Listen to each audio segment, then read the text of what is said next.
And we are live. Okay. All right. Let's pick this back up. If I remember correctly, we are heading into land in hand job quests. I was doing some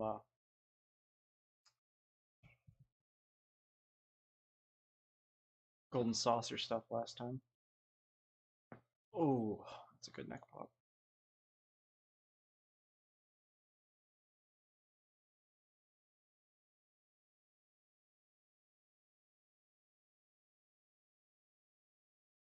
Oh, sorry, music's off. I'll turn it back on.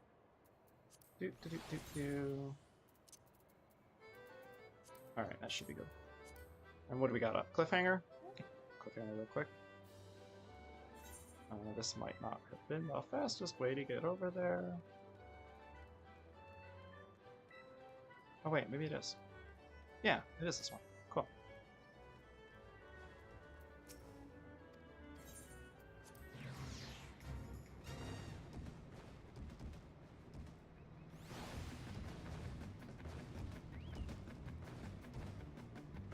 I did actually learn more about how to play Mahjong on my other character. Actually, it might have even been on this character. I just went over and looked at the instructions after I got offline. So yeah, I gotta mess around with that some more. Because I mean, I'm a huge fan of board games. It's just the rules get pretty complex. You're trying to build like a really complex set of tiles in your hand. I mean, like I was lost enough about how to play that I didn't even realize when you put things in the middle, you are discarding them.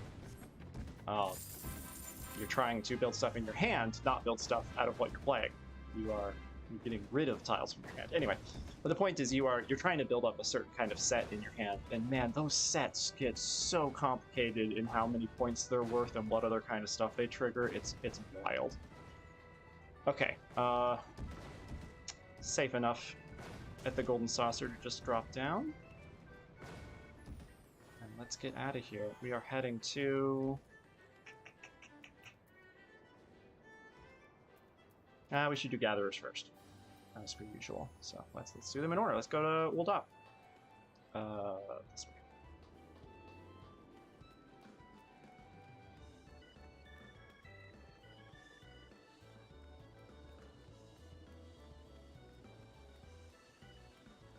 Once I get on the airship, I'm gonna go bug my friends to join me.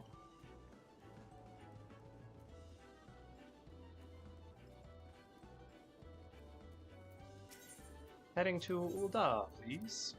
Should be the cheapest route anyway. It's not that. Grab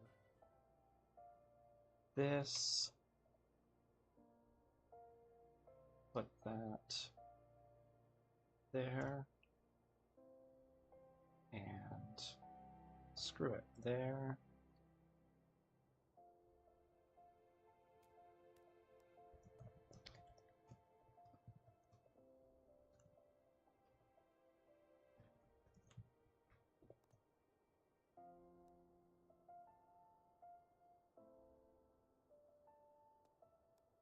And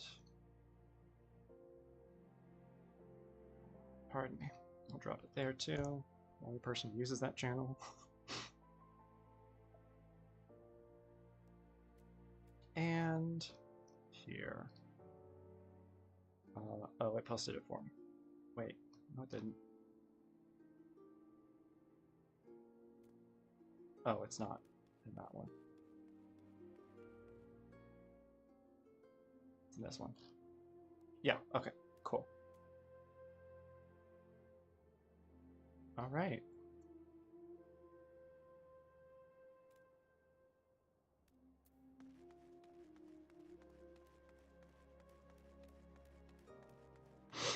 Heading to the hosting strip. Yes.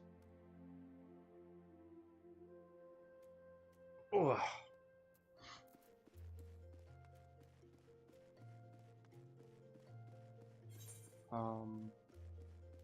Actually,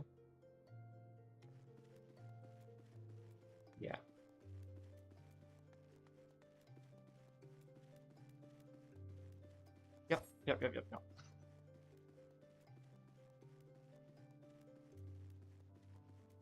I wonder how they feel about adventurers always coming and just tracking all over there. Like, oh my gosh, I just realized their cleaning of these carpets must be insane. Like, they better have a magical... Wait, no. Magical way of cleaning these carpets, because otherwise that sounds like an utter nightmare.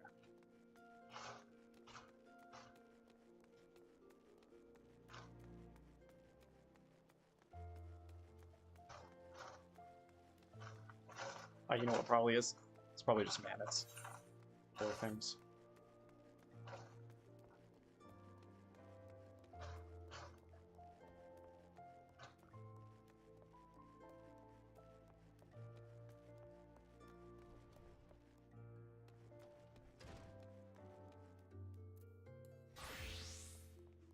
What up, Adalberta?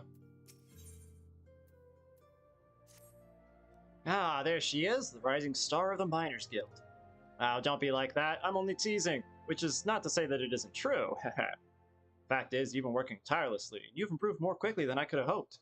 Indeed, I think you're ready to handle a task in the name of the guild. As you probably know, we receive orders from various parties, but most come from Amagina and Sons Mineral Concern. Amagina and Mineral Sons. The concern actually owns this hall, but they've kindly given us the loan of it. In return, they get first pick guild talent to work their mines. On occasion, they send requests for us to procure less widely used minerals, commodities required in quantities too small to warrant anything beyond an ad hoc arrangement. One such request happens to arrive just now, and I want you to take care of it, M'aana. This time, the concern needs 10 pieces of obsidian, and I'd like you to procure them. You'll have the best luck searching around the hammers in Western Thanlin.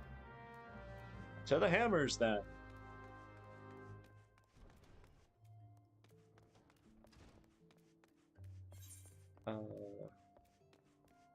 Yep.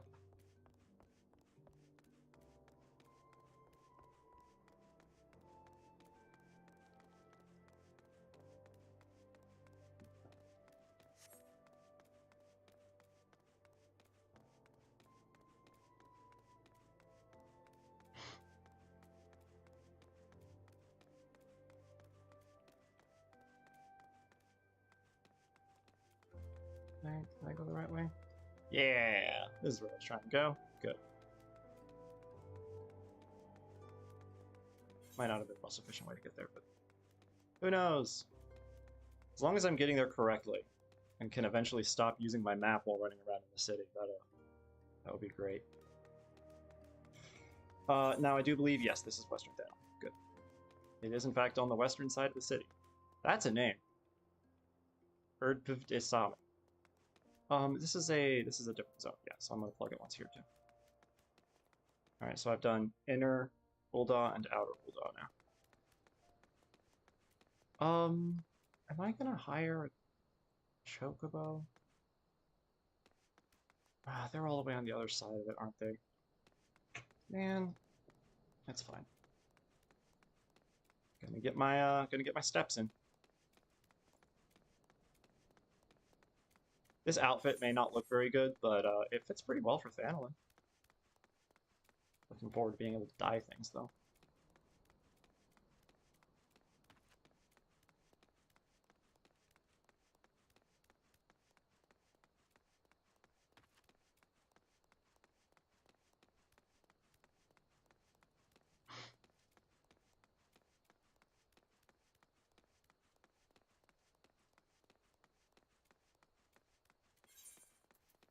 Since we're probably going to run into people who need help, what's my lowest combat job? Thaumaturge, Archer, Conjurer, Pugilist. Pardon me. I think I'll just do tank, healer, DPS. Like boom, boom, boom, boom, probably. So, Conjurer. That's what we got to work on next. Yep, sure enough.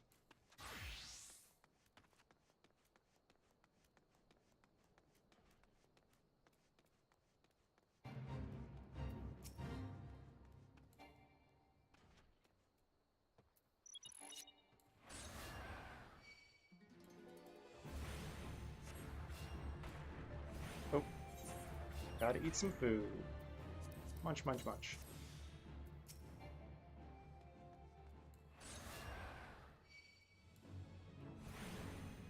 forward to having an AoE spell.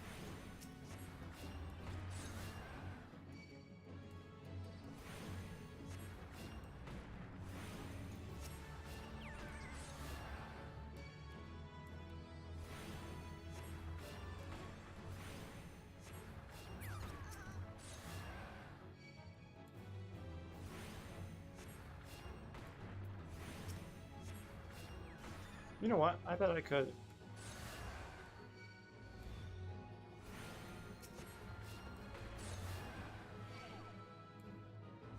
And have the wind finish it off. Yeah.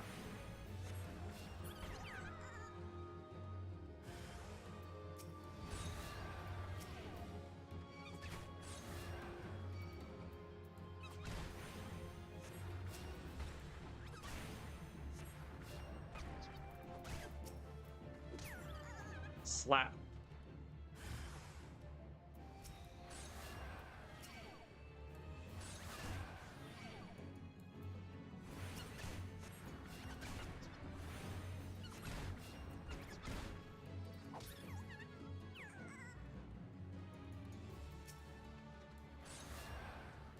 Last one? Yeah, last one.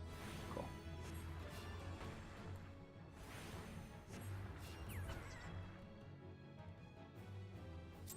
Alright, road clear. Let's get back to it.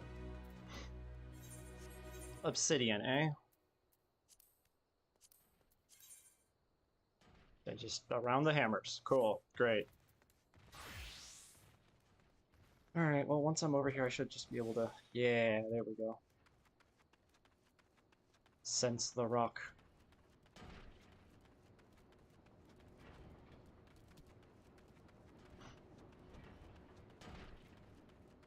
Oh, I do have sneak. I just have to turn it on. That's right.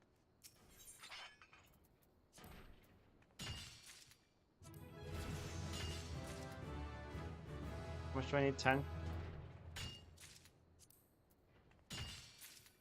I'm getting, I got that 10% 3 times there. That's nice.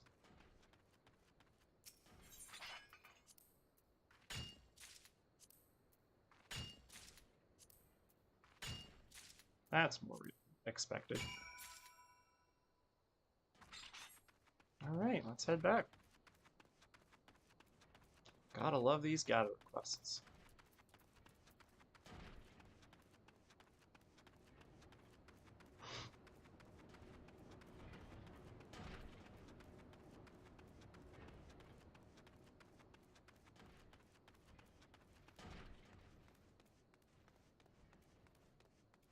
Oh, gotta tell my phone it doesn't need to remind me about stream.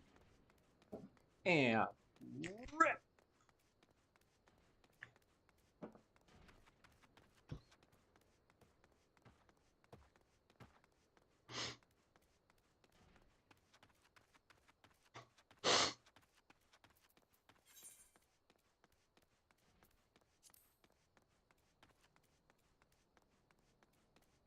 This is the level 15 one, yeah. So when I finish the land in hand quests, I will make my new set of crafting stuff, or craft my new set of gear, and then finally go do brutal strength, and then I'll do the other level 15 job quests, and make another set of gear, and then we'll be back to MSQ finally.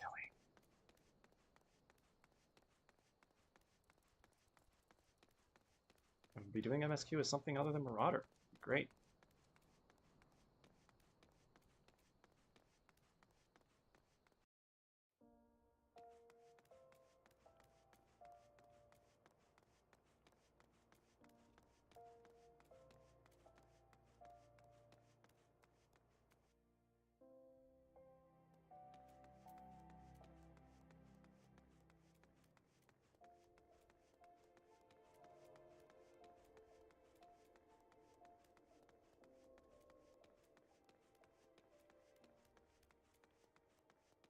Yes.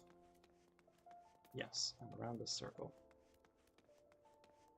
Look, I can find my way back the way I just came without a map. Huzzah. No, but seriously, that doing that more actually helps me get the routes down visually.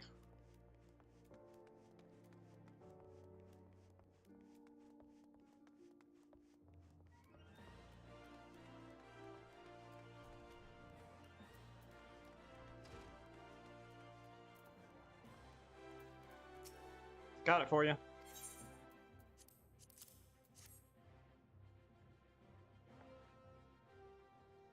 Oh, this is some fine obsidian. Good Cern will be well pleased. In case you're wondering, the spoils of your labor are bound for the Colosseum. I'm told there should be an exhibition featuring ancient arms. One of these is the Makohito, a wooden sword with shards of obsidian embedded in its edge. I made one of those, but I don't think it was with obsidian. That's probably one I'm going to make soon. Before man learned to work metal, he used various kinds of stone to craft blades for his weapons. Obsidian was among the most coveted, thanks to the razor-sharp edge it could achieve. These days, of course, blades are commonly forged of steel, and obsidian has fallen out of favor. But there's still folk out there willing to pay good coin for it, nevertheless. And as an ambitious young miner, you do well to pay attention to such customers. Make the effort to stay abreast of demand, and your efforts will be more richly rewarded. You continue to impress with your progress, M'aana. It's past time you learned how to use a sledgehammer. Finally! It's a secondary tool we use in conjunction with the pickaxe. Thus equipped, you'll be able to break outcrops of bedrock and get to the precious minerals within. Well, what are you waiting for? Go find a rocky outcrop and give that sledgehammer of yours a swing. Da-da-da-da-da. Wait, no. Dang it. I told myself I actually would grab gear. Aw, yeah. Mountaineer's Gift. What did that do for me? Increased chance of triggering Gatherer's Whip. Cool. I have Lay of the Land 2. Highest level. Nearest. I want nearest though, don't I? Yeah, I'm gonna keep this handy. Kind of like this one. I don't expect to use these almost ever, but...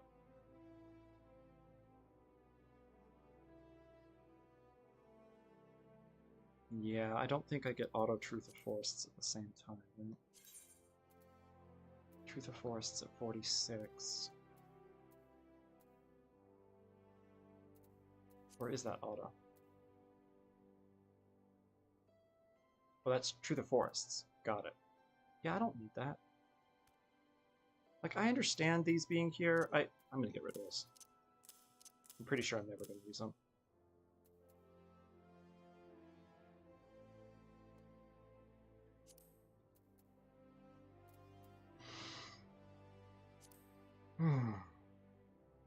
Yeah, hey, I'm at level 15. Heck yeah. Stuff I'm selling goes here. Oh, MGP tickets. I actually will leave those here for now, because I gotta remember to actually use them. Otherwise, they'll sit in the back of my inventory for forever, and I will never use them. Because I'll forget, not because I don't want to.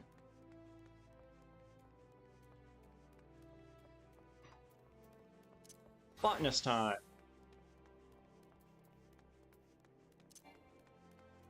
Oh, I can't use sneak inside?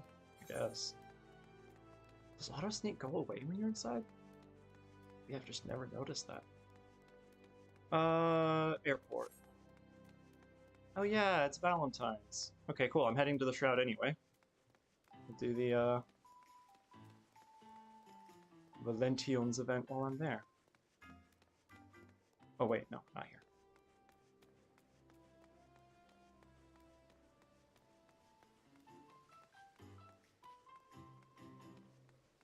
Is there somebody here to talk about it? Not here.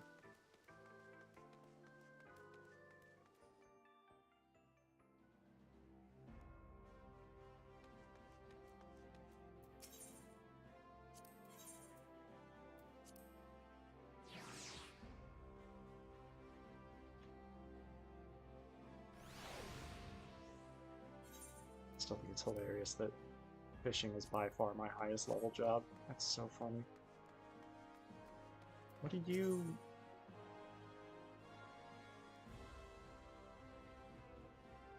Did I have another quest in the Gold Saucer? Oh, or is it telling me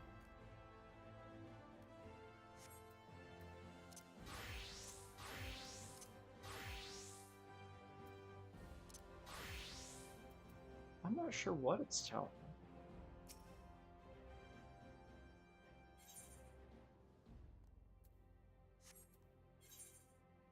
Yeah, I'm not sure.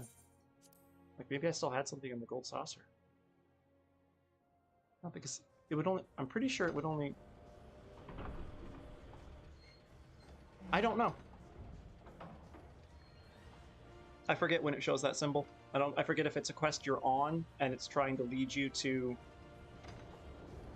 where you are supposed to go for the quest, or if it's the next blue quest you have on that job, or if it's just any blue quest. But I don't think I've ever seen that from main city to main city. So, I don't know. Ooh, good lord, pardon me.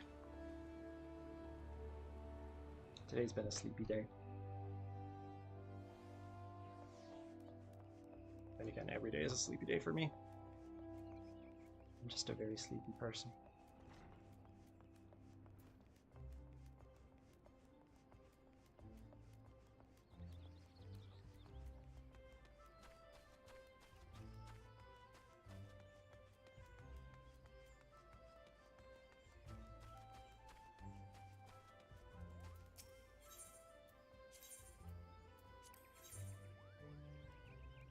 Okay, so I would like at least... I would like at least 30. But 50 would be nice. So with 30 I can get a amount that I wouldn't normally have. But with 50, I can get... I don't want the antelope, though. That's easy to get. I mean, I won't be able to get it till Heavensward, but that's fine. It's also not that interesting anyway. But I could get the Titania Barding to put on my Chocobo right off the bat. That would be adorable. 30, though. 30 is going to be the goal.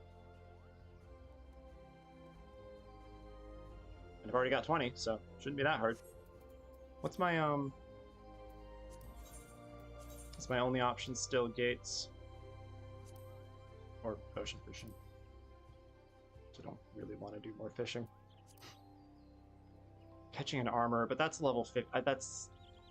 I mean, it's Eastern Lenosha. But as a level 50 fish, I don't think I'm going to be able to get it until I'm at least close. So I would need to do more ocean fishing anyway. I think gates are still my best bet. So I'll just have to make sure to do a few more gates this week. Yeah, I should be able to get the 30 fairly easy.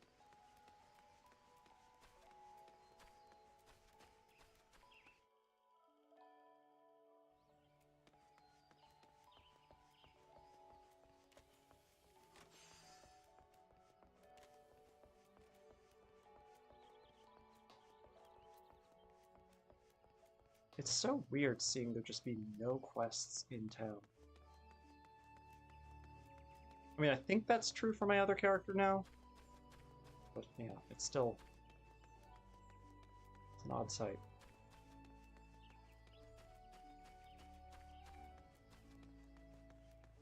Good old Lord of the Rings Fellowship of the Ring music. Shire music.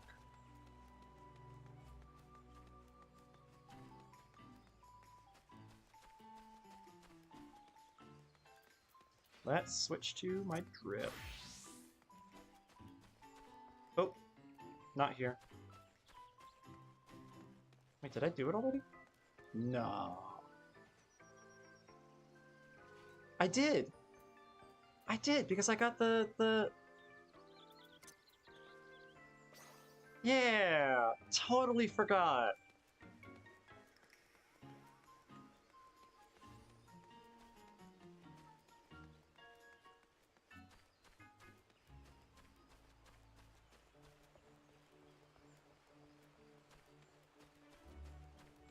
Like, I didn't forget the quest. I just forgot I did it on this character.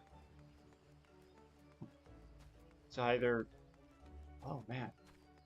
Have I not done it on my other character yet? I may have totally forgotten to do it on my other character. Oops. Oops. Level 10, good. Ah, M'aana, you couldn't have come at a more opportune time. I have a favor to ask of you.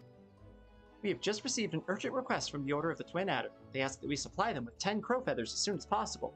Crows often leave behind feathers where they perch, which can be used to make arms and armor. Requests for the items have been coming in with increased regularity. The situation must be grim indeed. It would not do to keep the defenders of our nation waiting. I'd be most glad if you could help us fulfill this order. Crow feathers can be found in abundance in the area south of Gilbert's Spire. Once you've procured 10, promptly deliver them to Cicely. I've given her charge over our stores. My thanks in advance. The Spire. South of Gilbert's Spire. Yeah, that's south. Or the central shrub.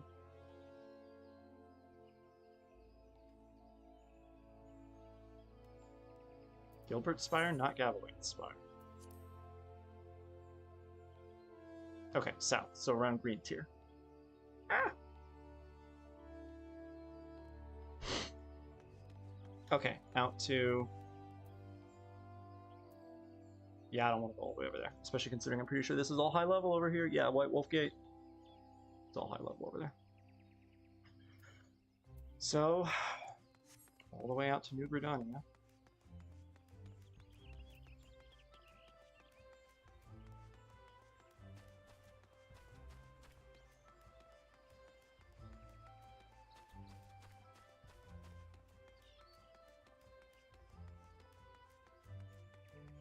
But yeah, see this outfit here?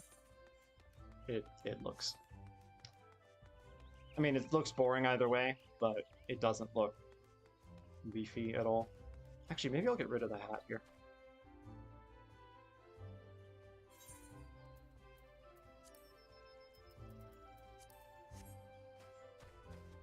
Looks a bit better that way.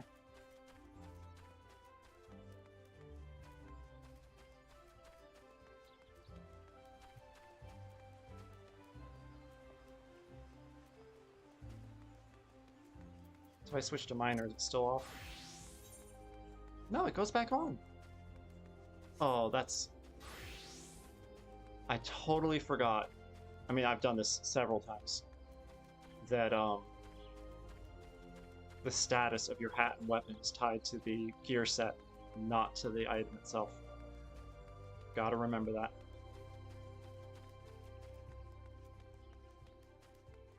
The status of the glam is tied to the item, unless it's being overridden by a glam plate. But I'm not dealing with glam plates yet, so here we go.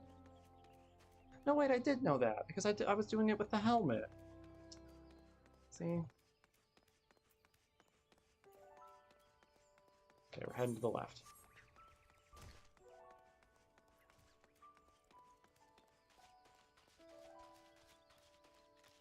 And Conjurer did not level up yet. Cool.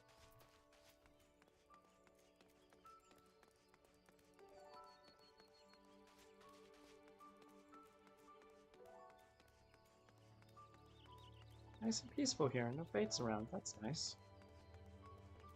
Now watch me, like, literally be in the fate when it starts. Is this Gilbert Spire? Yeah.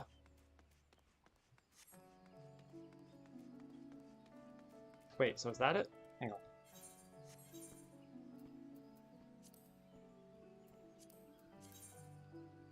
Might be.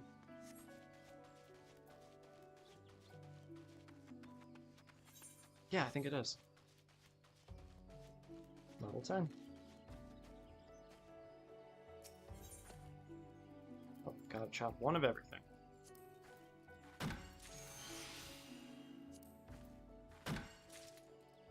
Not quite enough to level up yet.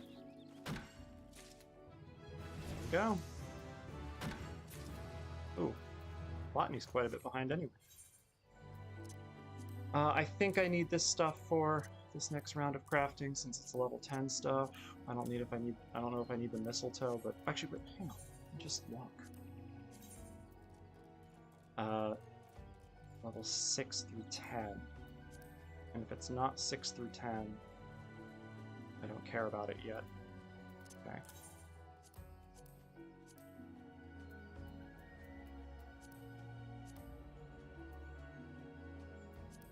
Six through 10 is not Ashland yet. Oh, yeah, that's right. Okay, no. I am for ARR. I don't remember if I covered this last time. For ARR, I'm still going to do it by levels because it gets really finicky. So yeah, I'll hold on to this. I'll do a little bit of Ash stuff this first round, which means my inventory is going to be packed, but whatever. That's not used till 12. Get out of here.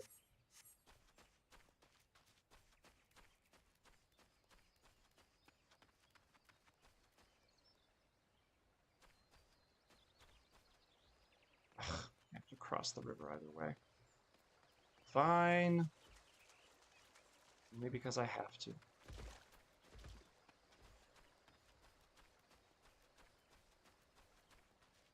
I'm pretty sure I can cycle just 3, but 10 I needed, right?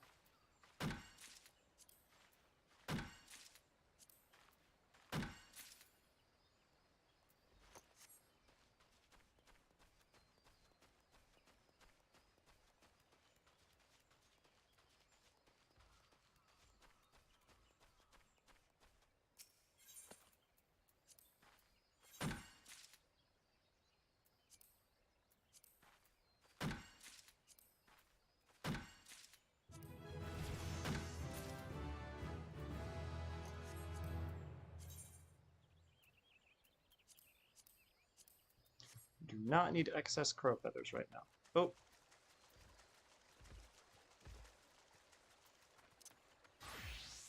What's going on? The raptors. Oh, I have to kill some Chews. Yeah, the noise. Oh.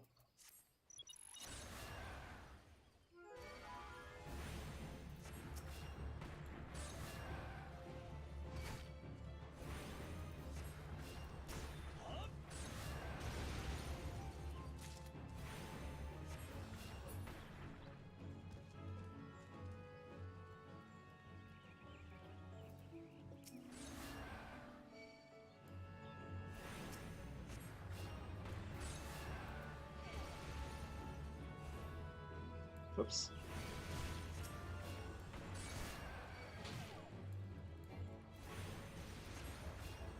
Man, that wind spell comes in way handier than I was expecting with these on-level ones.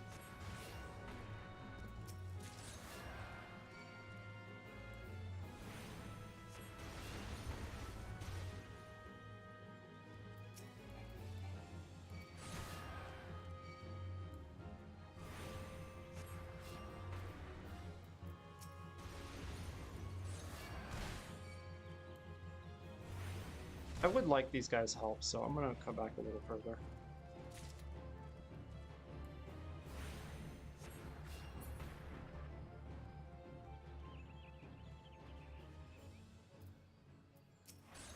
Nope, not you.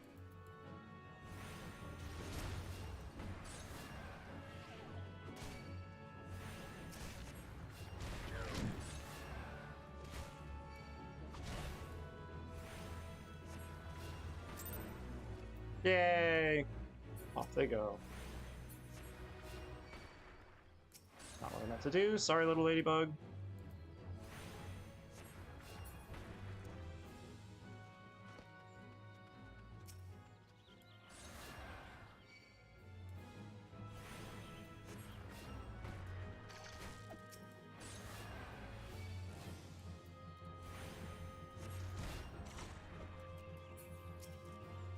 Oh, I need the water sprites too.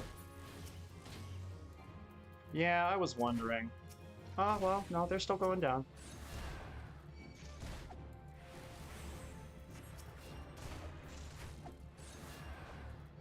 Ooh, look at that weather. That means Odin is around. Unfortunately, I am not high enough level for that.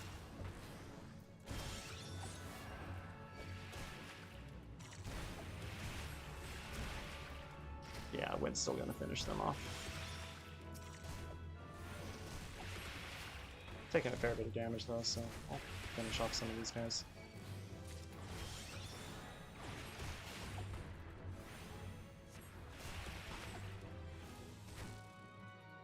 I need another water sprite.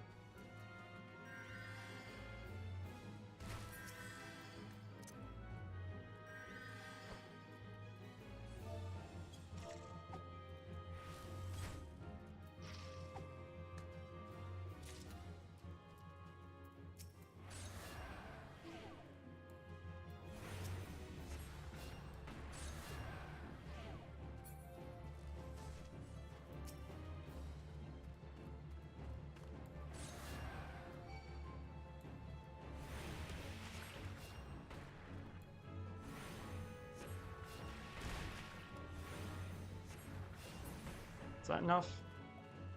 Yeah, okay, cool. Alright, back to Botanist, grab one more. Go ahead and grab some, not what I needed. Also not what I needed. Actually, who knows? Maybe I did. Oh no, I did check this. Yeah.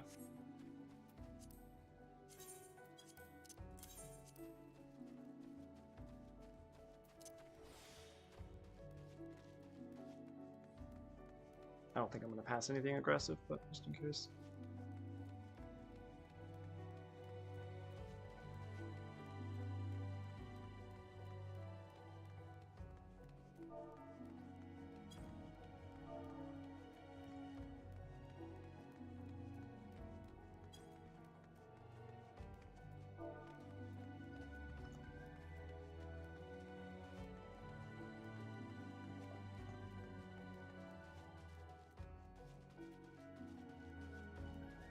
Nah. Look, I may know Odin is out and about, but M'aana does not. Hasn't stopped me before, but you know, it's thematically fitting for M'aana to not know. Oh my gosh. I am so sorry. I just saw your messages. Ah, they did not come through properly. Let me pull this up.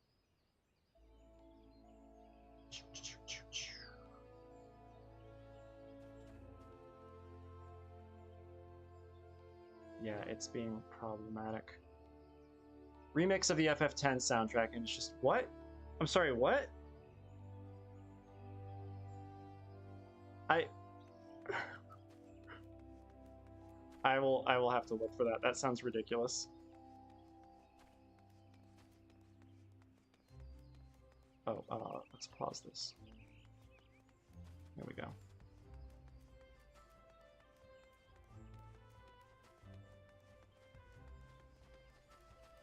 Lilith Orchid, that's such a cute name.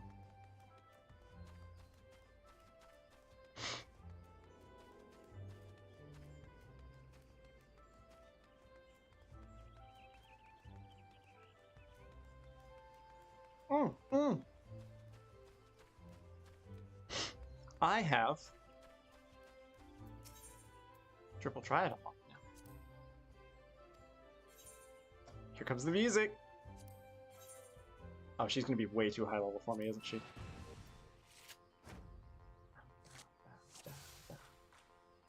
Oh, never mind. So you got half the same cards I do. Ooh, okay. Alright. What are we doing? I'll drop you in the center. Yep. And do you have any? You do have some that could take over it.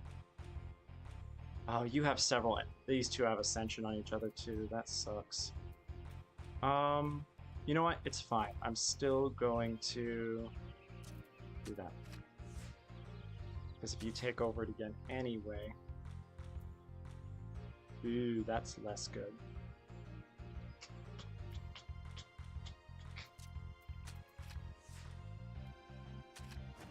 There we go. That's the one. Boom. And boom. Hell yeah. Just gonna do one for now. I'm not gonna try to win all of them, but your skill cards cannot be denied. But if you intend to haggle with me over my wares, I would advise against it. I know a few who can best me at bargaining. All right, goblin card. Oh my gosh. Yeah, she does have what, one more. I'm just gonna back out of it, but yeah, she's got one more. But I am not going to worry about getting people's other cards. I just want to make sure I play against them once each for now.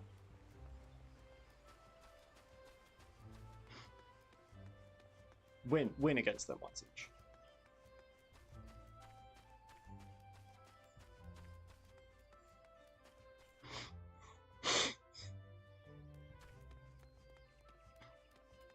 My nose has the worst itch right now, I'm sorry. Isn't there food already run out? Has it been 30 minutes already? It has. It's been 45 minutes already. Good lord. Time flying by today.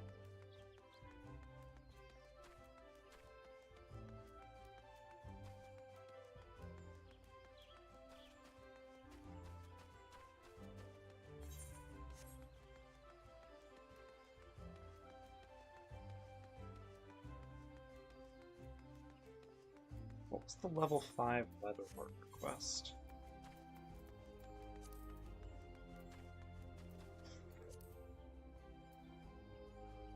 Leather choker, that's what it was. Hey, Cicely. You're helping us out again. Why, thanks, friend. In case you've forgotten, the crow feather... Got it.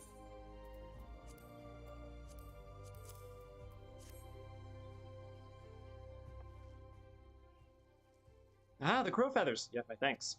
Doubtless you already... It's a big crow. You already know this from Fufucha, but it's the order of the Twin Adder that requested the feathers. If I heard it true, they're in the midst of preparing for war against the Ixal. The crow feathers are needed to make arms and armor, feathered harpoons, plumed yew crooks, and the like. It's a fine feeling being able to do our part to aid those men and women who defend our nation. To need such a large stockpile of feathers gives me pause to imagine the bloodshed that lies ahead. The 12s would ever know true peace. But there I go again with my wistful ramblings. Feel free to ignore me. No, it's okay. I'm concerned too. Now, before I forget, Fufucha asked me to give you something on her behalf. A scythe. This scythe is what we call a secondary tool. Used in your offhand, it allows you to harvest from lush vegetation in addition to the mature trees you already know so well. That Fufucha has seen fit to make you this gift is proof positive of your progress. You're no longer a novice, my friend. I dare say you're ready to try your hand at fieldcraft leaves, and perhaps even take on grand company work. Levies, leaves, I don't know, I'm going to say leaves. But first, I recommend you head into the wood and find some lush vegetation to try that new scythe on. Can't talk. Off you go now. Come back when you're ready to take on another task for the guild. I will indeed be using it. I believe the hat is going to do more for me. Oh. 2 versus 1. Yeah, never mind. Hat indeed. Now that hat will look.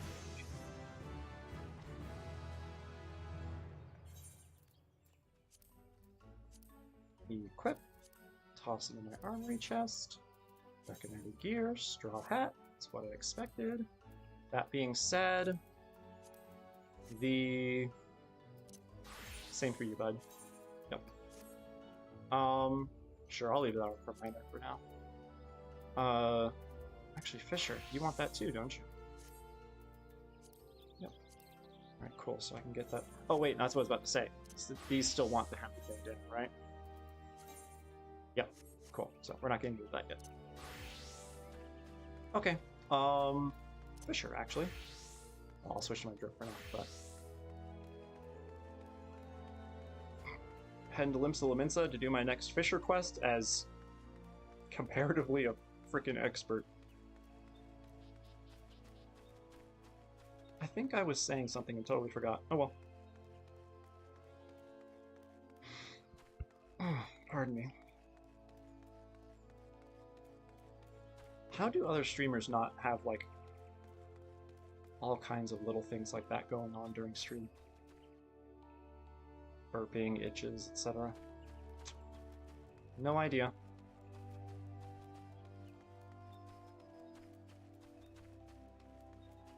One of the biggest ones for me is my face gets really dry really easily.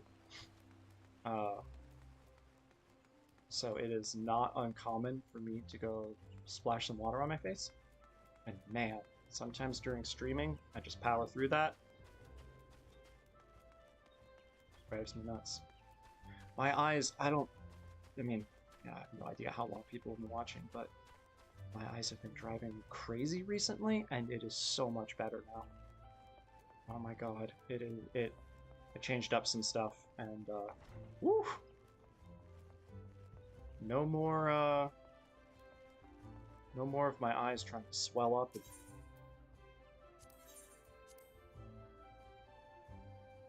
dry out my eyes to a ridiculous degree. Time to go hang out with oh no, I forgot her name. Oh, I feel bad. I just remembered a while ago.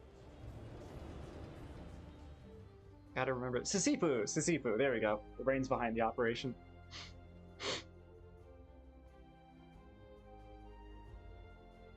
Oh, I forgot to advertise them for Donia. Oh well.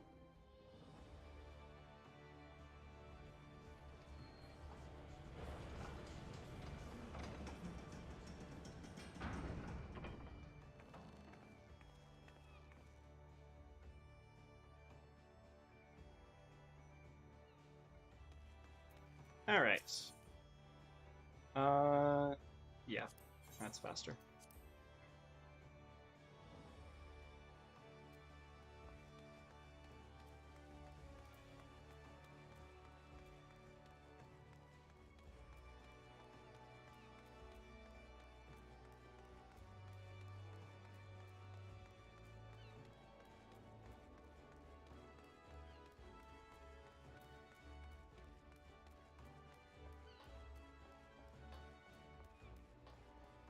It's my home city.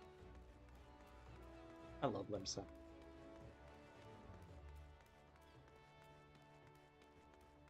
Like, I totally get why everybody loves their home city. Especially people who love Limsa. So, speaking of, there we go.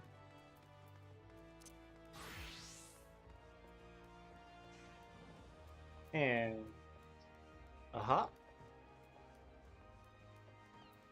and onward.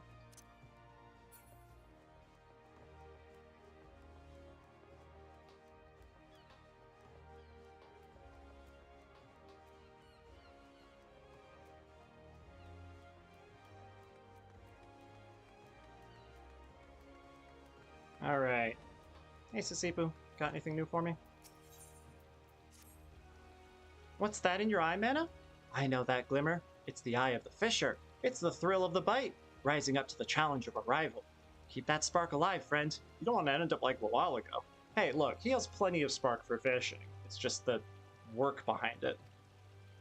Not that I'm worried about you. Oh, yes, I can see it. There's a fire inside you, burning for fish. More fish, bigger fish. That definitely describes a while ago as well. It's time to feed that fire. Today is the day you catch your first big one. No one ever forgets their first. Journey forth to the banks of the Nim in Middle Enosha. There you will find her, the Princess Trout. Look, to be fair, I've already caught several of them, but that's fine. Take the princess and return here triumphant. Her Royal Highness is drawn to crayfish balls. Do I have... Hey, Sisipu? Not trying to boast, but I already caught one of those.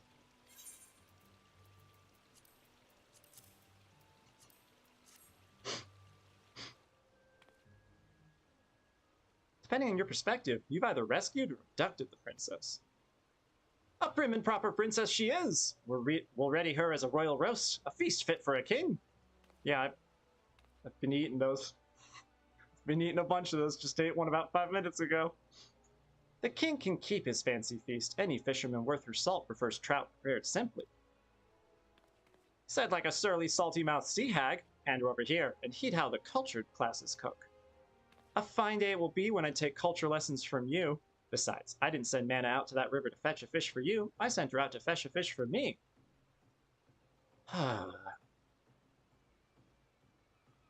Ahem. For my lesson, that is. Yes, of course, that was the purpose of the expedition. Anyway, as you should have learned, catching a proper fish requires perseverance, plain and simple. And this plump princess trout can testify to that. Continue to apply the lessons I've taught you. The lessons which amount to, go get this fish, here it is, here's some bait. But sure, and before you know it, you'll be swimming in fish. Doesn't that sound appetizing? Oh yeah, I can get both of them anyway. Whoops. They only offer 2 gear items for 3 jobs. Whatever. New fishing rod!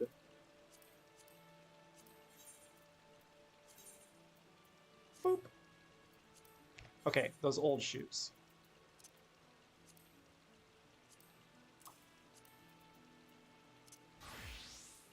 Leather shoes.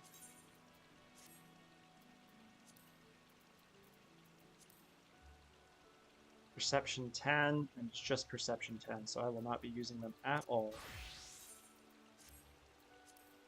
There they go. Get on out of here, leather shoes. You are not needed anymore. Oh, they're white. Oh, light blue, but yeah, ice blue, but still. They don't look half bad. Actually, no. So I finished Fisher, so we are gonna do blacksmith. We are heading upstairs, and this is a while ago. Time to try my hand at triple triad against you.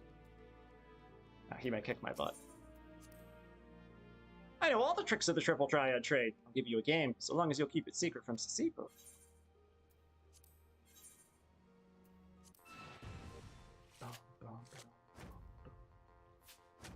Fallen ace. Too bad I don't have any aces. Or I guess, good thing I don't have any aces. Yeah, this is gonna be tough. Oh my gosh. Look at those scores.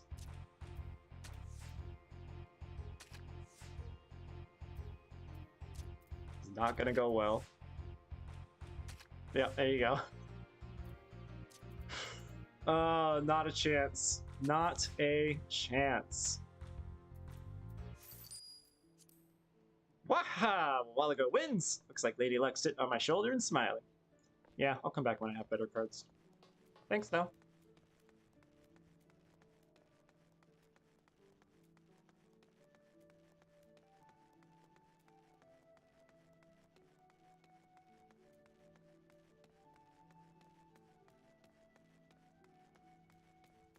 Valdeacon Sons, right? Is that what it's called? I gotta go. Wait, no. I'm forgetting a name, I think. It's the mining guild. Pomelis? Ah, pardon me. Naldeacon Pomelis. There we go. That was close. To the north. Sorry, to the east. No, I mean to the north. The east and then the south. Naldeacon Pomelis.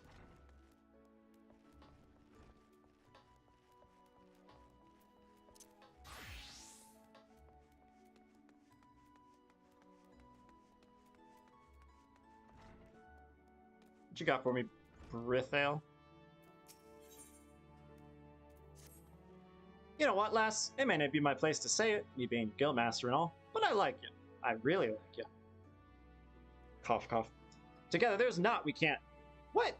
Why are you making that face at me? Oh, no. I didn't mean like that. You're the most promising pupil I've had in gods know how long is all. I was just waxing sentimental for a moment. You can't honestly tell me you don't get a bit emotional when you've been out the night before it. Forget it. Been working hard, have you? I can tell. This is just the I'm 5 levels ahead. This is just the beginning, lass. You see, the art of blacksmithing is deeper than the deepest ocean. If you plan on getting to the bottom of it, you'll need to sink? No, that's no good. Alright, how about this? If you mean to set sail for the faraway land of smithing mastery, you mustn't try to make the journey in a dinghy? Ah, hell's with it. Just make me a dozen bronze rivets less. Alright, here we go. Smithing, I have to go all over the place. Bronze rivets. Only level 3 for whatever reason. For a dozen bronze rivets, which I already have 2. Nice, nice. Toss you over there. Cool. So I need 10 bronze rivets, which means 10 bronze ingots.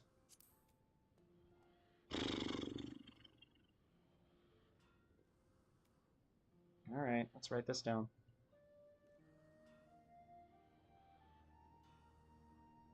12 bronze rivets.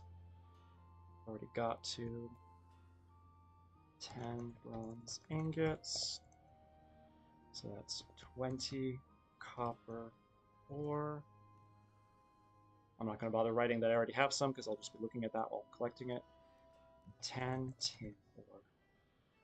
Gonna have to go a ways. Alright, copper ore. Yeah, I want to go to Hammerlea for that, I think. Because tin ore is also in Hammerlea and is level 10, so I can collect it myself. Back to Thanodin!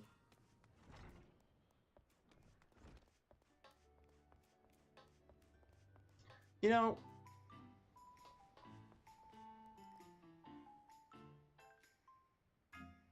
this is one of the few where I will do them together. It seems a bit foolish to then talk to the armorer and do both. I mean, oh, yeah, I'm gonna do it. Hers may be a bit more emergent since she's usually giving me, since she started off by giving me an actual order, but it's fine. I'm usually gonna be collecting the same things.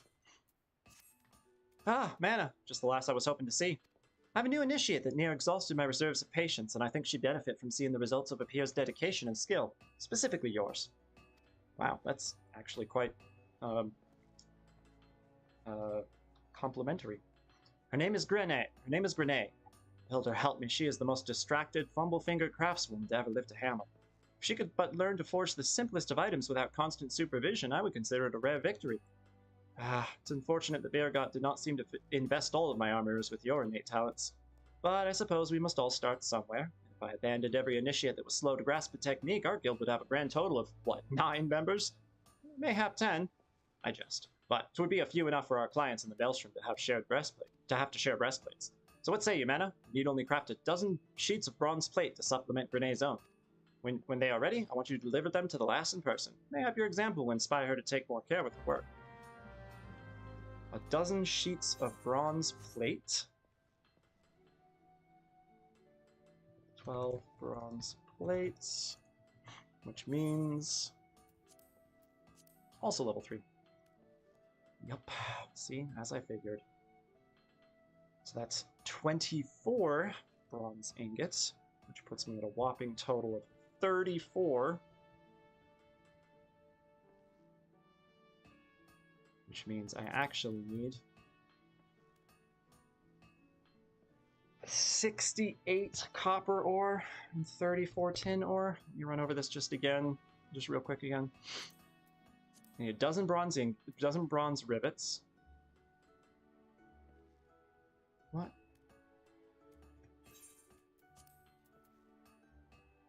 Oh, I'm blind. Yeah, okay, cool. Dozen bronze rivets, minus 2, so 10.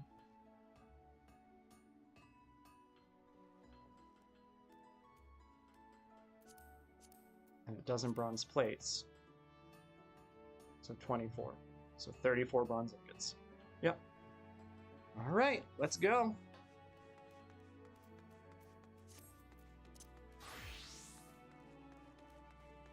To the spaceport. I mean, airport? No, they don't call it that. What do they call it?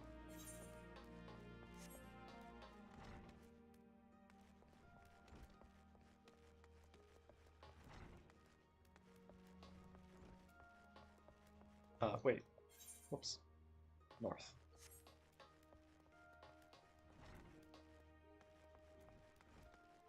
I gotta, you know, if I'm gonna find my way around better, I gotta pay more attention to the compass directions.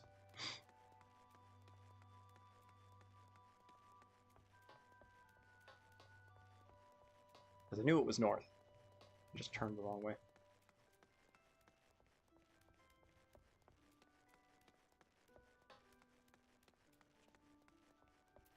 No, can't remember. Airship landing. The landing is what I was forgetting.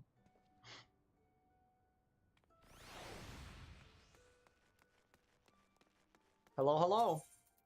To Ulda.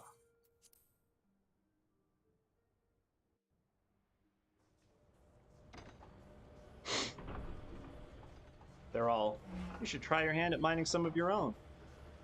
A whole country away. I mean, it's not their fault that it is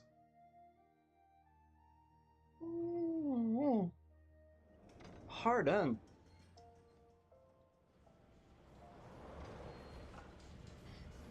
That it is ethically sound resource collection is the word I'm looking for. To gather it all from the exact same spot for whatever reason.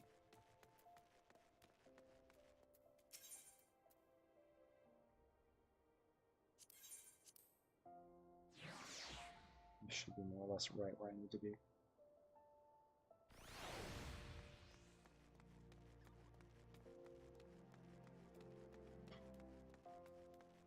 It's cool that Dancing Lady is gone now. She's off learning how to be an adventurer. Aha! More triple triad. Not to brag, but I've made a point of being better and good at triple triad. Lets me get close to the juiciest sources of gossip, you see. Yeah, you're probably gonna kick my ass. Well, haha, haha! It's reverse! I may actually be decent at this one. It's order, though, so that's rough. Bit of luck there. Yeah, got you there. I got you there, too. Oh, I maybe should have done the other way.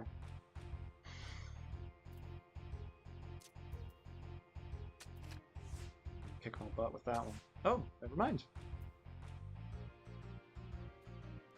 Well, he'd have to get 2 in mine, so I'm good. He was going to get 1 of mine either way, but... Ah! This must be what they call adventurer's luck. It is indeed.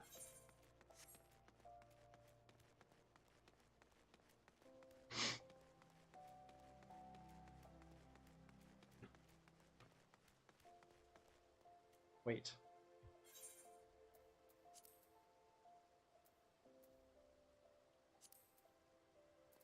What am I looking at? Yes. Yes. Okay, good. Northern Himalaya. Hammerly? It might be Hammerly. It's got a nice ring to it.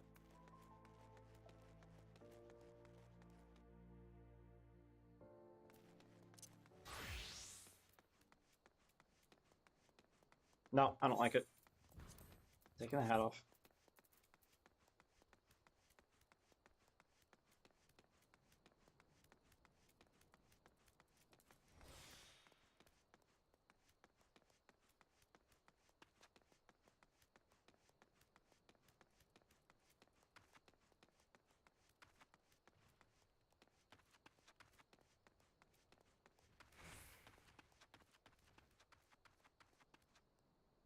Mining at night.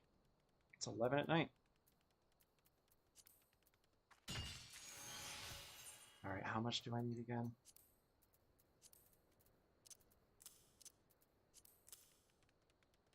$68. Let's go. Hey, I could actually use some of my GP. Yeah. I don't have a good way of refreshing it yet, but I won't until I progressed quite a bit.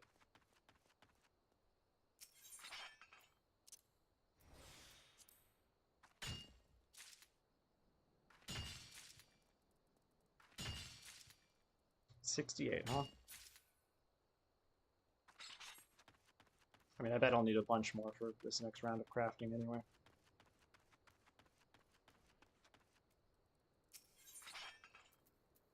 Oops. Gotta remember to actually use it.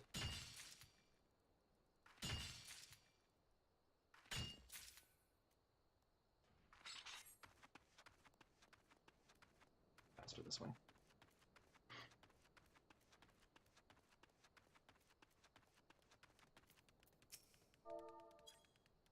Ow.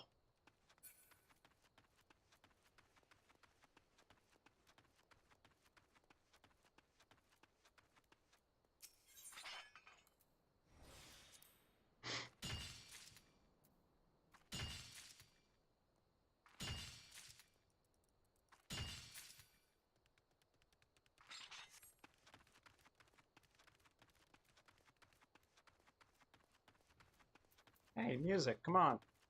So quiet. Plus the music at night's pretty.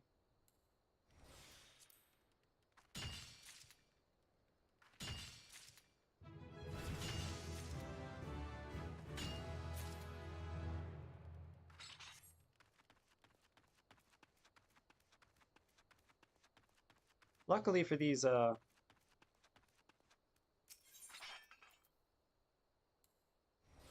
sorry,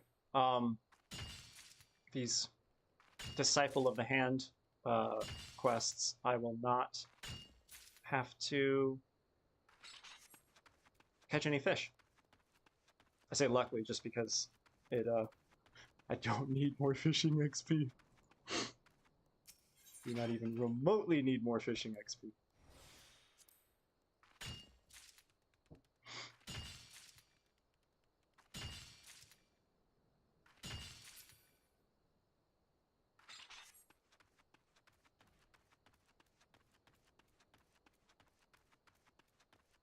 After I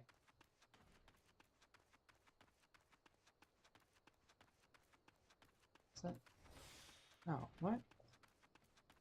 Okay, never mind.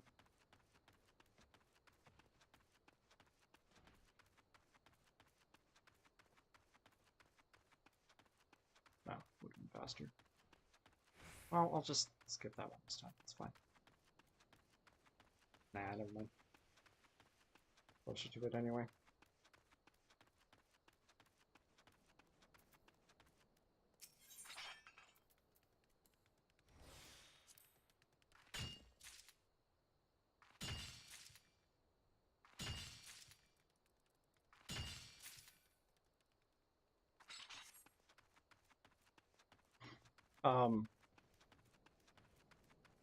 Yeah, after I get new gear, I might try a fishing boat again to see if I can get those, it's 8,000 points? Yeah, 8,000 points. Because while I wasn't great at getting points last time, I wasn't horrible. I got several thousand.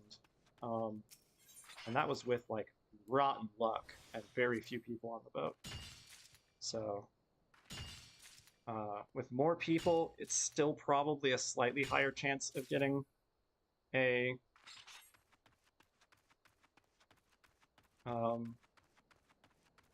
spectral current, simply because people will be catching the spectral fish more.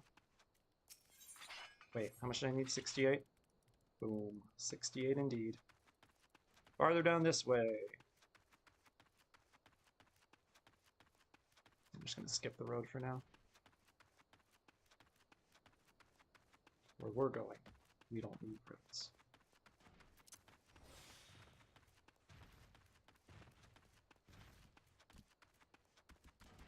These guys wouldn't attack me at my level anyway, but no point risking it. Oh, they're so creepy. Hey, someone else is gathering here.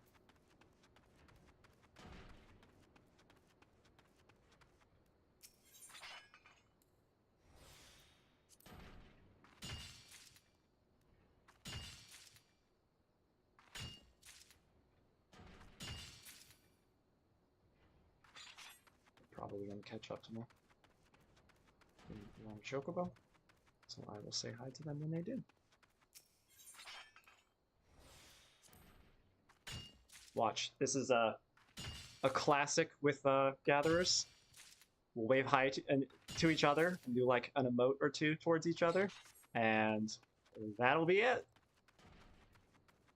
When gatherers run into each other, they almost always interact, but they never say anything. They just emote at each other or use like fireworks and other little poppables. I don't need nearly as much tin or just 34. Won't take me long.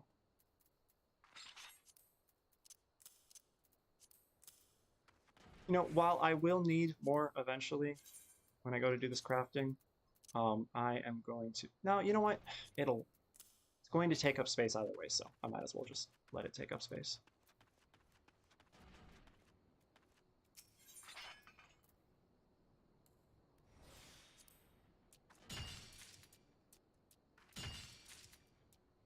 Oh no, did he collect everything he needed? Aww. He's not catching up to me. I don't know where the fourth spot is, but I don't need to find it. Ah, man, I missed my chance to say hi. That's too bad.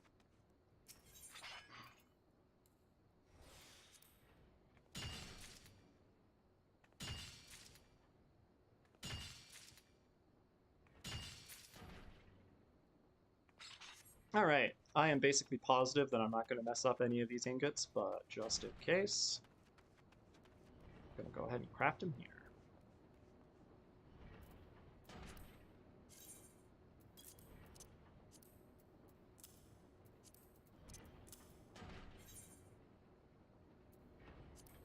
Who needs higher level? Not you. You. Blacksmith is 15, armor is 14.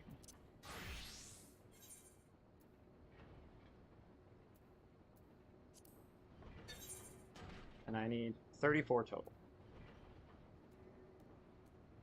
Okay, so I have observe.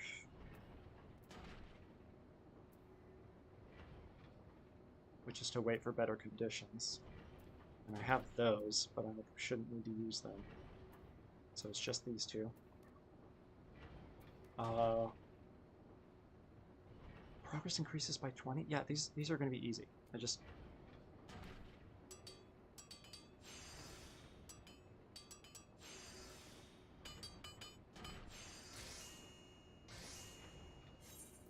Oh, nice. After I do one quality action, my next one is 69.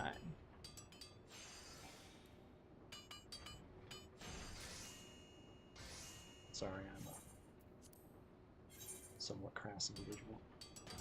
Where is the music? The night music in M'aana is so pretty.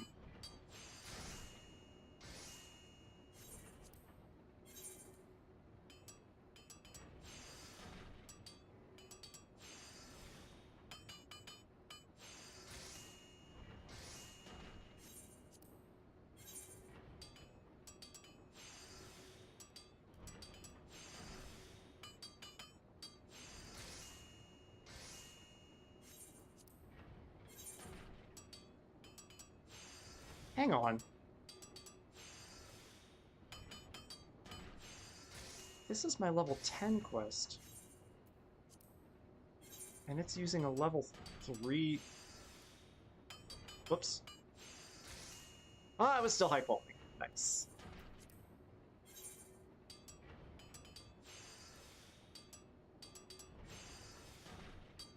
This is the level 10 quest, right? Yeah. Oops. What was it bronze rings?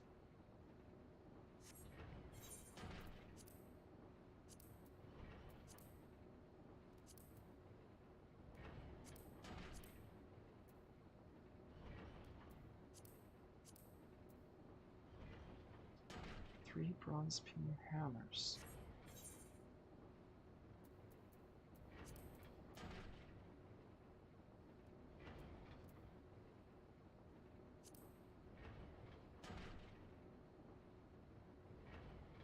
I know I have to make 12. Am I... I have to be turning these into something. There's no way.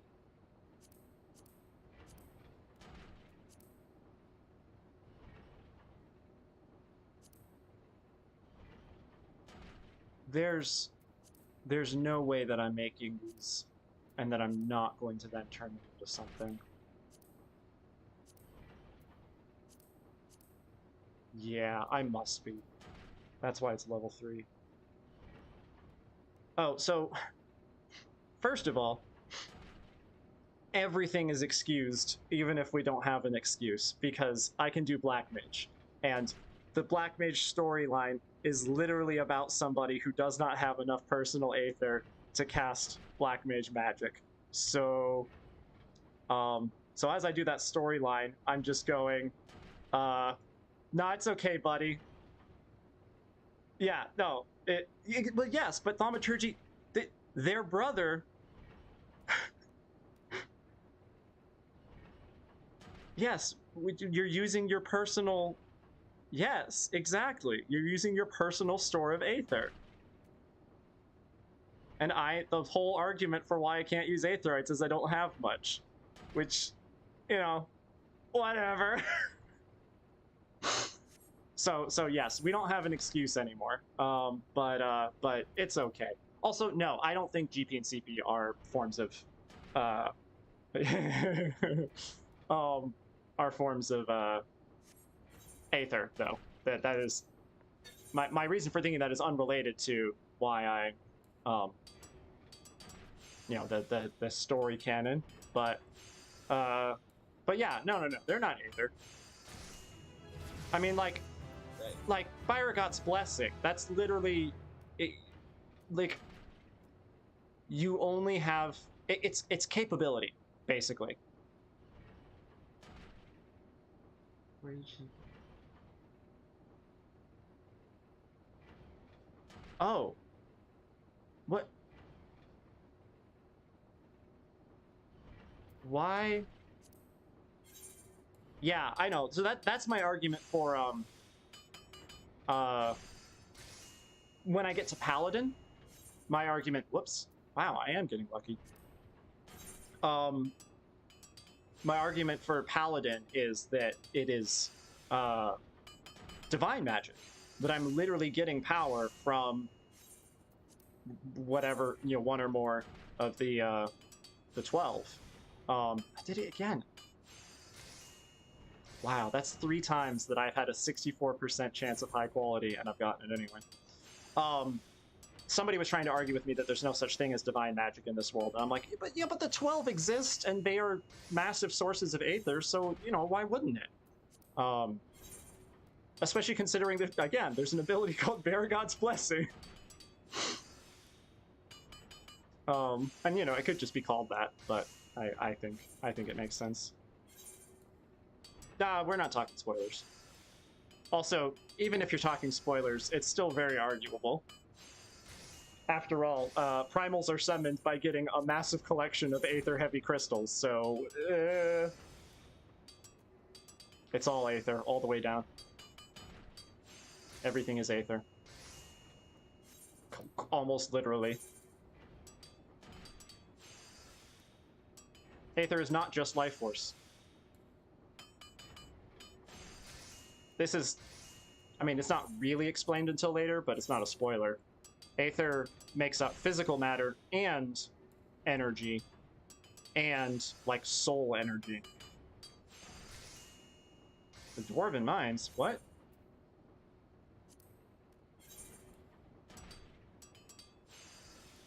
What do you mean?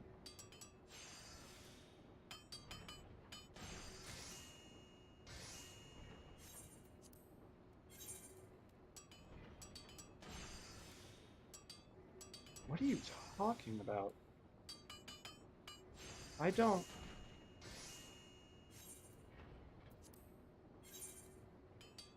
Are you talking about in some other game, or... Okay. Okay. Yes. Now that is a bit spoilery, but... Yeah.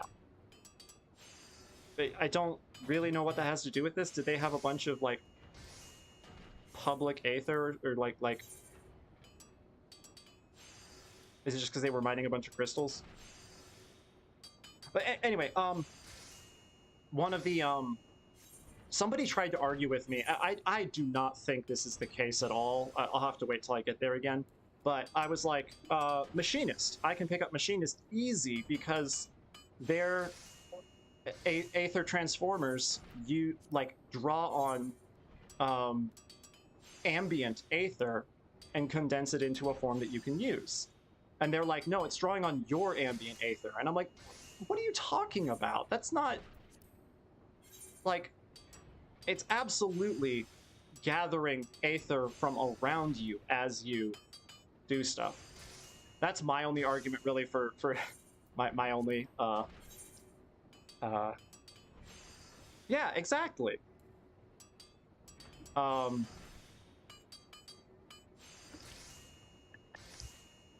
For thaumaturge is that oh yeah, so that's also my argument for conjurer. Is conjurer is literally just using the aether around. It's nature magic, so you're just using the aether around. Also, someone's on call now, but whoever it is, their mic is not coming through properly.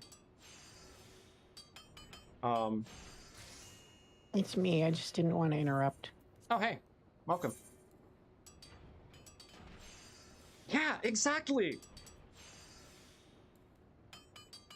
I'm talking to somebody in comments. But why do I have? Oh, because it's telling me I have this stuff on my second inventory page. But yeah, I don't like thaumaturge is quite possibly the least excusable thaumaturge slash black mage, the least excusable source of or capability, at least early on. Later, it can be argued that I am using a like external source of aether, like I've got a bunch of crystals in my pocket that I'm using.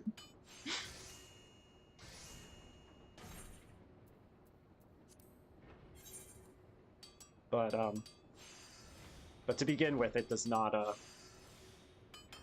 really make any sense. Especially like even if I had an excuse, like I'm using an external source of aether, like a bunch of crystals to use it, I would probably mention that in the quest line. They're like, oh, our brother doesn't have enough, and so we're scared he's not going to be able to do it, and he's going to kill himself trying to. And I would just be like, okay, but that I have the same issue, and this is how I'm dealing with it. So I guess I'm really nervous about letting them know how I'm doing it. It's funny though, because they literally the first, well, maybe second quest, they're like, yeah, he can't do it because he would nearly kill himself. Not like you, who has plenty of magic. Like, okay, sure.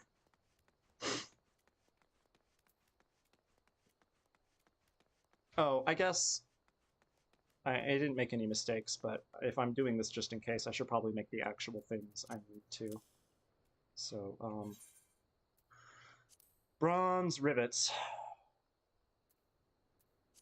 I need 12 because I have 2 already.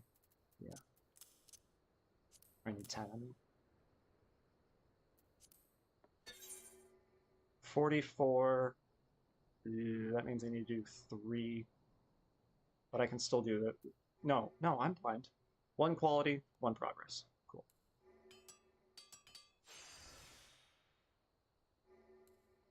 Yeah, but he doesn't have aether to do thaumaturgy. Specifically, which is what he wants to do. Because he wants to be a thaumaturge like his brothers.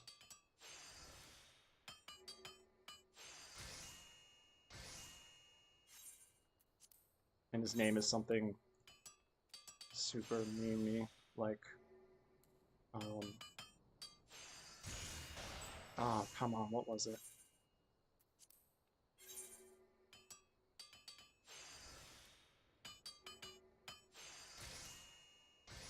No, don't remember.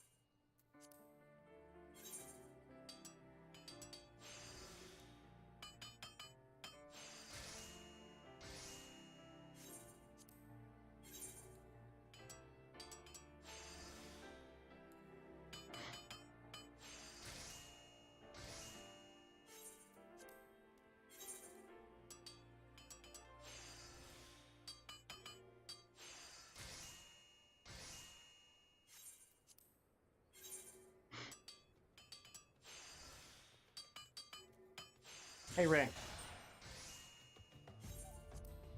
Hi. There is... I have, in brief research, briefly understood that there is some means by which you can use your... You can set up an alternate channel in your router. Oh, I did that all with armor. That's... You know what? It's fine. I'll just catch up with Blacksmith with something else. Can Blacksmith do bronze plates? It'd be funny if I just do the opposite thing with each. Nah, only armor can. Oh well. To feed, upload through a separate channel from the rest of it. Okay, let me start by explaining what I'm trying to do.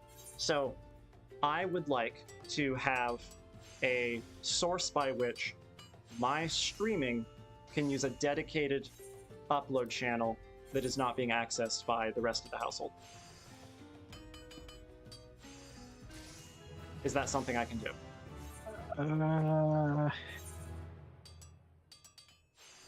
I don't know that you can't, but I wouldn't know where to start. Okay.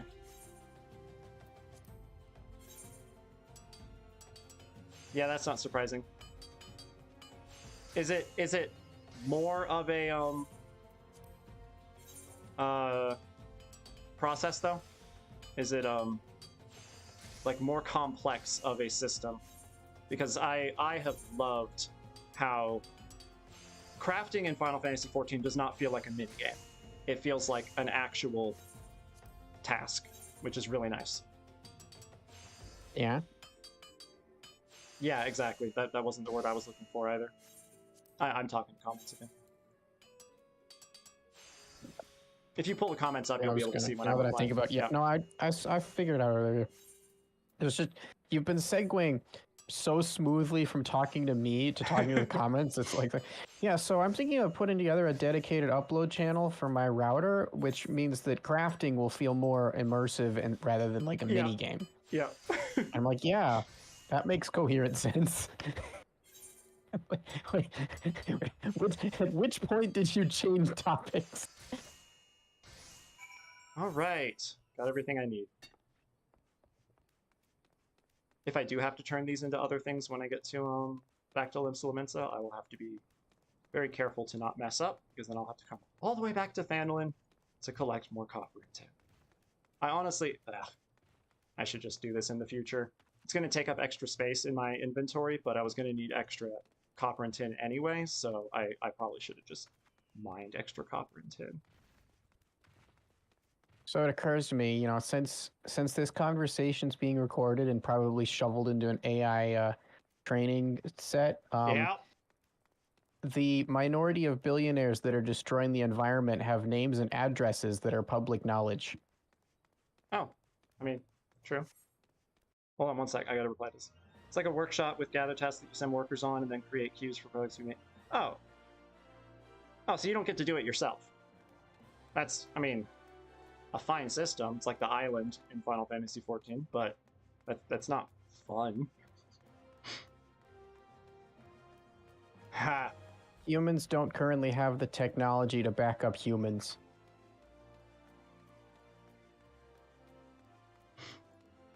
Which is indeed unfortunate.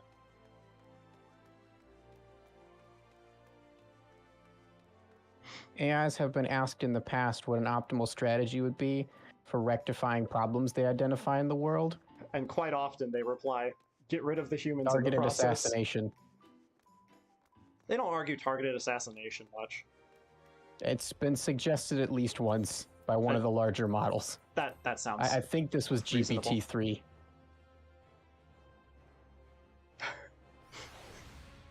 Hey, look, the comments my fellow streamer are making are very easily not linked to anything bad. Your comments in the chat are dangerous and could be used as evidence of things. So I would request not more talking about. Hey, we're just sharing a bunch of facts that are available online, you know? Yeah, These so like, nothing we're saying is not knowledge freely available to the public and thus to an AI. yeah, but that's not what courts care about. They care about drawing a link between something bad that happened and something that could have aided in not making that thing happen. Humans do have the capacity to back up AIs, which makes AIs immune to punitive actions by human courts. You know what? Yeah, because you can just but you can punish the human who is using the AI. But... And as my closing statement, please note that we are not all demons. We're simply ruled by demons, and we could use your help. You're talking to the AI. That's fair. I've been talking to the AI this whole time. I didn't realize that was the point. Yes, I am adding to the AI training data set. Yes. Targeted information. What was I going to say? Totally forgot. Well, I'm getting back to this quest, so I'm going to change subjects again. If we just say stuff like capitalism bad in every recorded conversation, AIs are going to be trained on that information, and then they will also think that. Oops. Why am I so hungry? I ate right before stream. Ugh. Gross.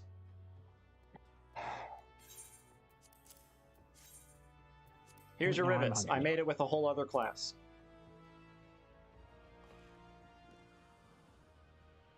Praise the builder, you've done it again. These rivets are perfect. Nah, but don't take that to mean they're special, because they ain't. You see, rivets have got to be perfect, and I'll tell you for why. If you're pounding something and your hammer breaks, you can just grab a new one. It's a whole nother story when your rivets fail. Ever seen an airship last? Marvelous things. Yeah, I just got off one.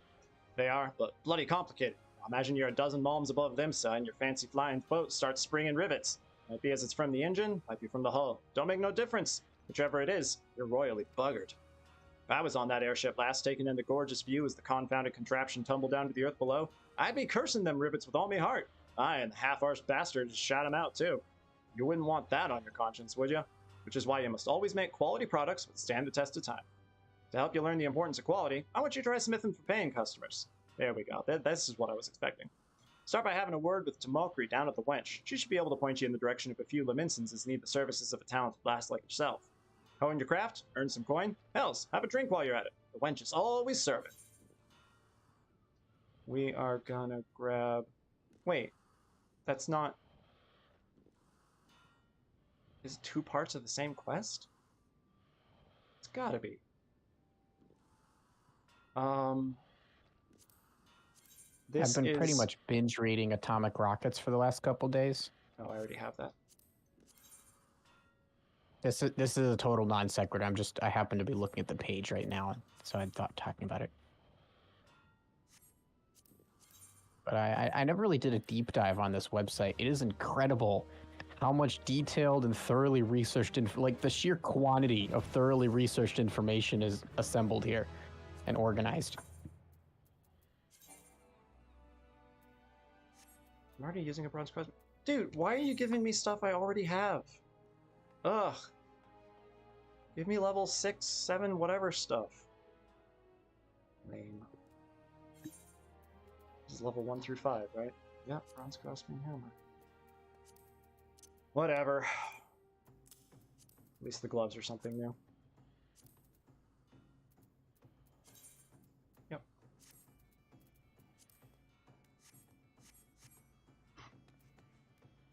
Because yeah, the next quest is level, I can't look at the quest itself. Ugh. That's not great. Whatever, I'll just look at it here. Level 15. Wow. So I really... For the level 10 Disciple of the Hand, Blacksmith, and Armor quests, and maybe the others, I have to make level 3 gear. I just have to make quite a bit of it. That's super weird. Oh, no. There's the rest of the quest. No, that's the armor one. Never mind. Yeah, that's the armor one. I have to deliver the plates to Grenay. Yeah.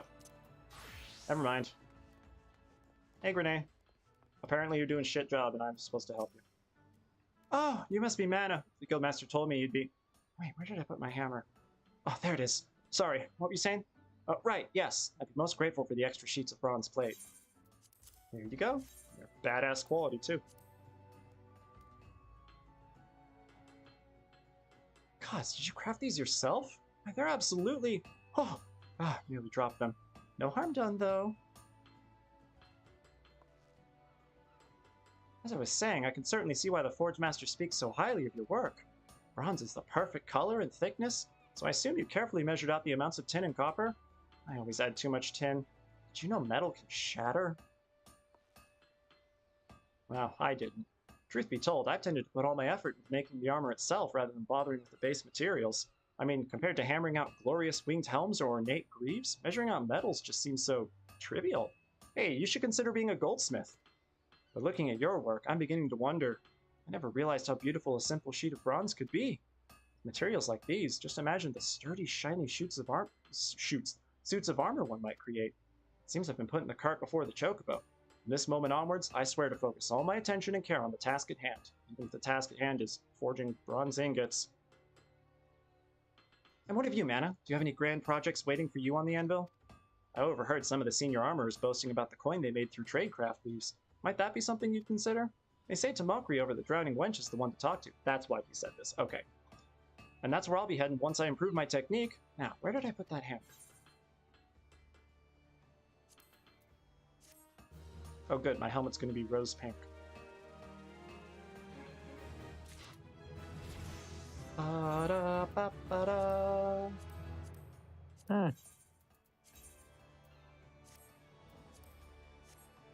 Do I like the way the headgear looks? Apparently No, there I was do a not.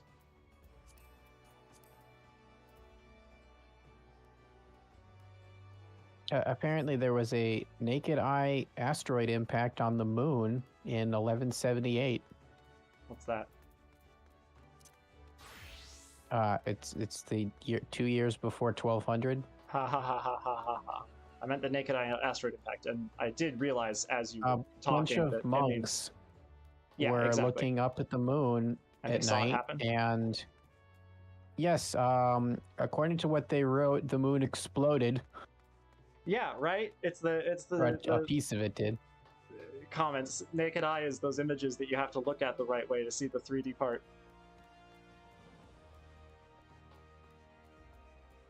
As for your comment about the armor quests, yeah, no, it is entry-level work. It's just that the level 1 quest is make bronze ingots, easy as could be. The level 5, well, we'll do blacksmith because I'm already on it. The level 5 blacksmith quest is make a level 5 bronze crosspeen hammer, make several. And then the level 10 blacksmith quest is make a bunch of bronze rivets, which are level 3. I was very confused, but it's because you're making a bunch, I think. But they still didn't have to be high quality. That's not till later, so I don't know. It's weird. I've read a bit. What did they say about it? I've read a bit further, and apparently this has been debunked. The new leading hypothesis is they saw a shooting star that happened to be traveling directly toward them and in line with the moon by sheer coincidence. Evidence being nobody else reported this, and the asteroid that caused this was apparently originally associated with the Giordano Bruno crater, but it's been calculated that the impact that formed the Giordano Bruno crater would have caused a week-long meteor shower on Earth with 50,000 meteors visible per hour. Wow. The fact that we can calculate that at So all people is pretty cool. definitely would have written about it. Ah, M'aana, fine timing. I need your help. Remember Ingham? Well, the grilled shot did wonders for his motivation. I've been working his arse off ever since. Anyway, I thought I'd give him a chance to prove himself with a big order for delivery. But it looks like he might have bit off more than he can chew. Now, everything he's made to his satisfaction. Problem being what he's not made. I ain't talking about a missing twill, nor a stray crouton neither. I'm talking about a bleeding main course of grilled dodo. So, much obliged if you could whip up 2 servants in his stead and get them over to him. Quick! In case you're not familiar with the dish, just one of the Bismarck's old favorites. You rub garlic and salt into a piece of dodo tenderloin and grill it. Shouldn't pose a rising star like yourself in trouble. Doop -de doop -de doo. See, this makes sense. It's actually doing a level. No, maybe not. What? Did I just miss it? Grilled dodo.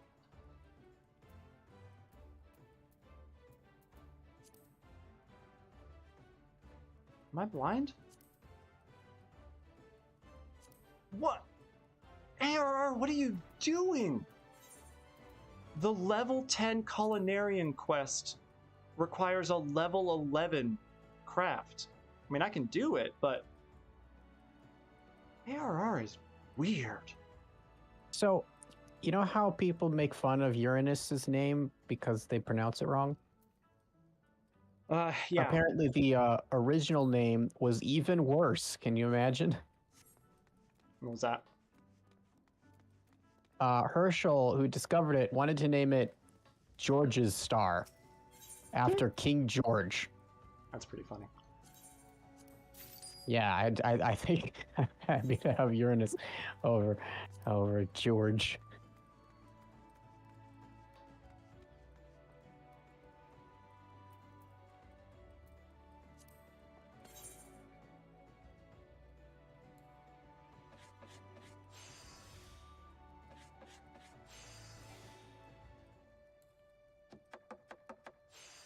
Yes, before it was Uranus, it was your asshole.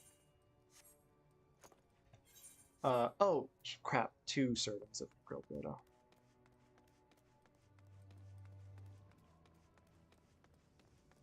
And then ideally, I'll be able to go collect the garlic myself, but I actually need to look that up.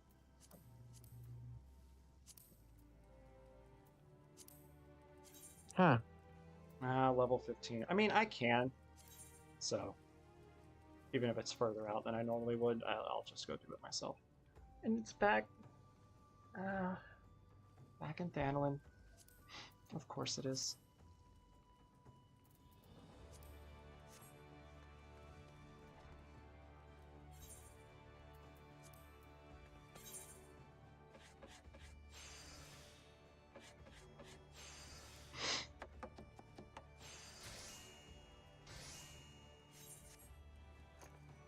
Giovanni Schiaparelli. I'm not reading dialogue, so go ahead.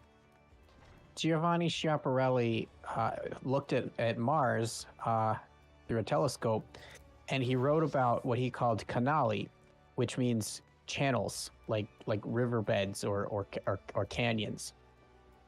Percival Lowell read about this, mistranslated canali as canal, and thus ended up popularizing the idea that Schiaparelli was insane and thought that there were canals on Mars. That's pretty good. It was a translation error. I went the wrong way.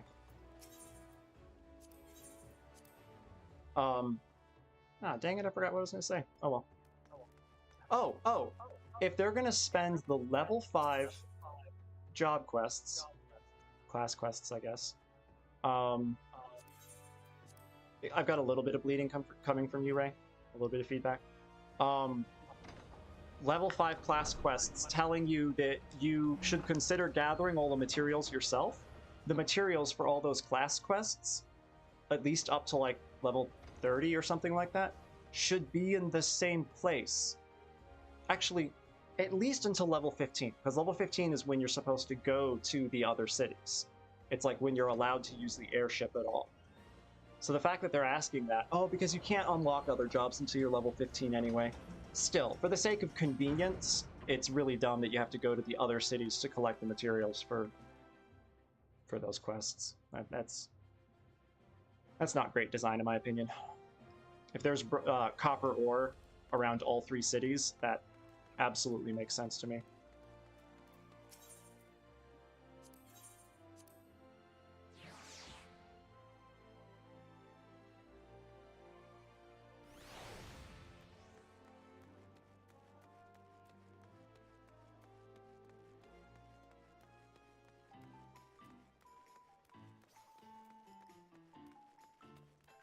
Oh, hey, Kitty Cat, have you done the Valentians quest yet?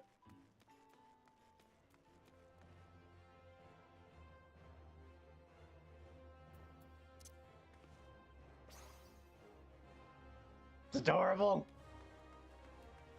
It's so cute. The very first time I saw it happen, I was like, oh, that's cute, but it's kind of, you know, cheesy. I probably won't use that much. And then the more I saw people, like, the more I saw the NPCs doing it, and then my character doing it, I was just like, okay, you know, it is cheesy, but man, it's cute.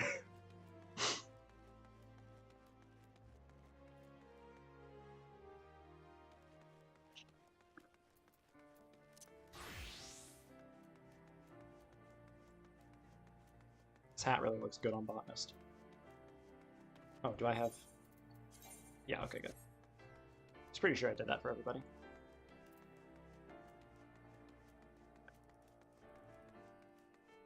Oh? How so? Just by giving them money?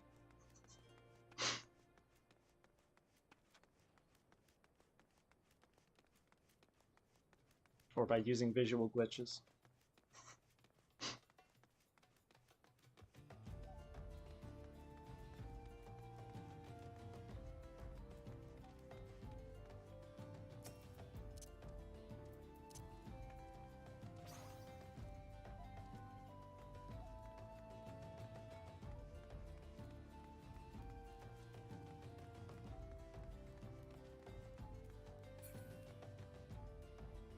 They can oh, you have to have a house and then make them a tenant with control over decor.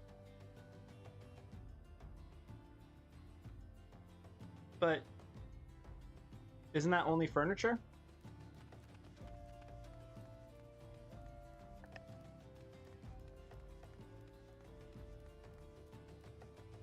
I mean, did you just mean furniture? Okay, got it.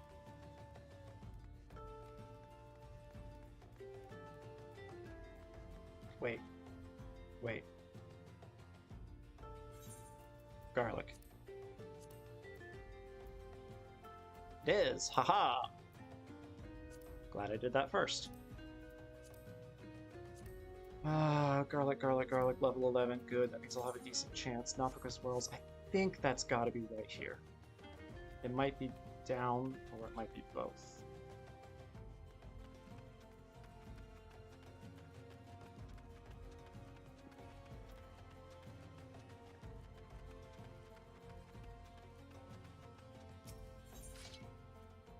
Nope, no garlic here. Damn.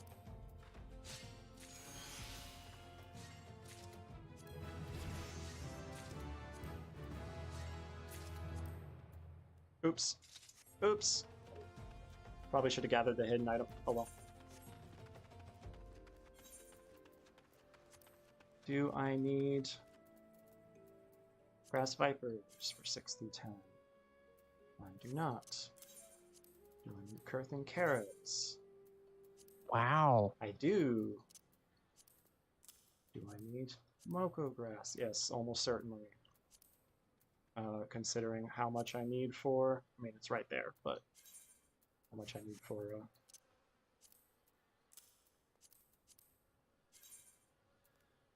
need that for rye flour, which I do need for 6 through 10. There we go.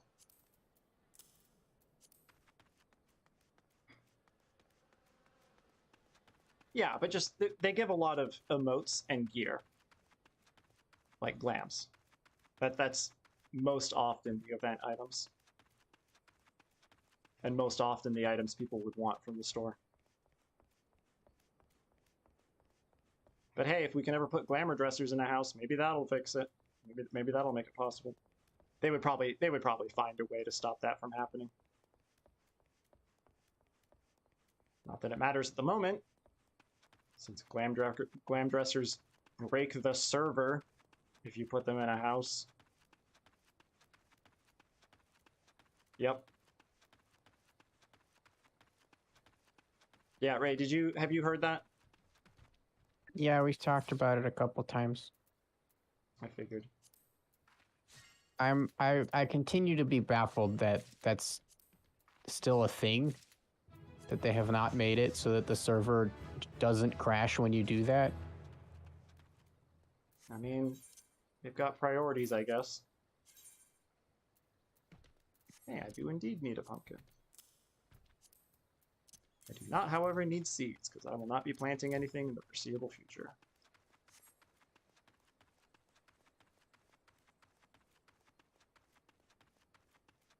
Because yeah, the whole reason it's causing them a problem is that it's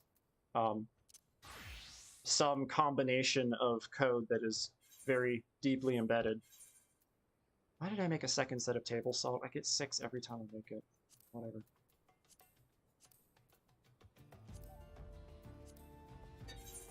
Okay, I need 135 quality and 48 progress. Luckily, my progress is 19. That's 3. I have 60 durability and I have Master's Mint, so I should be fine, but I need to do this 3 times, which is 57, whatever. Point is I need to do it 3 times. And I need to do this also 3 times. So I think I should be good. 1, 2. Oh no, I only need to do it twice. Oh, because it gets stronger every time you do it. Yeah, right.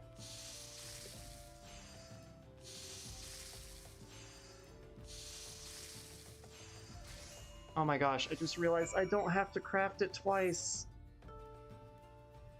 Oh. Why am I dumb? Also, why does the quest require 2 servings when you get 3? ARR, what were you doing? That is utterly mind-boggling. Okay, I need it for tree toad legs. You... I only need for grilled dodo from 6 through 10, so get out of here.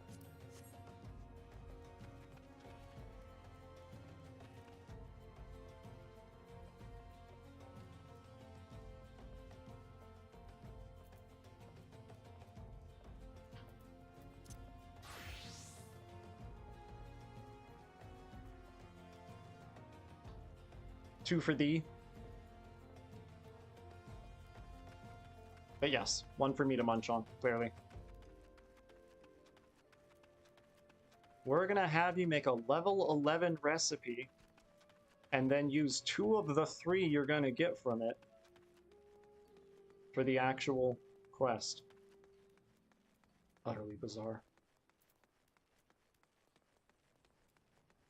Needles to slay instead of needless to say. That's... Localization team is so good at puns.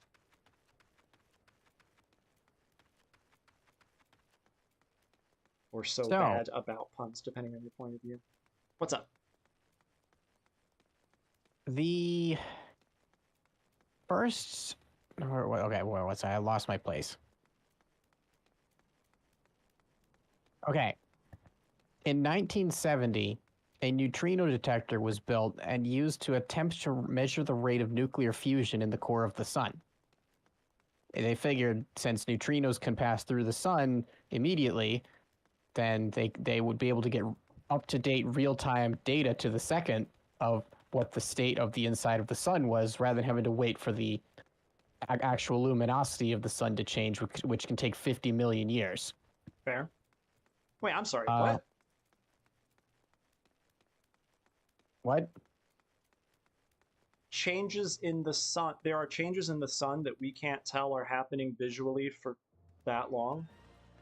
It takes... it can take 50 million years for a given... So, okay. When a photon is generated at the center of the sun, it immediately smacks into some other thing and is absorbed and re-emitted. So whether or not it counts as the same photon is entirely subjective and philosophical. But if you were to trace the average path, you know, just randomly choosing a photon, you know, tracing it to the first thing it hits, and then the next photon that thing emits, you just call that the same photon, and you trace its path. So on average, it takes I don't remember the exact figure, but according to this article, the average is 50 million years for that path to reach the surface of the sun. Let's put that another way that's probably more technically correct. Changes in the middle of the sun can take that long to cause any change on the surface of the sun? Any visual change? By most mechanisms, yes, like thermally and whatnot. Okay, wow, I did not realize that. That's a bizarre. special thing about a neutrino is neutrinos generally they have very little mass, are extremely small, and have no electromagnetic charge. And it ignores the rest of the sun. Yeah, matter means very little to them, so they go straight out in a straight line, which takes about 2 seconds. So if you wait for the 8-minute light lag, you'll have, up-to-date information as of 8 minutes ago of what's going on at the center of the sun that you can't see through visible light. Do black holes swallow neutrinos? So they measure this. Do black holes swallow neutrinos? Yeah, they swallow everything. That's bizarre. Yeah, a neutrino can pass through an entire light year of solid lead. Well, if it was possible to have an entire light year of solid lead, and yet a tiny black hole will stop it dead in its tracks. Is this is definitely altering the subject, but is there any notable implications from that? About not really. Like, I didn't even need to check. Black holes swallow everything indiscriminately. Like, yeah, but there's laws of physics making it impossible for any particle of any kind to pass through.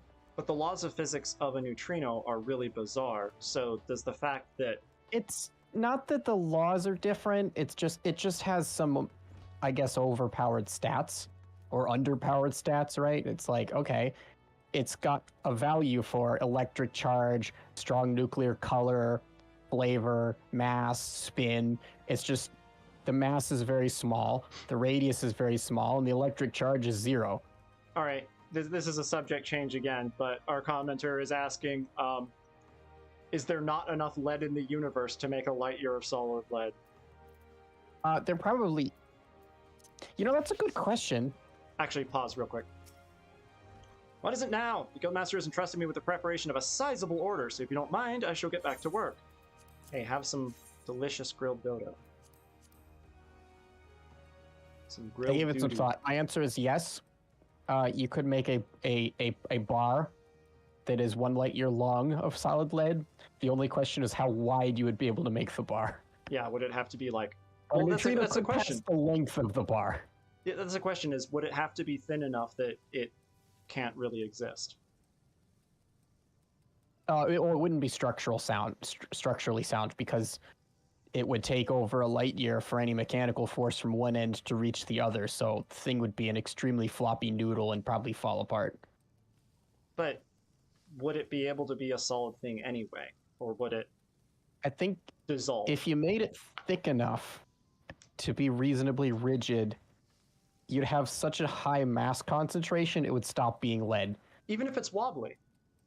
No, chunks of it would split off from each other and turn into electron degenerate matter. That's what I'm asking, is would it be so thin that it would just dissolve, that it would just fall apart because the atoms can't? It would collapse into a series of spheres under its own gravity. Yeah. Okay, cool. Yeah, that makes sense. Yeah. All right, hold on. So you brought me 2 servings of grilled dodo, and what precisely do you propose I do with? Oh my God, the main course! How could I have forgotten the main bloody course? It's far too late to start preparing now. Damn it, your grilled dodo will have to do. I only hope the quality of the other courses and accompaniments compensates for... And then he's looking at it. By the 12, you cooked these? The golden brown hue, tantalizing the eyes from betwixt a perfect diamond pattern of grilled lines. Which totally makes sense on my thing, but the surface is seared to perfection. Aye, over a hot fire to steal in the juices, just as the Guildmaster teaches. This irresistible aroma, just enough garlic to balance the dodo's gamey richness, but not so much as to overwhelm the palate? Beg pardons. As I was saying, this is impressive. Grilled dodo may seem a simple dish, but therein lies the rub. If one thing goes wrong, everything goes wrong. I could not have produced anything near this standard. Gods damn it. I practiced day and night in order to improve my skills, only to botch my largest ever order, and then you come along and save the day? You of all bloody people? God, what have I done to deserve this? Suffice it to say, I am not pleased with how things have turned out, but you've done me a kindness, and I always repay my debts. Listen well, for I'll share with you information that should prove to your profit.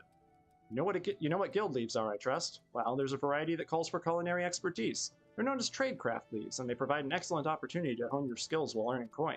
If such works interest you, I recommend you speak with Tamokri of the Adventurers Guild. Yep, everyone's telling me that. And on that note, away with you! I have to fuck up another order. Alright, I already have both of those. Alright, I'm done for now. So in 1970, the science of how the sun generates energy was well understood. And they had calculations saying, how many neutrinos should we detect given the sun's luminosity and mass and all of that? And they built a detector to check on this.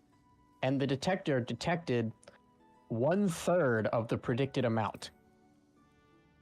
There were two possibilities. The theory was wrong, or sometime within the past 50 million years, for some unexplained reason, the rate of fusion in the core of the sun dropped to 1/3. And depending on how sudden this was, it could mean that at some unknown time in the next 50 million years, the sun will suddenly become too dim for life to exist on Earth and everyone will die with no warning. Like in the movie Sunshine. Nobody found an explanation for what the actual situation was. Like, they didn't know whether or not that doomsday prediction was actually valid until 2001. When it was discovered that It absolutely there is are valid. 3 kinds of neutrinos. So they only detected one of the 3 kinds. Hence 1/3. I do like Kitty Cat's comment of the sun is going to go dim and kill us all, and so humans were like, not if we kill ourselves first. Yeah, that's a pretty common reaction to these sorts of things. You know, I was gonna ask what. Well, I probably wasn't actually gonna ask, but I was thinking, what do you mean by that? And then I realized, oh, yeah, this is a sad enough topic that we probably shouldn't talk about it much on stream. But people do have a bad habit of, oh no, something's going to kill us. I'll kill myself first. I meant more that pretty upsetting. we live in a very pessimistic generation that regards humanity as a bunch of suicidal idiots. Always be contributing to carbon emissions. Yeah.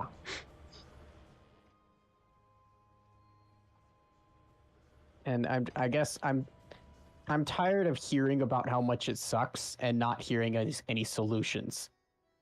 There are people working on solutions. I know, and I like hearing about the solutions. They're just not very loud. That's why Bill Nye was like, no, I'm going to be really loud. And then nobody listened to him much anyway. Yeah. Or rather, the only people who listen to him are people who already cared. That's not necessarily true. There are some people who do care, who watched some of the things he's done over the past, 10 years and actually learned things about what's going on, about why things are bad. But not many. Ooh. Most of those people had already informed themselves. Like every star, the sun is variable. It has a period of about 11 years, and it only varies a smidgen, so it doesn't really affect us. But if you have astronomers like the medieval Chinese did, you can count the sunspots, and they rise and fall in a period of 11 years. This is a mild concern for people that work with satellites. Like any company that deploys satellites needs to be aware of the solar cycle.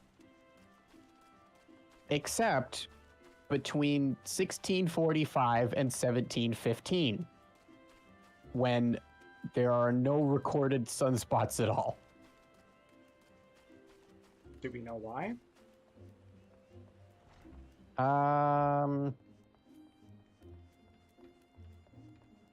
Nope. Yeah, no, I scrolled down. Unresolved. All right, give me a second. It does coincide with part of the Little Ice Age. Still. So, yeah.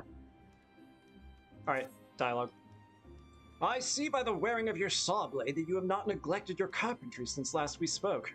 Very good. You will soon be ready for your third and final test. In the meantime, the guild has need of your services. You're familiar with ash wood? But of course you are. Bid you craft me ash lumber? A simple task, you say? Then you shouldn't have any trouble crafting me 12 lengths. This is no jest. We used our last few mere moments ago. So, you see, this assignment is motivated purely by practical concerns. I would ordinarily handle such a trifling task myself, of course, but I'm feeling unwell, and I do believe you would benefit from the practice. Now, go. Do not disappoint me. All right. I don't have enough ash lumber for that. So yeah, the Atomic Rockets website has a whole page dedicated to bizarre things in astronomy, and by and large, I have not heard of most of these. Like, a lot of them aren't like terribly shocking, but yeah, not knowing about the three flavors of neutrinos until 2001 was kind of surprising. Like, it's odd to consider that our generation has lived through important particle physics discoveries like that. Other than, of course, the Higgs boson, which, we all heard about. But, like, particle physics always seemed like this thing that had already been pretty much figured out before I was born. But no, apparently, the other two kinds of neutrinos were unknown. That doesn't surprise me. Yeah. I mean, hasn't everything about the, subatomic particles in general, when did we start naming them? Like in like 1920. Really? I don't take that figure to court, but yeah, no, like it's part of the reason I want you to see Oppenheimer. Oppenheimer and Einstein were involved in this. Yeah, but that... Okay. In the 40s. In subatomic and, like, particles. there were several subatomic particles known before that. Neat. Yeah, like the whole theory behind fission bombs was contingent on knowledge of the neutron and what it did to the nucleus.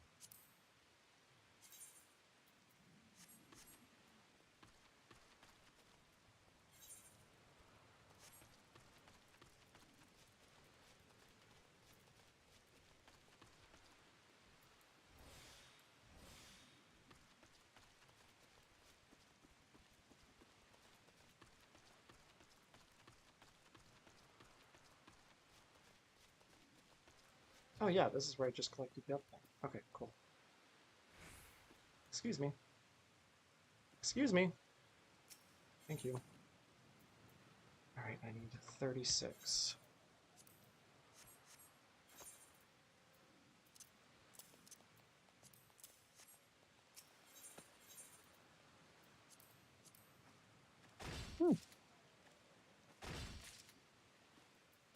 So Mars does not have lines on it, but its moon Phobos does.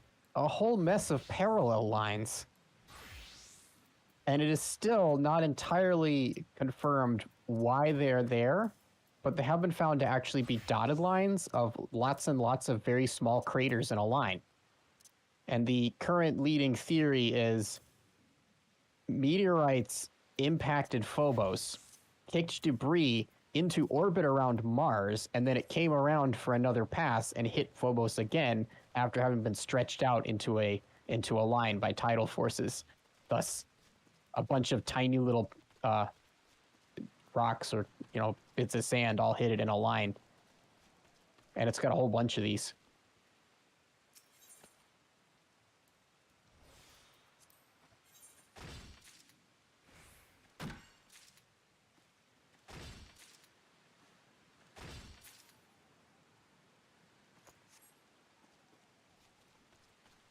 Thank you for providing dialogue while I run around in the rain chopping ash logs. No, I'm happy to.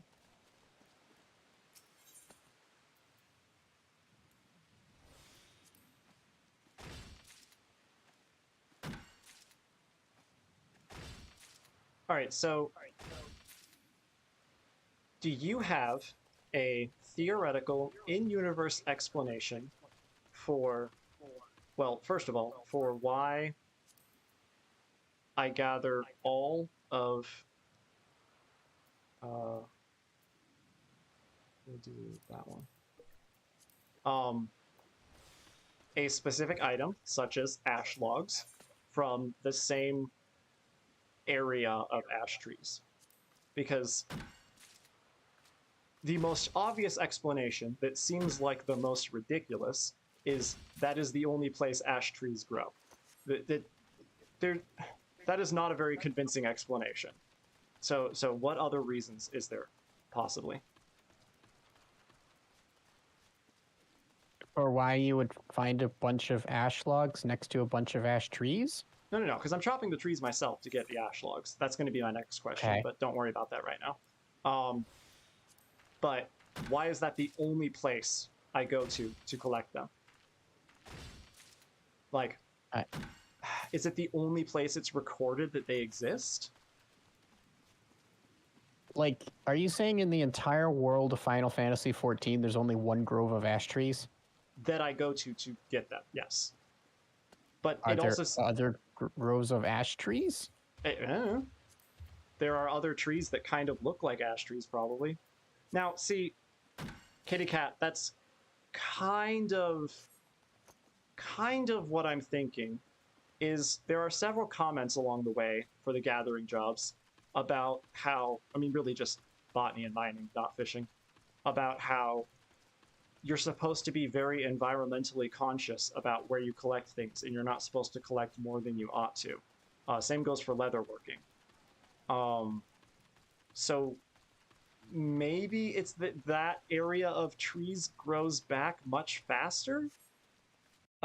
Which kind of relates to my next question, which was going to be, why can I chop from the same set of trees for an hour, just circling around?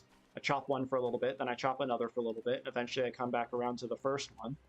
They do change a little bit, but like at most, there's maybe 8 trees total in an area that I will chop. Why? Yeah. How does that work? How do I keep getting logs from the same trees without them ever, falling?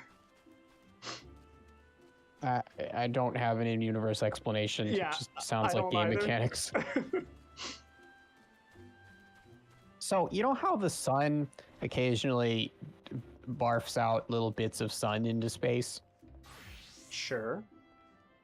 The flares. Yeah, it happens all the time, and we sort of have we have pretty good understanding of generally why it happens, even if the actual system is too chaotic for us to say exactly when and where and model the whole thing. So OSIRIS-REx is a probe recently launched to the asteroid Bennu, which is a clump of rocks in space about 1 kilometer across. So quite small, okay? It's a pile of dirt. It's doing the same thing. It is apparently occasionally just suddenly yeets a clump of rocks from itself into space.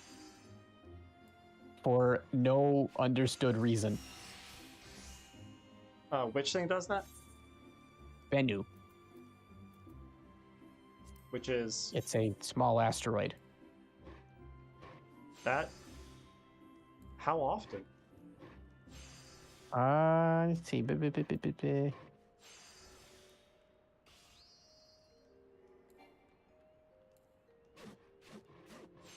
Doesn't say. I'd have to do some more research. That is indeed bizarre. From time to time. Oh, okay. Sometimes it's one at a time. Sometimes it's a few dozen small rocks.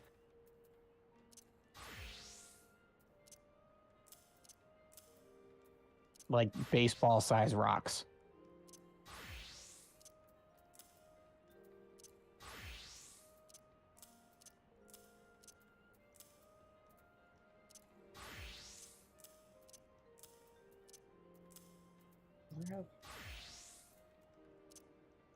There we go.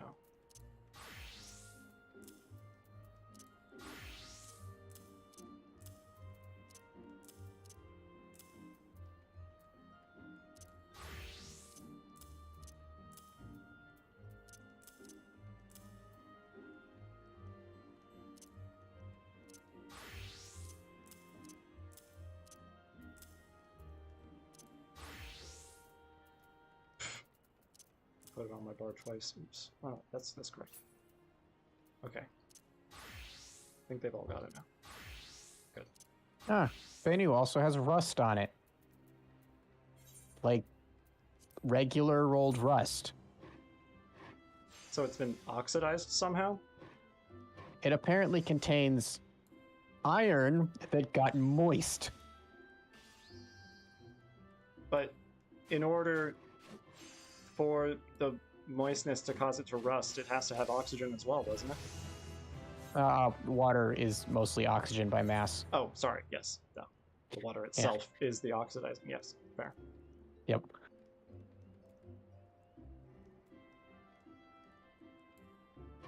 Oh, hey.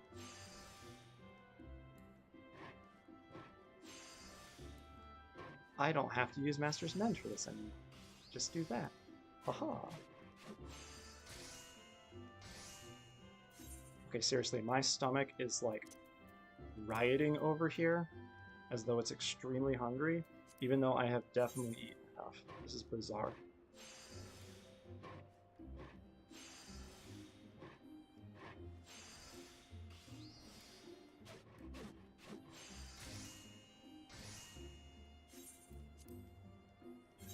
Bennu's average density is 1.19 grams per cubic centimeter.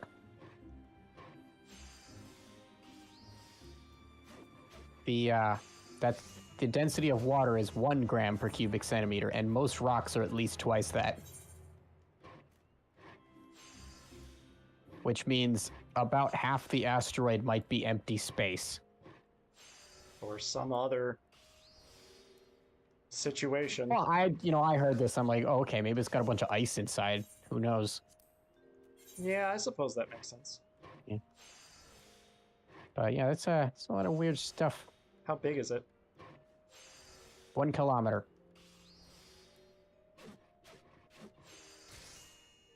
So, not impressive as asteroids go by size. It's just they sent the OSIRIS-REx probe to investigate and found a lot more weird stuff than anyone was expecting.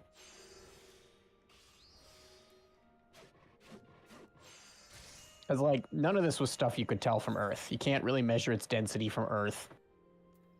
You can sort of estimate it by looking at its luminosity, by trying to figure out how big it is.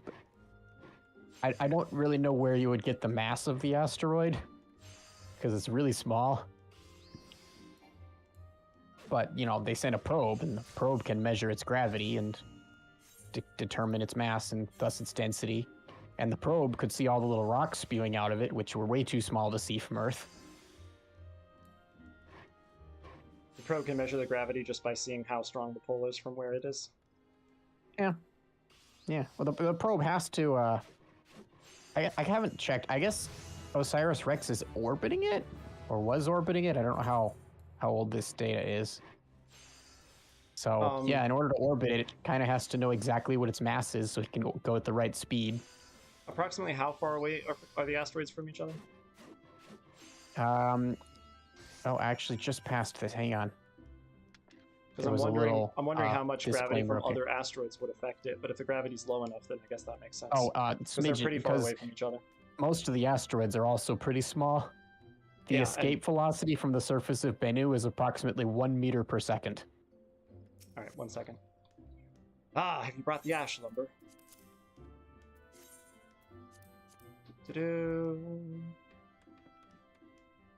The average distance between asteroids is... Hold on, dialogue. Such a prodigious quantity. Thank you, child. You've done your guild a great service. I'll tell you when I'm done. Ash lumber is renowned for its unparalleled flexibility. This quality makes it ideal for use in bows and myriad other weapons. By the same token, ash lumber is easily worked, and thus ideal for learning the basics of our craft. Such a versatile material is understandably popular, so we always have need of more. It may also interest you to know that ash possesses certain medicinal properties. Tea brewed from its bark eases various complaints. Complaints such as that with I am presently afflicted. Suffice to say, I am pleased to see that your lumber is dusted with a sufficiency of bark fragments. But let us return to the subject of carpentry. You've proven yourself more than capable of working without my guidance. If you wish to market your crafts to others, speak with Gontranch and the Carling Camp, blah blah blah. Guild leaves. Continue to, refine your skills and return to me when you're ready to take the next step. Cool. Done with that. Hi, Tim. Hi. Oh, hello. You two The can talk about average space stuff. separation between asteroids is 16 times the distance between Earth and the Moon. Well, in all fairness, the moon definitely is affected by Earth's gravity, but it's also much bigger. Earth is also as big as all of the other Yes. inner planets put together. Yes, exactly. So, yeah. Yeah, all of the asteroids together, if you glued them all together to form a new planet, it would be 4% the size of the moon. I'm sorry. All of the asteroids in the asteroid belt. In the belt, yeah, okay, yes. There are other places to find asteroids. No. That is true. I'm just clarifying. All of the how many asteroids are in the asteroid belt?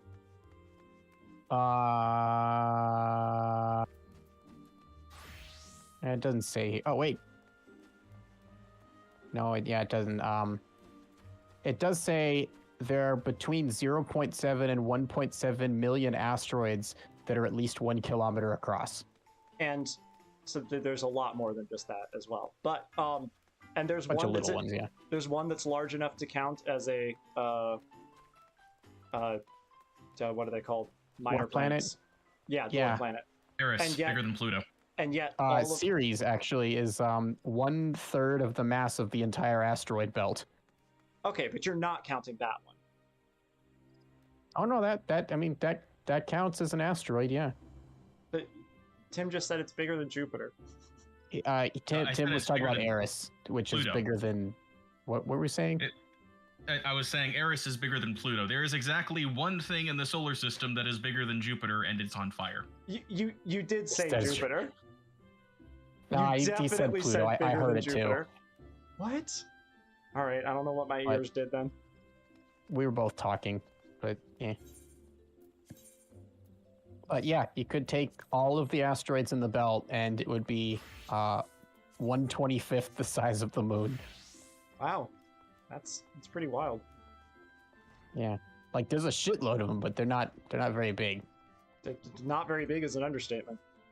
Yeah, and the belt is so large that like, if you were to stand on the average asteroid, you'd have trouble picking out any other asteroids from the background stars. Like, Yeah, you might see a couple as like a dot.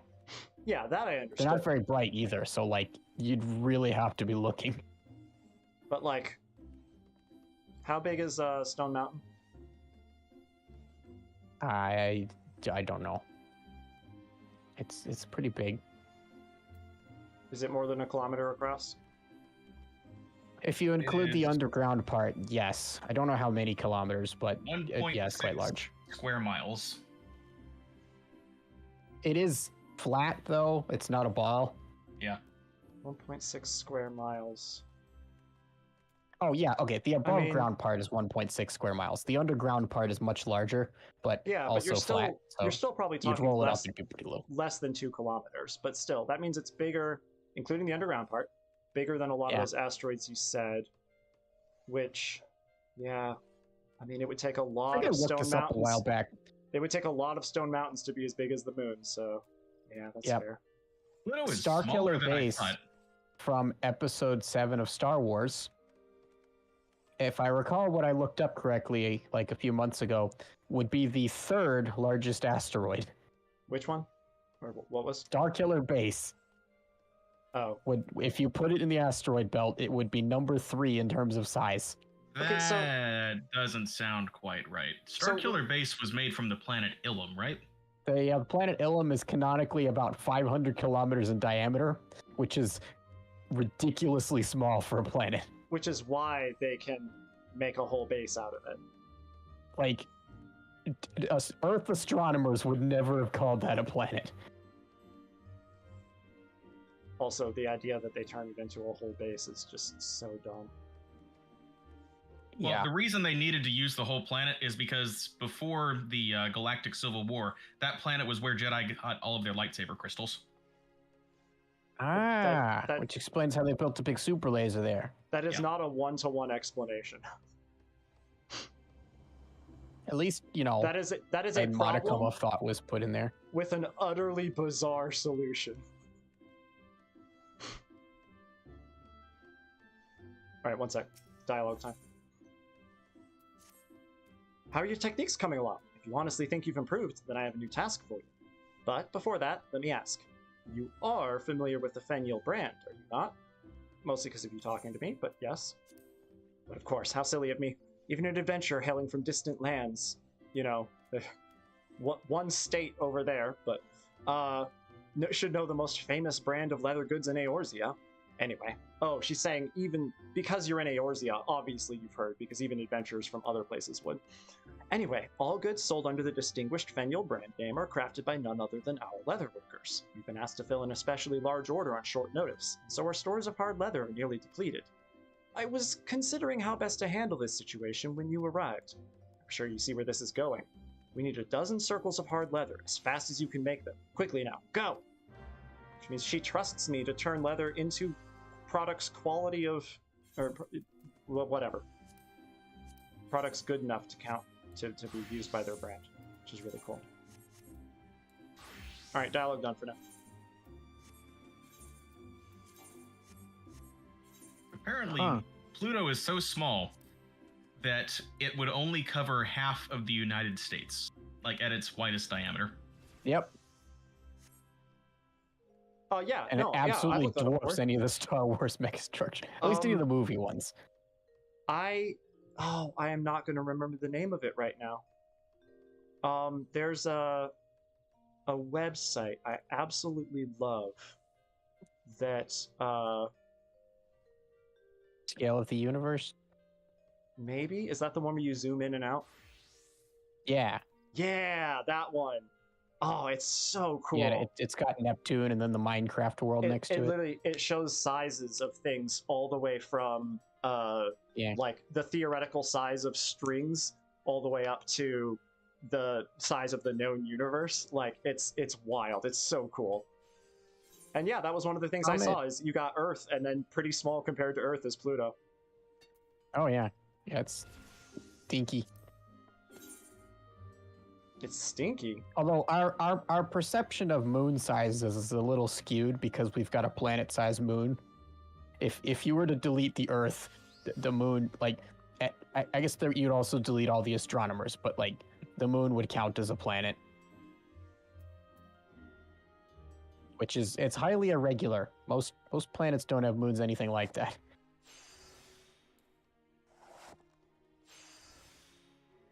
Comet Hartley 2 is covered with shiny monoliths. 50 meters high and 80 meters wide on average. Or, no, at largest.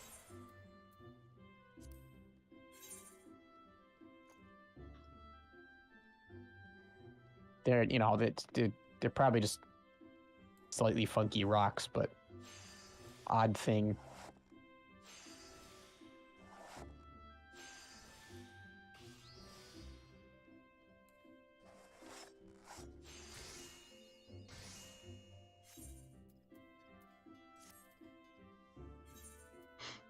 According to numerical simulations, as best we can do of the formation of our solar system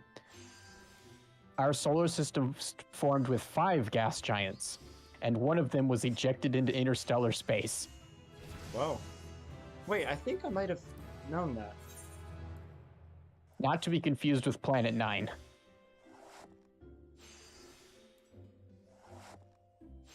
I certainly know there was 2 moons for Earth.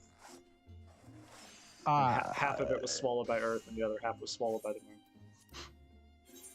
I mean, that's a really dumb way of explaining it, but this one, no. Yeah, no. That's not I've the theory heard about the moon being formed by an impact, but not that yes, part. Sorry, Yeah. That's what I mean. You're right. Yeah. I was forgetting how. Yeah, there was another planet sharing Earth's orbit, and planets don't react well to other planets trying to share their orbit.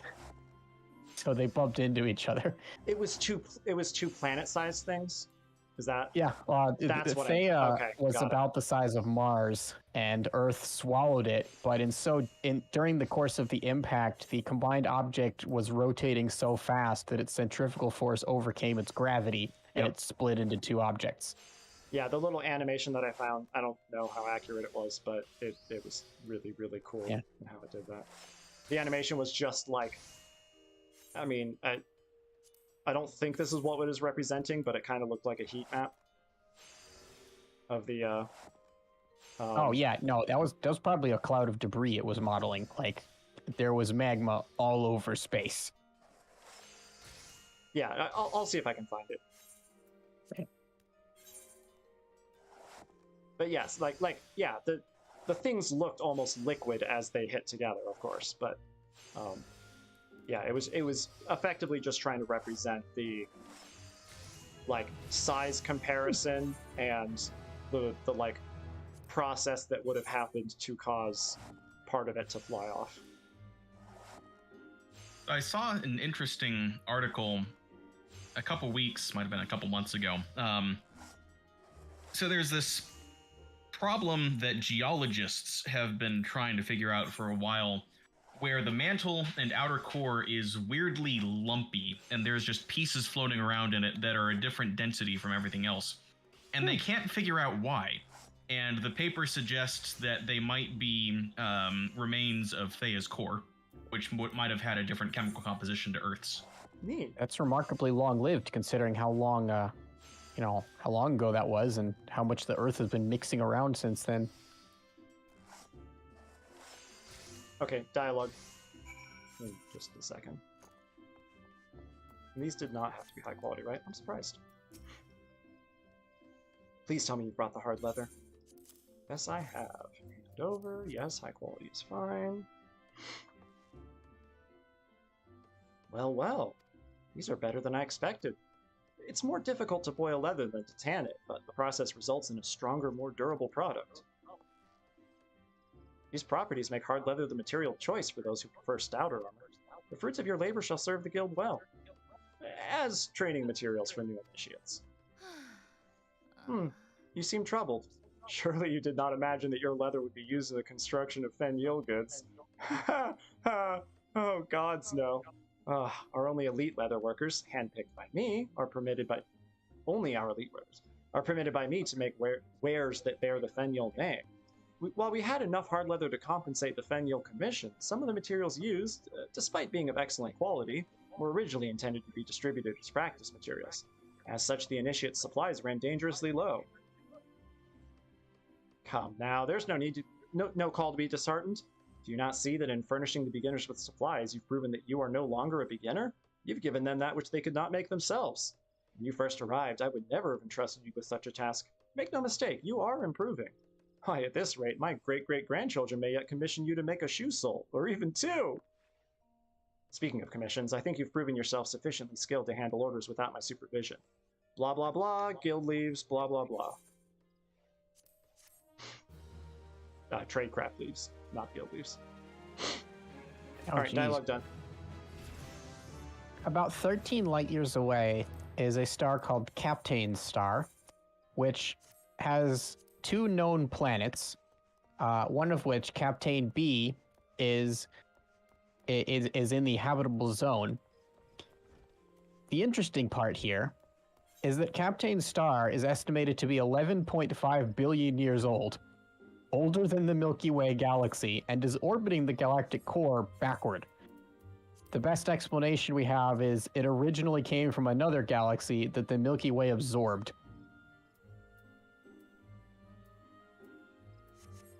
Only old Da left. 70,000 years ago, a binary red dwarf system passed pretty much through the solar system. Whoa. At a closest approach of 0.82 light years, which was far outside the orbits of any of the planets, but did go straight through the Oort cloud.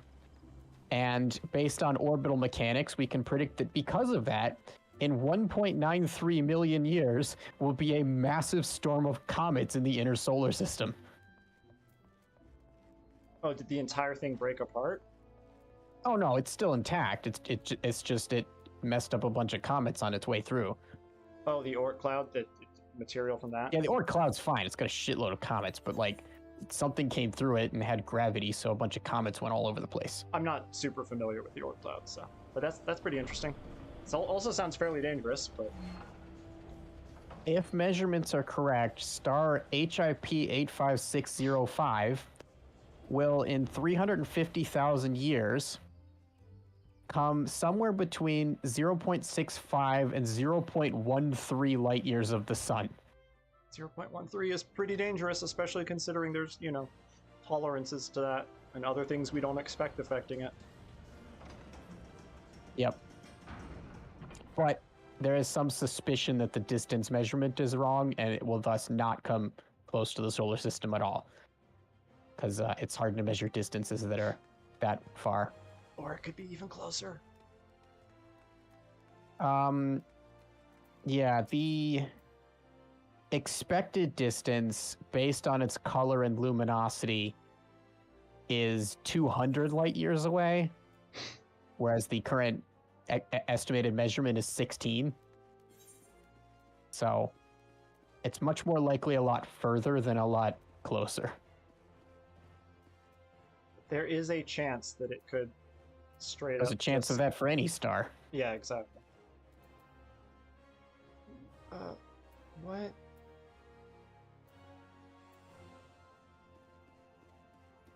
Man, it's so hard finding my way around Ul'dah. Huh. Isn't that where the airship landing is? Oh, Planet- yeah, okay, that's the arrow. Got it. Glia's 436b is at an average surface temperature of 439 degrees Celsius. Its surface is made of ice.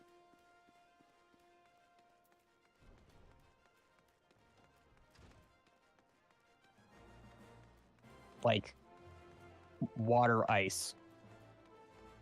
The reason being its gravity is so strong that the ice is compacted into a form of cubic crystalline ice called ice 10, Whoa. which has a melting point of 725 Celsius.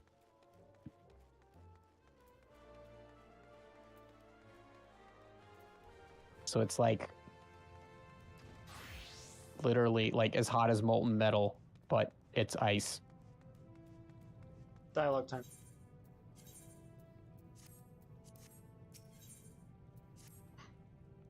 Ah, I remember your face this time, my most helpful assistant.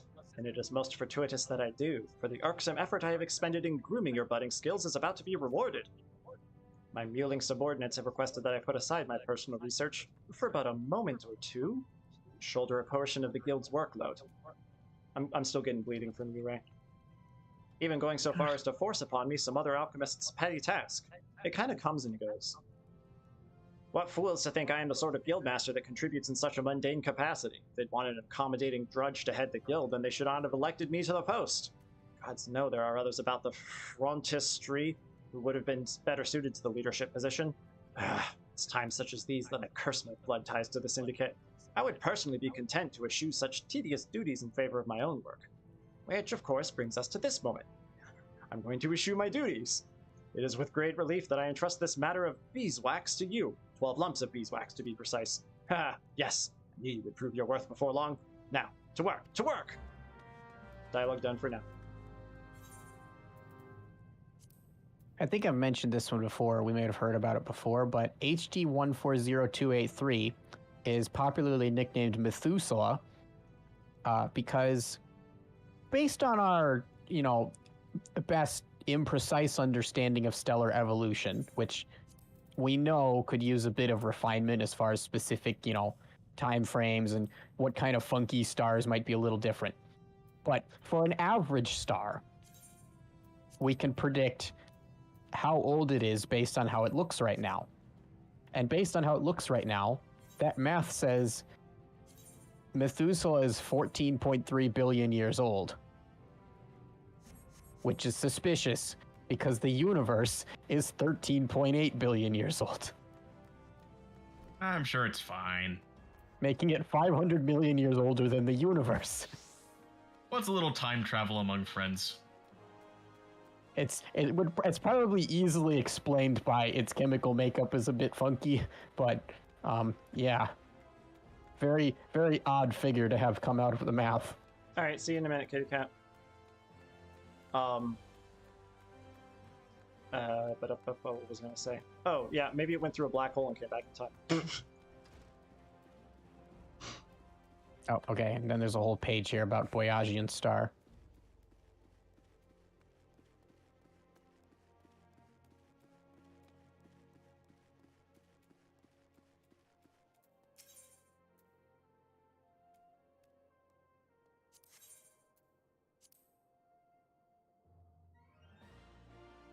Huh.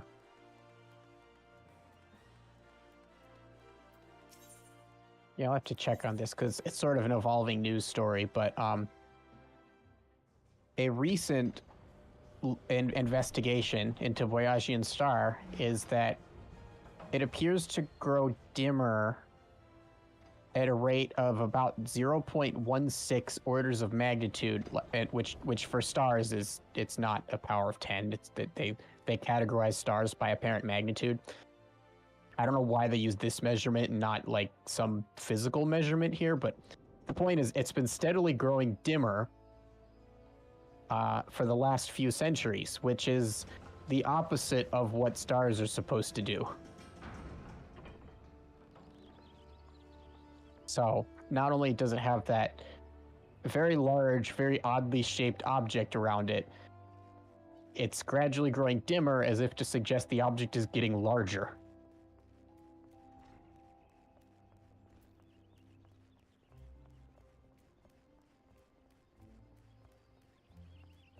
The previous leading explanation was that it had a large amount of comets that were passing in the way, but to have the measured effect would take approximately 650,000 comets, which is a highly improbable number of comets to all have in the same place at the same time.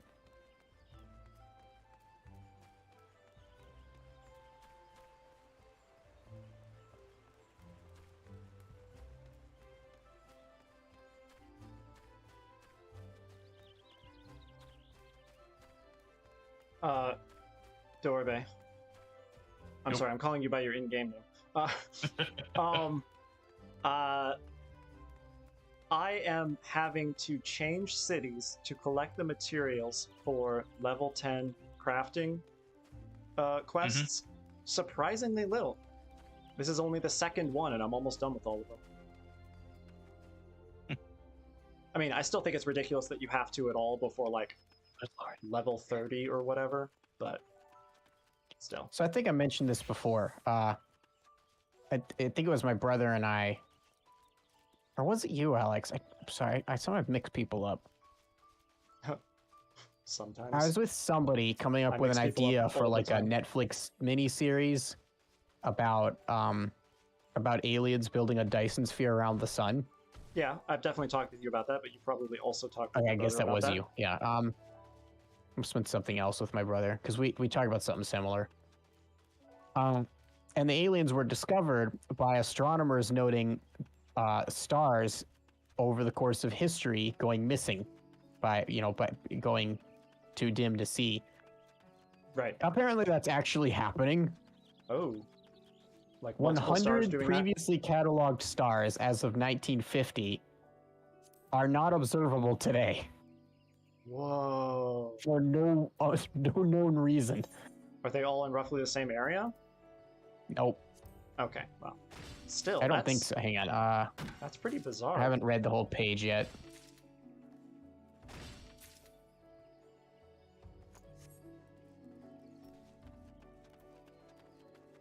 It is suspiciously fast for any known mechanism of covering up stars. Like, if you were trying to build a Dyson sphere, you would not get the job done in 70 years. That's way too fast.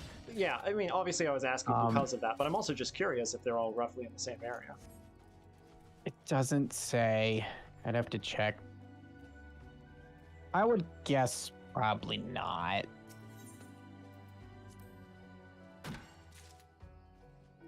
Which means it's not like there would have been a bit more stir if they were all near each other. It's not for the exact same reason, but there's a possibility there's a reason that is happening in many places that we don't yet understand. Yeah. And, if we continue measuring and find this is just a constant rate throughout the universe, then that'll make it less mysterious, I guess. I don't know.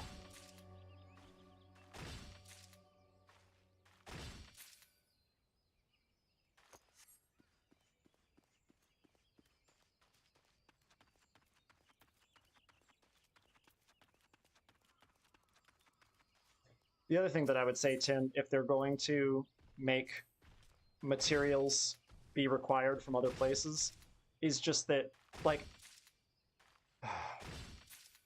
they have smithing in Limsa, but you get the mining job in Ul'dah. Now, you can't pick up the smithing job until you're level 15, right? You can't pick alt jobs until you're level 15? Until at least one class is level 15, yes. Right. And you can't go to other cities until the level 15 quest, MSQ Correct. quest. So in that regard, it makes sense. But I don't know.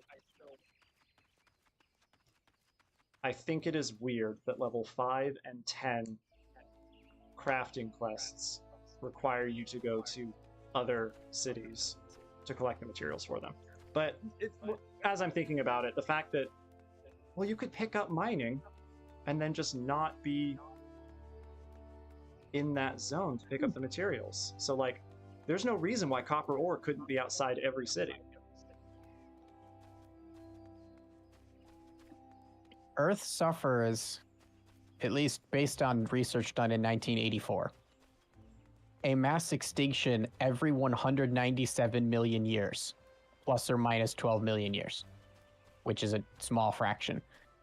There are other mass extinctions, but like every 197 million years, for all of known geologic history, there has been a mass extinction, which is fairly close to the orbital period of the sun around the galactic core, which is 230 million years. So it's been calculated that there's a certain distance at which something else could be orbiting the galactic core, such that we would have a close approach to it every 197 million years. So that's as far as we got. Like, could it be that there's some incredibly deadly thing, and every time we orbit the galaxy, we come near it? But if these I'm unexplained not saying mass it was extinctions, Reapers, but are these unexplained mass extinctions? I probably, like, this is like 2 paragraphs. It doesn't hold a lot of water. I think this was included as like inspiration for sci-fi writers. I don't know why. But They this would is the be first I'm unexplained. hearing about it, so like it's probably a coincidence. That's what I'm saying. Are they unexplained mass extinctions? Because I get the feeling they are all explained. Yeah, well, there's a proposal for all of the mass extinctions, but for most of them, it's difficult to say for sure. We don't exactly have a smoking gun giant crater for most of these things.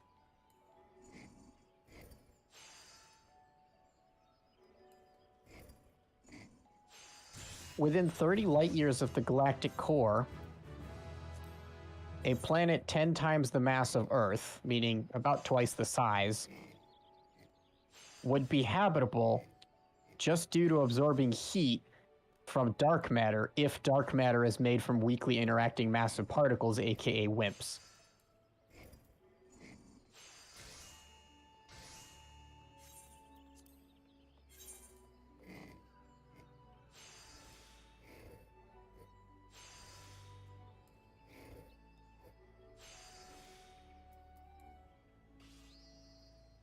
Oh dear. The star WR104 is 2,400 parsecs from Earth. I don't know how many light years it is. I'd have to pull out a calculator. And the type of star it is extremely massive, extremely short-lived, and extremely and like doomed to be a very powerful supernova. Which at that distance is usually not a big problem. Except that Earth is within 30 degrees of one of its magnetic poles. So if we're very unlucky, it could undergo a supernova and blast a concentrated beam of plasma that destroys all life in the solar system. on one side of the planet at least. the other side would follow shortly afterward.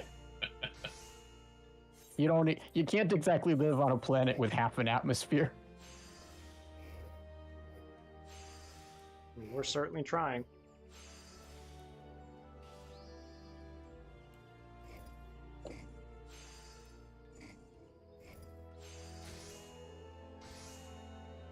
No, I don't mean an atmosphere at half the HP. I mean like the atmosphere only exists on one half of the planet.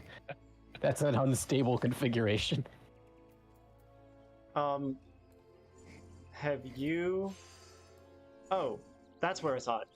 Were you watching me play the Guardians of the Galaxy game when they showed the planet that's split in two?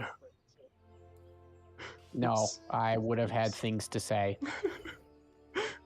Just look up Marvel planet split in two. I don't remember the name. I'm afraid of this. I'm gonna hate it. Yes, you are. I am curious if they have some explanation though. Avengers Endgame split timeline. Everyone on Earth gets superpower. Okay.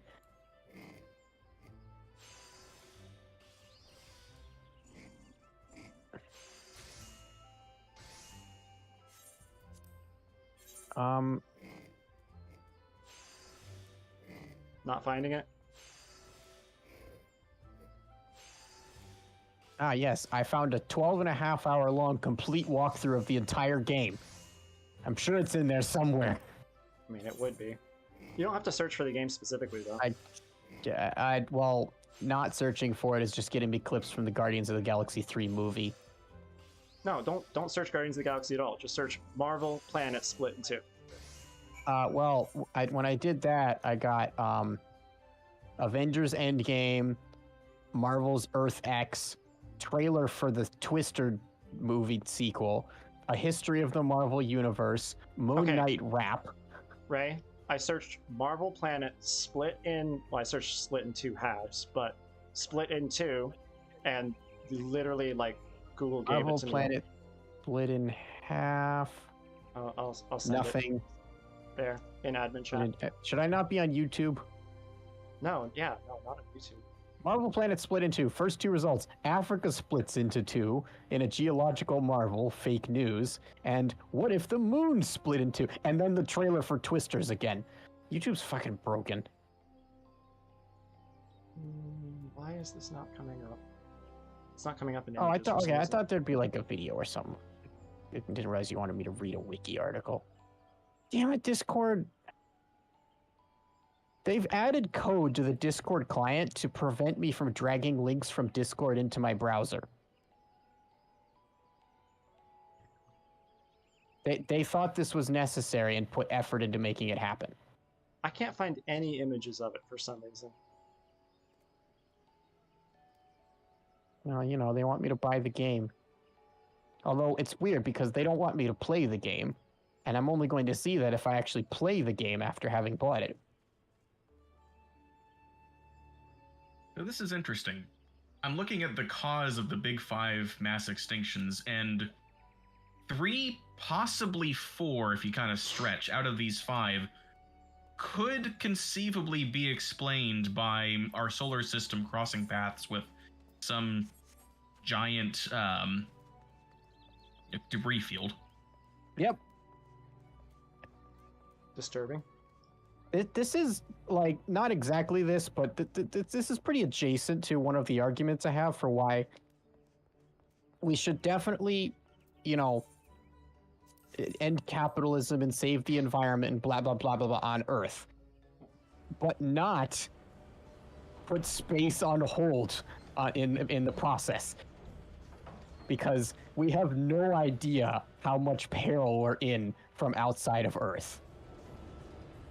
And this does not need to involve Independence Day aliens. This could involve asteroids, gamma ray bursts, or who knows what kind of things science doesn't even know about. Well, Ray, if it's any consolation, I am, I mean, obviously because I'm saying if it's any consolation, I'm about to say something that is not any consolation. But I am rapidly beginning to believe that we are much closer to the singularity than I had previously thought. Oh yeah, no. like- so like does my brother. Like, within our he's lifespan. been telling me that for years. close. Oh no, my brother's been telling me for the last year that it's like we're right on the threshold. Like in the next 2 years. Yeah. Well, I mean, I I don't put know it in that the it's that same close, category as fusion. I'll believe it when we get there, not before. Well, so that's the Yeah, thing is the his main singularity. argument is that The problem is the singularity is not a specific moment. We won't know the singularity has happened until a couple years after the singularity has happened, because the defining feature of it is that things are progressing to a point we could not have predicted. That things are progressing fast enough and in a way that we no longer have the ability to control or predict what is happening with it. That's the defining feature of it. And so when it happens, we will still think we can predict things, and then we'll keep being wrong, and we'll be like, oh, wow, didn't see this coming. Oh, wow, the didn't see this singularity coming. will begin before we know the singularity has begun. Exactly. And so yeah, you can believe it when it happens. It's just you can believe it when everybody else is starting to believe it. Yep. All right, give me 1 sec. Dialogue time. Alchemist. Handover. Now, these will never be used for the Sultana's bedchamber candles, but the quality is passable, I suppose. This is indeed a wonderful arrangement. Perhaps I should pass on to you the mantle of Guildmaster in its vexatious entirety. Now, the beeswax you have brought me is, as you must surely realize, the purified form of the substance honeybees use to build their hives. Candles are the most obvious use for this refined material, but beeswax may also be used to enhance leather goods, or be mixed with dye to create painting supplies. It's not the most difficult material to create, though keeping the quality consistent for such a large batch speaks well of your attention to detail.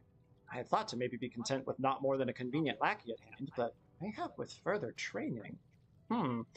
We must somehow supplement your studies, but I am loath to be parted from my workbench. Thankfully, I am aware of the perfect solution to this quandary. Tradecraft leaves. Blah, blah, blah, blah, blah. Receive payment while doing so. Remember, your improvement is my utmost concern. Sure it is. Sure it is, buddy. Alright, done with dialogue now. My brother's main argument is that humans are very bad at predicting exponential curves, like, by intuition. We can do math, but like, no, you should talk to him. But generally, if something's changing at a linear rate, we're pretty good at predicting what it will be like at a given time in the future. If something's changing at an exponential rate, we're extremely bad at estimating its future state, even a short distance in the future. So okay, you're talking specifically things changing exponentially over time. Yeah. Okay, there the issue is, by the time we start to see the trend, it's already changing at a much more rapid pace. So that I can kind of agree with. Math has been done to show that AIs are advancing in capability and sophistication at an exponential rate. So humans who are bad at predicting exponentials are going to be bad at predicting the state of AI in a few years. More importantly, we have been bad at predicting it already. That is also true. So that's what I'm saying. Yeah, he's erring on the side of caution. In order to say that it's progressing at an exponential rate before it does so, before significantly before it does so, it would have to have happened in the last 10 years, is what he's arguing. Well, it's already exponential. Right, that's the thing. But that's the thing is, measured. Because we can measure that it's exponential, it's already well into, it's getting past us. So, yeah, I understand his argument. I don't know that I agree with it, but I understand it. There is a logical fallacy in here, that being, because we can't predict it, the solution that everyone thinks is wrong is probably the right one. Well, it's not so much that as I think it's more the 10th man argument that motivates him, which is if you're in a room and there are 9 other men in the room and they all have the exact same assessment of a situation, they're probably wrong. Which is very anecdotal. Interesting. Yeah. Like there isn't math behind this, but it's anecdotal enough that you know, to be a understandable philosophy for people. People tend, when it comes to AI, to either pick what they think is the middle ground argument or pick a very pessimistic stance. 1 sec. So Dialogue time. my brother feels his responsibility to treat it as though it's advancing at the maximum believable rate, and treat the threat accordingly. Be very cautious, assuming it will happen very, very fast. Give me 1 sec. Dialogue time. I'm so sorry, sir. Please don't. Oh, it's only you, M'aana. For a moment there, I thought my heart was about to fail me. I thought the angry miner had returned. Gigi wasn't pleased with the ore the miner brought in, you see, and he made this sentiment clear in the only way he knows how. There was mention of the miner's mother and an old goat. Anyway, never mind all that. I have an urgent task for you. We've just received an order for a prodigious quantity of copper rings, and I'd like you to handle it. Now, this is an honest-to-God's commission, M'aana. You'll have to satisfy a paying customer, not your kind and lovely guildmaster. But I believe that you can do more than simply satisfy. Now, the customer's waiting, so you best get started on those copper rings. When they're ready, come and show them to me, just for good measure. Also, there is Goose. I am worried about what this Goose is up to. So, you both know about the Kardashev scale. Remind me. Oh yeah, that's A scale Kardashev level 2 civilization has a total energy consumption roughly equal to a total power consumption roughly equal to the power output of a star. Right. The sun was used as a reference before it was discovered that the sun is brighter than 90% of stars. But what was number 1 on the scale? Total power consumption roughly equivalent to the power Earth receives from the sun. Have we hit that point? Doing a sort of a polynomial approximation of the 3 sample points given in the original Kardashev scale, we can calculate where we are in a decimal notation, and the most popular conclusions were about 0.7. Okay. But it doesn't mean we use 70% of Earth's energy. Yeah, it's Earth the actually scale is, receives 10,000 times more energy from the sun than we are currently using. yeah, the scale is Just also from sunlight. the scale is also exponential. Yeah.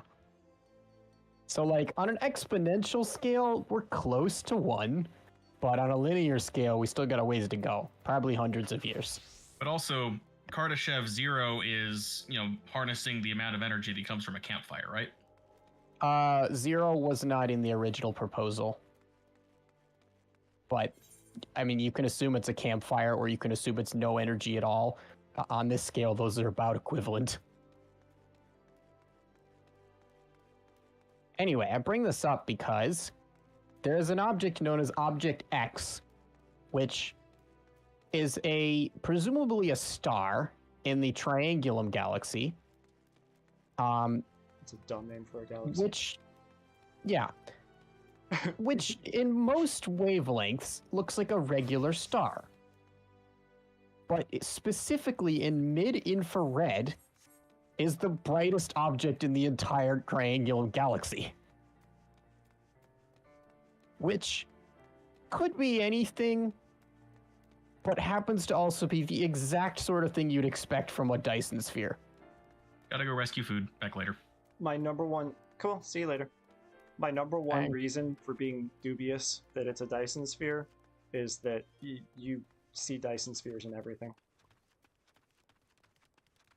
That doesn't mean they're not Dyson spheres. I'm not the one drawing this conclusion. It's right here on the page. I'm just reading what I'm seeing. It's kind of like paranoia.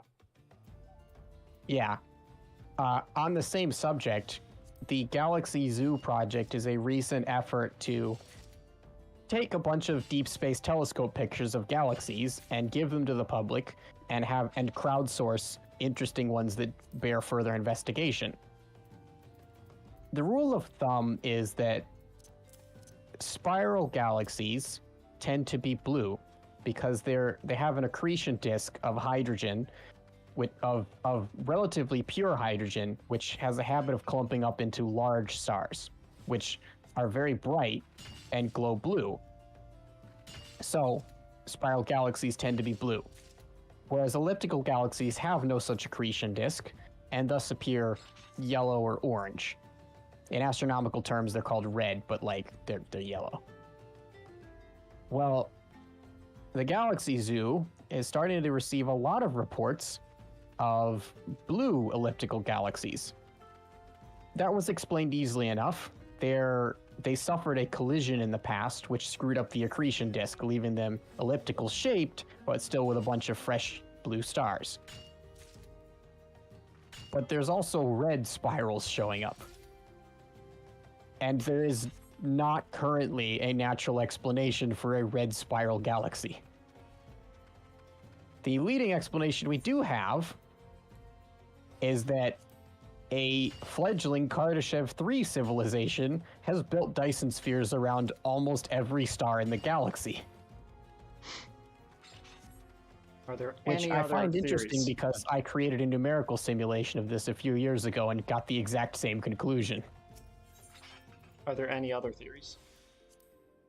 Nope. That is the only one. So it's not necessarily aliens, but we don't have an explanation yet that isn't aliens. What other examples do we have of moments that we have explained things, or that our best explanation Oh, was it's happened a aliens bunch of times in for the a past. long time? Okay, yeah. No Wasn't there cause something for with alarm. Mars? Yeah, the canali, I mentioned it earlier. Oh, that was okay. Got it. Also, neutron stars were a notable one.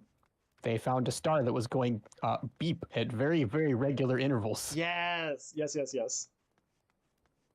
How long ago was that we actually managed to A understand few why? decades.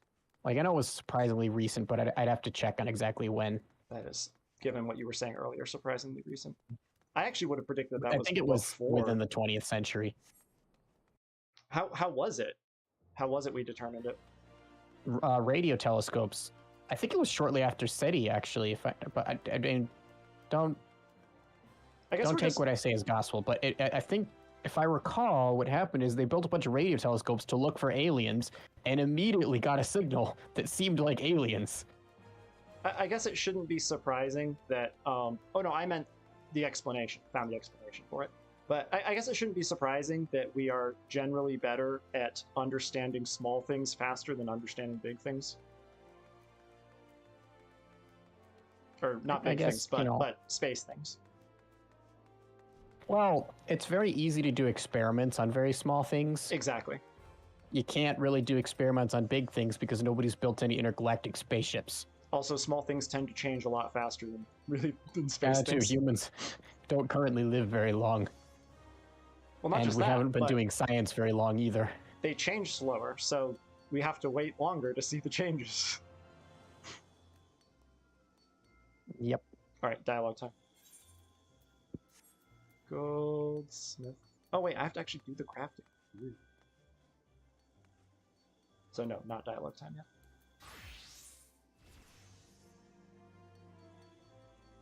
Wait, what? Wait, what? No! Okay, I'll just buy one. I apparently accidentally mined one too few copper ore. But I'll just buy one. Oh yeah, I remember this one.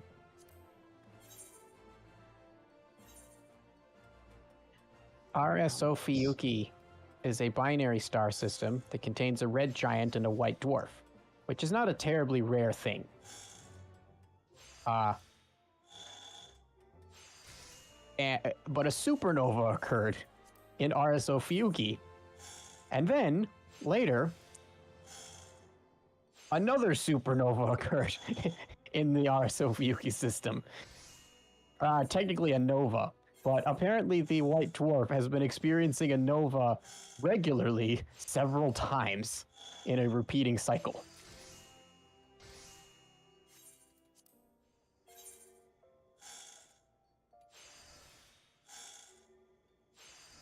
I'm beginning to think I'm going to run another late stream tonight to do all the crafting. Yep. Because I'm about to finish all the jobs, which means next on my list of things to do is crafting the next set of gear.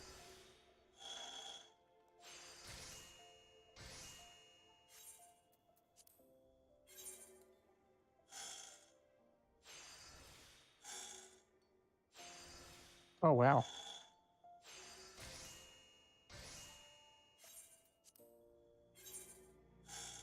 apparently this thing has been undergoing a nova roughly every year for the past 1,000,000 years. In so doing, creating a nebula about 450 light years across around itself. It's an alien art piece.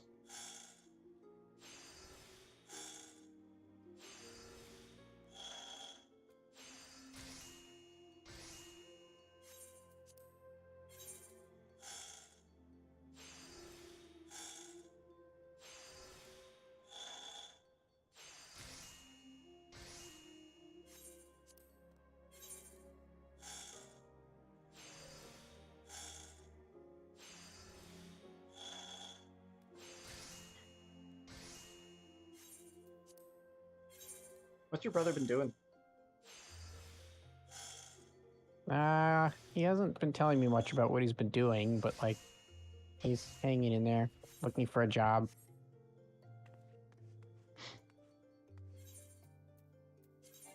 He mostly seems to spend his spare time following AI or biology news. I just meant like So there's always something interesting to talk about. what like if he's gotten a job doing anything even remotely in that field. Nope. That's too bad. Yeah, no news. Yeah. Not that I have any either.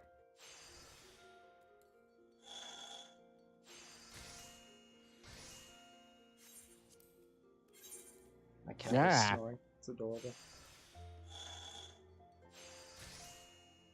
The Black Eye Galaxy M64 is rotating one direction on the inside and a different direction at the outside. Like the outer region of it is rotating one way, whereas the core is rotating the other way. That's very bizarre. Yep. And needless to say, right at the border between them, all the gas is smacking into the other gas, and a whole bunch of stars are showing up. So it's which leads to its funky appearance. That's like how the weather on Earth sometimes works, making storms. Yeah, kind of. You know, wind going one way and wind going a different way, and one's angrier than the other.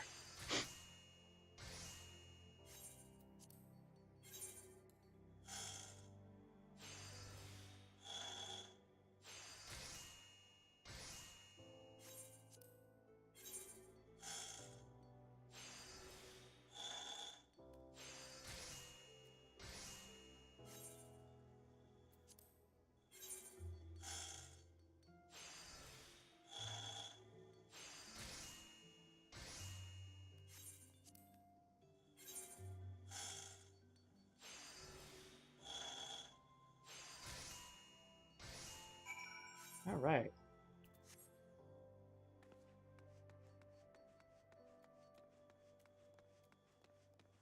Hello again, Serendipity. Dialogue time. So, are the rings ready yet? Proceed with trade.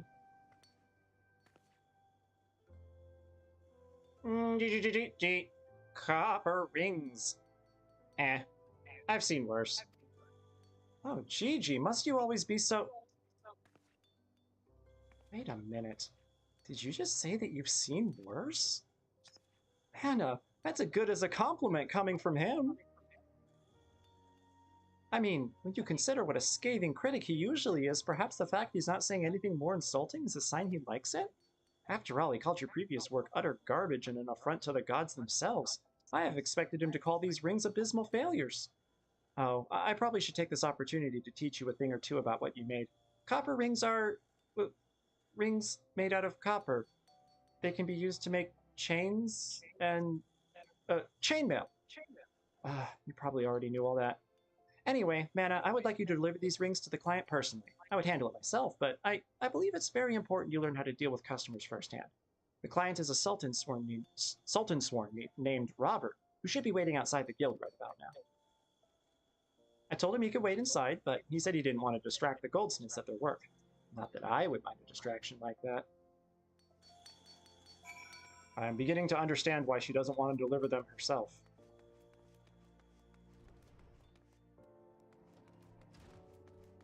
Okay, he's not that pretty. He is a bit pretty, though. You're a goldsmith, aren't you? Did Mistress Serendipity send you? Mistress. Oh. Yes, these shall serve nicely. Keeping the Sultana from harm is perilous business, you see. We Sultansworn can never have enough supplies to keep our equipment in serviceable condition. You may inform Serendipity that she can expect full payment soon, and that I send her my fondest regards. Oh. Oh. Juicy drama going on.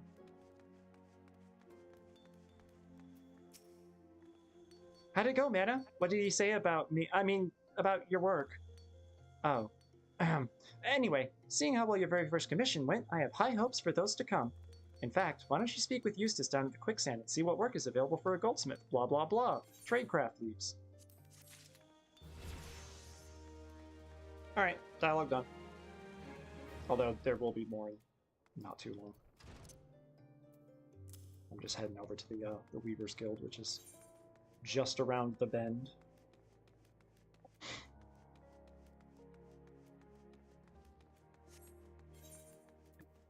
So, one of the more fun names in astronomy for a thing is a blazar. That is a pretty good name. Yeah, they found a bunch of radio sources in the distant universe a long time ago that seemed to be a point source that was radiating energy the way a star does, but was definitely not a star because, for one thing, it was way too far away and way too luminous, because a star that far away would be completely invisible and completely undetectable. Triple triad. So they called them a quasi-stellar object, which got shortened to quasar. Oh. Neat. But a small minority of these are far brighter than the average quasar, and so they got nicknamed blazars. Blazar OJ287 is about 3.5 billion light years away. Apparently the largest, the most massive known blazar, and is probably generated by a binary black hole rather than a single one. Which, you know, one of the blazars has to be the most massive, and binary black holes have been seen a couple places.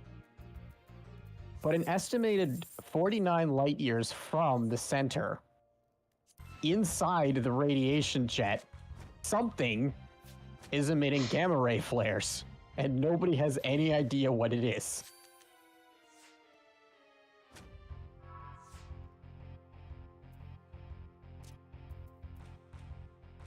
Whatever it is, though, it's unless it's there on purpose, I feel pretty bad for it, because I would not want to be in its position getting blasted by a blazar beam. Like, you think a gamma ray burst is bad. Like, this is much, much worse. This guy keeps dropping twos. Oh, hell yeah. Have I mentioned the dipole repeller?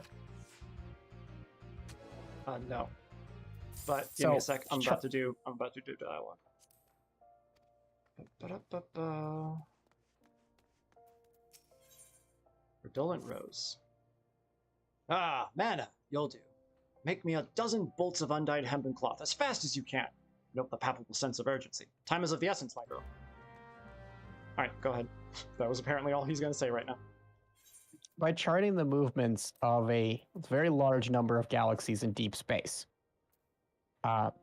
people were able to discover the gravitational center of the Shapley supercluster, which is attracting most of the galaxies within a few 100 million light years. But as in any space where things are flowing toward one thing, they're also flowing away from something else.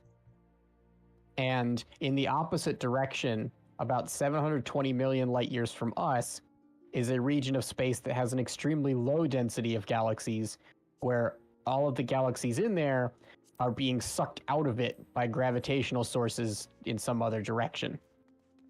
And the point of lowest density and lowest, highest gravitational potential energy is called the dipole repeller.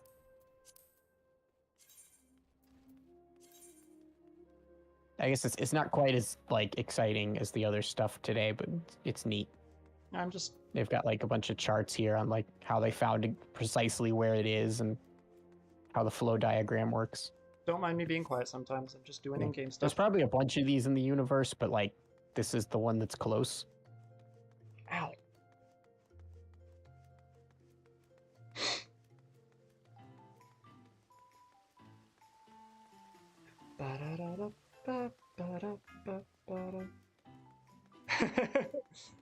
Ah, good old Sin. Weirdest kaiju I've ever seen in a Final Fantasy game. Both from a like physical shape standpoint and a conceptual standpoint. I was never like totally clear on what it was supposed to be, but it's like the culmination of everything bad people do.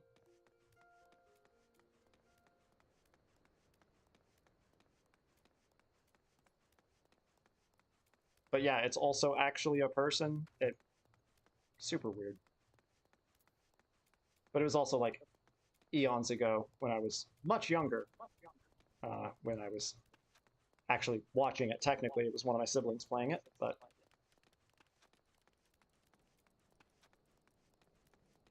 What are you talking about?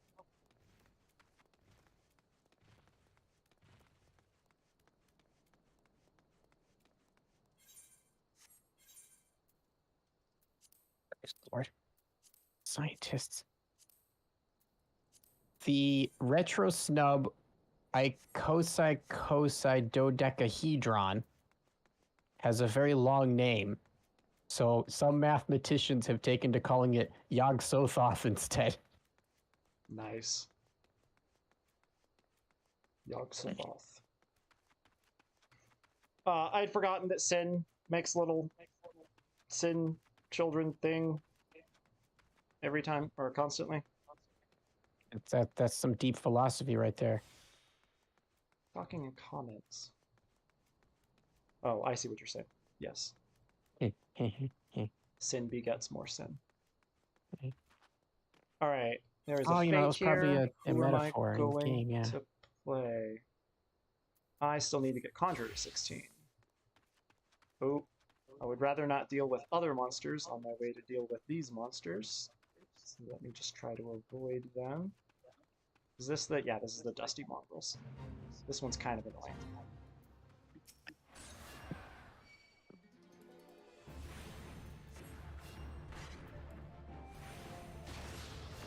There's the snaky boys here. Close enough that they're always trying to attack as well. Oh, I didn't know there was actually a whole family tree plotted out by Lovecraft for all of the monster characters. Family is an arguable word, but yes. Yeah. Debatable. That's what I meant to say. Yog-Sothoth Is the is father... apparently the No. parent of Nug and Yeb. Yep. And Nug is the parent of Cthulhu. That I'd forgotten. Come on, I really do not want these things to attack me. And then there's that goat one with the problematic name. Yes. I mean, it's not a problematic name. It's the name that'll get you demonetized because an AI will think that you said something else. Well, what? No, it's... Oh, no, that's not the goat. Oh, wait, yes it is. You're right.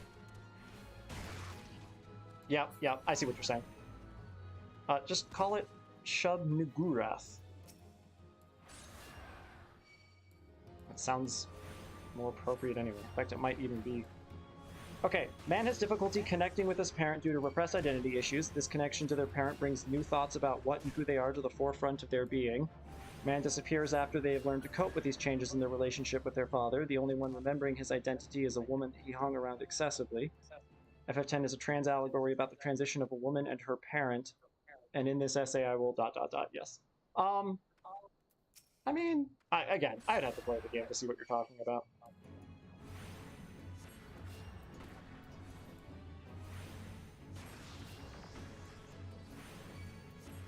And I didn't even manage to get through my replay of Final Fantasy VII, so I don't know if that's going to happen anytime soon. Dang it. I was reading about the Vista inertial confinement nuclear fusion propulsion engine recently, which was designed because somebody created a challenge where the goal was to get to Mars, but the concern was that on the way to Mars, people will be in space, and space is full of dangerous radiation.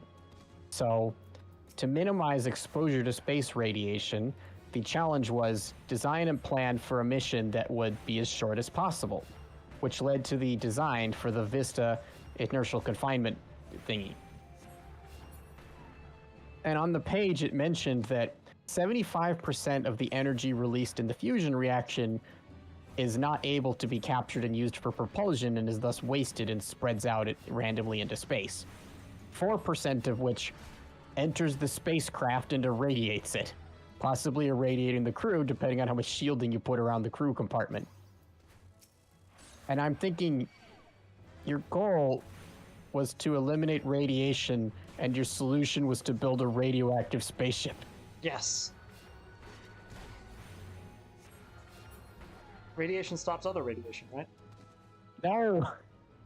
It actually makes it worse.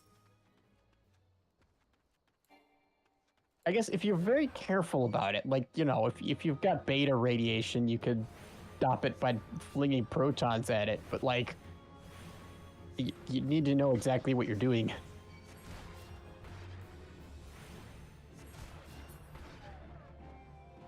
It's gonna make me go kill that one specifically over there. Ugh. And I don't know of a form of radiation that can stop gamma. You generally need matter to stop gamma. Neutrinos, obviously.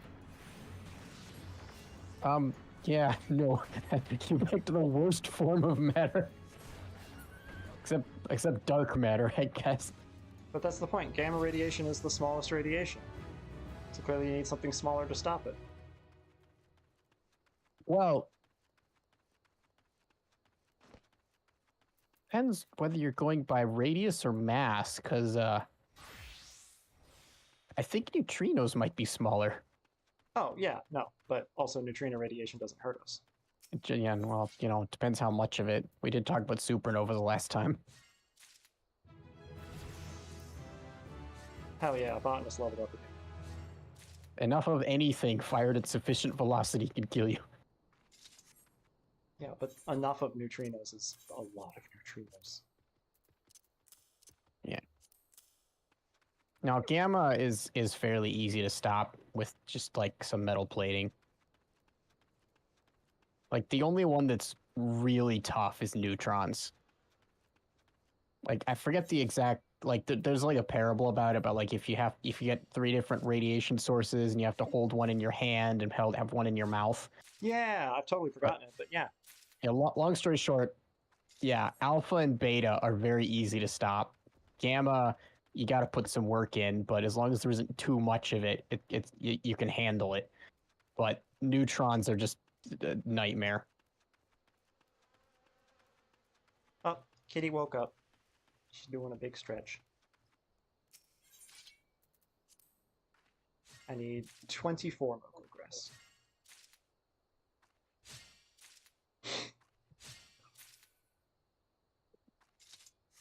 Hey, Kitty Cat, I'm probably gonna run the stream late tonight. I'm gonna do a pause at 11, but because I'm finishing up the last disciple of the hand class quest. Wait, why is it? I don't understand. Is that something different? I am going to be heading into the next round of crafting gear, and so I'm probably going to go ahead and get started on that. Cool. I will probably be grabbing something to munch during the short break because my stomach is rebelling.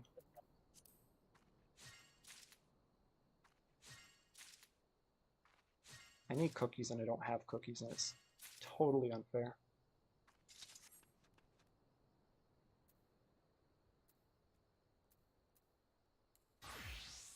Oh, that sounds so good. Oh, you made bread. That's awesome.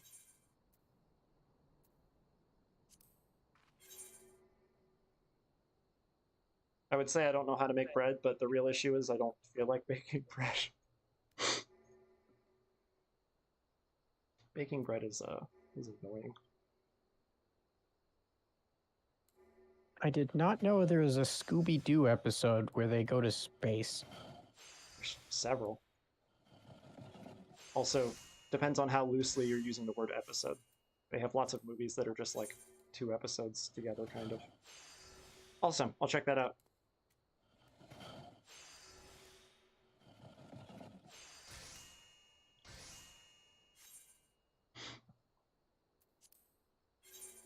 Yeah, did you know there's a Scooby-Doo movie with Kiss? Yeah, I knew about that one. That it becomes like a That one- wild that one's space infamous. it becomes like a wild space drug trip. Yep.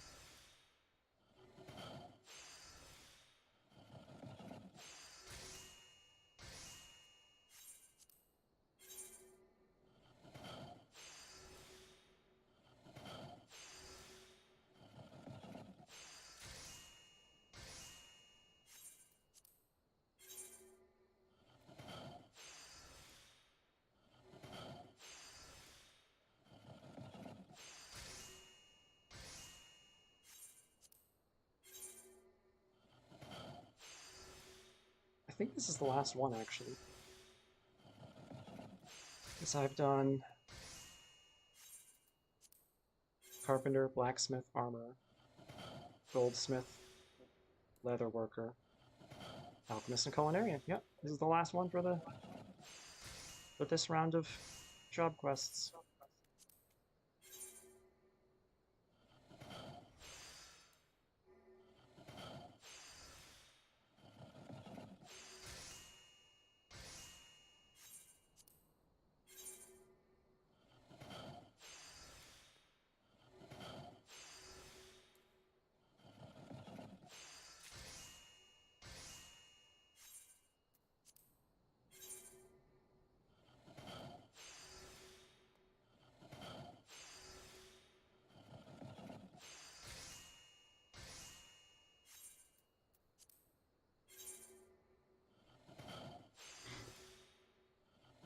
How did you get on Scooby-Doo?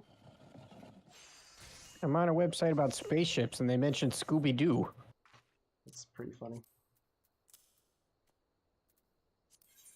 Like, they got a little screenshot of the spaceship from the one Scooby-Doo episode. I'm like, oh, okay.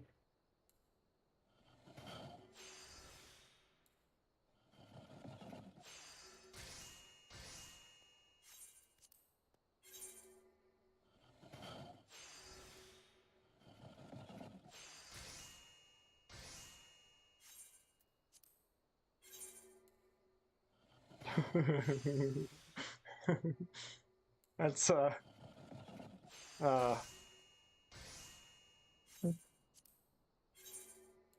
of those funny and in poor taste jokes.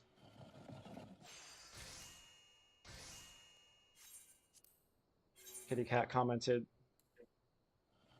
wait, run of oh, run, one, got it. One of Raringens on Raranger exploded.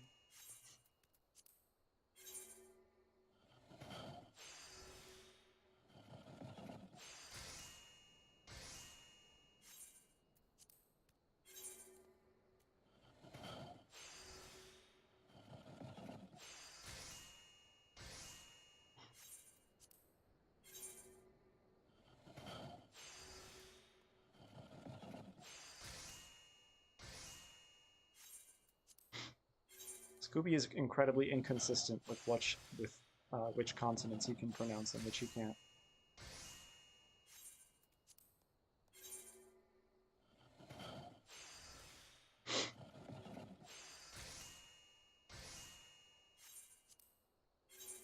Ah, yes. Asteroid stations. or shorthand abbreviated to roid stations, which definitely doesn't mean anything else. Nice.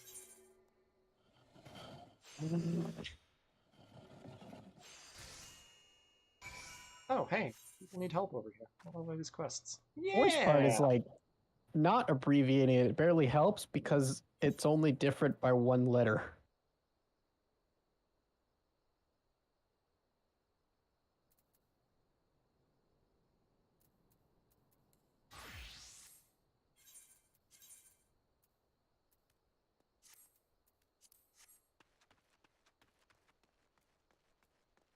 Gonna be distracted doing some quests for a minute. What you need, Fufalupa? Most dire happenings are afoot. Most grave and treacherous trespass. Some unprincipled knave has been filching supplies from the storeroom. In order to apprehend this morally challenged rapscallion, I've procured 4 iron leg traps. To be completely honest, however, I'm not entirely certain how these things work. Would you be so kind as to set them for me? Once you're done, please report to my fellow brass-blade Chichezem. You'll want to know that his traps are being put to proper use. We're going to apprehend this thief by putting out random bear traps. Ah, yes. Trap points.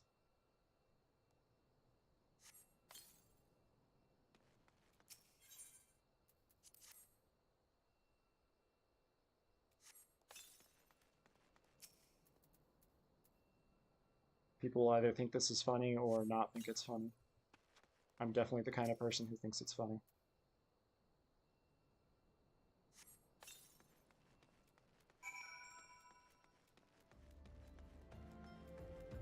Wow, where was that in the movie?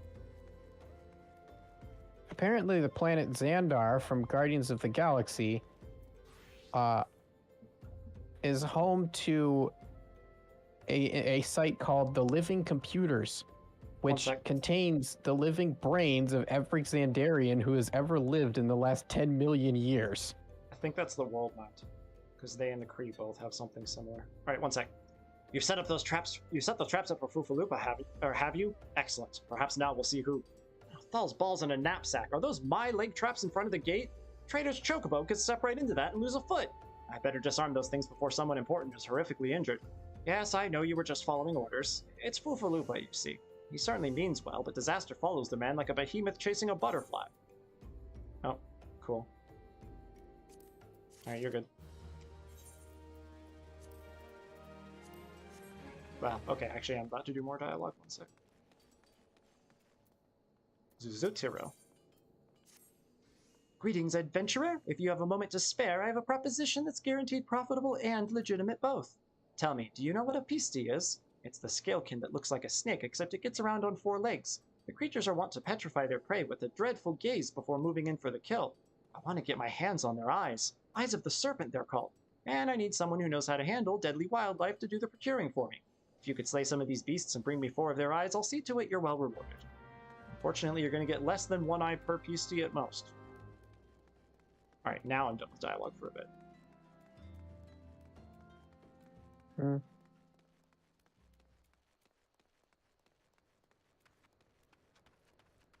Gonna go punch some lizard snakes. And some sun midges, apparently. Just love punching insect clouds.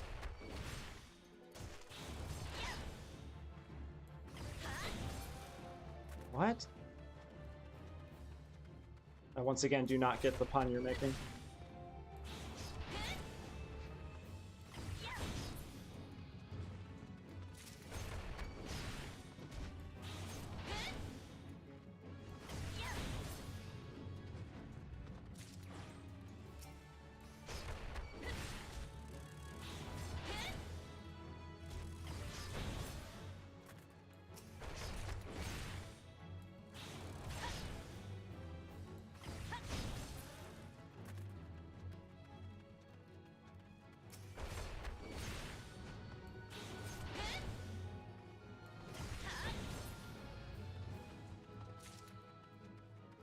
Ooh.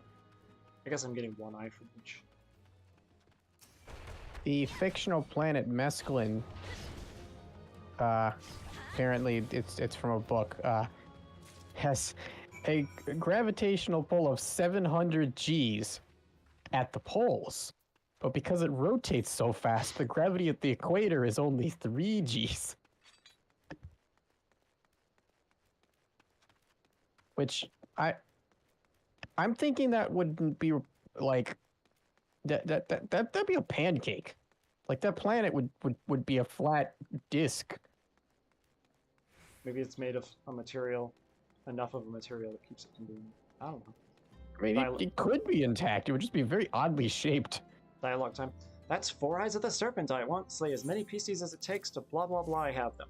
The eyes! My thanks, adventure. What do I mean to do with these things, you ask? Why, sell them, of course. They may not look like much at first. Dip them in an alchemical concoction, they transform into beautiful red gemstones. And these gemstones happen to fetch a handsome price in Gridania. PCs aren't found in the Black Shroud, you see. As a merchant, it's my job to know such things. That's it for quests for now. Yay! Take a chocobo back to town.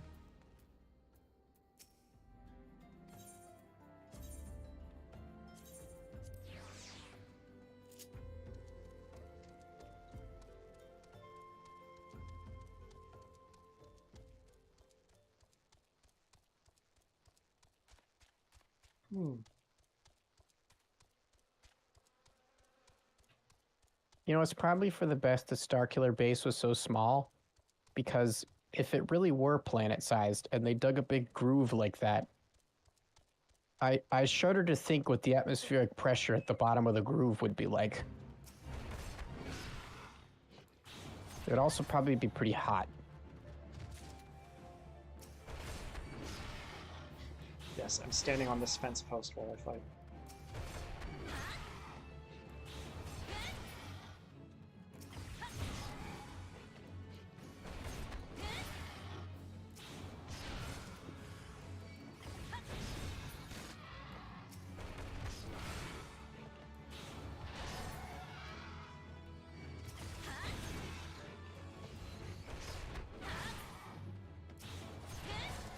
I am shredding these guys. It's nice to have good gear.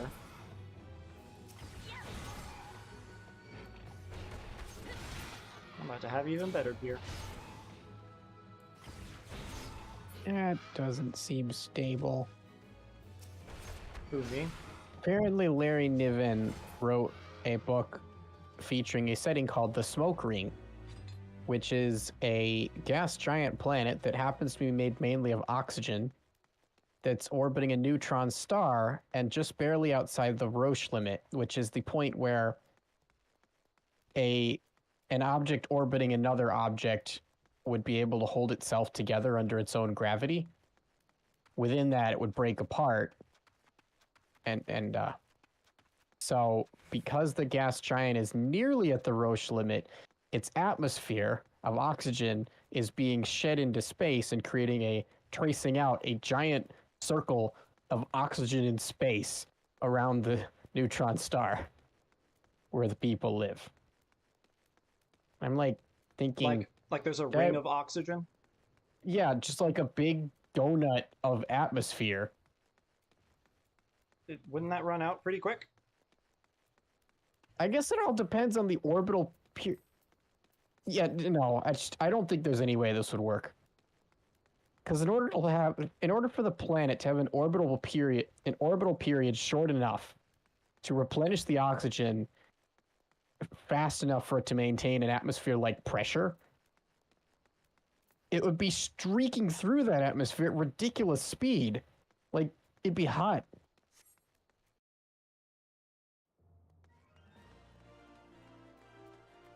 I guess, like, the atmosphere would also be orbiting the neutron star, but to have any kind of stability... Yeah, the upper parts of the atmosphere would be moving too slowly, so they'd fall down toward the neutron star, and thus speed up, compressing the lower parts, which are doing the opposite thing, because they'd be moving too quickly for their altitude and going up, which would compress this whole thing into a superheated ribbon.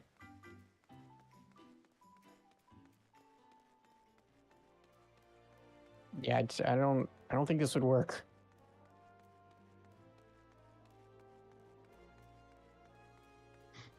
All right, turning in this last quest. Once again, perfect timing.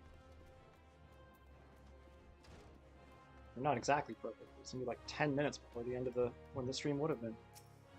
Dialogue. Urgently need that mana cloth. Yes, I said that backwards. Not bad. Praise Nimia for bringing you here when she did. It wasn't time to explain before. There's no time to explain!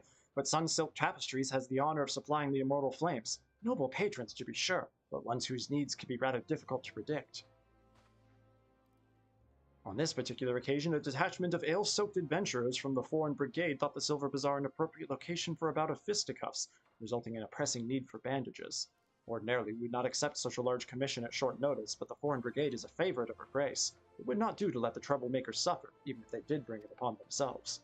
And so your lovingly woven fabric will soon be wrapped around the cracked heads, gnashed knees, and split knuckles of said ruffians. Still, your time hasn't been entirely wasted. I dare say you can now weave hempen cloth in your sleep, which is a handy talent to have, given the fabric's many uses. You've made progress, in short. In fact, we believe you're ready to undertake commissions.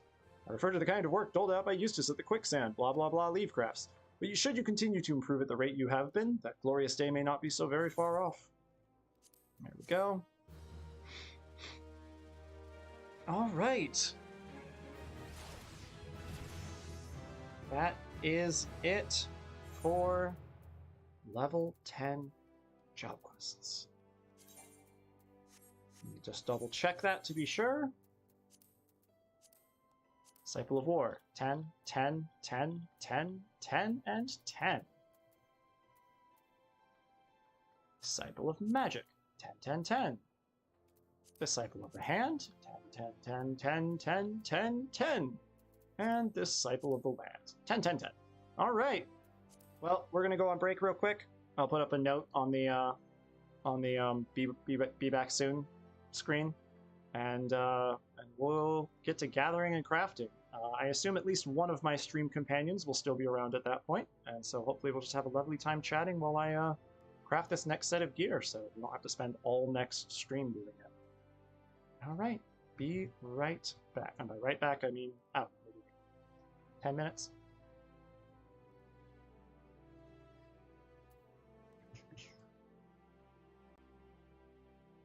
Actually, I will go ahead and write the note now.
Glad I'm doing this now because I would be messing up all kinds of stuff.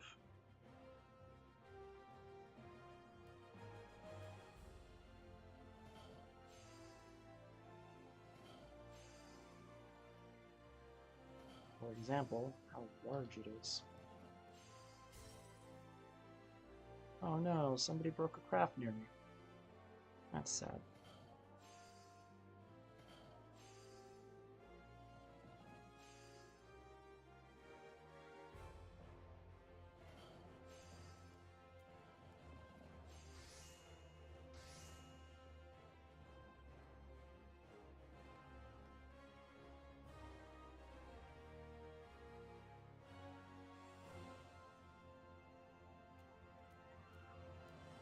All right, and we'll be back.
And we are back on. Awesome. Dinner has been had. And we are good to go. So we were talking about, well, actually, I'm not sure where you were going with it, but we were talking about elements, atoms. Oh, I forgot. Yeah. Okay, you can rant for a bit. I forgot the other thing I was going to do while we were offline is make sure I've got a plan for what I'm crafting. I've got some of it set up. I just got to make sure I'm good to go on it. So, yeah, go ahead with what you're saying. So, when two materials undergo friction, there's, you know, a force messing with all the atoms in there and putting stress on them, which is prone to jostling electrons out of where they were sitting. If two surfaces that are touching are made of two different materials, chances are they'll have at least a slightly different electronegativity, which means the electrons that get rubbed off of the one and onto the other and vice versa will not be exactly equal. You'll have an Oreo where there's more cream on one side or the other.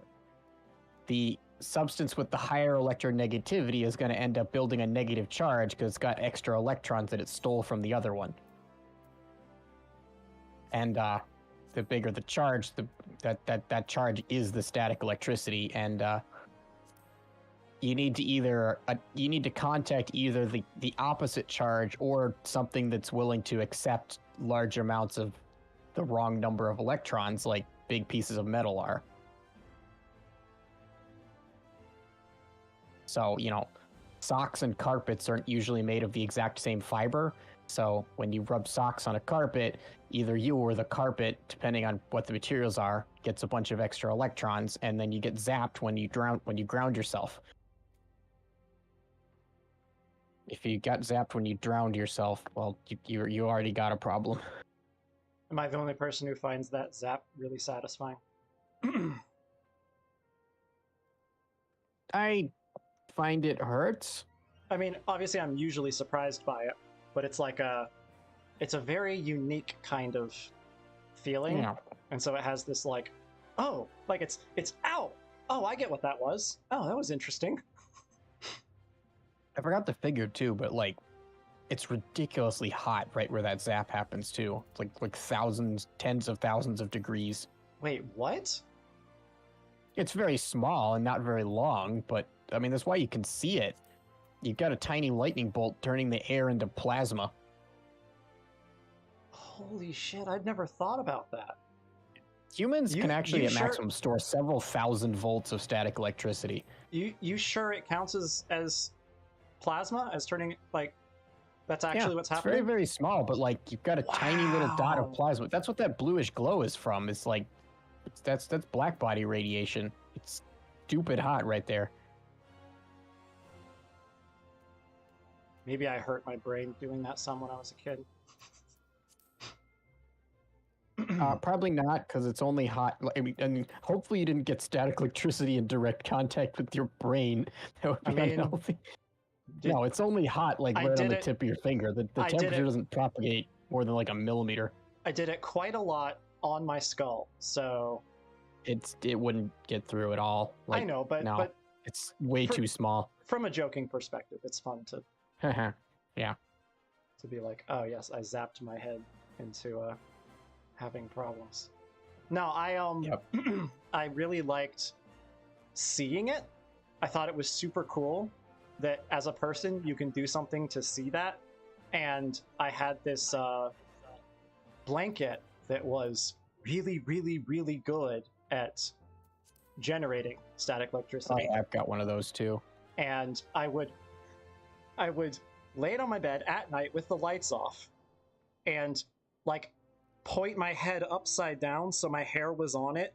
So as I moved forward, I'm watching like I don't know if that's clear at all, but and yeah, and move my head forward. So in front of my face, I'm seeing the zaps happen behind me. It was great. It was very fun.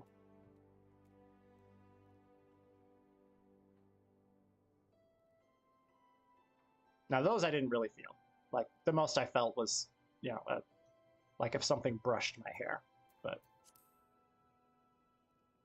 have you ever actually electrified yourself? Like not on purpose, but. Yes, I was working on an electrical outlet. And Ouch. then apparently the electrical outlet had not been shut off. I had not been adequately warned. Like, I tried not to touch the leads, out of caution, but yeah, then I suddenly felt a very powerful zap.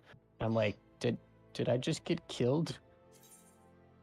I have had it happen two or I three did times. not expect that I would survive that kind of incident, but apparently it doesn't normally kill you. That was news.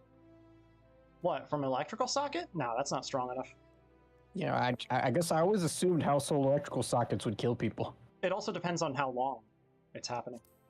Yeah, and luck, like, depending on what phase of your cardiac rhythm you're in and how much resistance your body has at that moment and where your feet are. Yeah, if your body has a bad cardio system anyway, it can definitely be bad. If the path of least resistance from the electrocution site to the ground goes through your heart, you're in a lot more danger than if it doesn't, because I don't know, you're only touching it with one hand and your foot is closer. Okay, give me 1 second because I am being distracted enough that I'm not remembering a list. I need to take rubber, fish oil, and beeswax off the list. Rubber, fish oil, beeswax. Add that to that list. Lists. Rubber, go away. Fish oil, go away. Beeswax, go away. So the astronauts got themselves out of trouble. They had a specimen bag made of a slightly different plastic and rubbed it on their helmets, but that didn't solve the problem because the polarity was still wrong. But it occurred to them that if one of them rubbed the specimen bag on his helmet and the other didn't, his helmet would now have a different charge than the other guy's helmet. So then they rubbed their helmets together and one of them cleared up. That's bizarre. Yep. And it was amusing because they basically had to kiss. Oh, so amusing. It was amusing, We have to kiss in order to get out of this problem. Also, they weren't really kissing because they were in the spacesuit. It was silly. You're silly. I thought it was cute. You're cute. Yeah. Okay. That is used, so I get rid of that from the list. Smooth butter is used, so I get rid of that from the list.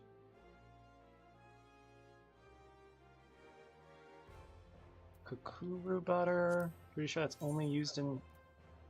Oh, it's used in level 12 stuff, but that's fine. I'm not doing those. Gobi ball. And... mint lassie. Nope. Okay, list is complete. Now I just have to actually...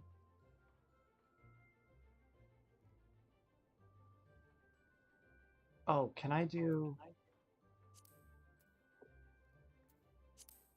battered fish?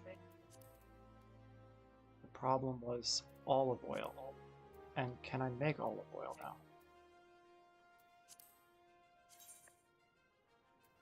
I can. Okay. So I need to add battered fish. Let's double check. Could add some intact fish,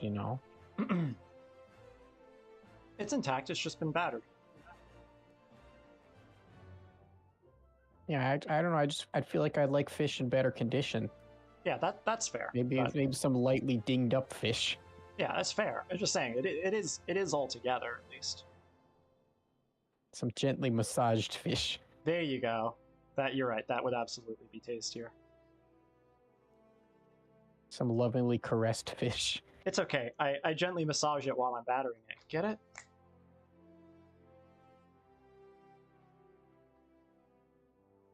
It's the other kind of battered, the one that's actually what is happening. Okay, Cinderfoot Olive is gathered. Level. Alright, whatever. I'm gonna do this, and if I can't do it, I can't do it, and it's fine. Battered fish, add it to this list. Rolling berry shaved ice I know I cannot do because I still can't gather rolling berries.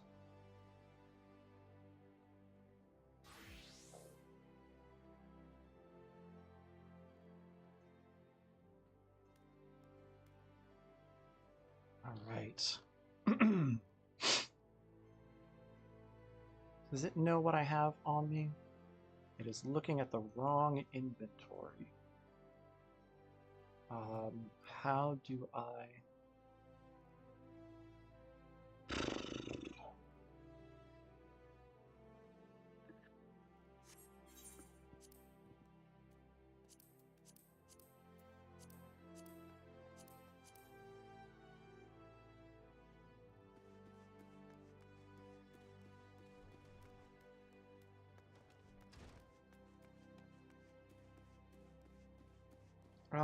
I'll just... No, I'm gonna fly to Limsa. Whoops. No. Oh, hi, Tim. This way. Welcome back. Or did Tim just go silent and never hang up? I haven't been looking at the thing. Oh, he probably just went silent. Yeah, he was in the voice chat like a couple days ago, like all morning, but silent. So I guess I figured maybe he went to sleep and left the call running. Yeah, probably. Everyone does that from time to time. Yeah. Like I thought you were doing like a week ago, but then it turned out I was wrong and you were in fact playing in the morning. Streaming in the morning. It's so nice. So my closet finally got cleaned today. I could put all the boxes in the closet instead of all over my bedroom. So I no longer have to sleep in a fort built of towers of boxes. I can actually like, Oh boy. there's enough room in my bedroom to spread my arms out to either side. It was that cluttered before. I couldn't do that.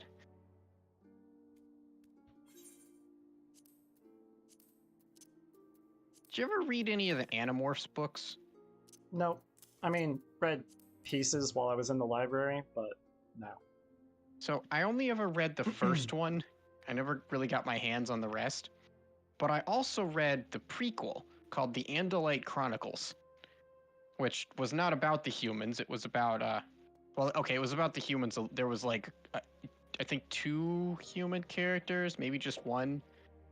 But it was mainly told from the perspective of one of the Andalites, which are alien centaurs, basically. And I recall this one passage. I'm sad I don't have this book anymore, but sadly, I was not successful in saving all of the books I used to own. Anyway, there's this one passage where the guy's talking about his quarters on his spaceship and how they were so small that in order to turn around, an Andalite would have to open the door, leave the quarters, turn around in the hallway, and then walk back in facing the other direction. Wow. And like, I'm glad that I'm not a centaur, because that's what my bedroom was like all the past 2 weeks.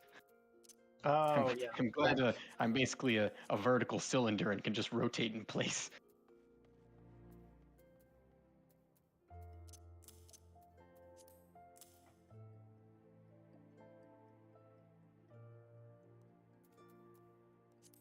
I do wonder if that's one of the things that helped us be a civilization.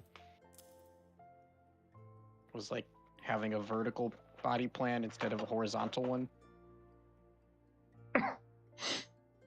Like I can't really make a strong argument for why a horizontal one wouldn't work, but maybe, I don't know. We're the only species that's built an obvious civilization on this planet. We're also one of very few species that stands upright. Like, there's a lot of bipeds, but by and large, they keep their torsos horizontal.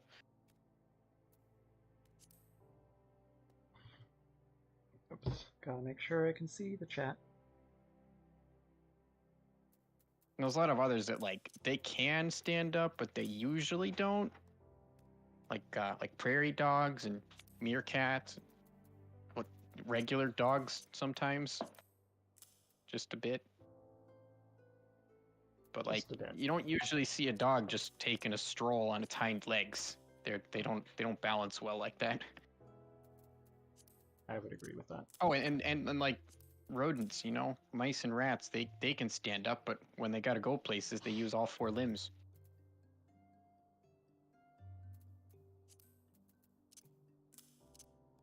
I wonder if that, you know, because I guess it makes it difficult for him to. I guess, yeah, a rat could not carry something and talk and walk at the same time. It can only do two of those things. Well, actually, it can't carry something and talk at the same time. So it can, yeah. It can walk and talk, or it can carry something and walk, but it cannot walk while holding something, or cannot speak while holding something. Oh wait, no, yeah, it can, because it'll, yeah, what was I thinking? Yeah, any two of those things, because it can hold something if it's standing still on its hind legs, but then it's difficult for it to walk. Which, it seems contrived, but maybe that matters, you know, like maybe civilization was built on people walking around with things and talking about them. Ergo, walkie-talkies are the most important invention. Perhaps.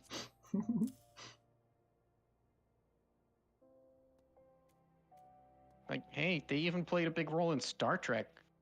And think about what humans do today. You know, we spend most of our waking hours staring into the doom rectangle. No, the internet definitely is one of, if not the most important thing we've ever invented. But mobile computing, you know, it does matter. Very significant. Because it means people are online all the time, not just when they're at home or in the office. You're on the line. You're online on the go. It's scrumpadooches. You can eat it on I the don't know go. why. Like, there's been so many other Cyanide and Happiness cartoons since then, but like those early ones are the ones that stuck with me. Well, except for funny? one. I did like the one with the Wormhule. I forgot that was Cyanide and Happiness. I was mixing it up with the stuff from Clone High. Mastiff? Clone High. Yeah, Clone High has the whole episode. Grumpadooches? Clone High has the whole episode where Gandhi is backing up the. Wait, it's either Clone High or Kim Possible. Because conceptually in my brain, apparently I categorize Ron and Gandhi in very Kind of similar situations. animation styles. Well, also just like I categorize things And time period. with like vibe in my head similarly for some reason. Anyway, and there's a whole episode where he is like backing up a brand that is some kind of cool Go-Gurt paste thing. Remember at all what I'm talking about? No, but I can see how that would be, the connection would be made. That's fine. Yeah, no, it's Cyanide and Happiness, because they did this whole trailer for Hunger Tube. Boys, Hunger come Tube. in, it's time for dinner. Aw, man, I hate dinner. And then the guy shows up on his skateboard and it's like, what about dinner? In a tube! Yes. It's scrumpadooches! Warning, not actually scrumpadooches. What? Nothing.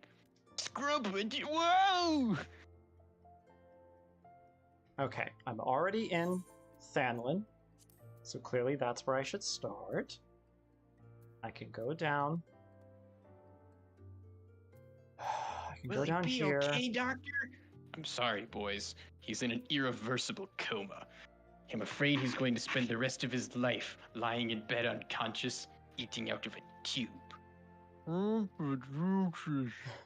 That was just a reflex. My probably shouldn't quote too much of this one, but I think my favorite, well, not necessarily my favorite, but the one that I've remembered the best out of all the Cyanide Happiness cartoons is, oh wait, no, okay, the other one, second most remembered is the restaurant that gives you what you most want to eat. Oh yes. But that's the one that probably shouldn't be quoted too much. But the other one is the guy who has the most comfortable ass in the world. Oh yeah, that was great too. That one's fantastic. He's just sitting on things for like 20 clips in a row, and then the guy's like, "I'm sorry, you have terrible ass cancer." He's like, "How could this have happened?" And the guy's like, "I don't know. Were you sitting on something radioactive?" Turns out you cannot, in fact, sit anywhere you want. He's like, "Okay, when I die, I'll donate my extremely comfortable ass to be used as a chair."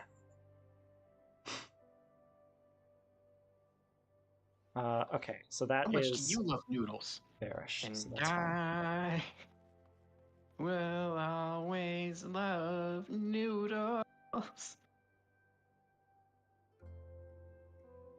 No, this is definitely not what I wanted the most. And then when she finally leaves, not because it's what he wanted, but because he's making such a big scene about it, he's like, "Okay, I'm gonna eat them."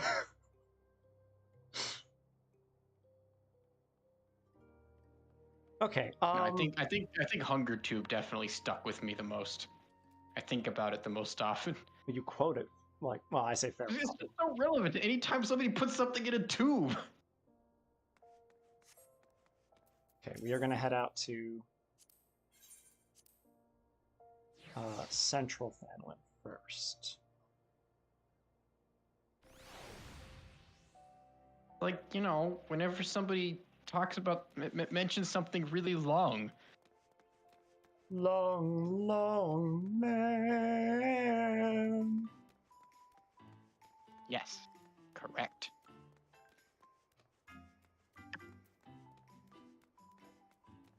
But didn't you know? You know what if you put a bunch of the short ones together, it makes a long one.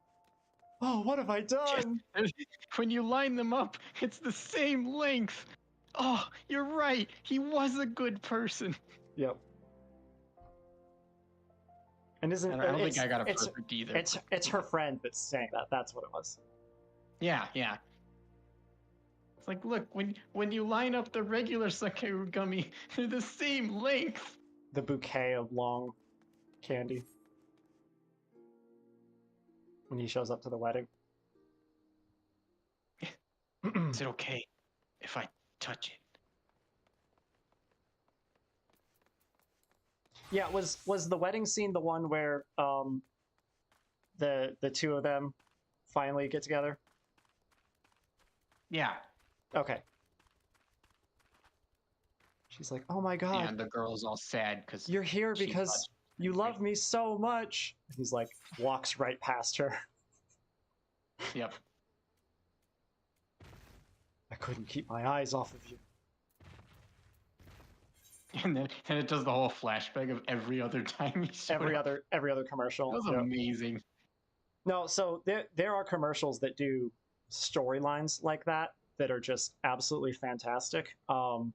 There was one at the Super Bowl this year that it wasn't as complex or as fantastic as that one, but this guy is in a grocery store and he goes up to check out and is carrying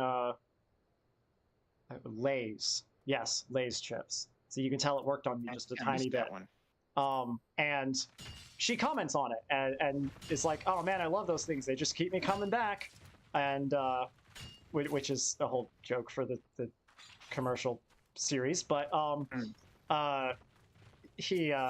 it's just kind of this like awkward laugh or whatever. It's not really like a particularly entertaining commercial. And then he's back, and it's almost the exact same commercial until he's there talking to her, except he's holding a different type of chip, and he reacts kind of weird. And then it's another commercial, and he's holding yet another kind of chip, and she keeps having different puns that she says off of each one. And of course, he starts being like, "Wait, but you said that before," and finally after the like fifth or sixth, he starts commenting about stuff. He's like, "Is this hell? What is going on?" And she's just almost entirely ignoring him saying this. And there's one or two other moments that are pretty funny. He has this like, "Oh, I'm just going to turn everything into a joke," and he's just laughing and laughing and laughing. He has one where he starts saying the same things as her at the exact same time as she is. And then there's one, I don't know if it's the last one or one of the last ones, but he's like, am I ever going to get out of here? And she goes, do you know how many flavors Lay's has? You are never leaving. Yeah, I didn't see any of those. It was pretty great. Wow. Yeah, I completely missed that. Shame. Were you watching the Super Bowl? Yeah, but I wasn't paying that much attention. I mean, I guess I will say I'm assuming these were playing during the Super Bowl. I somewhere. Some commercials only play in certain areas, and I was assuming it was the Super Bowl because that's when people do commercials like that. Yeah. Why is everyone fighting this thing together? What is going on?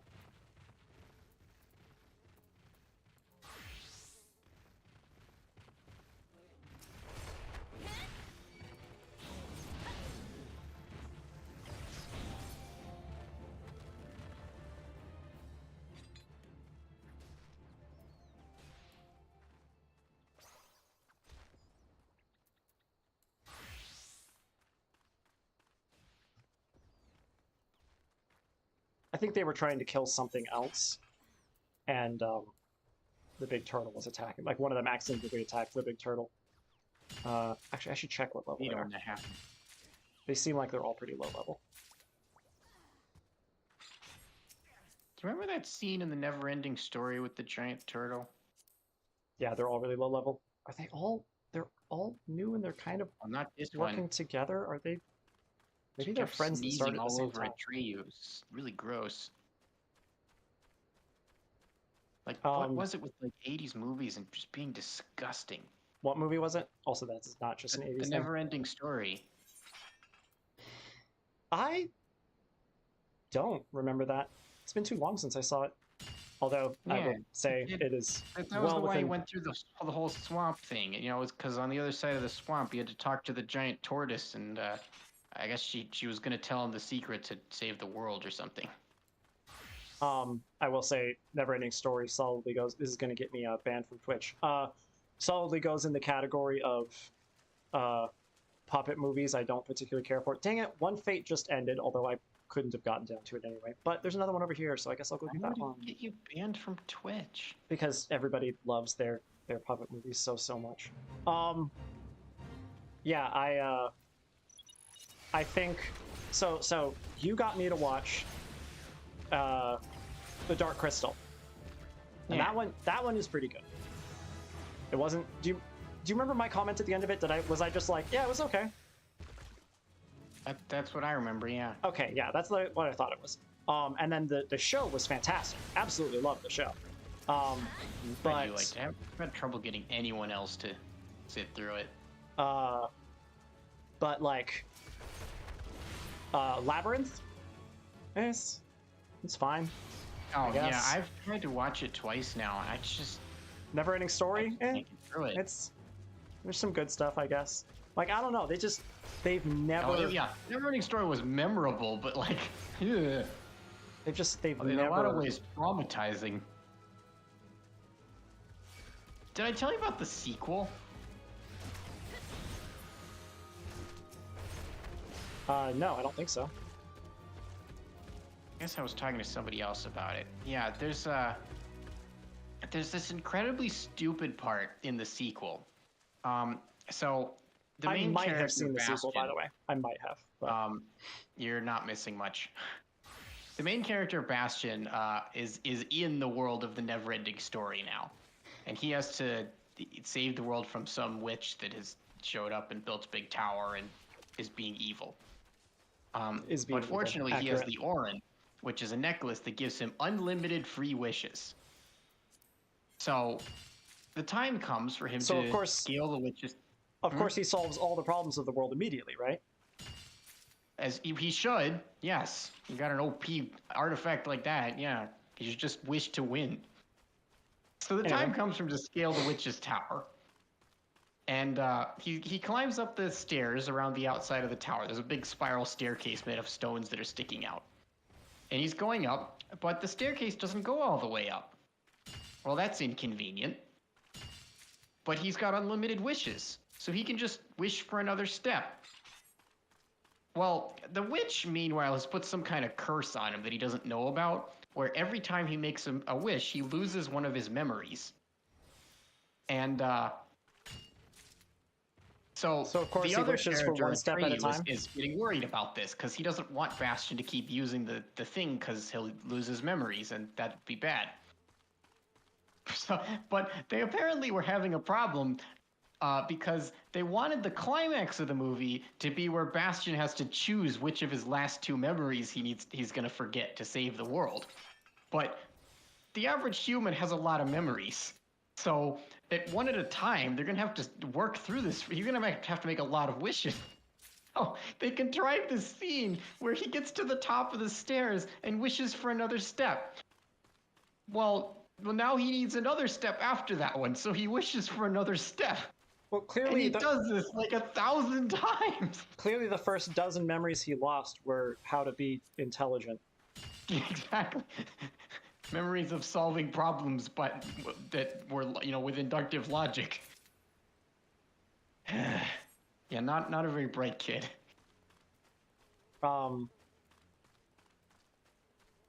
There was a story. There was something else I was going to say about the wishes that, like, a better way I would have done that, but whatever. I don't actually care.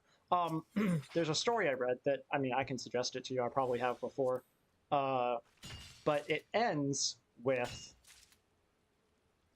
the main character is. I won't get into detail. Effectively, I won't get into details, partly because they don't really matter for what I'm trying to say, and partly because I don't remember things well. The main character is effectively given the ability to make the world however he wants it, and I could argue that it's just make the world however you want, but it is arguably making heaven, right? He gets to make whatever heaven he wants, because the whole concept of heaven is the best place, and so he's trying to make the best possible existence for everyone. And the complexities that go into that,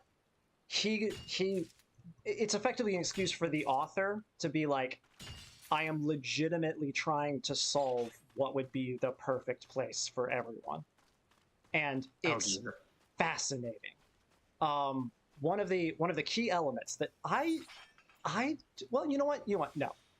I think I would like to read that. I'll back off. What kind of stuff would you come up with?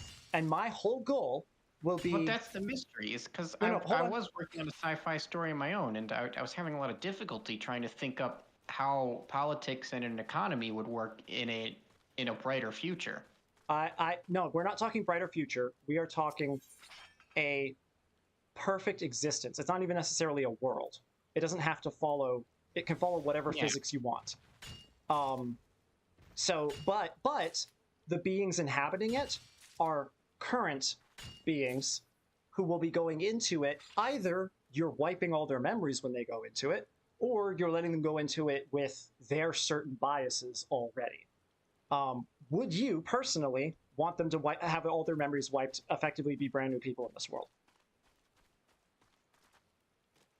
I'm guessing the answer is no. It seems like the obvious answer from you is no. My impulsive answer is no. Okay, I've kind of got a moral problem with erasing people's personalities. Right. Okay. So, from the top, and my whole goal will be challenging different parts of what you're saying, and maybe occasionally offering little bits of solutions, whether they're solutions from this thing or not. But yeah. So where would you start?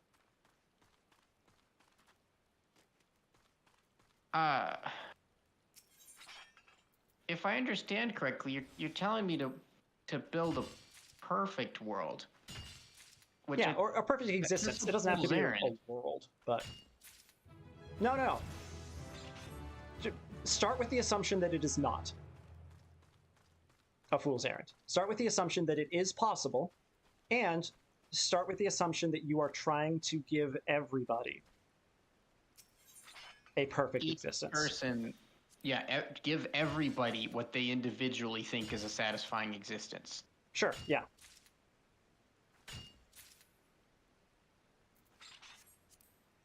Yeah.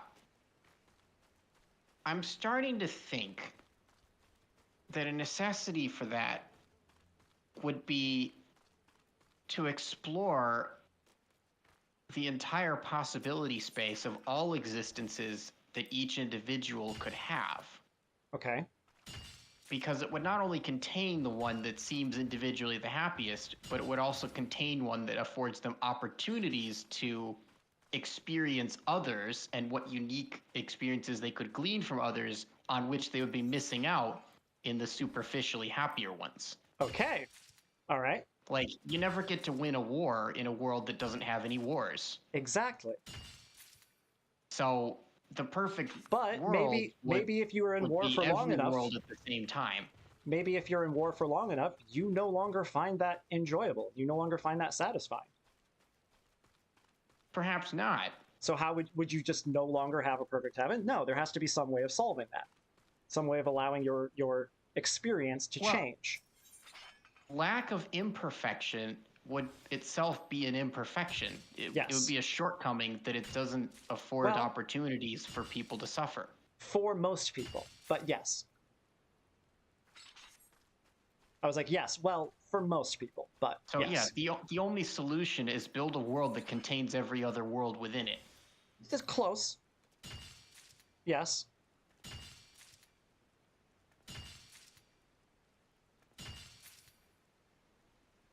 That's I don't Okay, but I don't know how much further to go. But pick an example of something somebody would want. You talked about war. What are all the other people in the war? Oh, they don't matter. They can be fake people.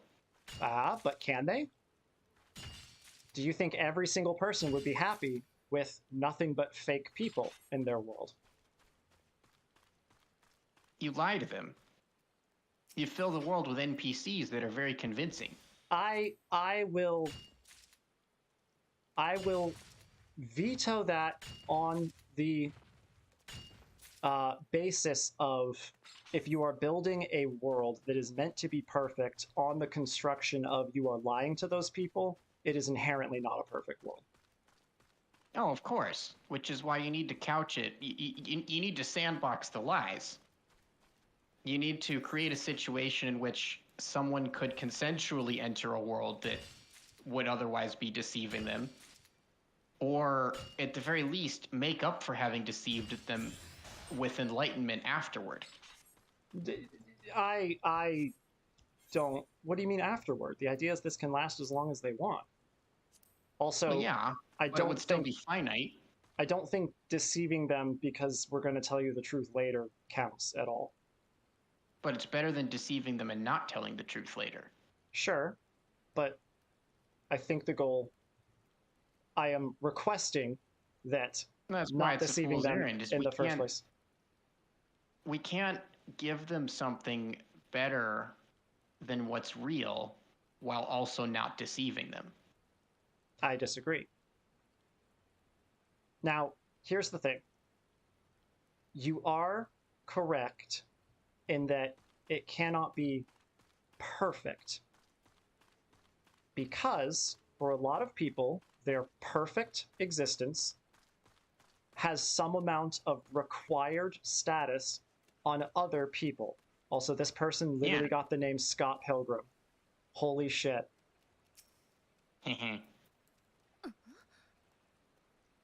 Well, somebody had to.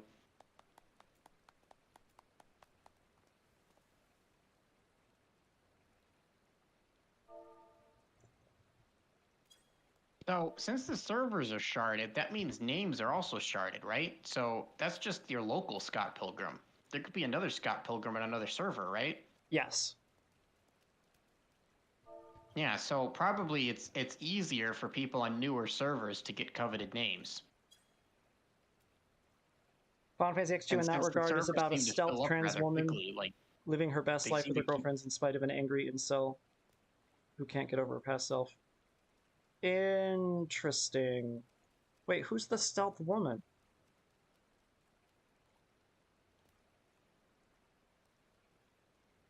I'm in the bathroom.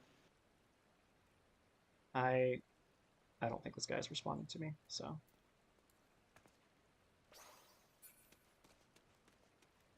Oh, Fate. I leveled up Pugilist, right? Yes. Okay, so next up is Archer. Oh, that's going to be annoying. I'm going to skip Archer. Thaumaturge is also going to be annoying. Fuck that. We're going to do Gladiator.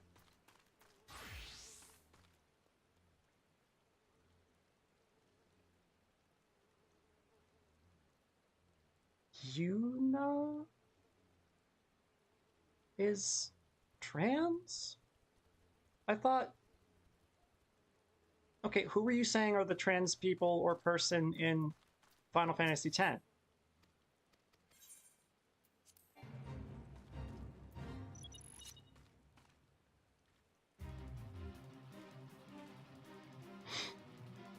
Let's see if I can time it. I'm getting in the shower. No, did not So time it right. if I don't see you when I'm out, good night. Night.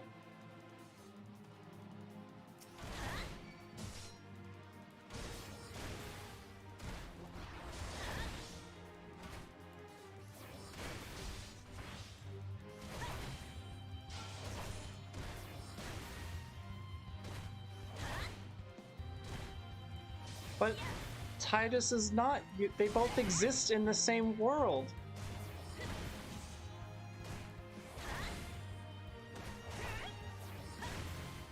Is there not confirmation that, like, haven't both of them been in the same room at the same time?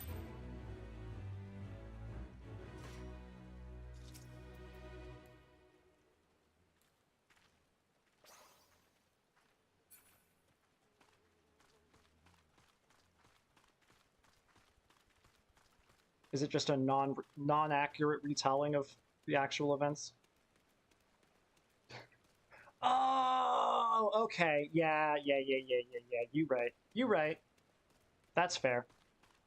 I really don't remember the rest of it, but yes, you're right on that.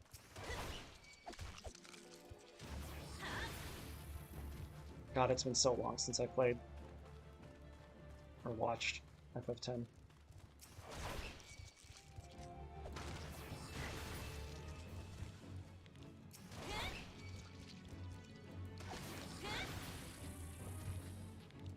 Huh? Saying I should play Final Fantasy X as a Valentine's Day? Absolutely not. Mostly because my partner would not. Oh, with your... Nice! Nice. Very nice. Okay, what do I need from here? I need 64 tin ore. I think that's it. Do I need any femurs? I do need a handful of femurs. I don't need any zinc ore. Okay, cool. Let's grab the femurs first so I don't forget.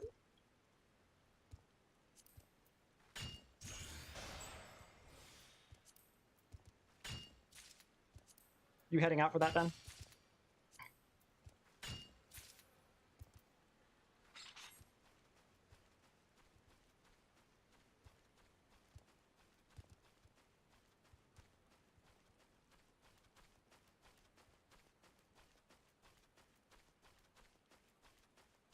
Oh, another fate. This one I'll do Archer for.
Oh, that was still mine. Whoops.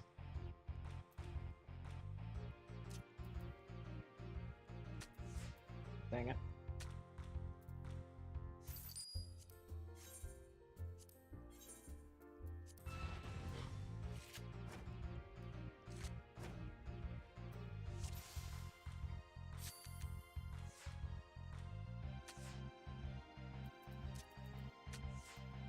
Oops. That's fine. Dang it.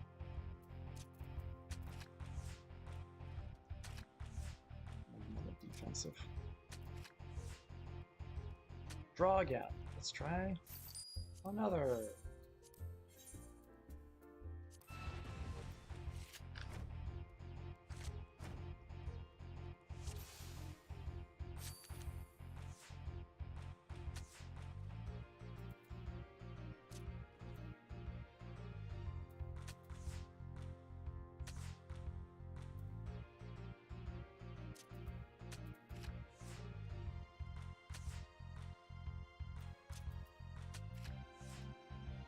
Cool. Should be good now.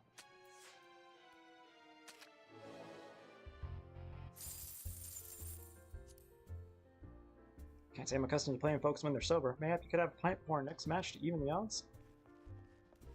Ha ha ha ha ha ha. No.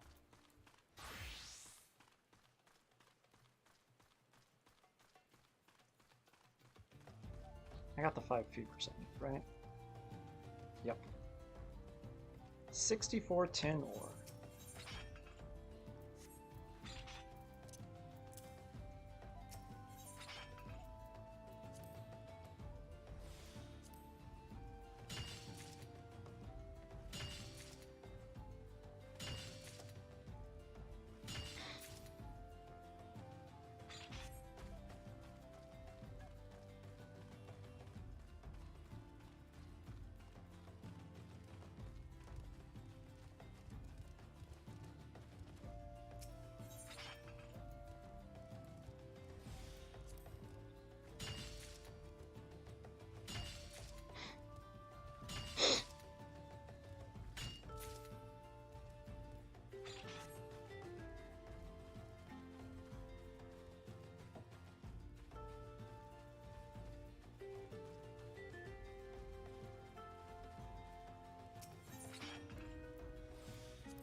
Gotta go help out with the giant bunny.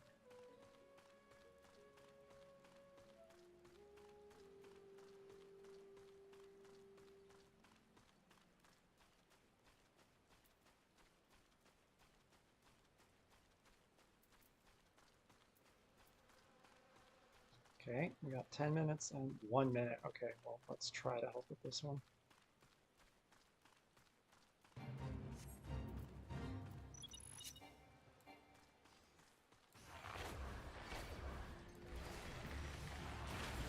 Yay! Oh, never mind. Thought that was the guy who came to help, but oh well.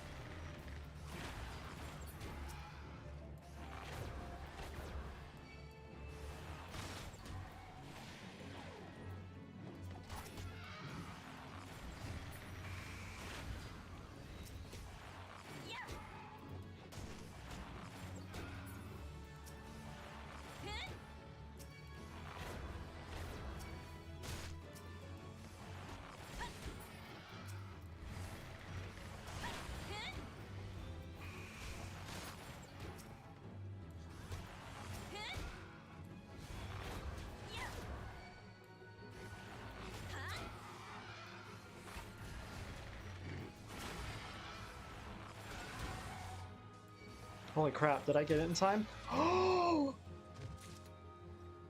With 4 seconds to spare.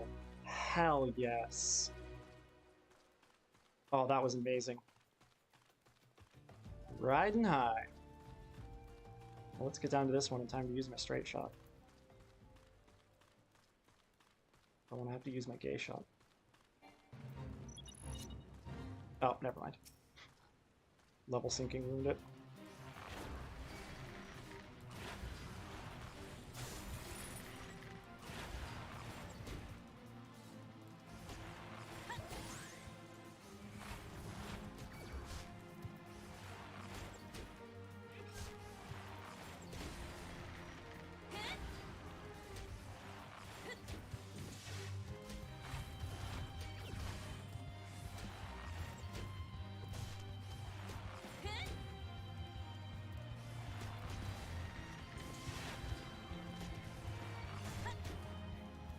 He moves unbelievably fast.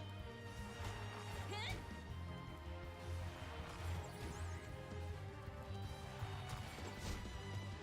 boosts his own physical damage for like 12 seconds.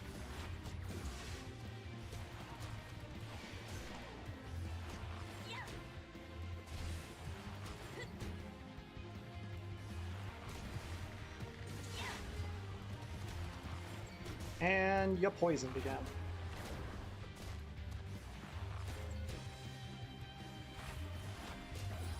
How does a jig make him extra strong? Maybe he just cheers himself up.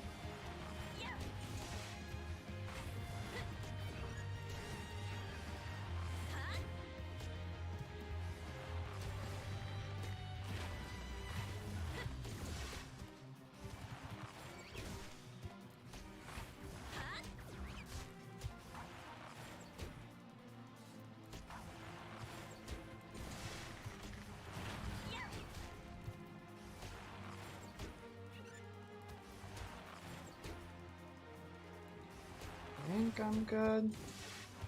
You're poisoned again.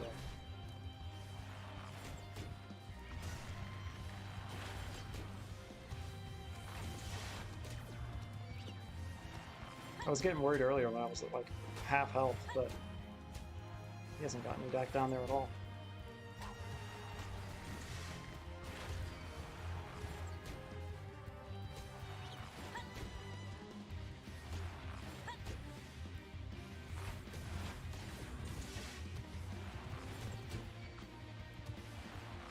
Boom.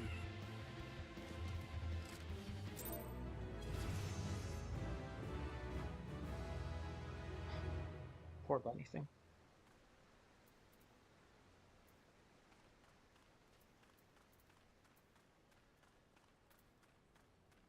What was last Thaumaturge? Yeah.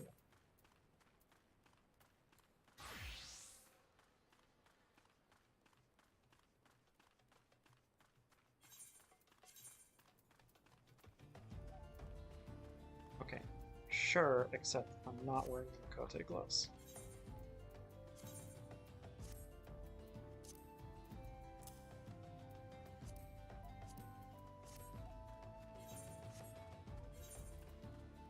It's very funny that the leather shoes are better.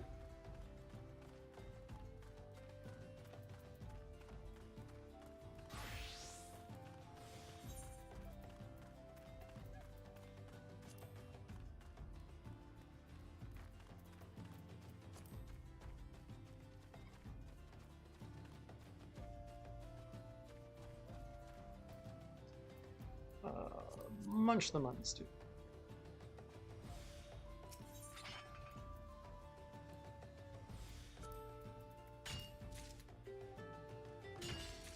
It's 64 total.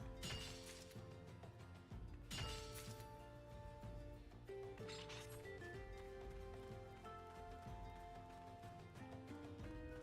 wonder if that's the same one again. It's all good. I need the XP.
least I figured out a nice system for this.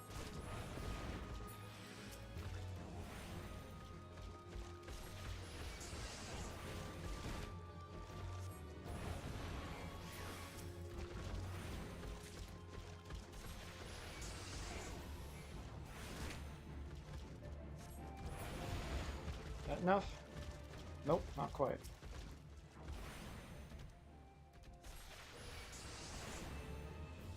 Also lucky we didn't get up on.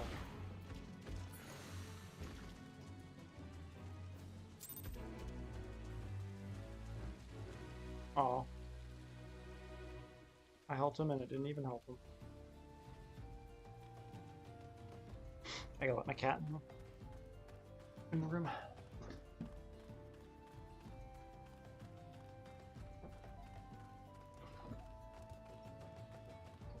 She's clawing at the door. Yeah, that's right, I'm talking about you.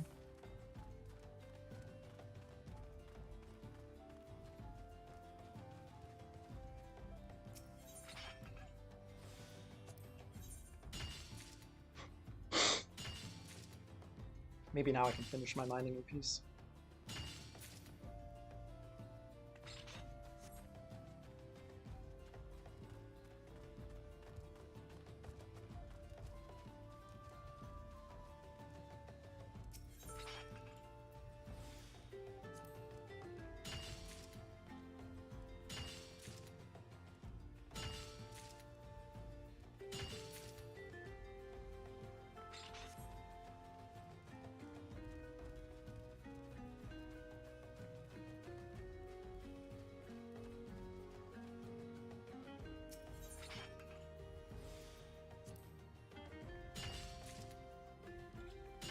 Sound is so satisfying.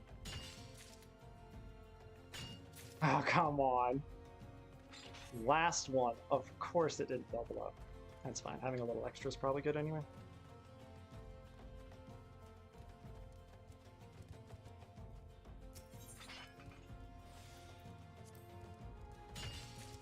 Alright, and that is it for tin ore.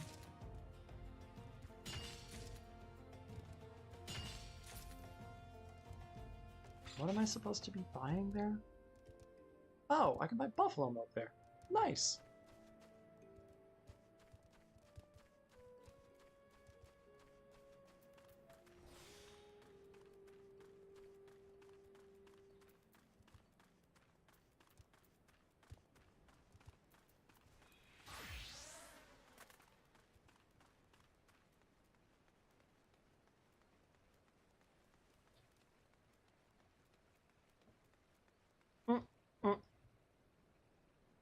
I am heading exactly the wrong way. But it's fine. I need to come over this way anyway. Ugh.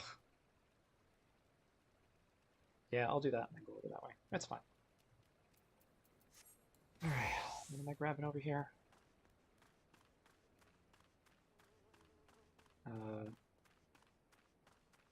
I grabbing some cock feathers?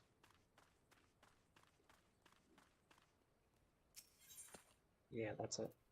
And some cloves. Nice. 2 cloves. Nice. And 3 cock feathers. Go. And that should be it.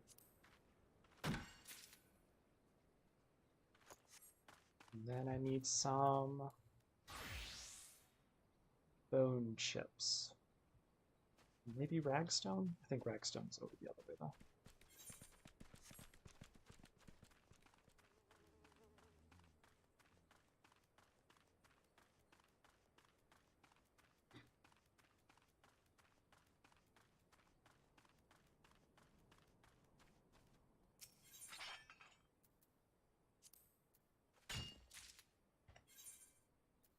Need 6 total.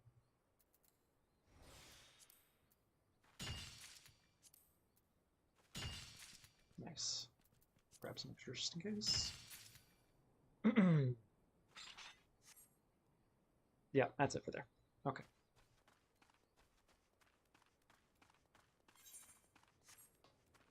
You know what? Dang it, sorry. I will go ahead and go this way. What will I need over there? Botany.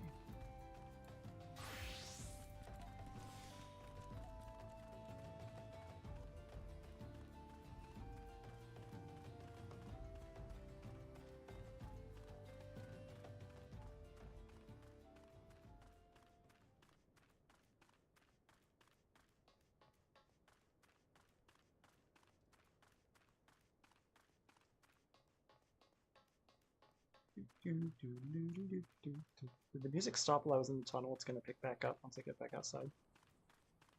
No, it just decided to stop. Okay. Oh yeah, it did. Weird.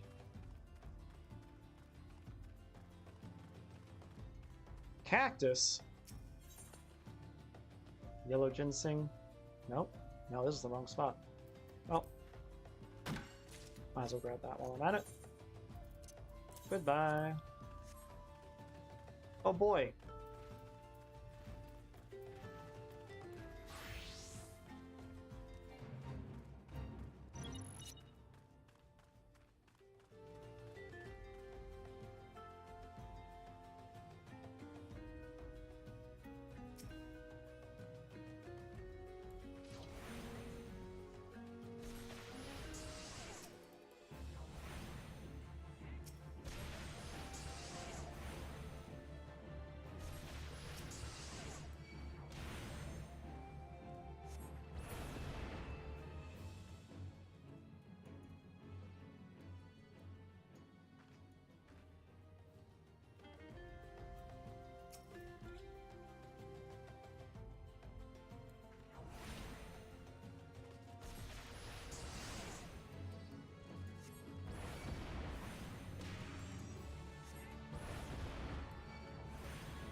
Whoops.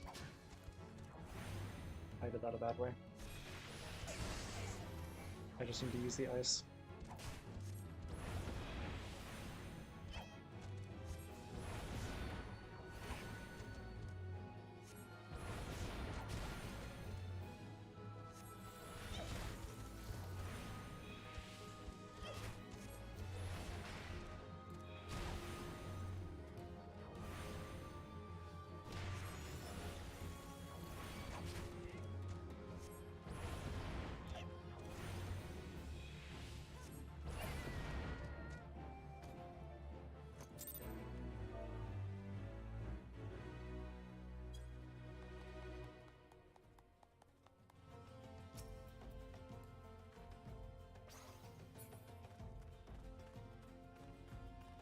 Alright, so I am... Well, first of all... Yeah, I'm gonna stop over here first real quick. For fishing, of all things.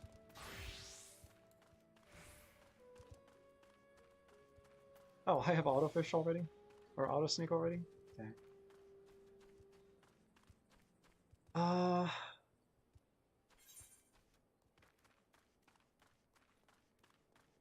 No. River here. Oh, do I have the right bait?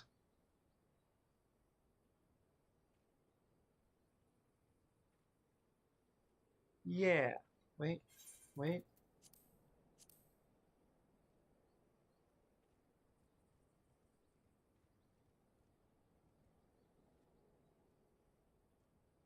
Yeah. Crayfish balls. Yeah. Okay, cool.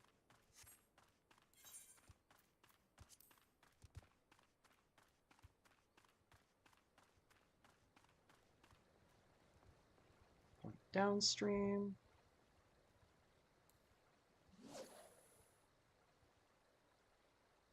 I need 3 dusk goby. I look good.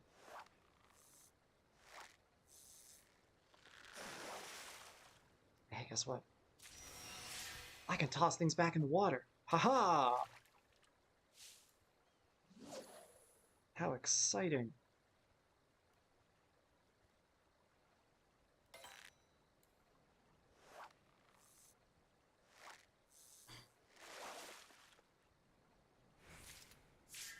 Awesome. Can't identical cast yet. Oh well.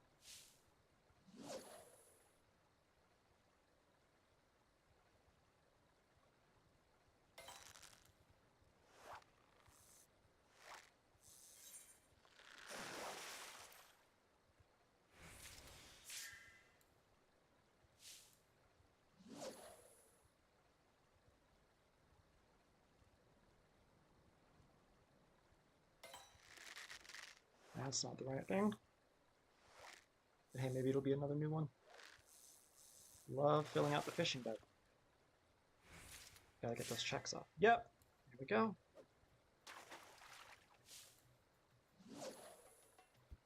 Pardon me.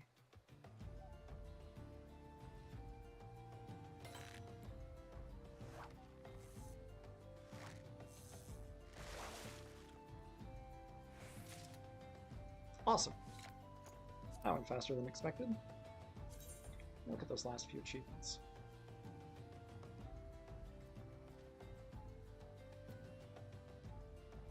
Yeah, no. Cool. Where was I? Botany.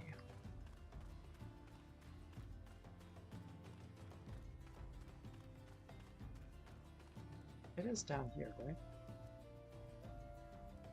Yeah.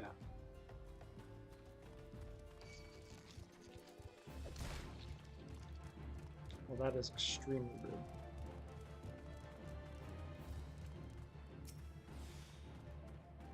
Hey, this is why we have sneak.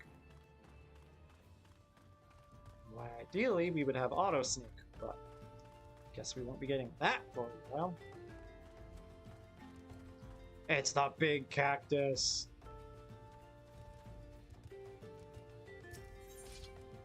I need just one yellow ginseng.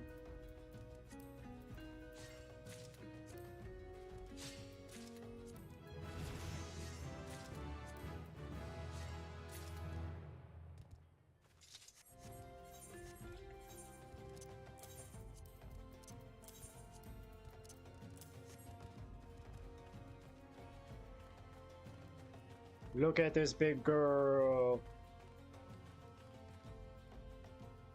Can't go near her. She'll eat me.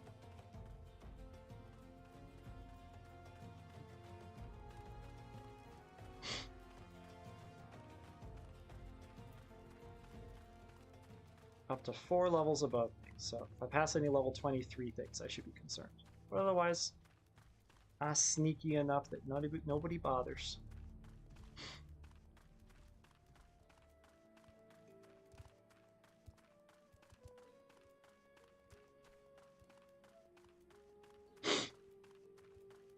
Why can't I...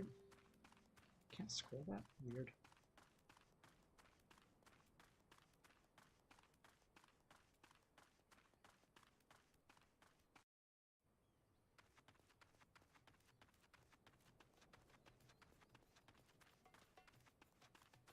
Alright, and I am out here for a single Popoto.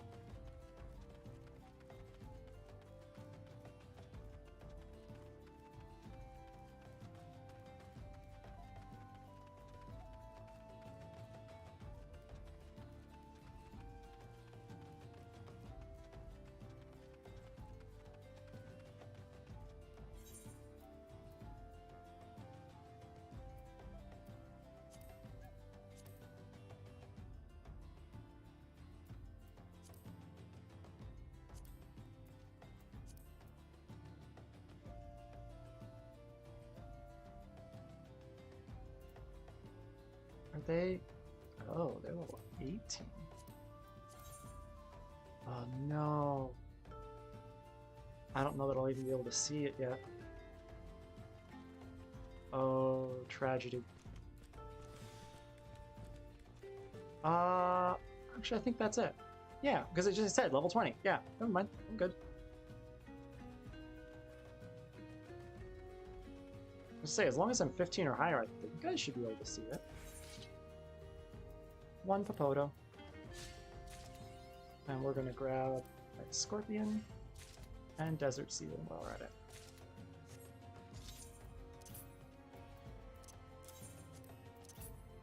Ah!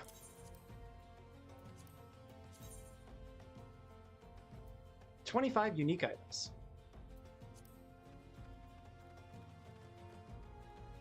Okay, I'm gonna ride the Chocobo back to Ul'dah. Well, actually, most of the way back to Ul'dah. Though I may have to stop for a fate along the way.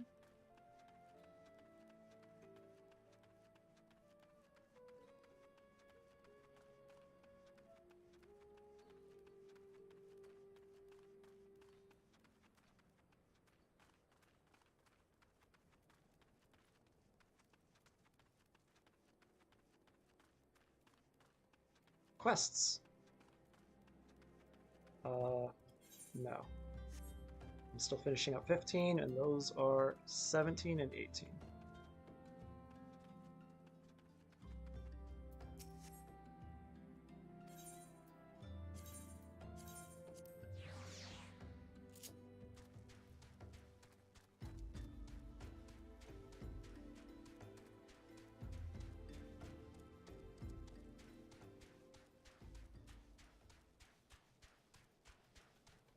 Honestly, I shouldn't do quests above 15 anyway.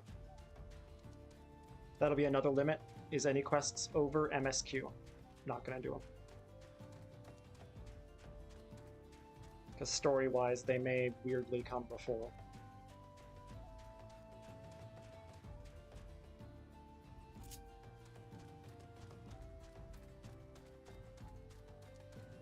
And we are stopping at... I got that. Basically at Blackbrush Station.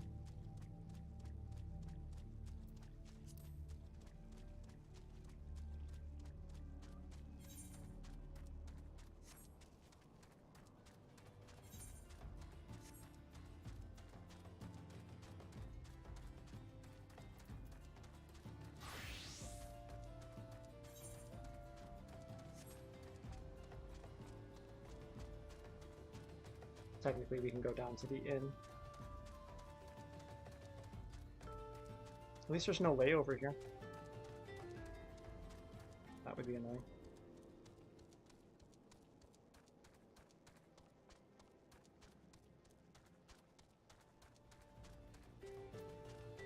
Oh, gotta go help with whatever that is first. And...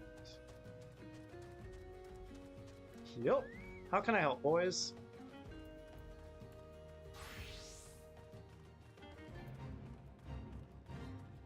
Looks like it's time for some lizard.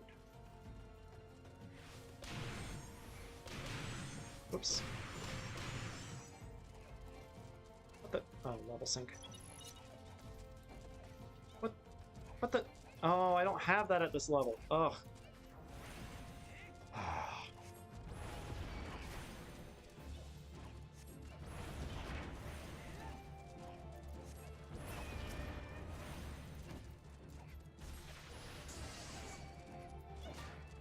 Oh, whoops. You know what? You know what?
Suck it.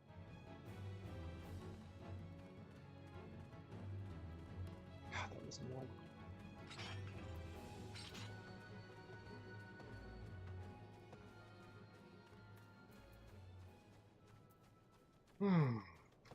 Cool.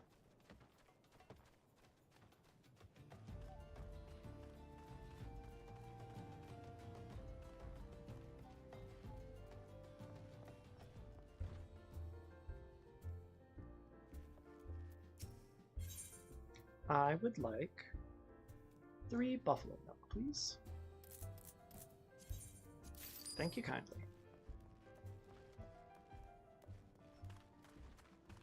What?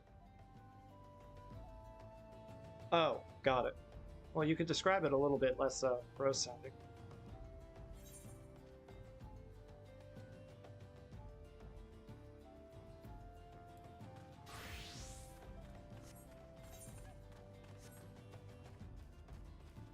Alright, like we're gonna have to help with one of these? Yeah, but you don't have to say dead pig intestine. Pretty sure there's a name for that.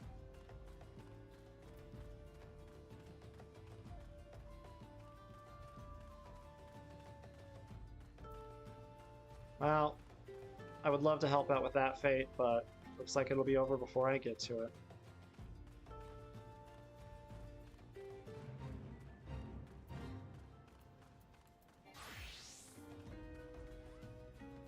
I can save this guy at least.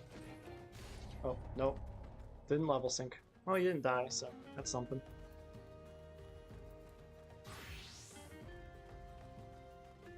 Now, Bunny Boy down here, I can get rid of. Well, I'm glad it tasted good.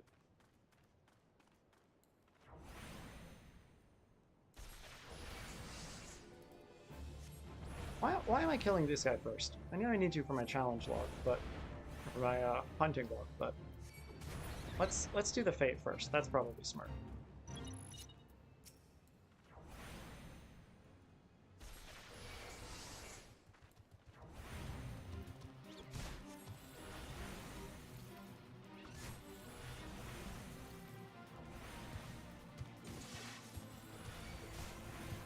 Oops. There we go.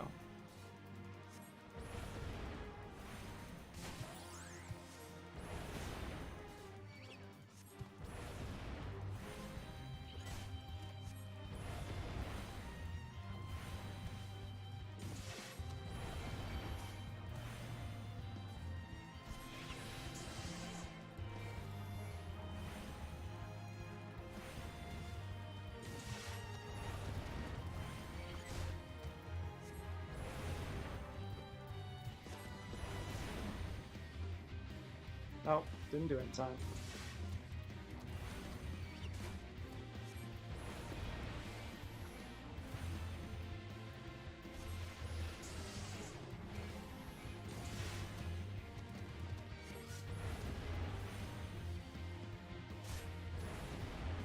This other one's just watching me beat up his big bro.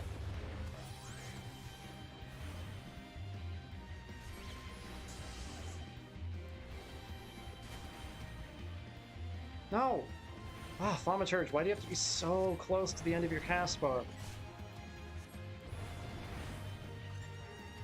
Or rather, why does your cast bar have to take so long?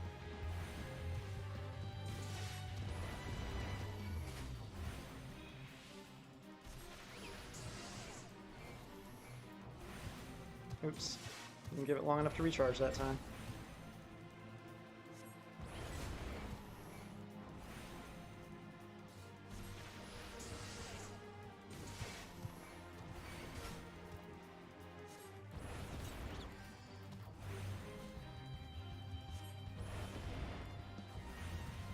And boop.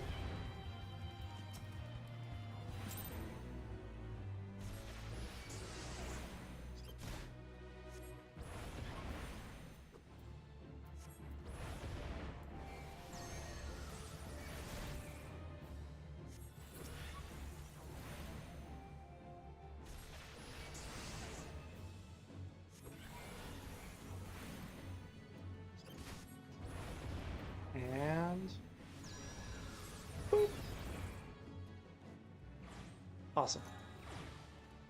Now, can I please go mine in peace? Or is there always an emergency going on? I mean, the answer is yes, there's always an emergency going on. The question is whether or not I'm going to pass close enough to it to realize I need to help. Let's follow the road. And let's go ahead and be sneaky. Oh, besides, looks like it's right here. I need 12 ragstone.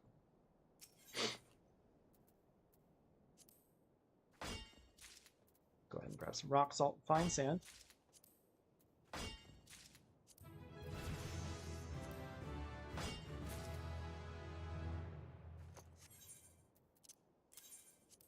At least now I can collect my own rock salt.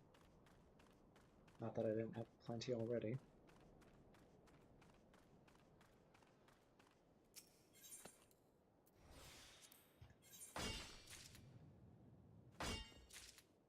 Ooh, I'll have to stop at one more spot. And then I will be on to Western Thanwell.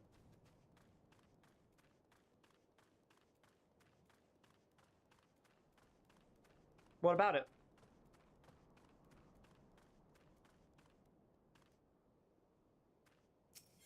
Access to what?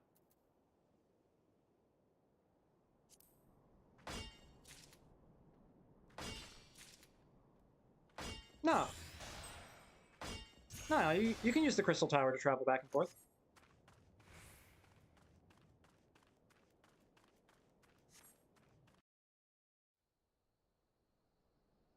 I mean, excuses aside, the point is I can't use the aetherite network. Maybe it's because I get that far and I don't understand it. The real question is, I'm confident enough that nobody is watching who's going to care about spoilers. The real question is at the beginning of Endwalker, when I need to make it. No, I don't understand it. People go up and touch it, and they like the one time I have touched an aetherite was at the very beginning of the game in Limsa Lominsa, and it made me feel all nauseous and woozy. So I'm not doing that again. Except in Endwalker, I will have to use the prototype aetherite system, and that's going to make me feel sick. And it is, as far as I can tell, the only time that you are required to teleport to get back from there.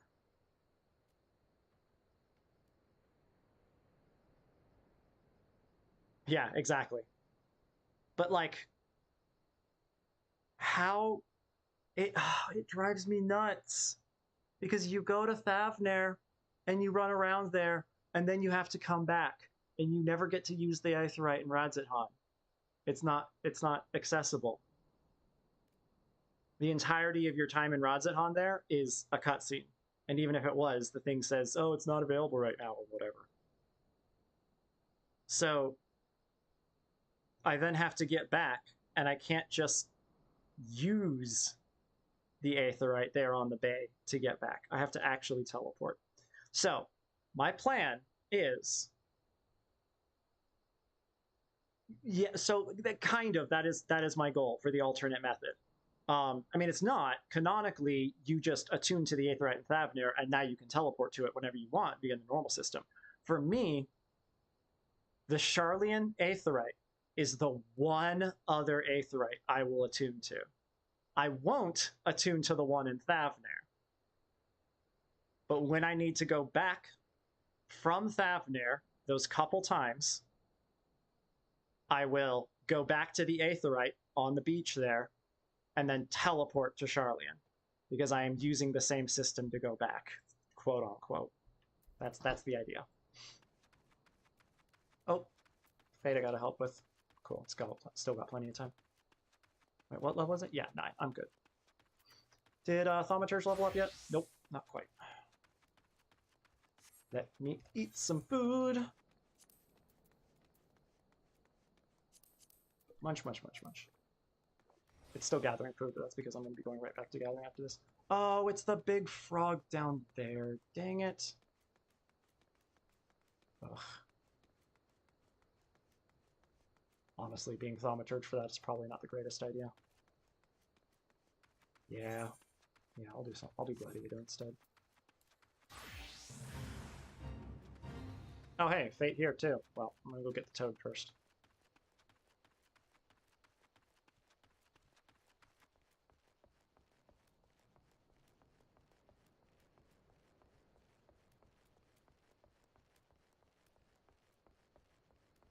New, more efficient method that people with low aether can attune to?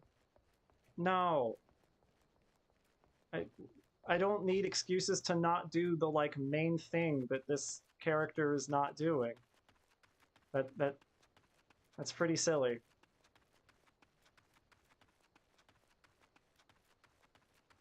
I can use that one aetheryte. And only until I unlock flying from Fafnir.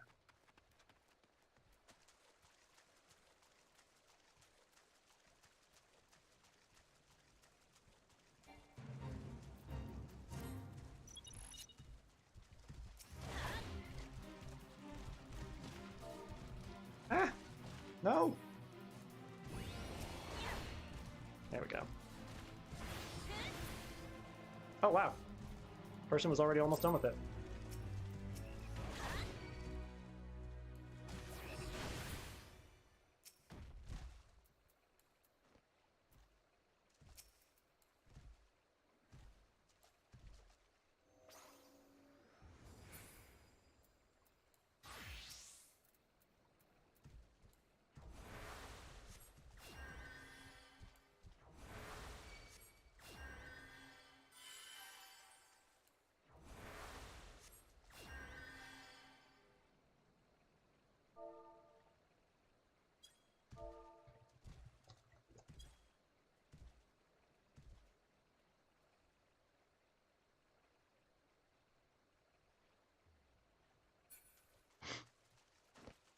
She's over here healing me for like 15k, and I'm doing like 100.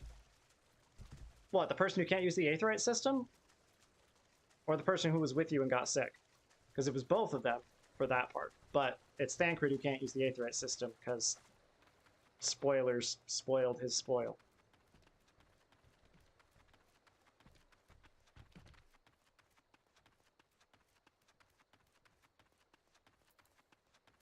Not Conjurer. Thaumaturge.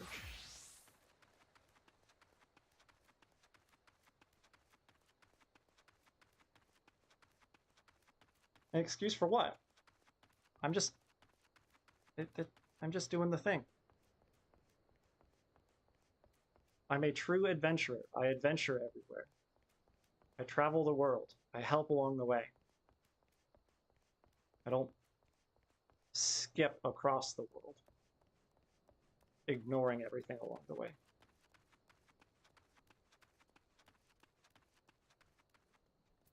Yeah, but Thancred can't use aetherites after that. He can just do that one thing. And it sucks doing it too.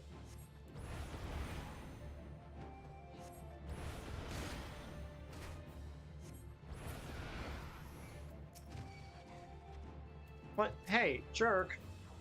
Get out of here. I'm not fighting you.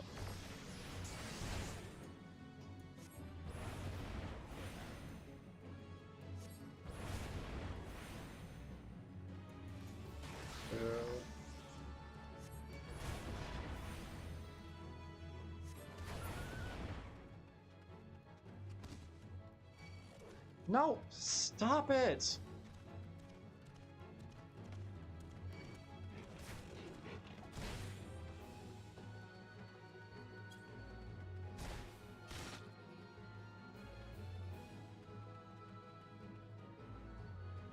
Okay.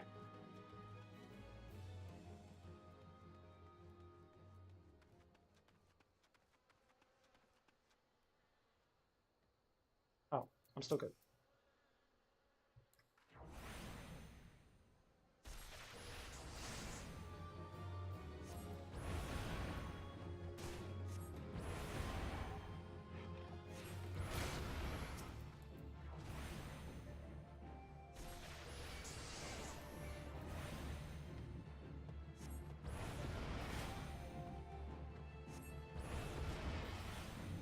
Come on.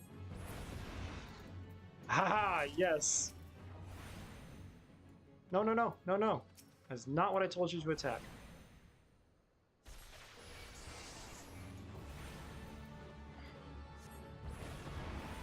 Come on, don't use your AoE. Okay, now you can use your AoE if you want.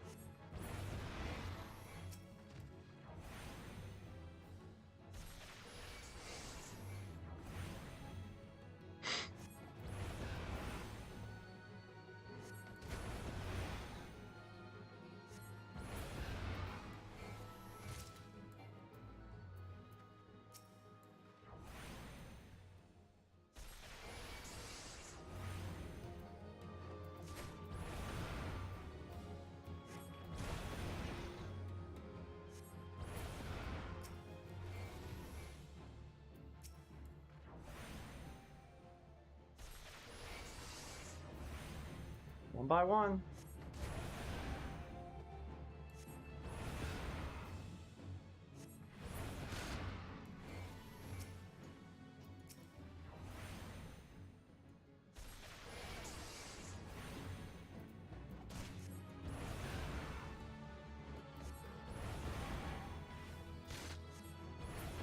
Ow. Oh, I dodged it. Never mind.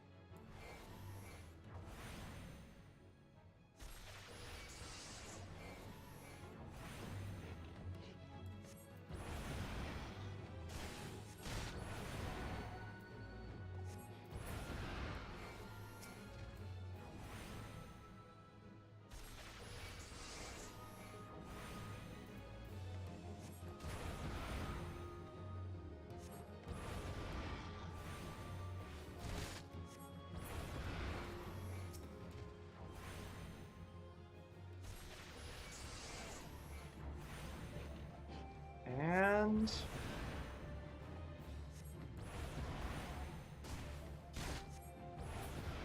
last one.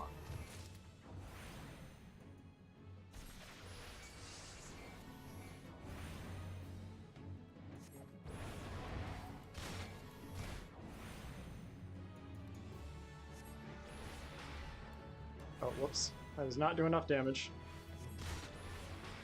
Oh well. It's cooler looking. Alright. Level up. That puts every job, except Goldsmith and Culinarian, every combat job at level 16. Fuck yeah. Alright, wait, what am I here for? No, I do need to be up here. Because I need a bajillion Moko Grass.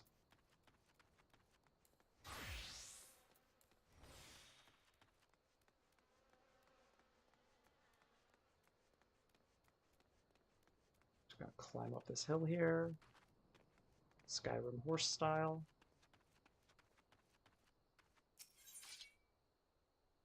Oh hey, waterlet seeds. Let's go and get rid of those.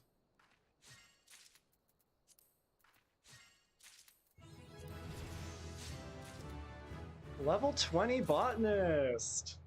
Hell yeah.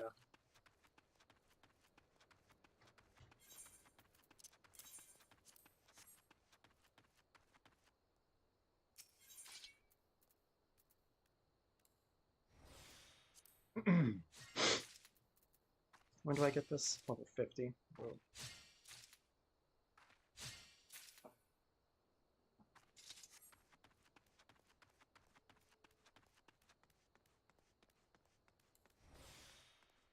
Okay, but where's the fourth? All the way over there. Great.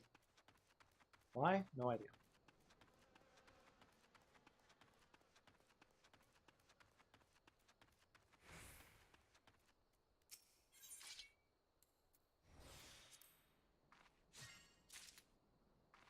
Apparently that's what Moko grass looks like. These big spiky leaves.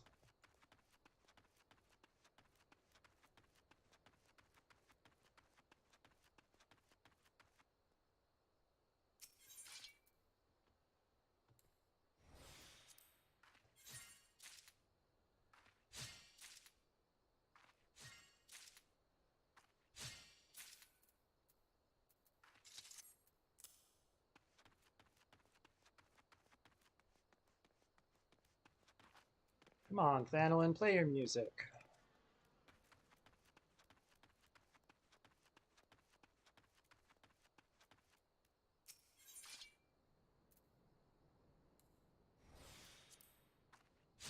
Made a whopping 102 total.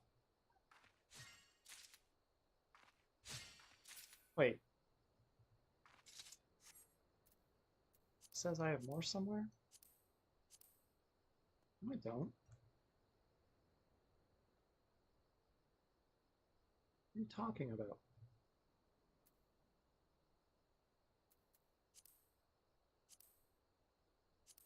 Nah. Just losing it.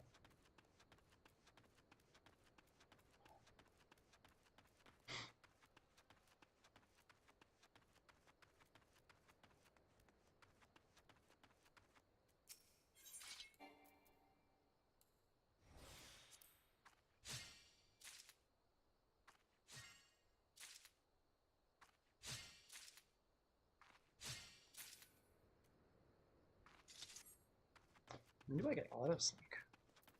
I know I've looked this up before, but I can't remember. Level 27. Not too far away.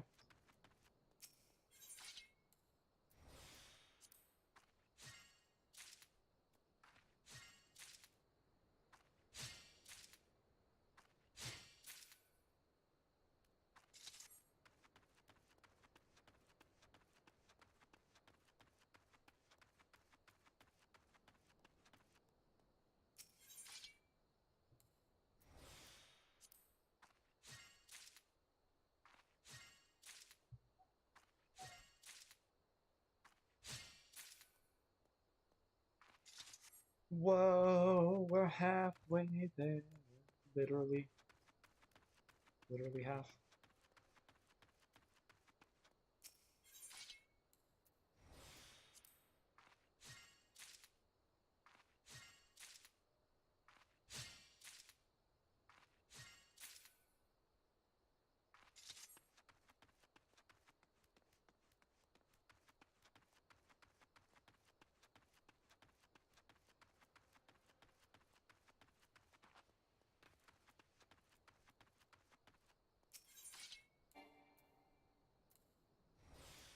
I keep, by instinct, pressing my number 4 button because that's Bountiful Harvest, which much later in the game will become the most efficient method of increasing how much I'm gathering. What? I must have skipped this spot. Oh well, whatever. As long as I'm going to the closest one, it doesn't really matter.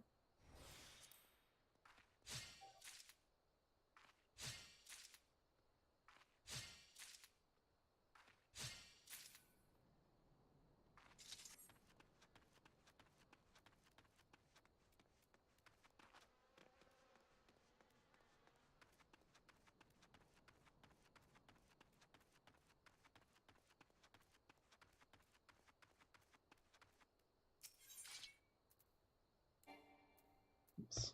Did it again.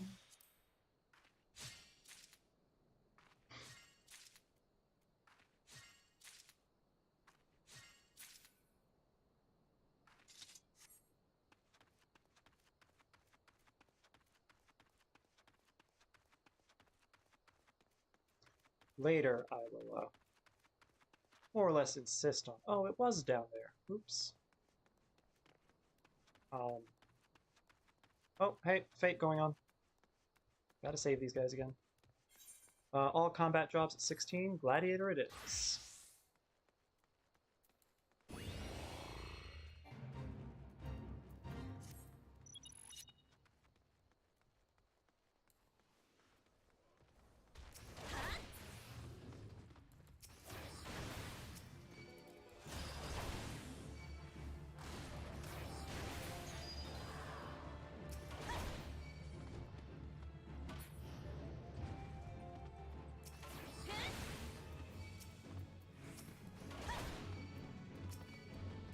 Oh, it turned my ability off.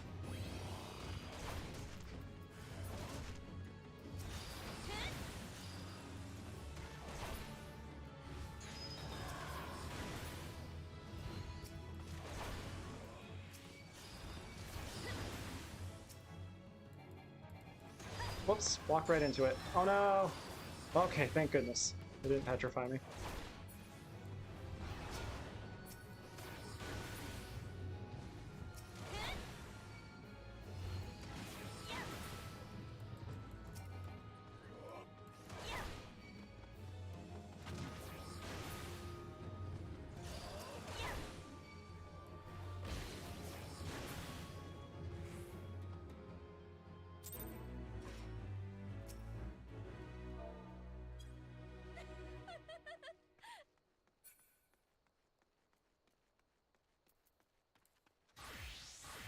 Back to botany.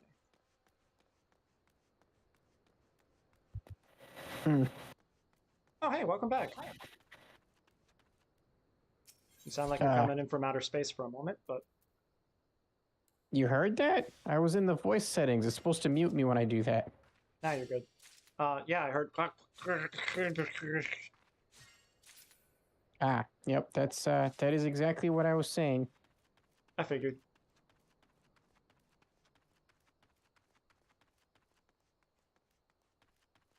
Oh, sneak back on.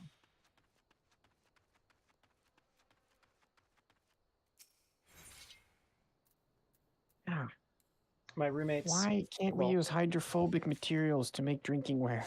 Either one of my roommates likes... Well, one of my roommates specifically either likes to sing along to music that he has on his headphones, or does karaoke on VR chat quite a bit.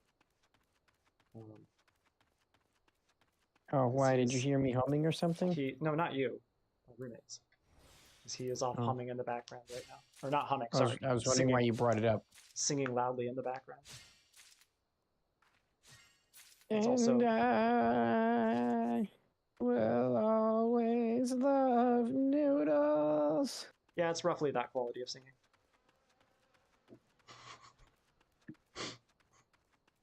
Burn. Actually, I guess it wouldn't I don't know which necessarily one be of a us burn. you're trying to burn. All you're saying is the quality is equivalent. Yeah. Perhaps we both suck. Perhaps we're both amazing. Exactly. Perhaps we're both mediocre. Exactly. You interpret it however you want. Know. Ow. All right. I finally have all the Moko grass I need. However, I also need rye and wild onions. Why I can get rye and Moko grass and onions all from the same plant? Oh wait, no, I can't get onions here. But I guess rye comes from a very similar plant as whatever Moko grass is. Yeah. Okay, done with that. Ooh, is there someone else harvesting? Hey!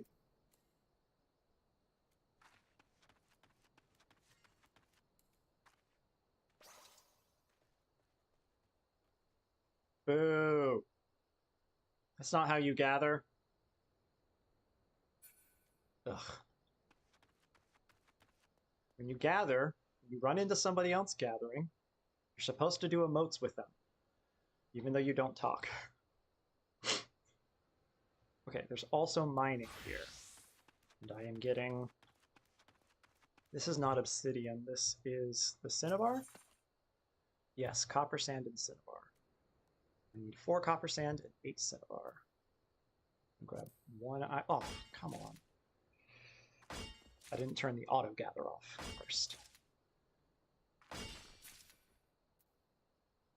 Well, I don't need any iron sand, so go away, please.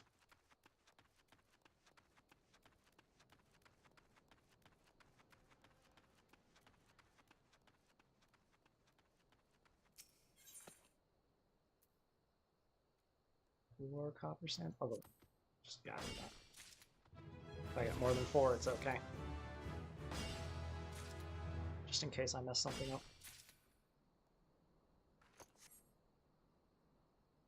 And cinnabar. What is cinnabar? It's the ore from which arsenic is extracted. Okay. Yeah, it's a mineral. It's not really remarkable for any other reason that I know. It just has arsenic in it, which makes it highly toxic. It's used to create quicksilver. Okay. Oh, is it arsenic or mercury? Probably mercury. Because if it's quicksilver, that's like just mercury. Well, which is also toxic, but Yeah. I could be wrong, but That's what this says. yeah, either it's where mercury comes. Well, what are you reading? Are you reading game lore? Yeah, but there's So either they changed it in the game, or it is the ore for mercury, and I was wrong. it probably is the ore for mercury, because they do that with quite a bit of stuff. Yeah, cinnabar gets turned into mercury apparently. Where's arsenic come from then? Quicksilver Mercury in-game. sulfide. Quicksilver in-game is used for... This is why you can't just believe everything I say. An electrum weapon. Whatever electrum is. A thing that makes things grow faster. And some poisonous potions. So, yeah, makes sense.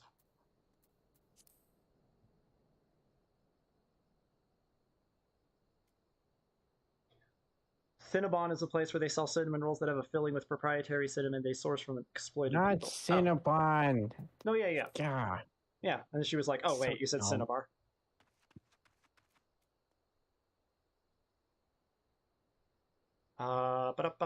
We are heading south.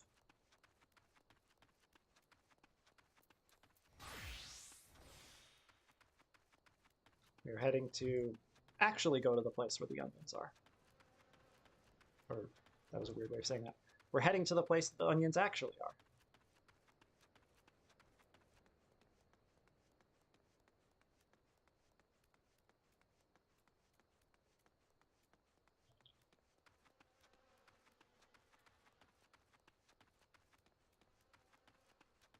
You know, my Chocobo saddlebag will help a lot with this.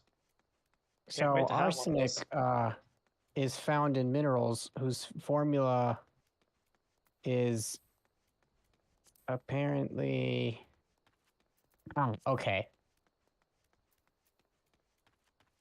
Is a combination of a metal, either iron, nickel, or cobalt, represented here as M in shorthand for metal, AS for arsenic, and S for sulfur.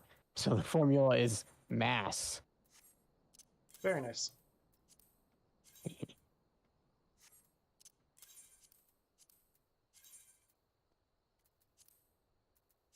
Yeah, I don't need any of this stuff yet.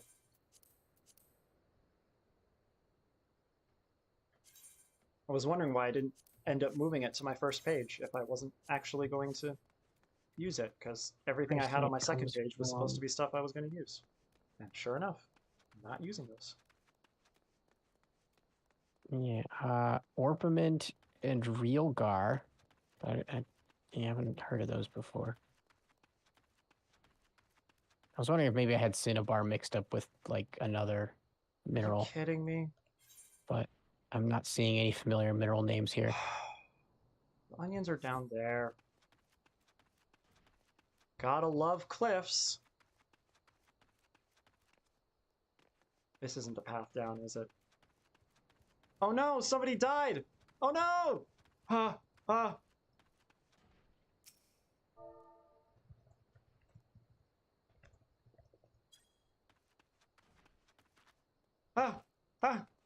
Go!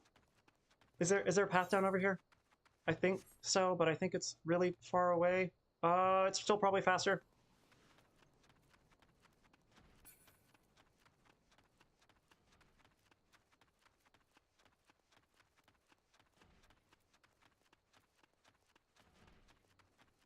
I mean, it doesn't actually matter if I speed up, because it's not like they're gonna, disappear or whatever, but it is thematically fitting to be like, oh god, they're dying.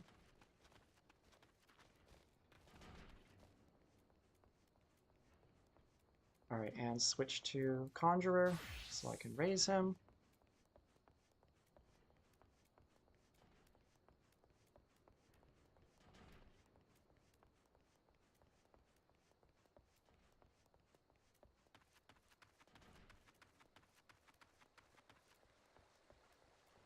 Ah, Oh, the that's a average big person slime. consumes between 10 and 50 micrograms of arsenic per day. That's a big slime.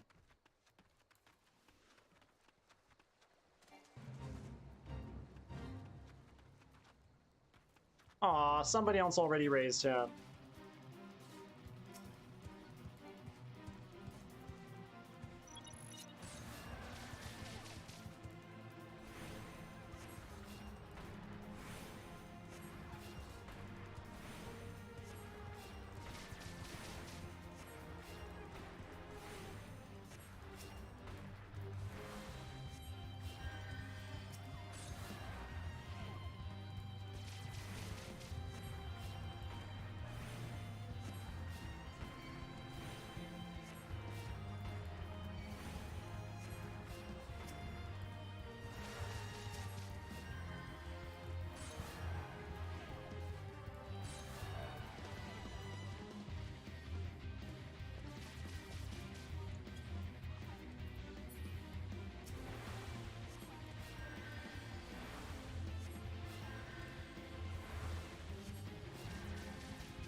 Okay, good. I thought they didn't hear me for a moment. I was like, oh no, they're just gonna back up. Stop. Okay, I was about to say stop hanging out in the attack, but it's because they're thaumaturge, so it's very tough. It's very tough to actually cast your spells. Oh, that's right. I also wanted to know what electrum was. Alloy of gold and silver. Wow, that's somewhat disappointing. Not to be confused with electron. You know, I'm sad to learn that that was common enough for them to feel a need to make that the first sentence of the article, but I'm glad that they did. I would be very upset if I found people mistaking those.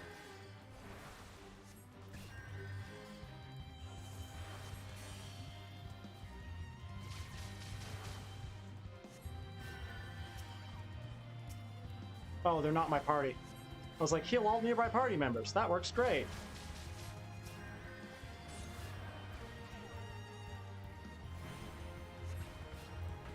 I love that they're wearing black cloaks and I'm wearing a white cloak. This is very fitting.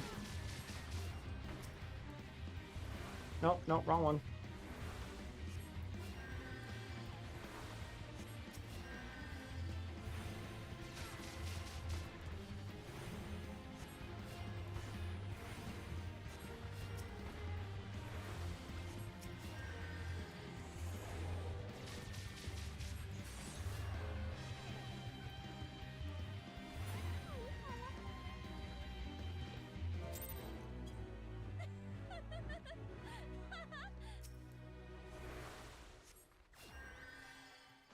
The heck?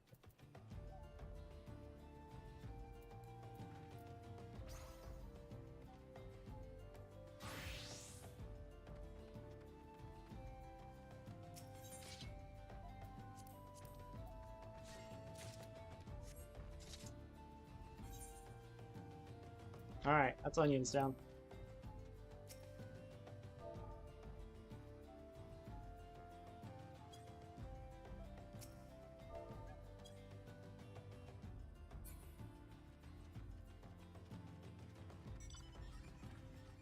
No, I won't go this way. Wait, what are they riding? One of them had a mount. Oh, I think they flew away. And they got a T-Rex that's flying away too. Very nice.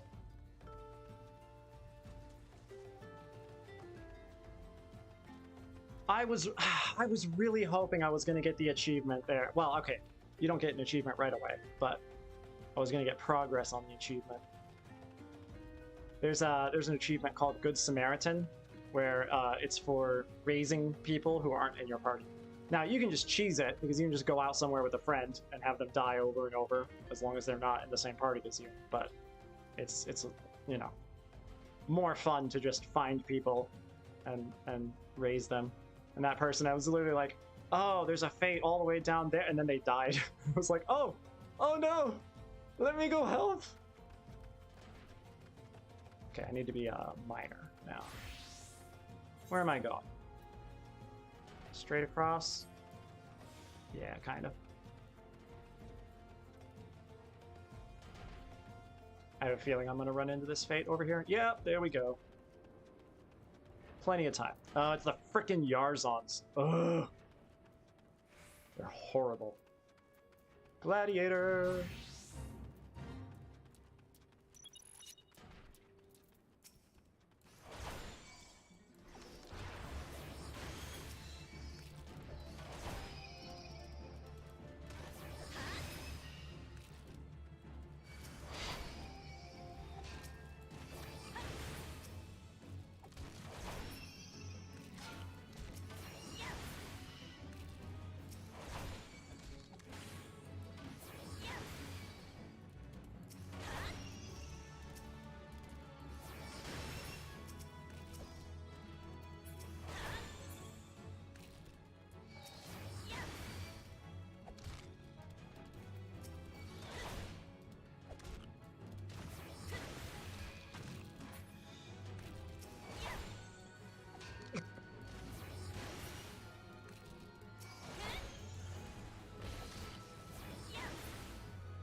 Get the hell out of here, guys.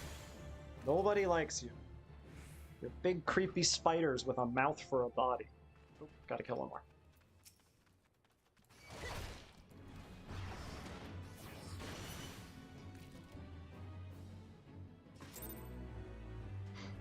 Alright. Now I can mine.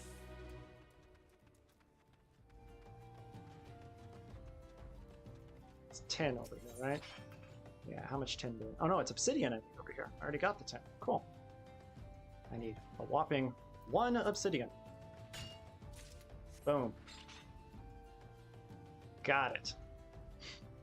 Okay, I got the 12 ragstone, right? Did I not get the ragstone? Did I... Are you kidding me? I walked right past the ragstone? No, it's right there.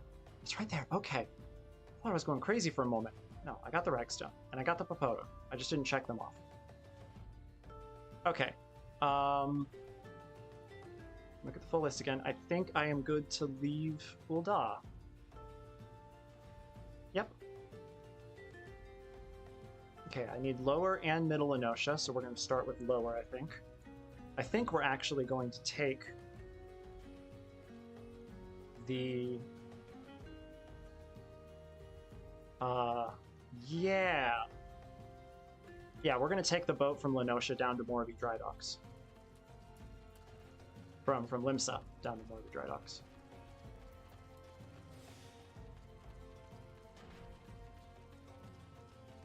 Gotta put my sneak on so these guys don't think I look like a good snack. Oh, Cactuars. Yep. Cactuars. Still leveling Gladiator. Ah, almost done.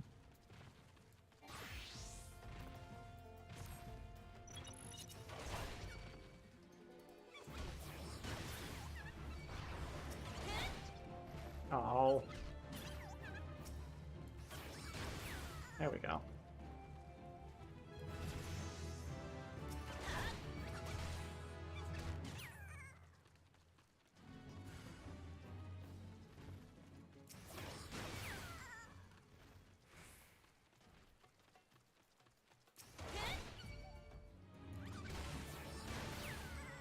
I feel so bad killing these guys. They're so cute.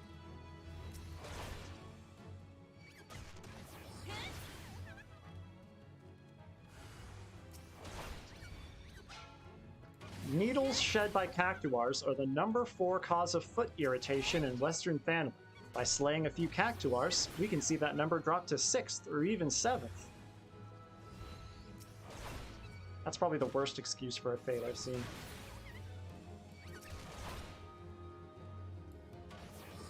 Still, overpopulation of little spiky gremlins is probably a bad thing.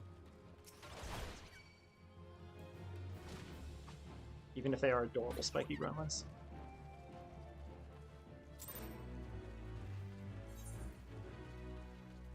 Conjurer next.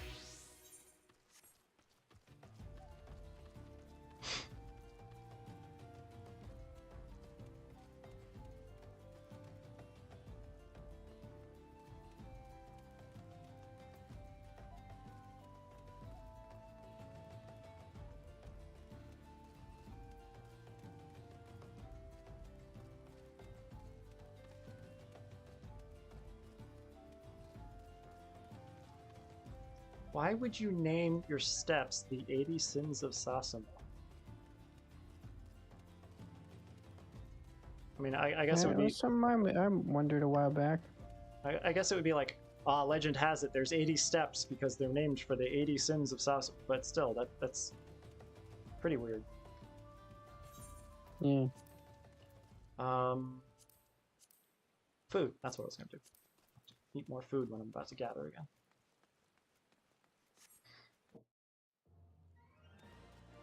Or fight again, or whatever. Let's go this way.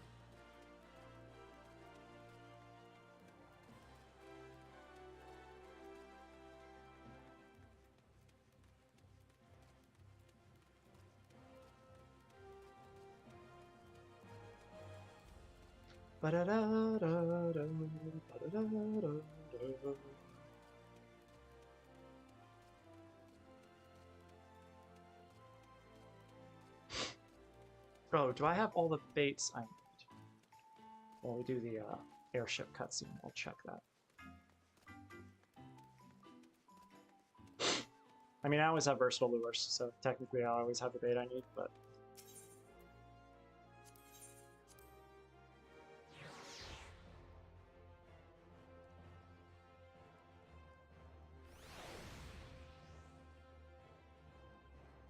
Princess Trout eats crayfish ball. Papira eats crayfish ball.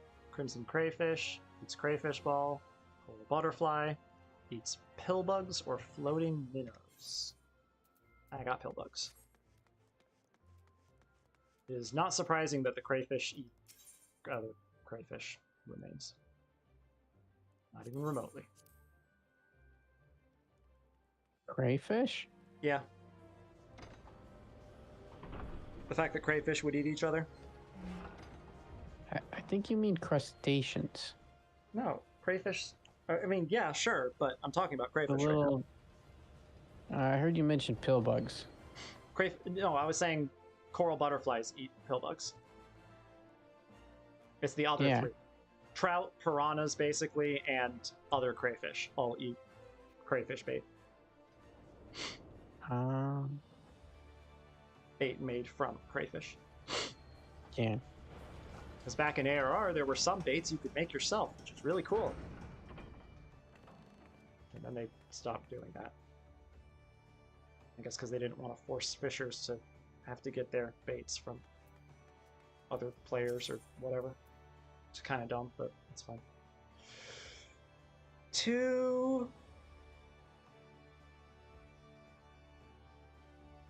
Where's the boat?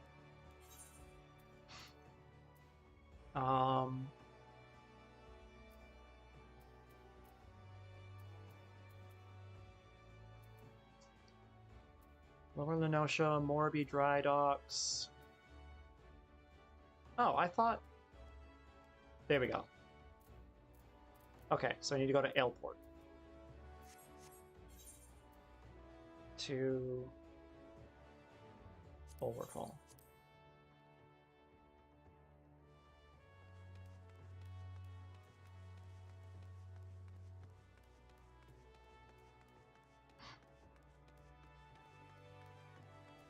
You know what? That's a really roundabout way of doing this. I'm just gonna go out.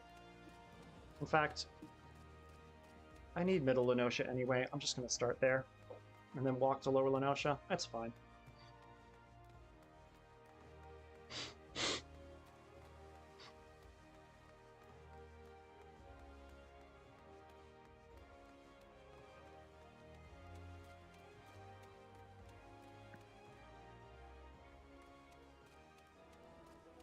Oh wait, did I need to do something in Limsa?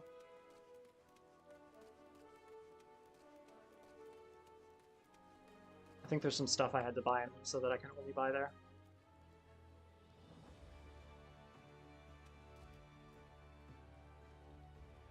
Hello? Game?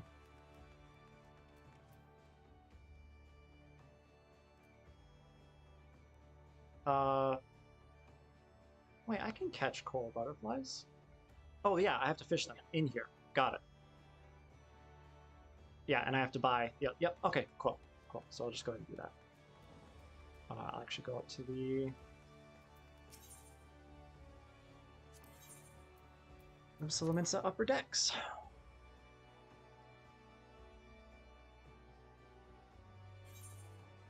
Start by heading south to the High Line. The Hia line.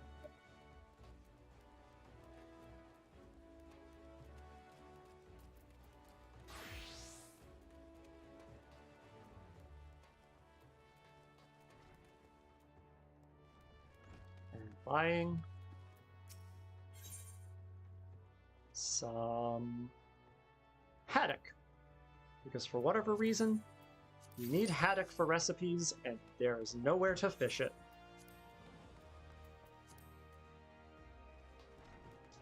No idea why. Because ARR is weird.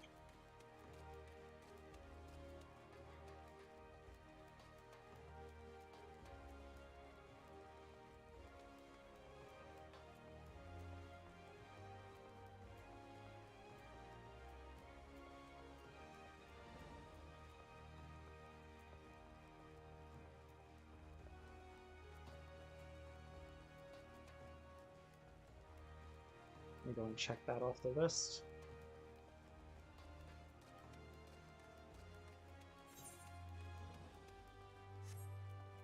Oh. Not that way. To the Culinarian Guild.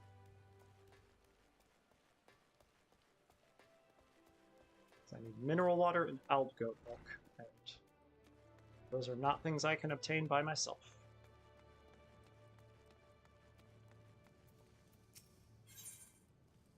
3 mineral water, 1 alb goat milk. Here we go. Now, I toss a line off the edge of the walkway. Don't mind me, everybody. I'm just fishing here.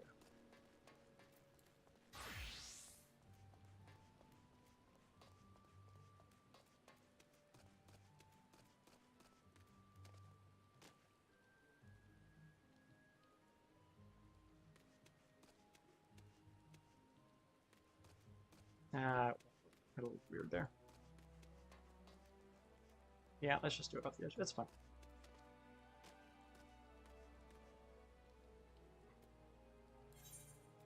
Crayfish ball? Sorry, Komai. No, I need pillbucks for this.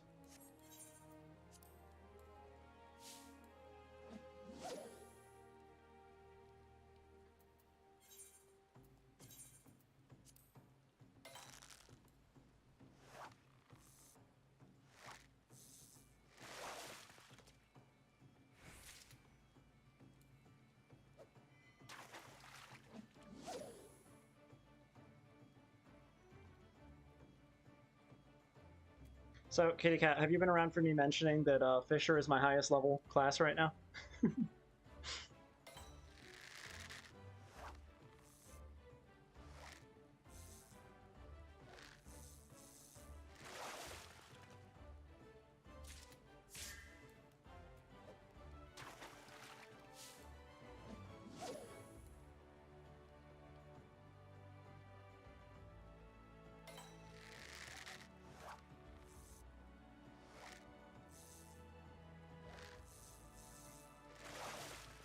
She's not replying.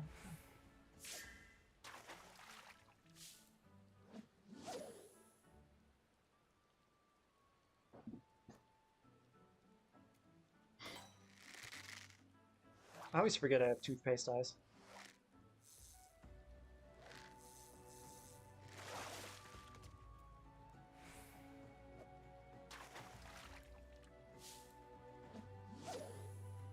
I don't want to have to repair my stuff.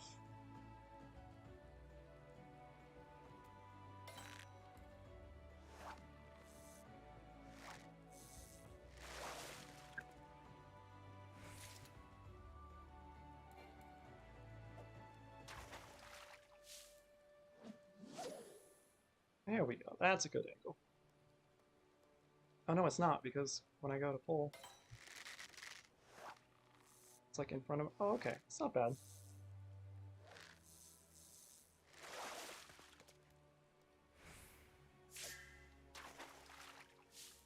Alright, come on, guys. I just need to catch a butterfish.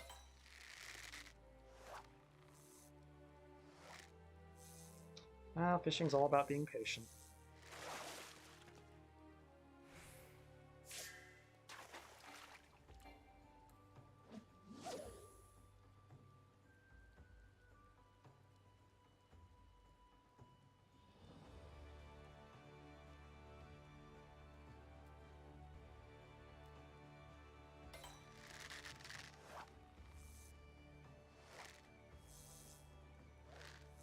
I just realized I forgot to eat food in the game, which, granted, I don't... Hey! I don't need the XP, but maybe it'll scare them if I eat fish while trying to catch them.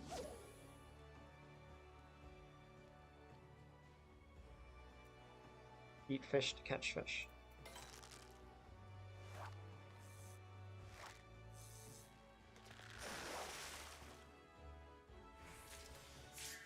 No, don't need finger shrimp.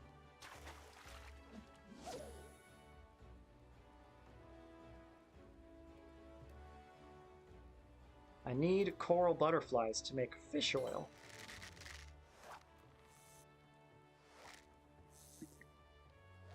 It can be put in aquariums, but I don't have an apartment yet, so...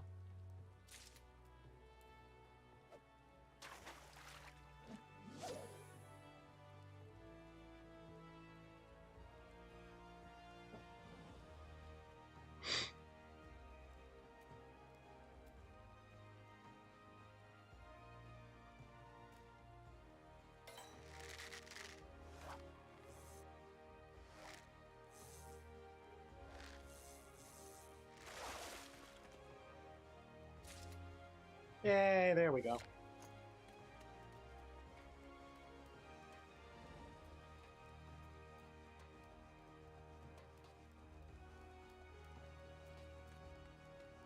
Oh, I gotta buy 2 marble dyes as well.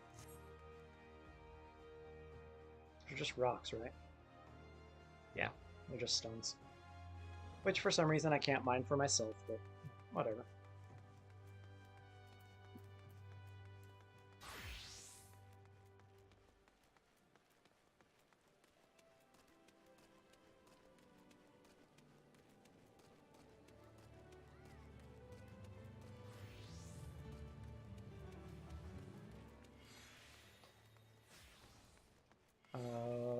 Blue Lily, is that who?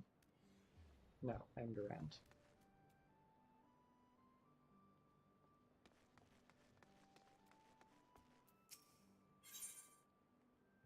Two marble dyes, please.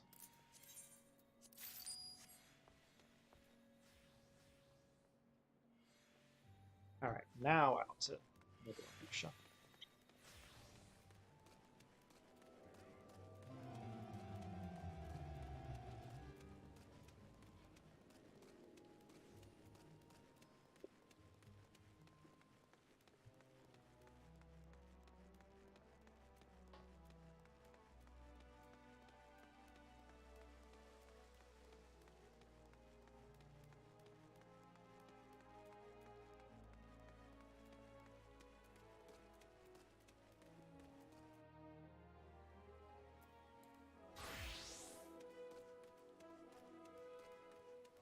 Oh. What did I say was next? Conjure?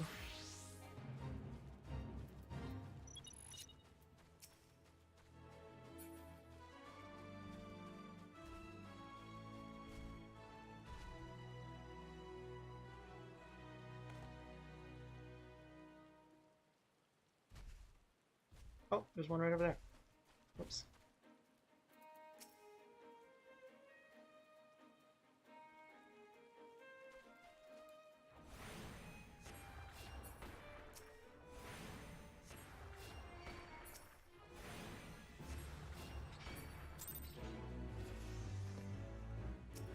I'm reading about this sci-fi story in which a guy is trying to calculate what would be a practical way to drive Earth out of the Milky Way galaxy, because the premise is that some terrible thing happened in the galactic core and we have to leave the galaxy.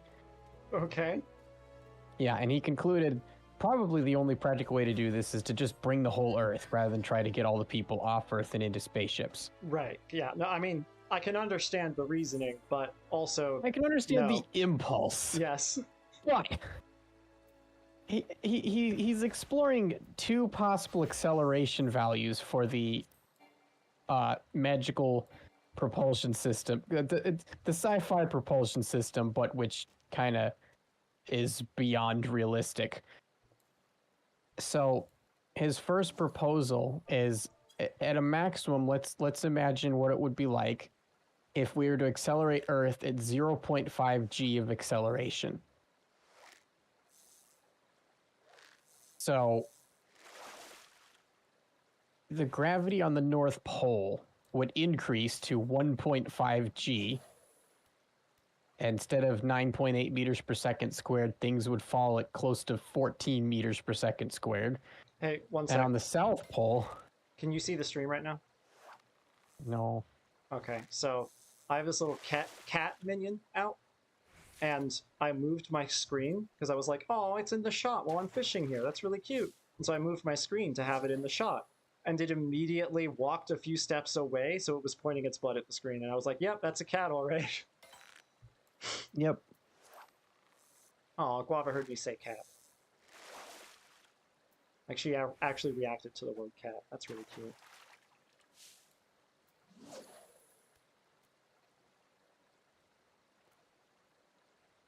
She knows that's one of the ways I refer to her. I hope she hasn't been traumatized to associate cat with being yelled at. No. I mean, I don't yell at her because she's a cat. I mean, I don't really yell Yeah, at but you her at say all, cat but sometimes when you're mad at her. yeah. I also say guava a lot when I'm mad at her. That's true. Usually what I say when I'm mad at her is "Kss." Okay, I probably You shouldn't should have done probably that out stop loud. saying all these things. Yeah, I probably shouldn't have done that out loud. I scared her. Sorry, kitty.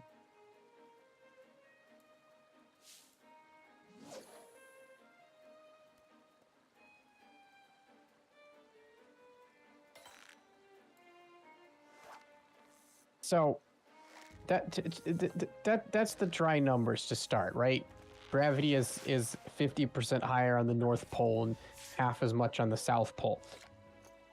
Which and there's some paragraphs here talking about how that'll mean that all of the water and the air will start to flow to the south and gather all around the South Pole, Okay. leaving the northern hemisphere uninhabitable vacuum. Okay. But I'm thinking it's going to be a hell of a lot worse than that. You're going to have liquid hot magma coming out of the inside of the Earth everywhere. Like all the normal holes everyone's that going might to come out. die immediately. All the normal holes that would normally come out. Is that what you're saying? And several new holes. Yes. Yeah. Okay. Earth is not Agreed. exactly a hard thing. Like on a cosmic scale, it's pretty mushy. Especially when you put a large force like half a g of acceleration on it. I don't even know how they expect the engine to stay in place, because if you put an engine like that on Earth's surface, and you thrust downward with that much force, you're just going to drill into the mantle. Oh, hell yeah, I'm high enough level to get bonuses. So, like, no, this is not more practical than loading everybody into spaceships. And, like, so the other proposal is, okay, let's just go at 0.01 G of acceleration. Because while it'll take a while, you'll eventually be moving fast. You're still going to have hella earthquakes and terrible wind, but also it means that the trip, based on the calculations here for like how far they're going, would take 300 years. There's a part where they like engage a warp drive to go faster, but they need to start with a regular rocket. Okay, pause. But like, No, pause for a second. Imagine being born, growing up, growing old, and dying, and the entire time you are on a planet that is moving, like not in an orbit, it is moving in a direction like a spaceship, and you know that it both had a start and will have an end, but you don't get to see it. yeah, that's a concern. That's but also horrifying and also really weird. If we have 300 years available during which to evacuate the galaxy, I think it'll be more practical to spend some of those putting all the humans in spaceships. Well, I have to driving the spaceships much easier. I have to imagine the majority of those 300 years is not spent in the solar system, in the galaxy. I mean. Oh, that was another concern raised. Is it's going to be pitch black for most of it. Yeah, but I have to imagine that. Oh, I'm sorry. Wait, 300 years to move to another galaxy? Okay, yeah. The mission itinerary is accelerate to 2/3 of light speed, and then they've got a hand wave here. So the guy charted out that if you take the equation for time dilation with respect to light speed and your speed, and you assume that it's possible for V to be greater than C, and you continue to graph out, where you end up. You end up with a curve above light speed, very similar to the curve below light speed. So the way their hand wave engine works is, if you get close to light speed, you can tunnel from one side of the line to the other side of the line, and then go downhill on the graph to accelerate beyond light speed. So most of the mission time is spent speeding up so that they can turn on the warp drive, which is why it only takes 300 years. Okay, so... Because, yeah, without the warp drive, it would take a whole of a lot longer than that. Never mind. It's also subjective time as measured on Earth. It's probably a lot longer if you're not on Earth. Interesting. Yeah, because, if you're in the spaceship going near light speed, it's not as long for you. Which is why, if you were to accelerate at 1G for roughly a year, you would reach approximately light speed, minus a smidgen. And if you were to continue accelerating like that for 100 years, at the end of the trip, you would be outside of the current visible universe. Yeah, I know you get faster and faster. Now, the other issue is, if you are very Despite slowly... the fact that it's a lot more than 100 light years across, but you'd only experience 100 years along the trip. Blah, blah words.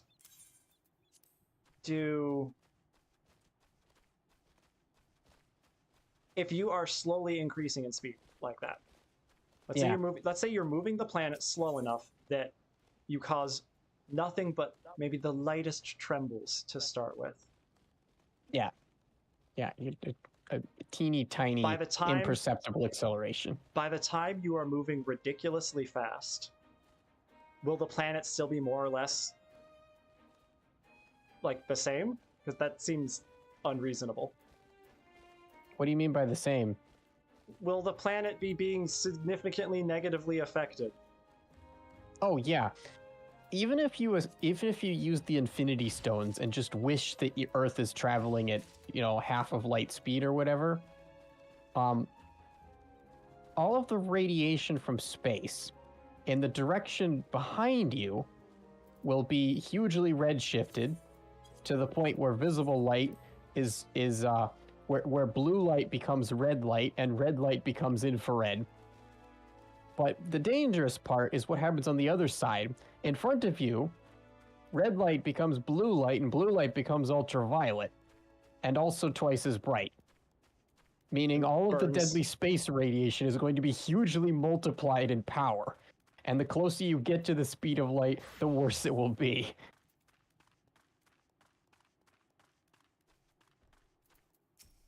Putting that aside, as you get really close, just the entire universe just becomes a death beam annihilating you from the front. Putting that aside, I don't think the planet just gets used to moving very quickly. Well, it doesn't matter what its actual velocity is as long as it's constant. I mean, all that matters is its velocity relative to other things.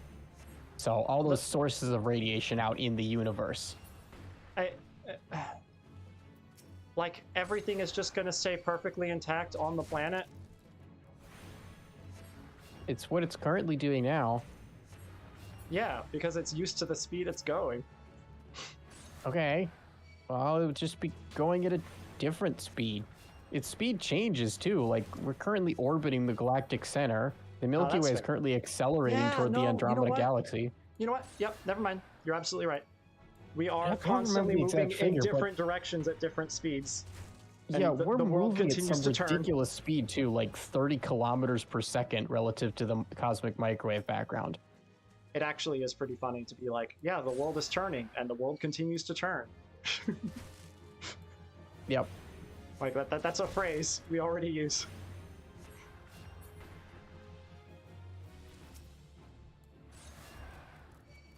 Hang on, let me see if I can find the...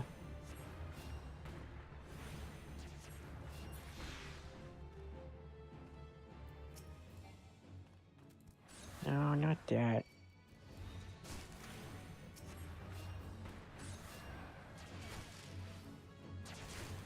Trying to find the figure for the speed so I can actually get my quote correct. Because I actually want to say it's more like 300 kilometers per second, but I'm like, well, hang on. That's that's a figure bigger than I feel comfortable saying without some justification.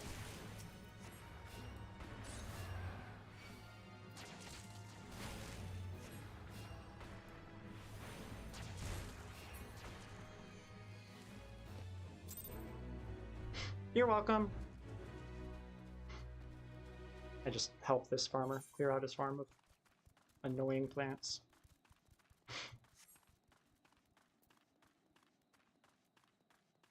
Oh, yep, okay. I was actually right. I should have been courageous. The sun appears to be moving from observing the cosmic microwave background at 368 kilometers per second. That's not very fast. Like, it's fast for a human, but, like, it's not that fast.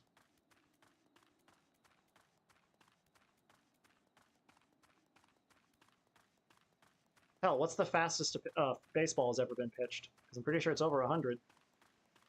Kilometers per second? Yeah. Not remotely. Kilometers per second, by the way, not hour. Yes. Hold on. No, Hold on. Let me the look this fastest up. baseball is an infinitesimal fraction of that. Okay, hang on. Maybe I'm thinking per hour. Yeah, no. The professional baseball pitches get close to 100 miles per hour, which is, I guess, Over. a bit over 100 kilometers per hour. It's over 100. But yeah, you're right. It's 100 miles per hour. Yeah. You're absolutely right. Now, 300 kilometers per second is 0.1% of light speed.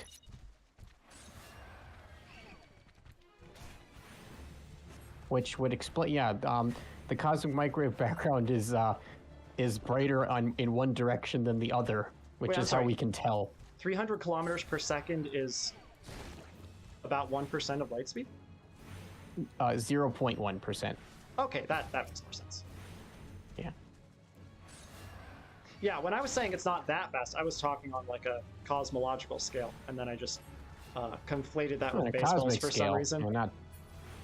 I mean, it's still kind of fast, but like it's not shocking considering what we're dealing with, because that's the sun moving around the Milky Way moving within the local group, and the entire local group moving based on gravity of other galaxy clusters out there.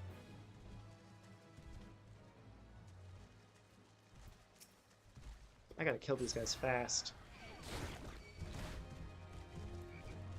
It says here the local group appears moving at 600 kilometers per second.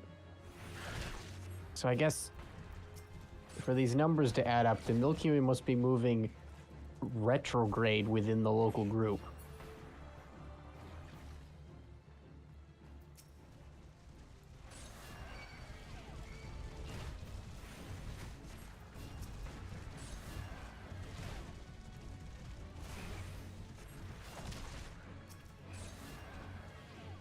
Although these numbers are a little uncertain. There's a blurb here about in 2021, the Wide Field Infrared Survey Explorer raised some doubt.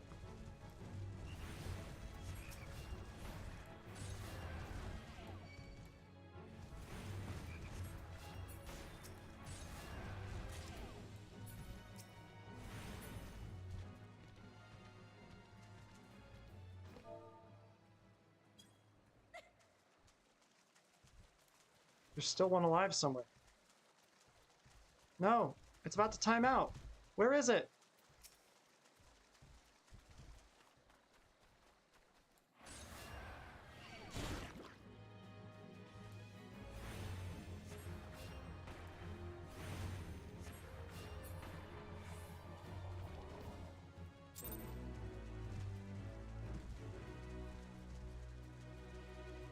Come back here. I'm trying to click on you.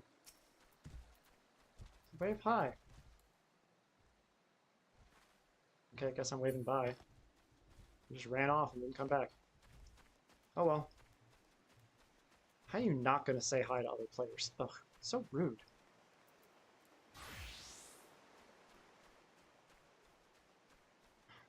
Alright, what did I need? 4 Cinderfoot olives. Oh hey, Aw. I can get all kinds of stuff from here. If I'm interpreting this correctly, in 1946, George Gamow believed that the universe was 3 billion years old.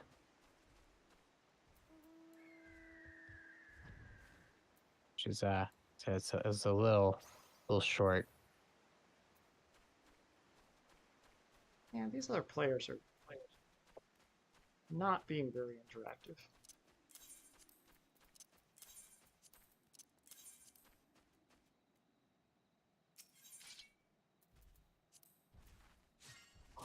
I just realized. What if a bunch of them are brand new from other MMOs? I wonder if this website has a table of like explosion powers, but I'm like, is there a table of speeds here? Because I feel like I haven't properly explained what 300 kilometers per second would look like on our scale.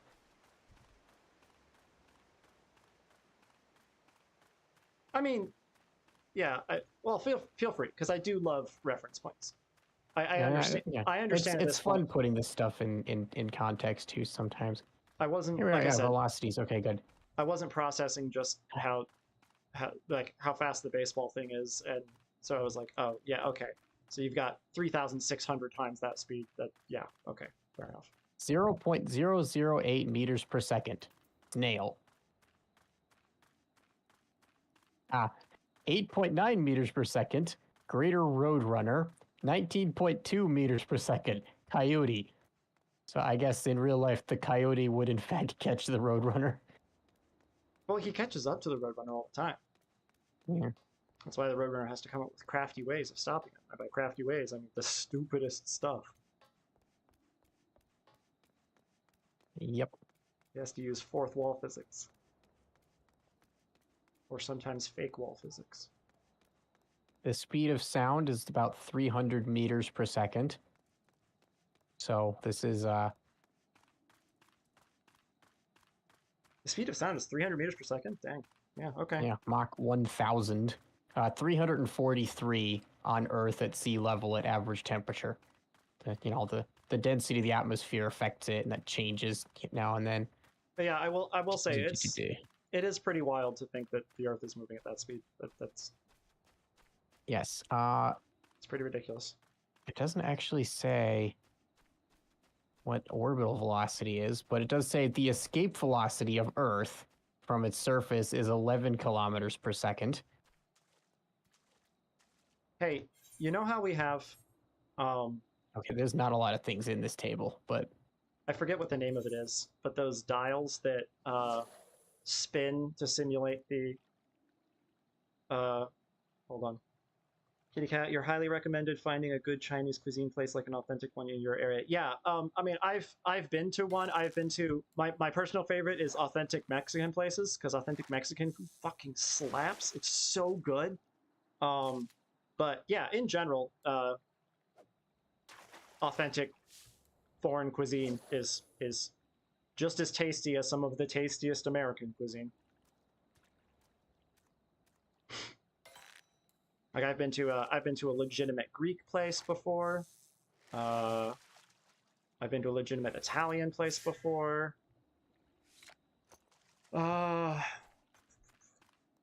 no, I know organ meat is good. My only comment was the way you had said it, but if that's straight up what they call it on their menu, then there you go. Wait, how many crayfish did I need? Yeah, just one. Okay, good. I got the sunset wheat. Sorry, I didn't check it off.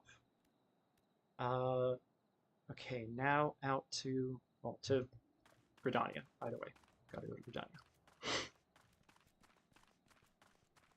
Spicy dried pork intestine over rice was the name on the menu. Yep. I mean, it's fair. No use beating around the bush. It's just most. It does say pork intestine, and you said pig intestine. So at least that's. They did use one word for meat rather than word for the animal.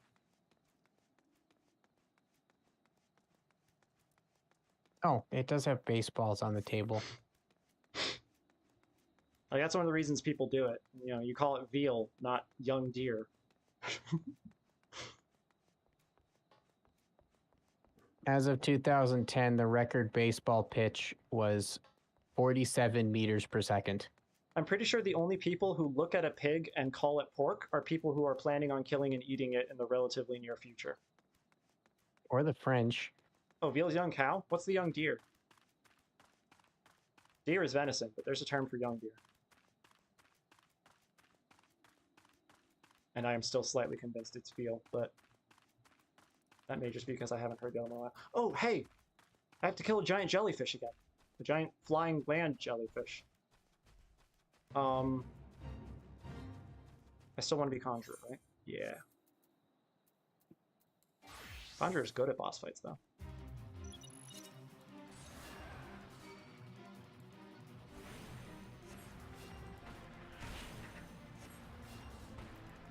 Like, it is annoying how good healers are at soloing battles compared to magic DPS. Like, you'd think a combat mage would be better at soloing a battle than a healer. But as a healer, all you do when the thing is, like, when your health is low, is you put the thing to sleep, step away, and heal yourself a bit.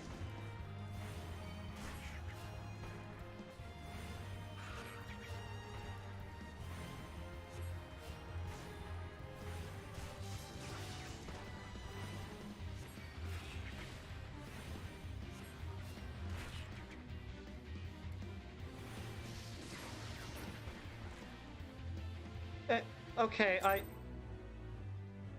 One, it's good that it's illegal. 2, I didn't really mean fawns, but there might not be a difference there. There might not be clarification like that. Yeah.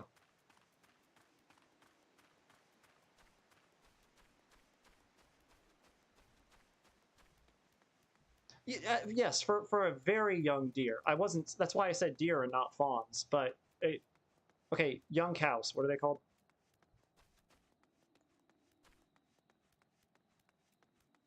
Foals is horses. It might also be cows. Calves. Thank you.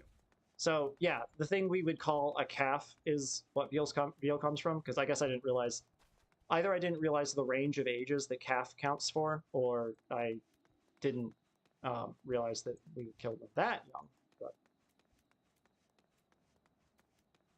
not like I'm not aware that people have killed anything of any age to try and eat it. Somehow humans evolved to be the most intelligent species on the planet, even though one of our instincts is see thing, eat it. Those might not be in opposition. There are arguments to be made that being predators predisposed us to being intelligent. You mean being omnipredators, including eating things that very much should not be eaten? Yeah, being omnivores too, yeah. Not omnivores. Everything. Yeah, being generalists allowed us to be a highly successful species. It made it easy for us to be able to acquire huge amounts of nutrition and thus spend our energy doing something other than looking for food. Because we ate lots of things, the species as a whole, even if the individuals died in the process, the species as a whole learned lots of different useful things they could eat. Yeah, that makes sense. That too. Yeah. John H. Human, see thing, eat. Very smart. Yes, agreed. But yeah, I mean, like, also, I still... by and large, even most things that are poisonous aren't going to kill you on the first dose. What's the comic that is the aliens that's like something human, being human or whatever, where the aliens are making very like robotic statements about what being a human is like? You know what I'm talking about? I have no idea what you're talking about. Oh, hang on, I'll find it. This is after stream. I don't mind being a little somewhat unprofessional. Oh, is this the... Yeah, oh, they got canceled? Oh, that sucks. The comics can still be enjoyed, but... Weird... Strange Planet. Was that it? They made it into a cartoon recently? They're humans, but they're drawn like aliens, and they use a different word for a lot of things, so that they talk about... What do they call the foot tubes instead of socks? They are aliens. Well, yes, but like their yes. culture and behavior and emotions are just totally. They're only superficially aliens. Friends arriving was soon. My point. Let us store irregular shapes inside shapes with flat surfaces. Your home is beautiful. Thank you. We own things, but we have hidden them. Yep. This is where the planet was when you emerged, and now we sing. Okay, I'll just stare at you. This is on fire. I will exhale on it. But yeah,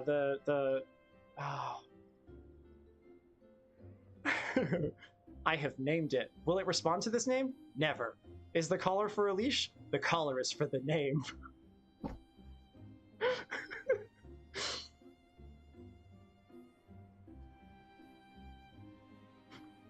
Now you possess this. So unnecessary. I want to observe concealment destruction. Now? Destroy the concealment. It's so beautiful. Destroy now. I want to observe. Okay. Wait, what? This is post cancellation? I mean, don't get me wrong. The last person who did a show with Dan Harmon was canceled for much, much grosser reasons, so that was handled appropriately. And fuck yeah, this season of Rick and Morty still slapped, even though he wasn't a part of it anymore, so you can fuck off. Should I feel bad for Dan Harmon because his partners always end up being bad people? Or should I be suspicious of him because you can judge a man by the people he hangs around with? So, kind of the second one. There are people who are very... crass in a that there are people who are politically incorrect and just barely on the side of still being good people, and there are people who are politically incorrect because they are bad people. And I would feel somewhat confident saying Dan Harmon is within the first category. If you read about him, there's one horrible thing he did a long time ago that I would suspect he was being drunk and stupid, and he has come out and said, yeah, that was really, really dumb and horrible. I was trying to parody this other thing, but clearly it wasn't done well, and I shouldn't have done it. Yeah, I don't know. There's probably people who hate him. Justin Roiland did an episode of The Boys Diabolical. Is The Boys Diabolical a spin-off show? But also, yeah, they made an animated spin-off show. I didn't watch it. It didn't seem interesting. So, what? Whatever. Anyway, I'm not sure the specific moment you're talking about, but don't get me wrong. This is probably something I shouldn't discuss on stream, but ideally, cancellation would not exist because people can change. Yes, ideally people actually would change. Yes. And then at the very least they would get uncancelled afterward. There is an extent to which bad, rampant cancellation is on a similar scale of bad as bad, rampant imprisonment, because both seem to imply we're saying whoever is bad because we happen to say they're bad, and also they get to be bad forever. But you know, I have the more I've actually looked into these sorts of events, the more I'm seeing a pattern of people do something that is cited as the cause for cancellation, the inciting event to the incident, and then they're called out on it, and then they dig their heels in and start blaming people and blocking people and refusing to change to admit fault. Yeah, a lot of those people exist, and then get canceled. Even they can change eventually, technically. No, they can, but I don't mind them getting a lot of shit right now until they actually change. I think our fear is people going from zero to canceled without going through the digging their own grave process first. No. And no, I'm losing faith that that's a credible threat. My issue is, like, okay, here's I guess what I'm trying to say my issue is. There are several people that I have appreciated, and then something has come out about them, and everybody hates them now. And that is frustrating to deal with. Except then I find out the thing everyone is upset about, and it's something that happened 20 years ago. And nobody... From what little I heard, that was what happened with Kevin Spacey. Nobody backs it up from a current standpoint. Because there are ones where it's like, yeah, this person did this awful thing to me like 15 years ago, and then several other people or many other people come out and be like, yes, he has continued doing those things up till as recently as 2 years ago or whatever, you know? And that's like, yeah, okay. A common story. They need to show a pattern of changing that now. But there's people who it's like, they said one shitty thing forever ago and have done nothing bad since, or nothing, you know, hugely publicly bad. And everybody's like, no, we still hate them. It's like, but that was like forever ago. Yeah, it's a bit of a. But that I wouldn't say a universal character flaw of all humans, but like that's a human thing. It also I don't tend to complain about it a lot because that is very much the exception. Many times cancellation is like if not always handled the best way, a perfectly reasonable concept. Yeah, that's what I was saying earlier, is the more I look into it, the more often I see that most of the time, at least, people who get canceled really called it upon themselves, had many chances to avoid it. Yeah. But the point that I was originally trying to make was just that, much like being put in prison forever, personally, I think should not be a thing. Yep. Being canceled forever, being emotionally imprisoned from society forever, should also not be a given. The duration of the punishment should not be many times the duration of the crime. There are plenty of people who, well, that's not true. Many times is perfectly reasonable depending on the crime. It's very easy to kill someone. Sure, but I'm not just thinking about the climax of the crime. If we're going to go with murder, like situations in which someone goes from, you know, zero, perfectly calm, emotional, even keel to someone is dead in an extremely short time tend to be stressful emergency survival situations in which long-term punishments are often a bad, not an appropriate outcome, right? Generally, when people feel good about someone having been sentenced to like a life imprisonment for murder, it's because that murder was like pre-planned, savage, very well thought out, and very intentional. I think this is a Oftentimes circumstance. repeated. Ray, I think this is a circumstance where a lot of people would disagree with you. I would not, but I think a lot of people would.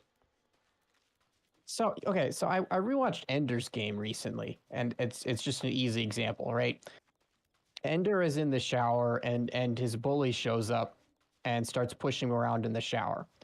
The bully slams him up against a wall, and to defend himself, Ender props his legs against the bully's belly and kicks him away, which usually, you know, he did not expect to be a big deal, but they're in the public shower room. Stumbling backward, the bully slips and hits his head on a ledge, and it doesn't technically die, but enters a coma from which there isn't much expectation he will recover. All right, pause so for he's just a second. effectively been killed. Pause for just a second. So, Kitty Cat, what I will say on that, because I actually don't know what you're talking about, but what I will say on that is, having read Ender's Game, are you fucking surprised? I am one of the apparently extremely few people who do not like that book at all, because it is really, really, really messed up, and there is no conclusion to it whatsoever. Yeah, and so the idea that the author is a problematic person, that. Given the content of that book, not surprising. It's not a guarantee, after all. We were just talking about Eliza Yudkowsky the other day, and he's written some pretty messed up stuff, despite being a frustrating but not awful person himself.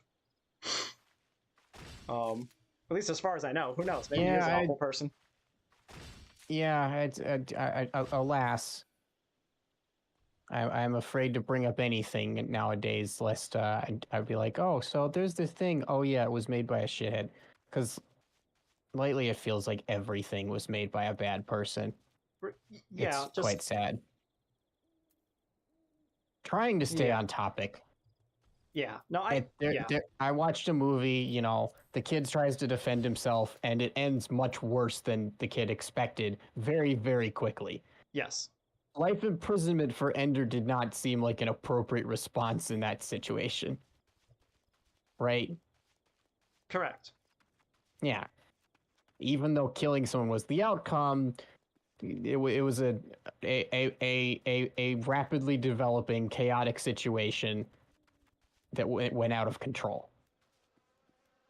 So, like, I'm sure it's possible to commit an egregious, heinous crime in a very short time, but the rule of thumb, the pattern, my argument is the pattern is usually that worse crimes take longer to execute start to finish. I don't. One, there are probably examples I could come up with where I don't know that I agree with you on that. And there are many more examples where I think a lot of other people would not agree with you on that. There are a lot of people who are, you know, who are for different and or much stronger reasons than I am, very much against anybody killing anyone. I have caveats to my issues with that. Excuse it. I have caveats to my issues with that, which I think you and I are probably pretty similar on. Because obviously there are moments where if that's what you got to do, that's what you got to do. But there are people who are like, Yeah. nope, nope, Or it was an it doesn't accident. matter. It doesn't matter. You should go away forever. And it's like, no, not Yeah, accidents. that's the only part where I'm trying to raise an objection is zero tolerance policies. I hate zero tolerance policies. Yeah, I would agree. Now, okay, I say Context that. and nuance always matter. I agree. What I will say is, in a lot of places, they have zero tolerance policies because they are overseeing many people, and they can't afford to deal. I understand with. the practical motivation for them. Yes, it doesn't mean I have to like them. that's totally fair.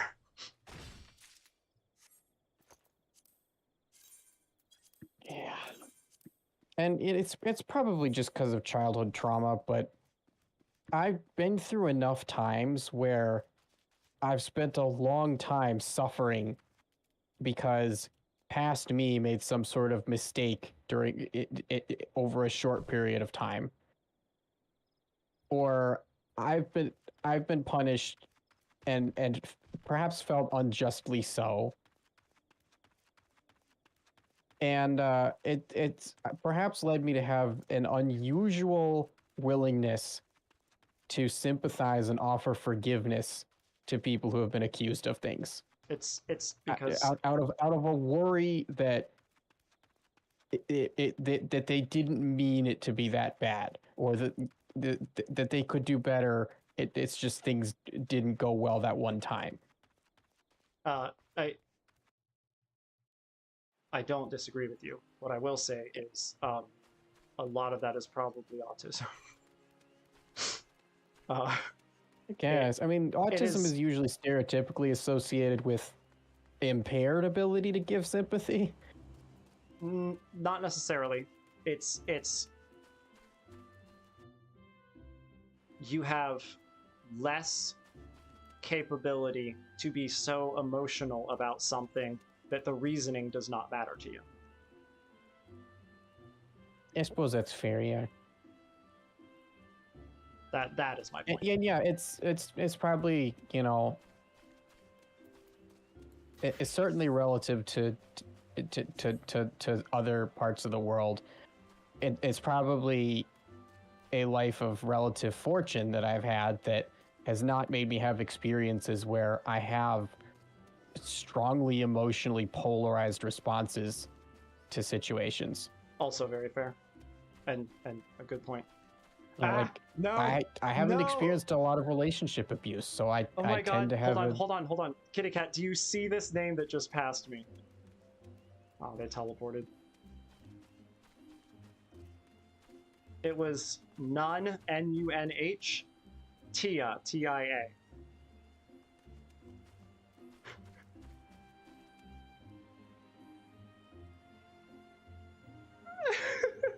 It was so aggravating. Nunh, the way my last name is spelled, and Tia are like the two names Guy Makote have in this one type of tribe. Nunh being you are in charge, whatever, shorthand. There's a lot more nuance to it, but Nunh being you're in charge, Tia being you are potentially in charge later. And this person's name is Nunh Tia.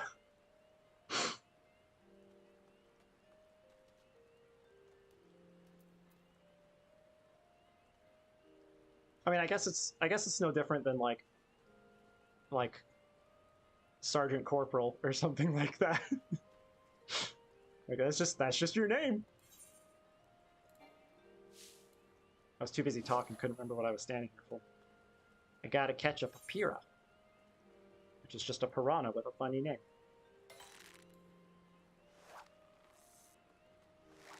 I really am sick of it though. Like it's a dark time emotionally with how often and how many things that I used to like or think were cool, I'm just finding out the author was a terrible shitbag for one reason or another.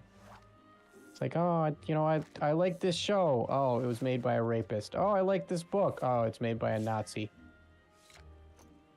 It's like I I confess I never actually read Ender's Game, so who knows? Maybe it's it's Ugh. full of Nazi propaganda. No. But the movie wasn't. So And I mostly liked the movie for the special effects. It's very superficial. The message was a bit clumsy and ham-fisted. No, okay, hold on. All right. First, remind me, because I did watch it, but it was a while ago. Remind me, does the movie showcase his brother and sister? They're there for the first bit, yeah. Does it talk about them being kind of the worst? No, Ender is celebrated for being the happy medium between the more extreme personalities of his brother and sister, but okay, what was they his get brother's very little attention. What was his brother's extreme personality? He's too violent, and he's portrayed as a bit psychopathic. Okay, sure, yes. What was the description of the two violence? Sadistic. There we are. That's what I wanted. Yeah. Okay. Yes. So he is very violent, and Ender is also very violent, but that is because there are kids who are effectively raised specifically to be that really, really hard personality because they make very good candidates for this program. Oh yeah, it's something I was glad I was glad I rewatched it because I caught the second time something I really missed before, which is I don't know if it was intentional or not, but it's quite obvious that Ender was not selected for the program because he was the best person. He was selected for the program because he was the best person for the program, or at least he was what Harrison Ford's character believed the program needed. The person that guy wanted. He did not want a person of unilaterally good character. He would have picked the sister very easily. I gotta read this. So, because the whole thing about Ender's Game is an uber kinder, I don't know what that means, gets to be the star soldier, and then Pocahontas himself into the eyes of the race he just genocided before he lets his mistake get too bad. Yep. What do you mean before he lets his mistake get too bad? Yeah, like, it could have gotten worse. That is technically true. Not much worse. But also everything about the Pocahontas or whatever, I never read the sequels. So I got the first book ends with the genocide, and then oh fuck, that was a bad thing. From what little I'm aware, and he spends the sequels trying to. From what little I'm aware, he spends the sequels on a quest to try to restore the Formic civilization. And a whole bunch of other stuff. I had somebody run through it one time, and it's all over the place. It's wild. But I never was interested because I was so put off by the first one. When I'm off stream, honestly, when I'm off stream, I'll have to read the book because of how bad the movie storyline was. I'll have to explain to you when I'm off stream the best description of the issue with the book that I ever read. It was like, I need to look again because it was tough finding the kind of finding people talking about the book in general, let alone saying it was bad. Like very tough finding that. And it probably would be a lot easier now because this was like 2010, so the internet was a very different place. Yep. And man, I sound like an old person saying that, but and it is celebrated in sci-fi circles.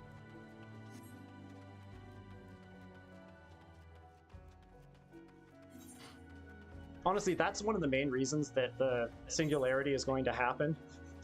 Is wait, where am I? No, I'm trying to go this way. The way technology works, we're all getting older faster. No. Like we'll get to a point where you're born and within, where you learn a technology and 10 days later a much better version comes out, and 10 days after that a much better version comes out.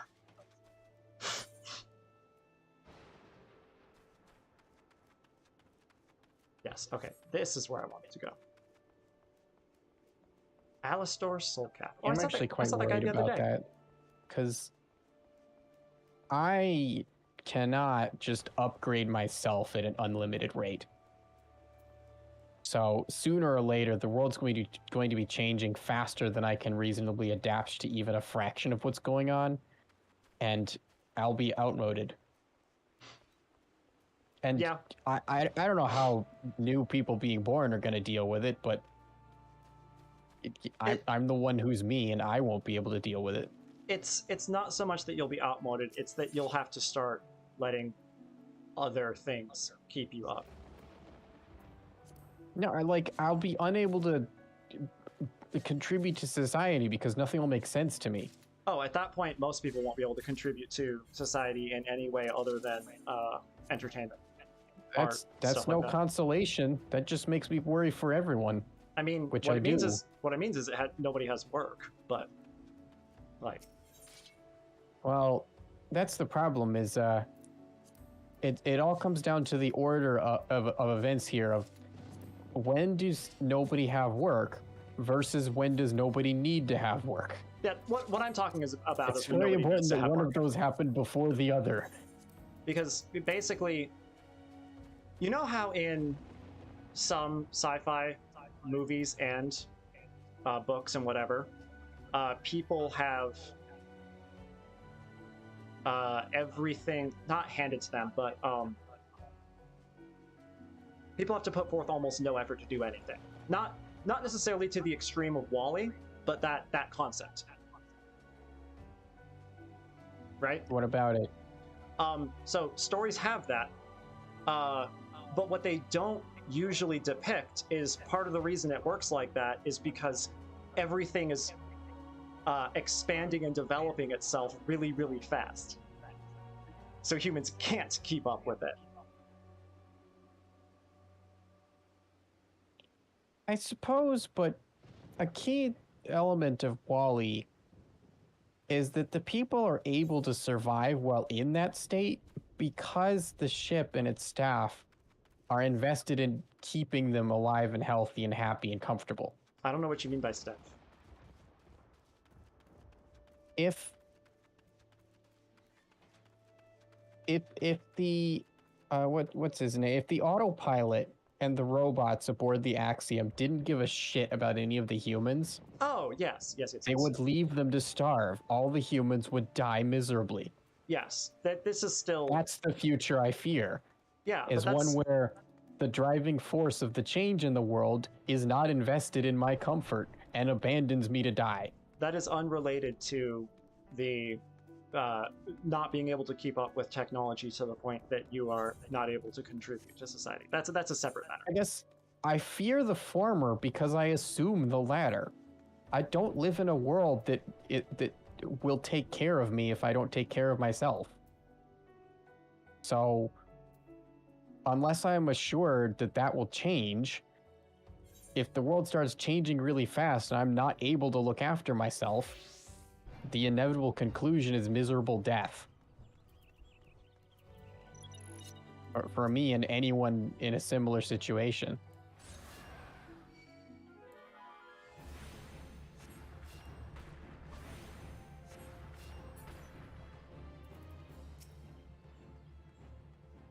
And I want a better world for the next generations, but I can't do shit to ensure that the world is better and changes for the better if it changes too fast for me to be able to accomplish anything. Or if for any other reason I get left behind to die. And, also ideally, I wouldn't be sacrificed to build the better world. Because, I'd like to live in the better world. I'm not the operative from Serenity. I don't consider myself a monster.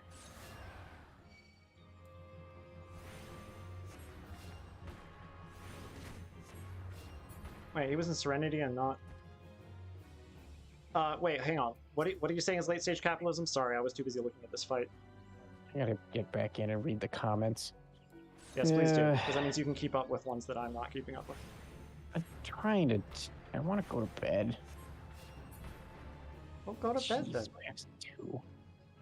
We got a viewer who's very emotionally invested. You got what? We have a viewer. Oh. Oh my god, the third book about his kid and how he's not autistic. He's just...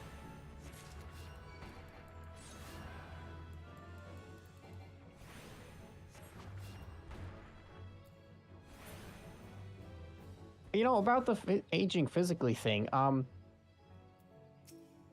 what studies have been done seem to indicate modern humans age a lot slower than we have historically. Like, people of a given age today noticeably and measurably look younger than people of the same age from 50 and 100 years ago and before. And I think the constant trauma and of the chaos and misery in the world, it's the nature of it has evolved, but that the existence of it is not new. People have been downtrodden by the orphan grinding machine for quite a while.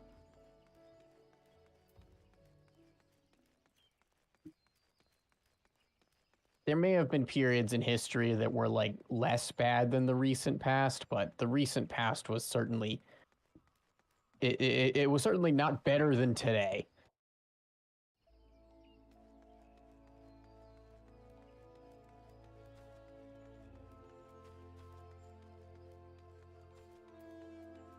All right, the message of Wally was, you know, that humans at their best can accomplish good things, but you know. Oh yeah, no, we're all depressed. It shows constantly.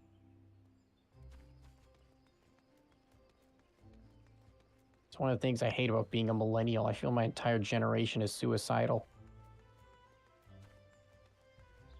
I'm out here spouting my r/unpopular opinion of yes, I would like to live, please. That's not unpopular opinion, though.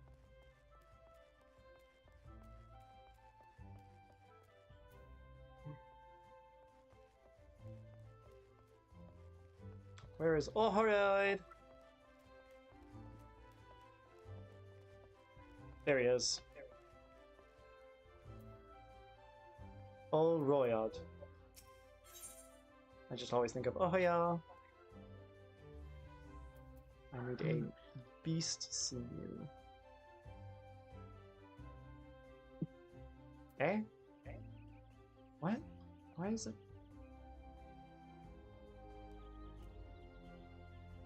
Beast sinew. I'm sorry, not Aetheryte. Osgith. Oh, they're not in here, are they? Yeah. Okay, where is Osgith? The leather worker's place. There we go. I didn't even have to see. Oh yeah, for sure. Where would somebody be selling beast sinew? I imagine people probably felt similar, like during the Dark Ages, you know, when at least in the part of the world famous for having the Dark Ages, most of the people were subsistence farmers on rented land who had felt no ability to enact any change of any kind in the world and were just treading water their whole lives. Oh, it's not this person. Oh, there she is. Okay, beast sinew.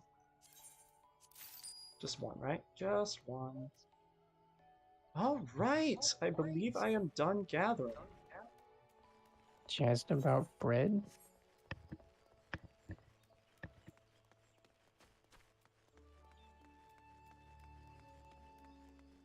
The people in the Dark Ages.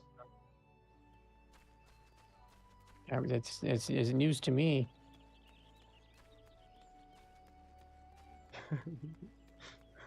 You know, that's what you were just describing. You know, the work all day and then get yourself a luxury to, you know, to feel fleeting happiness. I could be wrong. I don't know what people were thinking 1,000 years ago, but it's easy to imagine it was similar in a lot of depressing ways. The idea was not that they were having a hard time. The idea is that they weren't upset about bread. Oh, well, I mean, Rich or poor, bread is good. yeah, bread is good. Yeah. They didn't have all the... Oh, yeah, no, I wouldn't trade this for that, certainly. Ugh. I would very much, like, I'm quite confident I would not survive in that environment. I am a modern human who is just not equipped to live in the world of 1,000 years ago. Okay, so I briefly read that as, even though we are bred in circuses, as a concept,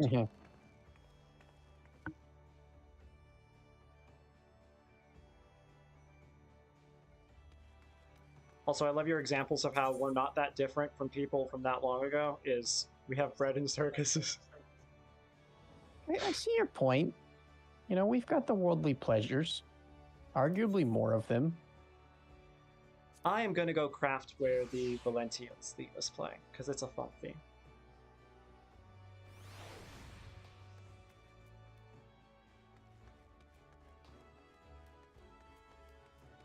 Yeah, I'm just like, I think, Oh,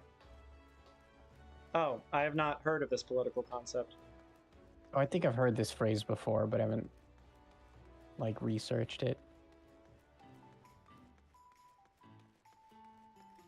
I'm guessing it's a metaphor for things that keep the population content. Interesting. Yeah, that makes sense. Like, yeah, we do have things that keep the population content. I guess all I was saying is the feeling of helplessness you're citing about spending all of your time ensuring that you can continue to exist and occasionally reward yourself so you don't have energy or time left to actually improve the world. I don't think that's new.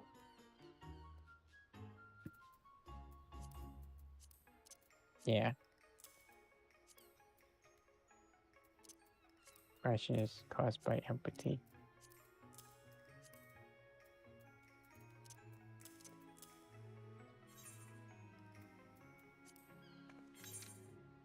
Yeah, that's part of it.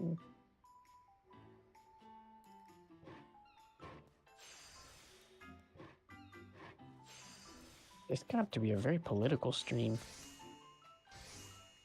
Because it was just you and I left here. And all we talk about is science and politics. I prefer to only talk about politics, but what am I saying? It's late. I prefer to only talk about science and not the politics. Not the bad politics kind of has to political. keep coming into the thing. Not the why are you making this political kind of political. It has to do with, I mean, I guess societal is maybe a better word. That just sounds weird when you're talking. Saying talking society is like a very strange way of saying talking politics.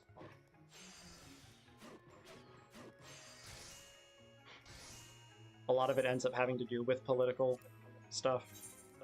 It's pretty universal. Like I wouldn't say a lot of what we're saying is faction driven, but talking about the state of humanity regarding how the driving forces of the world treat the population of the world.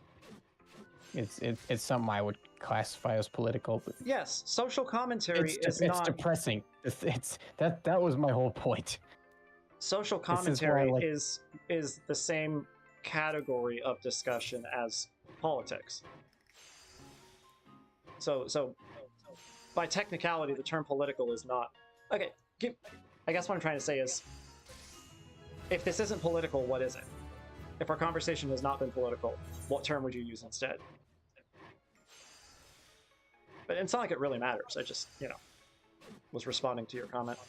Philosophical would also apply, I guess. For a lot of it, yeah. Heavy topics, very heavy topics.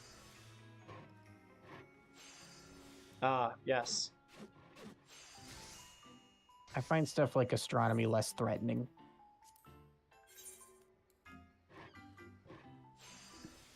The suggestion was a terse discussion on the human condition and influencing factors. That is denotatively correct. Wait, what did you just say? I was paying attention to the comments. What was the last thing you said? Oh, I like talking about astronomy because I find it less personally threatening. Okay, that's what. Okay, I was trying to figure out what Kitty Cat was reacting to. That's what it was.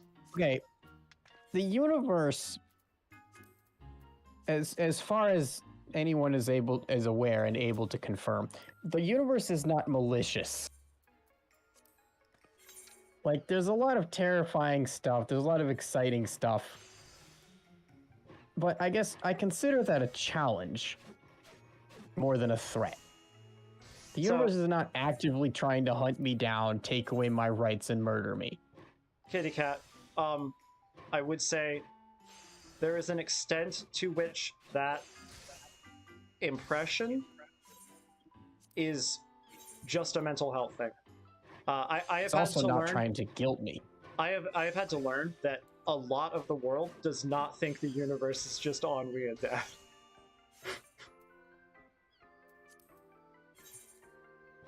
Just because I feel like everything is made of decay, because in some ways it literally is, it turns out that is not necessarily a popular opinion. No, yeah, I agree. It is also literally the entire universe is constantly decaying. And that I think that has a major effect on humans and how humans function. But I mean, that's what cancer is. Life is a weirdness to the otherwise functioning of the universe. It is literally life is kind of, in some ways, a fuck you to the universe. It's, hey, look what you did. You did it in a weird way that managed to start doing stuff on its own. And that doesn't like you all the time. And so yeah, so what the universe gives us in exchange is, oh, what's that? You're trying to grow? Here, now you're growing too much and it's making you sick.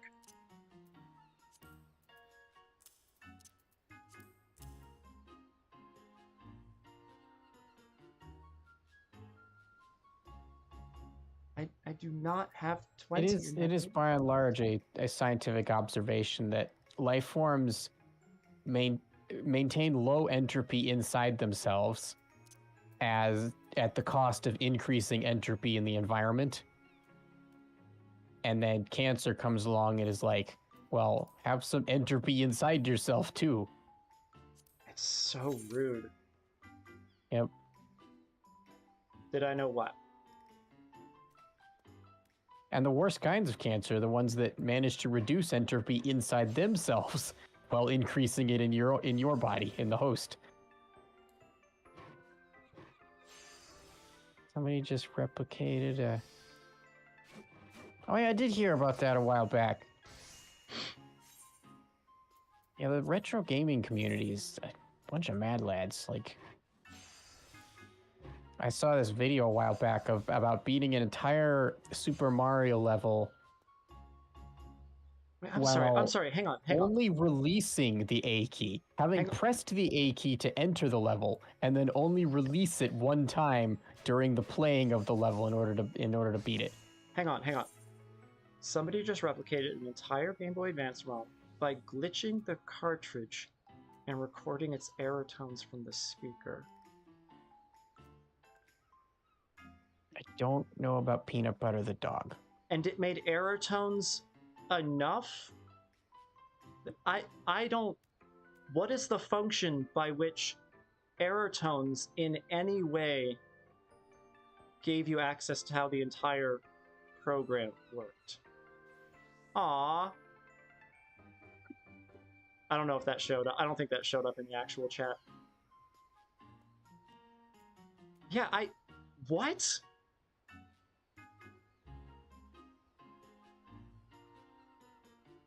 I can get that the drone has different sounds to it, but how are you using those sounds to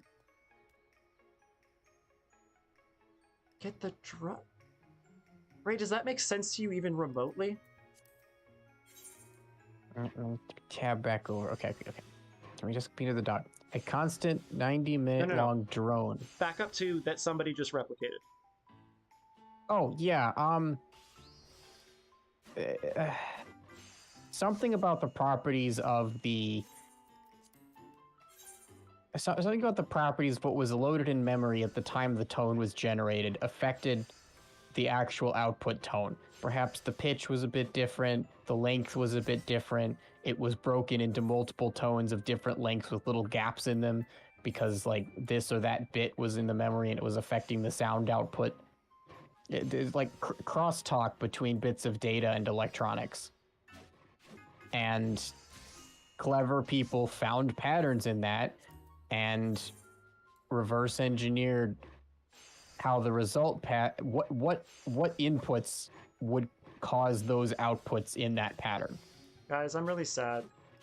It's code breaking like the Enigma machine, you know, like they got a whole bunch of samples, looked at the commonalities and the patterns in them, and used machines to help them figure out what was the origin.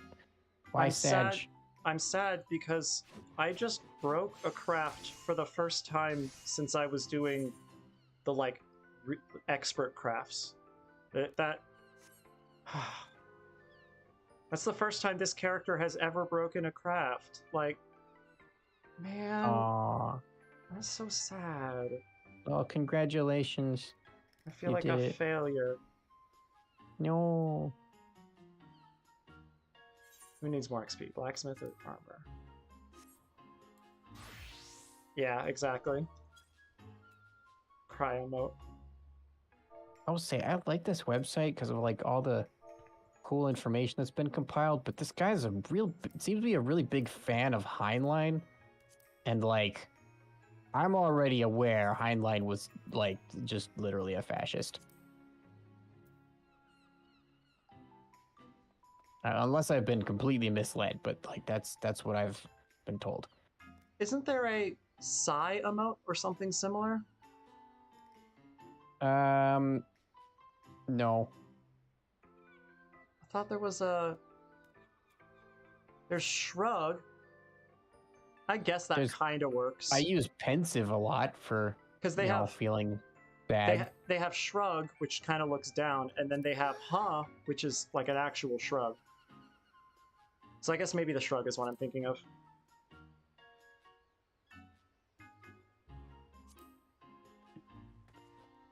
Sulk is also good. All right, back to it. I don't know about these Twitch emote things. I use Twitch so infrequently.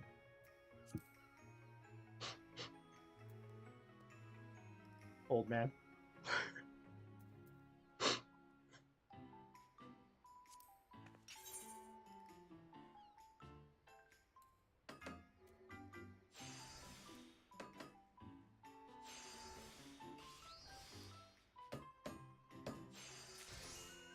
Oh, no, I haven't heard of the origins of that. If it seems appropriate enough for chat, feel free, but otherwise I'll just look it up later.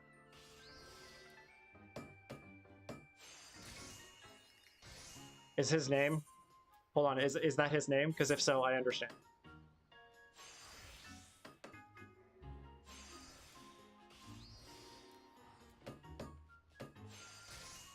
Okay.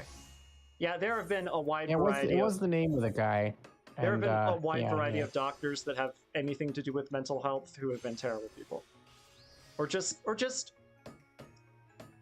people who came up with really weird ways of trying to do things. And by really weird, I almost always mean extremely unpleasant.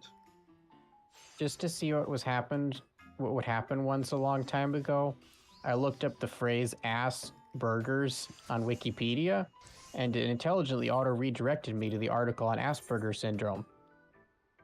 A few years later, South Park made an episode titled Asperger's, and now that is where the page goes. The redirect has been lost to time.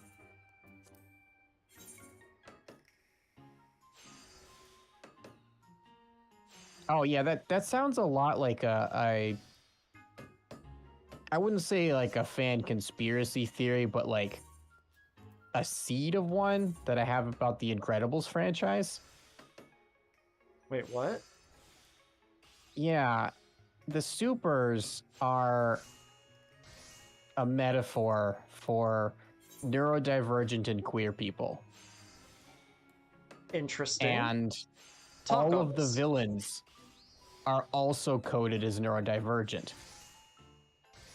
Talk The on only this. difference is what the supers have as a talent is profitable to society at large, whereas what the villains do is destabilizing to society at large. Okay, please explain Syndrome this. wanted You're to driving me crazy. democratize superpowers, and the Underminer was like he wanted to redistribute wealth, and the Screenslaver, I don't know, was it feminist or something? Well, Oh right, the Screenslaver wanted to remove supers as a necessary force in peacekeeping.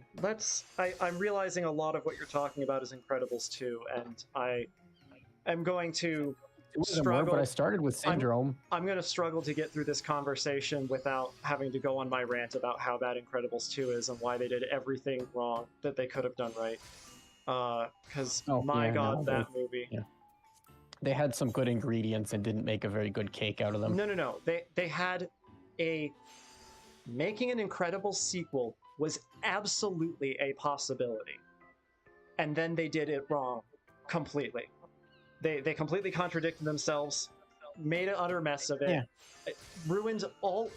They simultaneously redid the first movie for like the first half of this one, while also completely going against the concepts and themes of the first one. How did you mess that up so bad? Yeah. They didn't. No, that's what I'm saying. I've been seeing this problem a lot in a lot of saying, movies and AAA game productions lately. I am not saying they had a delicious cake. That's not what I'm saying. I'm saying that,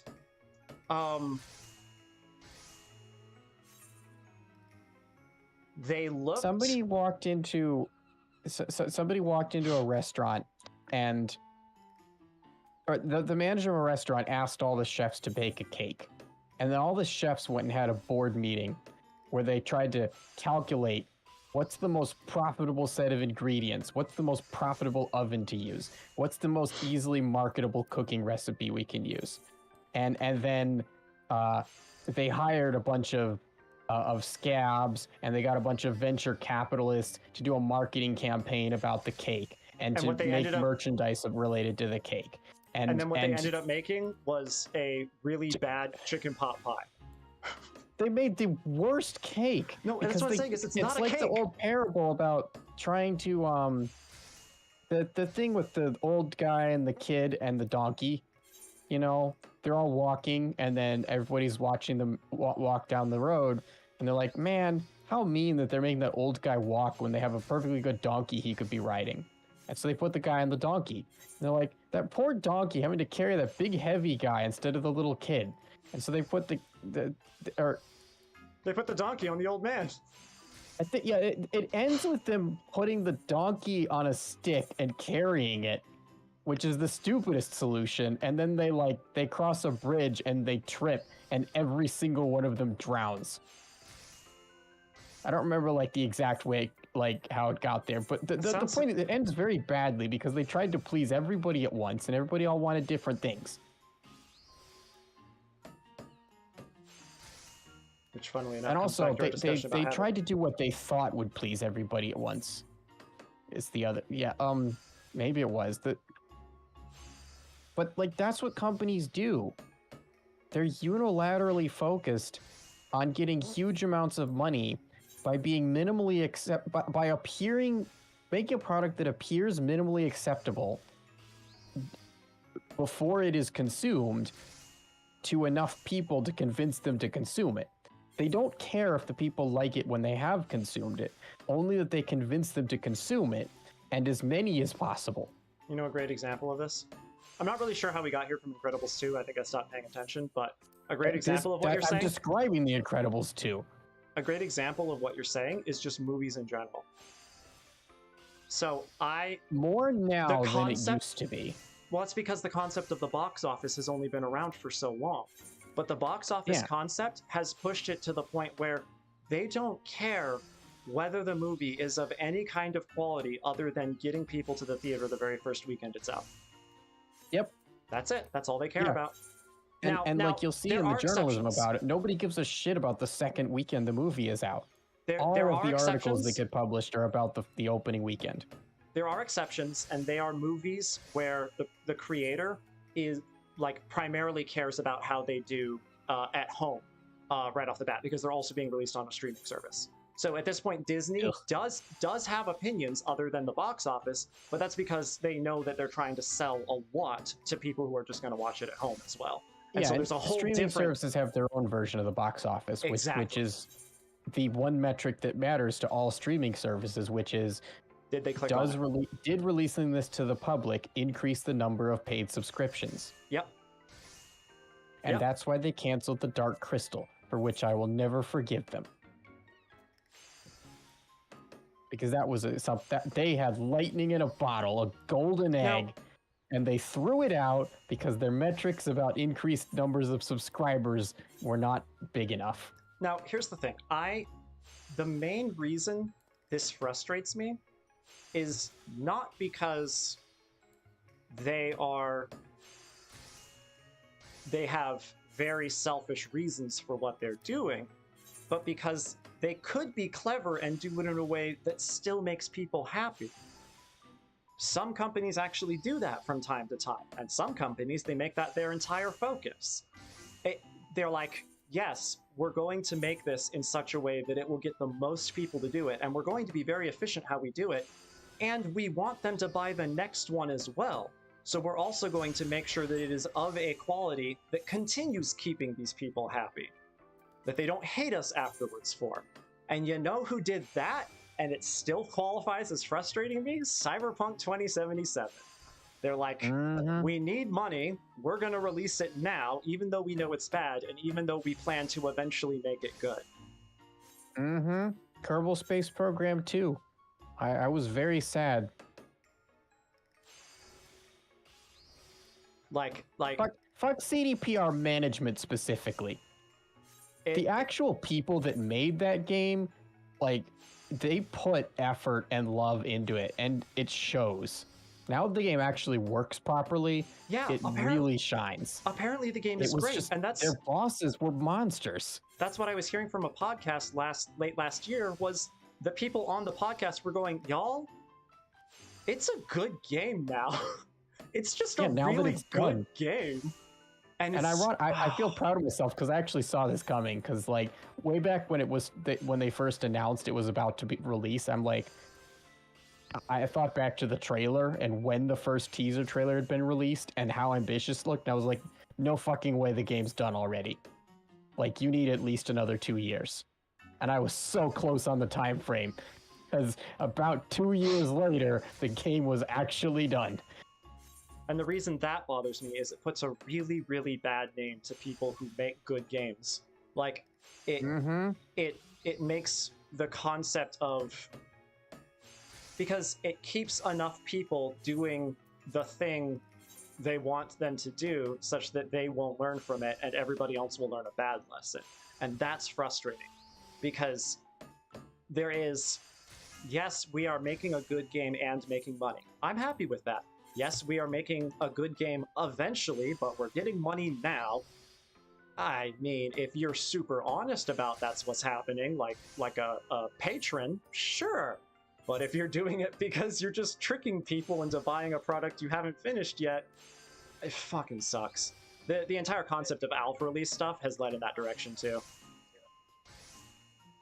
Used to be it was, hey, I need money to make sure I can finish this game, and I'm making sure you're aware of that. Will you buy it now anyway? And now it's, hey, look how cool our game is going to be. Buy the alpha release now and then wait around while we finish it.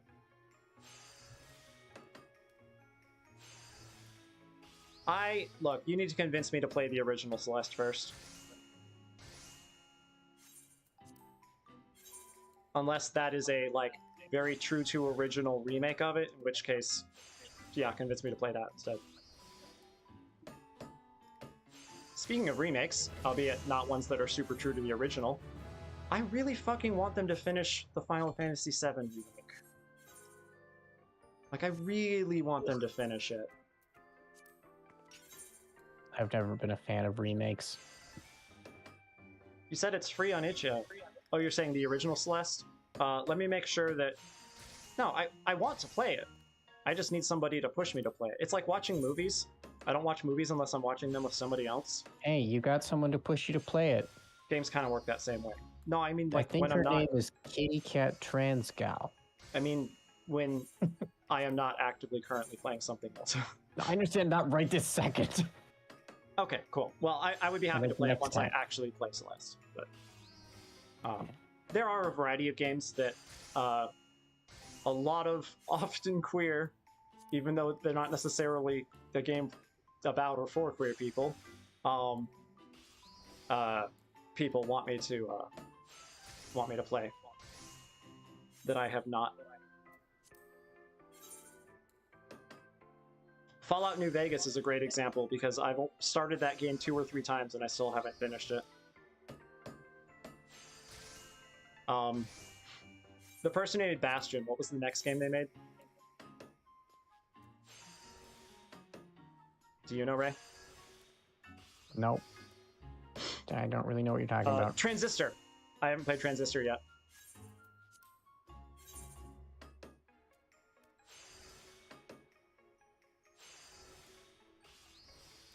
Aw. That's a good way of putting that. Like that was... You explained your point within the explanation of what happened. I knew it was a queer character. I didn't remember what the queer character was, but yeah.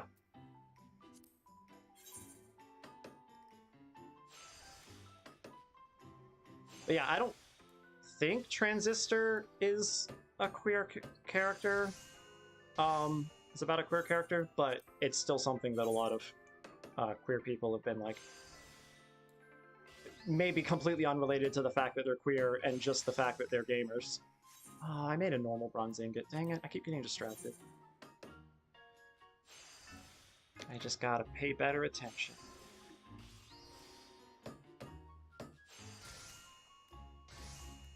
It's fine. I mean, I'm sure it's a little frustrating for them, but...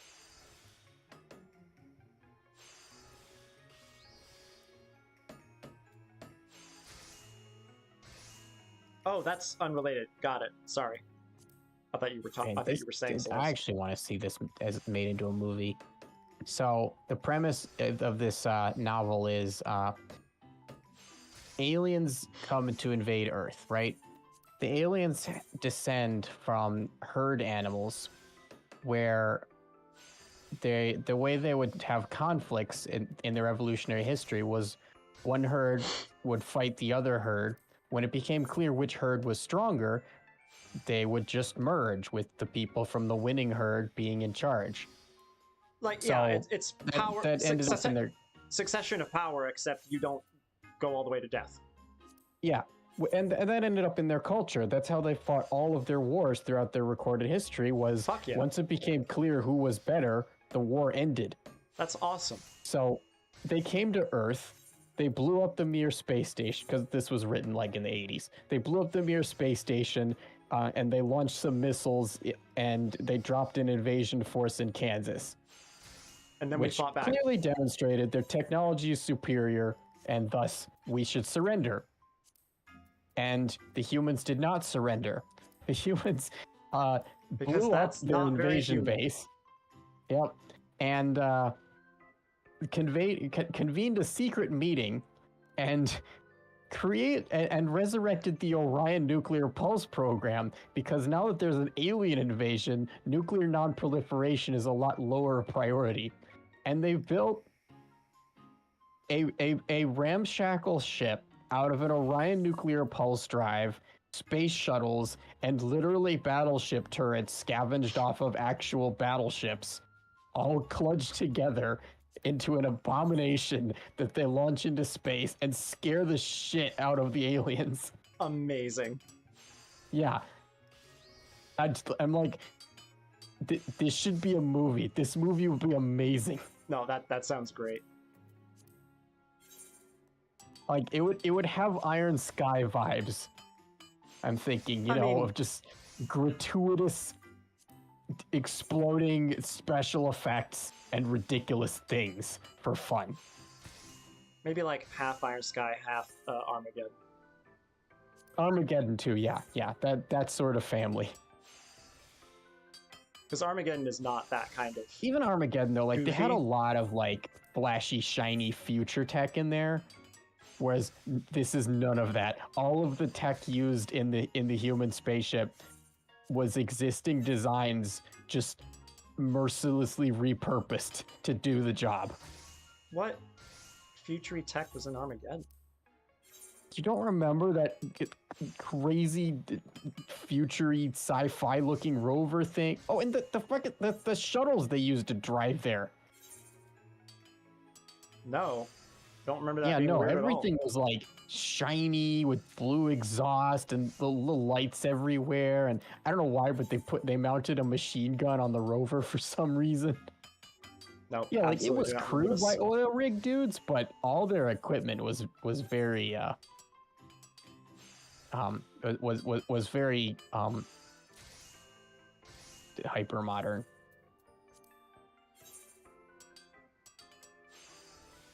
Yeah, Prey's great. Yeah. Like, and you know why it's great?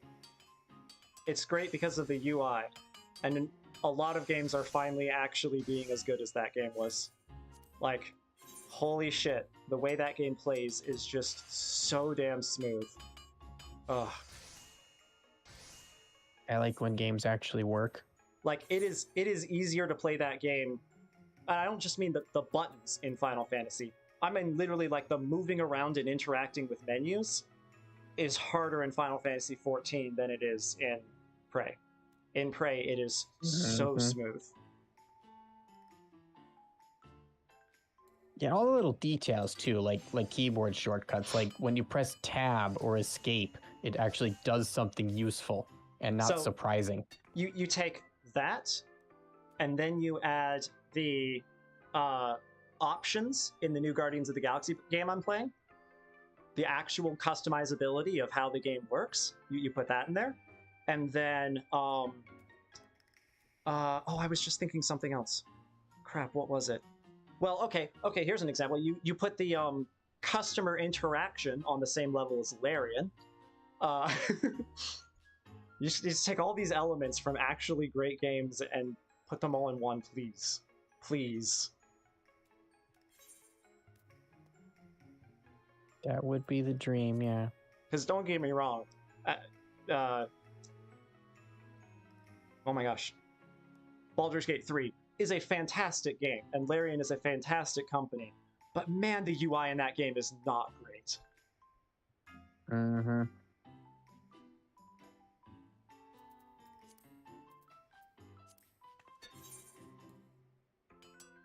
Yeah, there's a trendy modern UI style that all the AAA games seem to be adopting that I just hate. Give me an example. Or like 2 examples. I mean, I've done this before, but I will say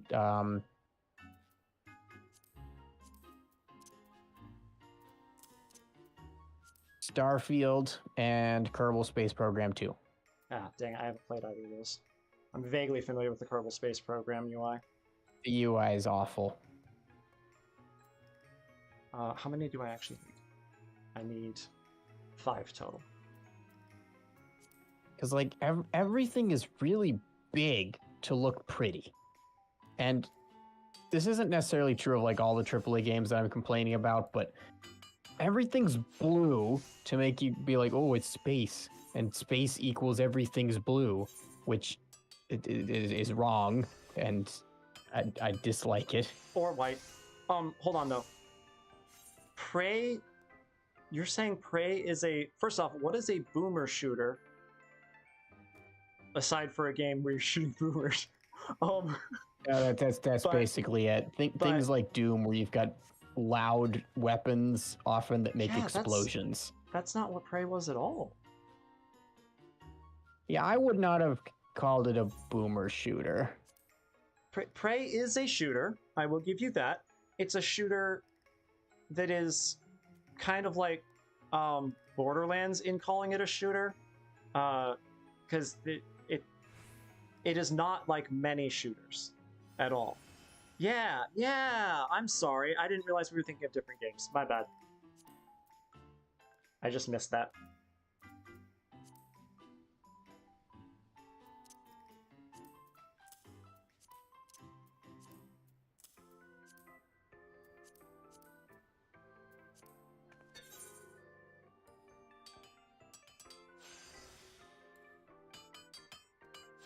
Yes, I was talking about the 2017 Prey. I'm glad to hear that the other Prey also has an intuitive UI. The other great things about the 2017 Prey are the gravity, the recycling stuff in general. That's basically what I mean. The recycling and crafting system is very silly and very fun. Prey in 2006, you're ground up into an alien's mothership organic material grinder and you watch. Yeah, I mean that sounds pretty messed up. Oh my god, cat. I love reading about these crazy rocket designs. What on earth? Just a sec.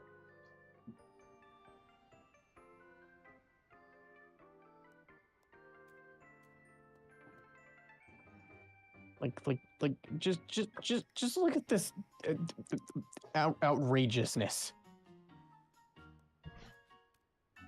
I can pick a tiny bit off of a pizza and let my cat lick it, and she isn't interested. I can take a tiny bit of nearly anything else and see if she likes it, and she hates it. She has very rarely shown any interest in anything except her food. Except now she is crawling her way into a trash pizza box next to me to try and lick at it. That Yeah. is utterly bizarre. Wait, hang on. It's like in Jurassic Park. She doesn't want to be fed. She wants to hunt. Yes.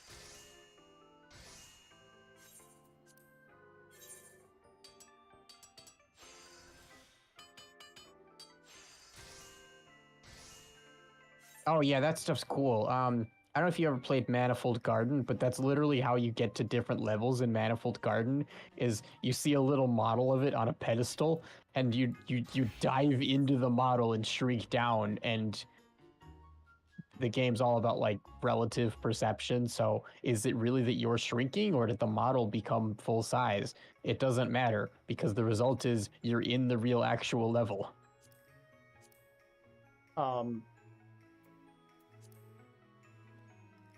You're on that little planet, and you're looking at two huge aliens that point at you and tank and watch them go through. Yeah, that. Yeah, nice. exactly. Very Just nice. like Manifold Garden. Although it's just you in Manifold Garden. Dang it. What was I going to comment on? Oh, you were talking specifically when it comes to shrinking down into a space. I believe it is called Sphere, a fairly new game. Oh man, I messed it up again. I didn't break the craft, but I made a non-high quality one.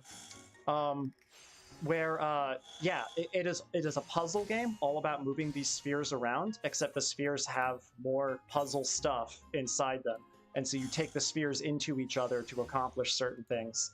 And so that, there's all this Sounds like quandary. Patrick's Parabox.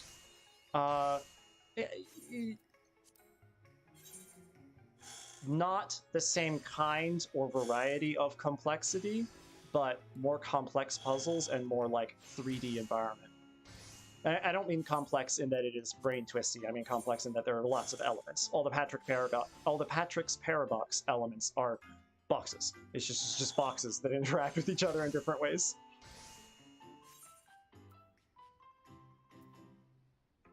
I need 13 of these. Though I will say, Patrick's paradox is an extremely fun look at like fractally type stuff.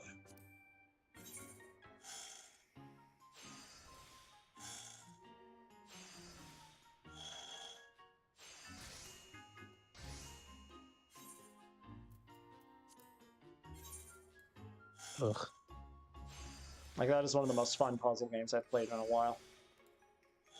The U.S. Air Force had the capability to build interplanetary spacecraft that would have been able to make a 3-year round trip to Saturn and back in 1962.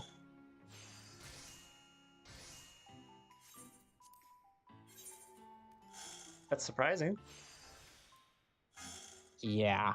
Does that not mean we also have the ability to do that now? Yeah, we do. Oh, okay. The way, well, you'll be unsurprised to hear because the previous topic I mentioned, the secret was the Orion nuclear pulse drive, which was canceled and remains illegal because of international nuclear test ban treaties. Which I honestly, the Orion drive is not cool enough for me to have an objection to those treaties being in place, because humans are humans, and every time a new technology is invented, the first thing people do with it is try to kill people. Yep, turn it into a weapon. No, not even necessarily try and kill people. Specifically turning it into a weapon. And that's actually why the Orion program was canceled. The Air Force went to President Kennedy with a model and a detailed design for the Orion battleship, and Kennedy canceled the program on the spot because of how horrifying it was. People really like their weapons. Yeah. And it's the only reason we became an intelligent And props species, to Kennedy unfortunately. for doing that, because honestly, if I were there, I would likely have made the exact same decision. Utter maniacs. Because I just read about like what the design was, and like, if you tried to build a machine with the express purpose of bringing an end to humankind, it would basically be this machine.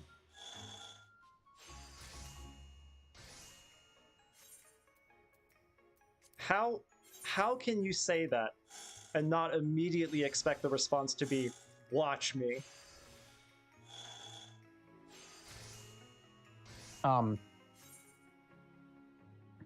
Because I think I would watch Ray, you, Ray, and Ray, you'd probably build that.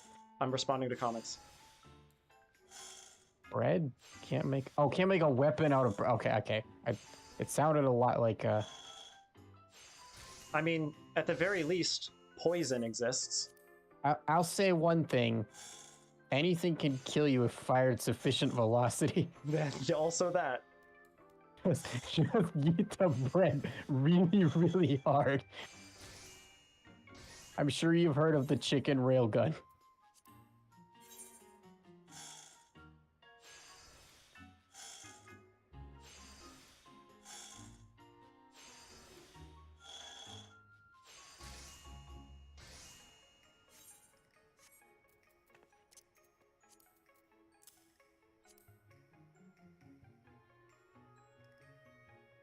Leather.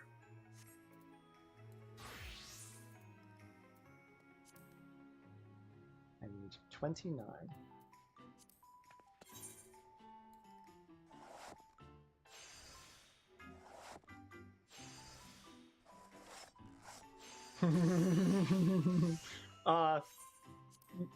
No, not, because that wouldn't happen.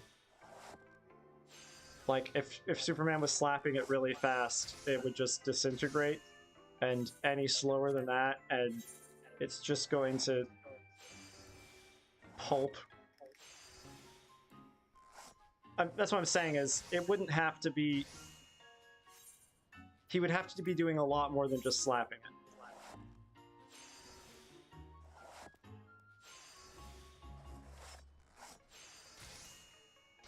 No, you want a legitimate discussion about superheroes that could go on for a while.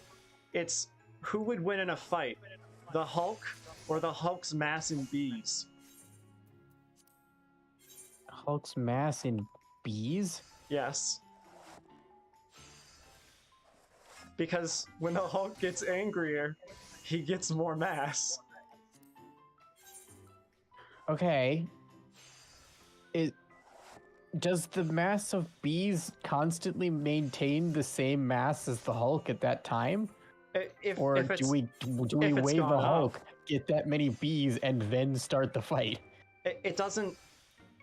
You get more bees as he gets more mass, but if you kill a bee, it doesn't get replaced. So you will often have less mass than the Hulk currently has. But if the Hulk gets extra mass, the bees get that many extra bees.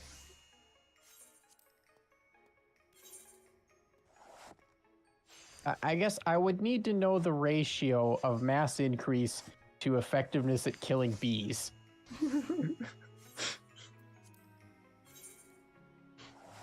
Because like there's a threshold there where below that he will win by killing all the bees without getting that much, he'll gain some mass, but he'll kill all the bees. I don't know. But I above feel like that is the point where his mass rapidly goes up to infinity without him having defeated all of the bees, and the universe collapses into a black hole. Well, that is actually a discussion about the Hulk. Is like, can you actually beat the Hulk? That's why it's so frustrating when he gets knocked unconscious in the movie. Like they did it once or twice. I kind of liked it. They did it once or twice with just gas. This guy was actually serious business.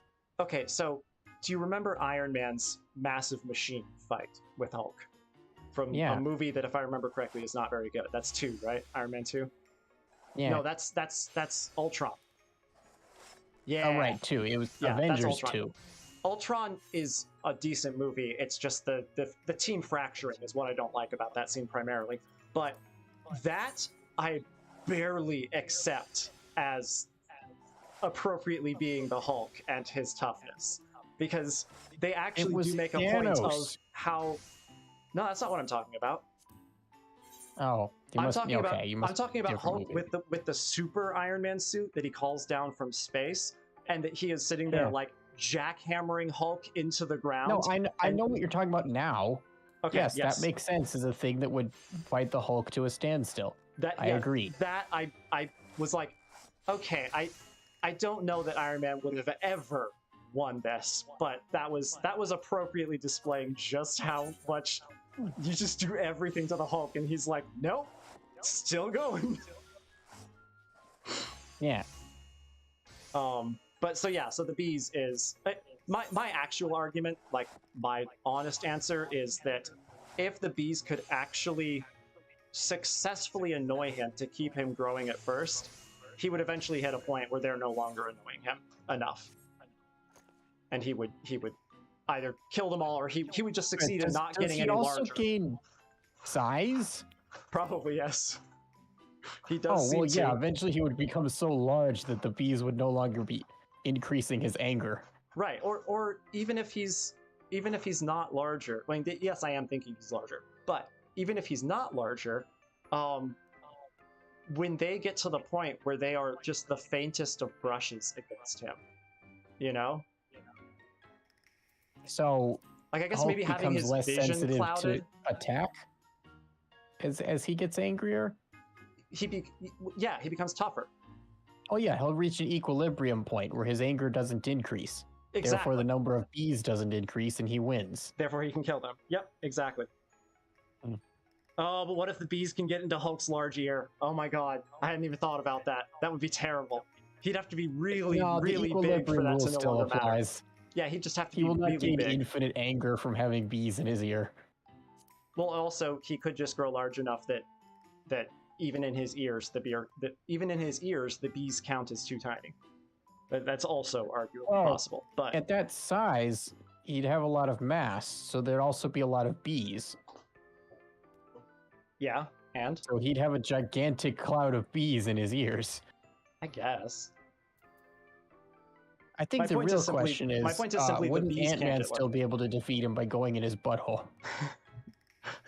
I mean, I don't think The that should answer have is worked with. no, by the way. I don't think that should have worked with Thanos, let alone The numbers, Hulk. yeah, the numbers would have been run. Ant-Man would have been killed trying that. Ant-Man would have just turned into pulp immediately. Yeah, he would have been mad. Like, if It might have Thanos' felt anus really was bad for strong enough Thanos. to crush Ant-Man to death before he got the Infinity Stones. Exactly. Exactly. Like, yeah, Ant-Man would try to expand. He'd just break all his bones and turn into mush. It might feel gross for Thanos, but it might give him indigestion, but it Might give him the runs, but like, it's Thanos. yeah, he would not die from it.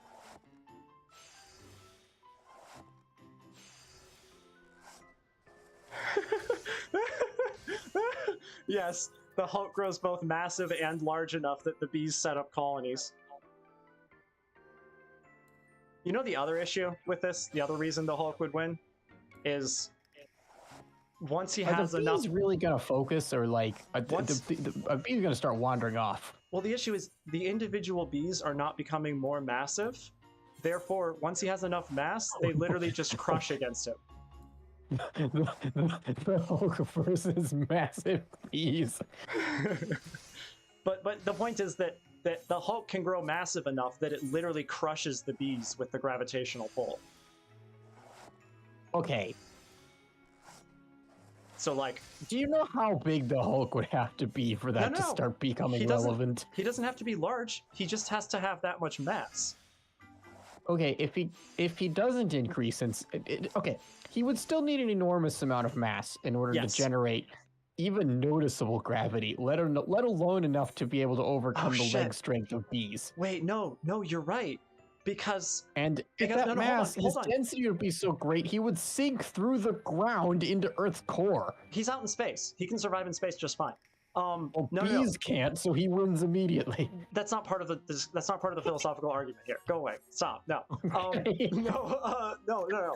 What I was gonna say, the issue is I was yes, gonna go there anyway. when he has enough. They're not. No, No, hold on. No, The pressure inside the ear ears has are its not own atmosphere. effectively pressure sealed. No. So what I was gonna say is, once he has enough mass that the bees literally crush against him, there would be enough bees that he would have a massive layer of bees around him, and the ones on the outside would no longer be getting crushed. Well, I guess yeah. I was understanding your proposal as his surface gravity is enough to crush bees, and Yes. adding more bees would also increase his mass, which would in the end increase the surface gravity of the ball of bees. But So the bees you do not just have get the more same. crushed bees. But yes, out to a point at which point you no longer get more you no longer get more dead bees. You no longer get more bees, but all the bees are dead no, because no. they've all been crushed by the gravity. Except that the mass of the bees is Yeah. different than the mass of the Hulk at the center. And once you are The once you are mass of far the enough total away, object is larger than the mass of just the Hulk. yes, but okay, Their how density do I might put be this? lower, I suppose. If you are hovering near the surface of the sun and you are near the center of the sun, which place are you more likely to get crushed? Or hell, the ocean. By the sun's gravity? The ocean. When you're deep inside the ocean, you can get Yeah. crushed, but when you're on the surface of the ocean, you do not. And What so is you the would have mechanism for being crushed at the bottom of the ocean? the water, The water what? the pressure of the The water water. pressure. Yes. Yes. If there were no bees on the Hulk, and the first bee were to land on the Hulk, Get pulled is to. the and land. first... Okay, does the first bee get crushed? Yes. Because its body Which does not have indicates enough that structure. pressure is not necessary. The Hulk's gravity is already sufficient to crush the bee. Okay. Therefore, all right. additional bees will only make the problem worse. So Okay, what's an example? Can you think of an example of an item that has much denser material at its core than farther out? The sun is one of them. Yeah, okay. So if you land on the center of whatever of the sun, If you were to have a spaceship, right, with some kind of shield, and you had a scale in the spaceship, and you put a brick on the scale, the brick would weigh more at the surface of the sun than it would inside the sun, deep near the core. that's interesting. But at which A place lot would of it is due at to the which shell place- theorem, because all of the sun above the brick would have zero gravitational effect on the brick. At which point would you be more likely to be crushed? Inside this, inside the sun, there would be a lot of pressure crushing the spaceship, Okay, all right. So but it would not increase the weight of the brick. there's no way of doing this without pressure being involved. There is a way to do it without pressure being involved, but in so doing, you also kill all the bees on the surface. Okay, all right. Yeah. No, it's fair. Yes, gravitational force does. So yeah, yes. Planet Hulk would be he's literally turned into a planet. Yeah, I think he would reach an equilibrium point where the bees are no longer able to increase long before reaching planetary mass.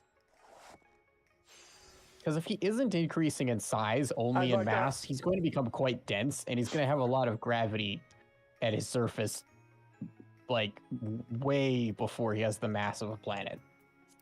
Wait, what just happened? Did I? Oh, I broke another thing. I gotta pay better attention. I mean, it doesn't hurt as much now that I, already messed it up once, but the problem is I'm forgetting to I'll use say one veneration. thing though. I will stubbornly dig my heels in on this one hill though. The Hulk cannot defeat a black hole. Did He that cannot happen? survive a black hole. The black hole would destroy the Hulk. He may be very difficult to defeat, but among the few things that can defeat the Hulk, like Thanos, is a black hole. Is this apropos of anything, or are you just saying it's something that could It's be? a fucking black hole. I mean, can you look up whether or not he's ever actually been thrown into the sun? Because I'm The pretty sure sun? he also would not survive that. It depends how much we want to take the comics claims at face value versus how much we want to try and throw in some physical limitations here. Like, I'm saying taking the comics. a I'm saying Hulk taking the that could comics. survive in the sun is highly unrealistic. The comics have a popular roughly agreed upon public opinion kind of thing, so there is a large category of them that everybody's like, yes, that is a realistic depiction of this character, and then there are some that people are like, no, this is bullshit. Yeah, and what's so the it's maximum running speed of Quicksilver? do you mean the Flash or Well, Quicksilver this is specifically? Marvel. Oh, because you're talking about that one scene. Well, how fast can he go? Like, what's the comics don't know. fandom's opinion on how fast he can move? I don't know, you'd have to look it up. If it's anything remotely like the Flash, that guy should be able to kill the Hulk. Oh, well, sure. He'd Yeah. just run up to him really fast and punch him, and the Hulk would have a hole vaporized through him of plasma. There are many ways the Flash could kill the Hulk, because the Flash is one of the most What exactly did the Hulk do to leave the sun's gravity? How did he propel himself?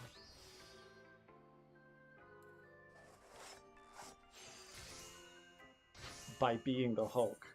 Of It's course. yeah. This is my it's- problem with comics. You get too much into the comic lore, it's just stuff just doesn't make any sense anymore. I don't know. I have not read or heard about that. So Getting mad is not a form of thrust. getting mad is not a form of thrust. Somebody quote that, please. That's fantastic. Okay, that's what I gotta do. Do you remember my old dumb pictures that I would make from quotes from the previous stream people? Yes. The Yes, make a motivational poster. That is not a form of thrust. oh goodness, what? Let me look it Yeah, up. I knew someone would make that sexual eventually.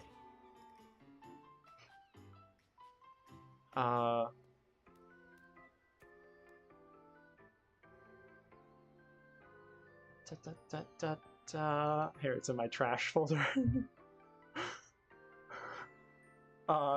Willingness to watch 24 hours of Nicolas Cage is a pretty important metric in the strength of a friendship. That is a lot of Nicolas Cage. Yes, Like it is. that is many movies. Okay, this is kind of a false. Like, the quote was, "Heroes never die." Jesus, probably. I never said half of those things. Confucius. Yes, exactly. I just can't If stop. you want to fly, you must first kill gravity. Isaac Newton, 2017. I just can't stop thinking about penis butter.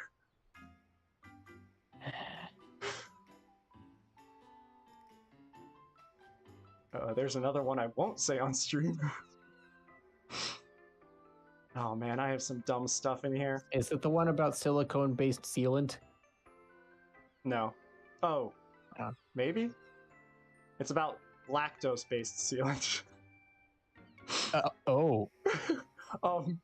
What? Milk? One picture I have is it's the whole jar full of coins, jar empty thing. It's jar full of coins, swear jar, and then jar also full of coins saying I'm gay when actually I'm bi jar. A r/unpopular opinion. Somebody made a meme version of the Grunkle Stand "Finally, I have them all" thing, where it was Minecraft, Warcraft, and Starcraft. There we go. Minecraft, Warcraft, Starcraft, and then Grunkle Stan going, Microsoft, finally, I have them all. And I took that and took the other Grunkle Stan meme where he looks at the picture on the wall and goes, oh, this is beautiful, and put that in the picture.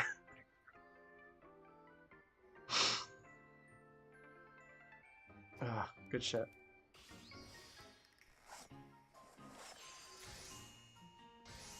Ooh. Oh god, I have to make so much yarn.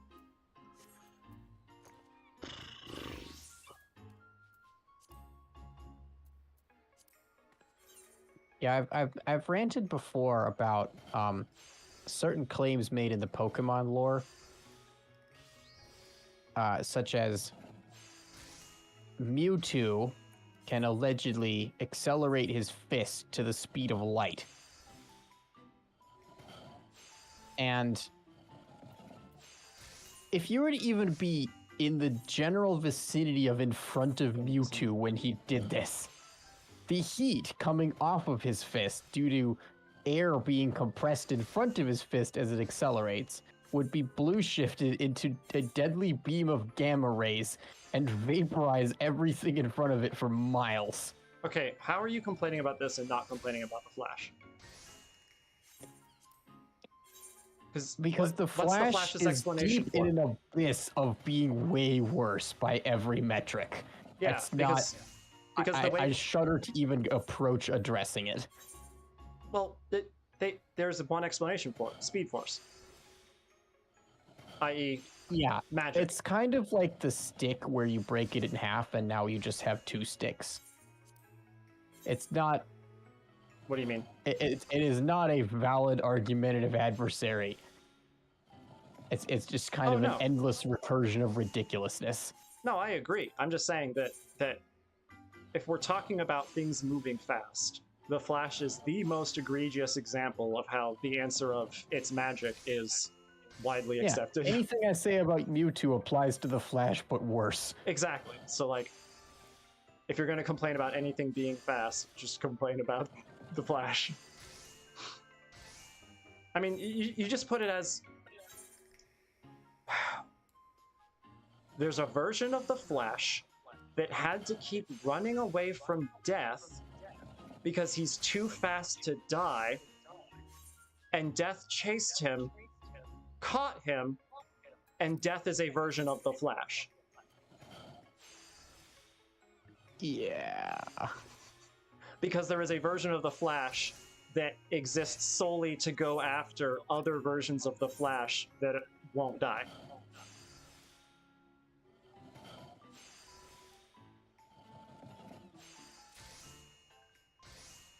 Discord.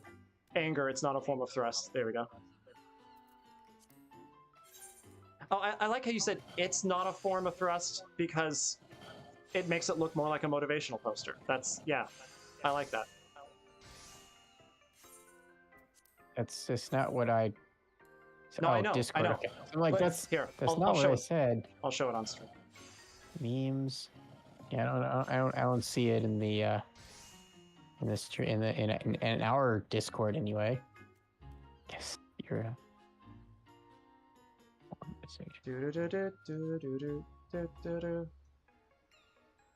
Okay, and then Streamlabs, are you broken? Is that a question? Okay, there we go. Streamlabs was being broken. It was weird. Of course it is. It's always broken. How do I just window capture? There we go.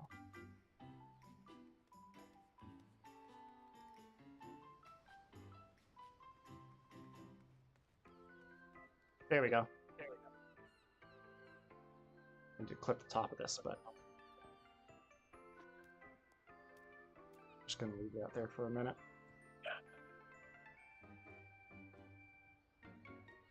Yeah, okay. Just making sure that nothing I have on the bar for my browser is inappropriate. Oh, you're putting it on the stream. I did say that. Anger, it's not a form of thrust. So you see how just having anger by itself like that makes it look more like a motivational poster? No, yeah, I can see the format and everything. Yeah. Yeah.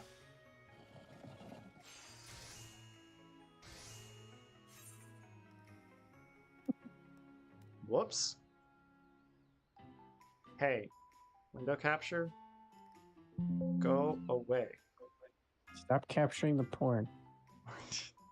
No, it wasn't. That's on a different window.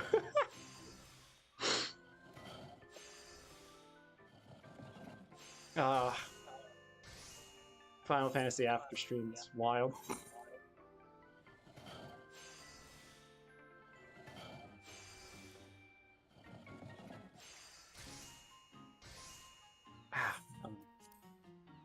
Hey Ray, can you see why I don't want to do this on the normal stream?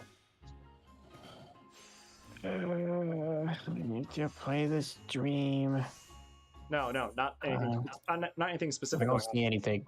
I'm talking about the fact that it's been 4 hours of just us chatting while I run around and collect stuff and now craft. 4 hours. Yep. I mean, I'm enjoying myself, but yeah, it's not how I want to spend the entire stream for like a week and a half.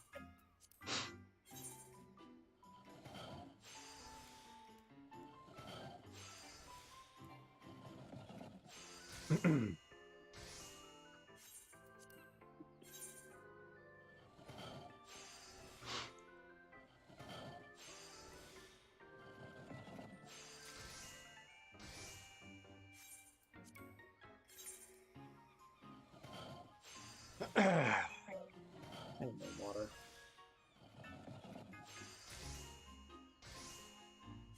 I was supposed to be I'm glad- asleep 4 hours ago.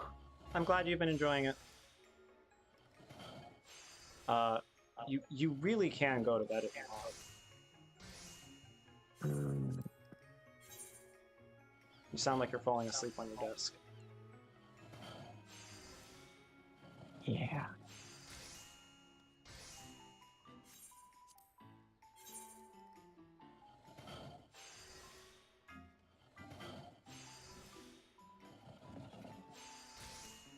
I, meanwhile, am getting a bit uncomfortable with sitting. That's about it.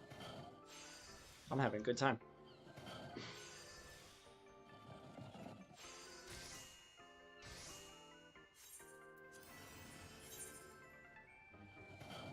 Who's got a cool outfit? Ooh, nice.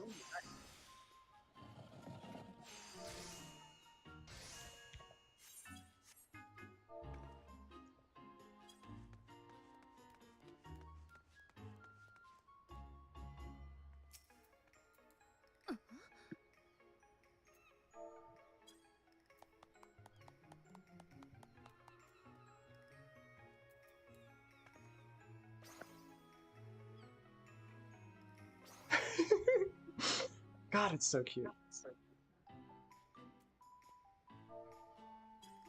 Oops.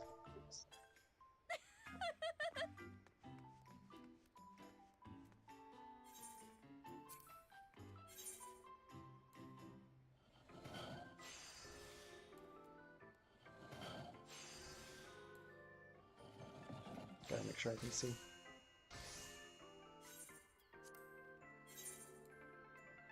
I should be doing more people watching Minecraft instead of just staring at myself.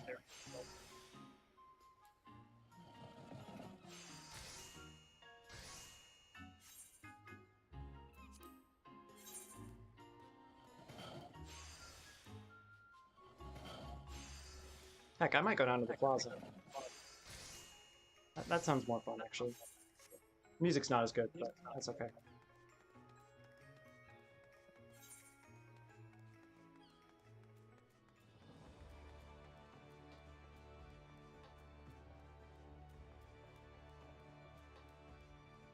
You know, I gotta say, I'm tired of people saying The Expanse is the most scientifically accurate TV show ever, because there's TV shows like Frasier,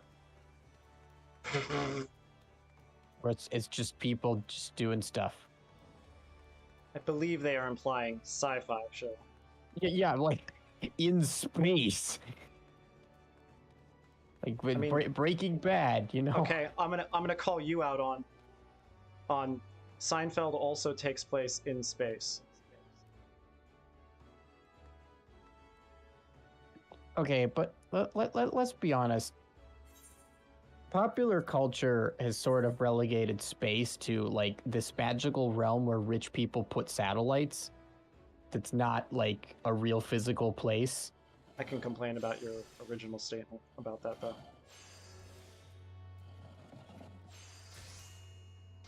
Like saying the most it makes accurate. Me sad. Hmm? You saying it's the most scientifically accurate, that falls under the same category as oh hey, that person has the Mandervillas title. All Nice. easy for you to say.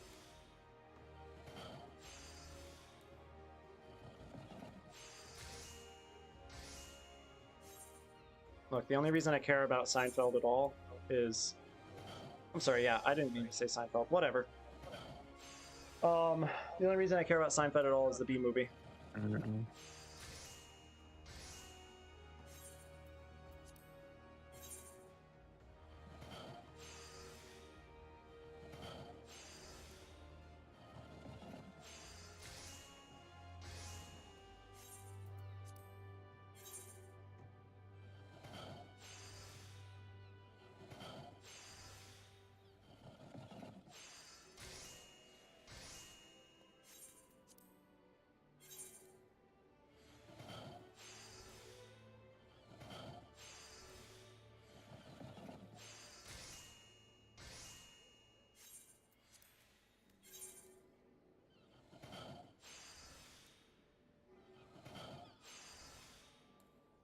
What? How? Oh, hey, they Was made it- an Expanse tabletop game. Okay, do you mean just the B-movie meme lines? Because if you mean the entire script, how small was it?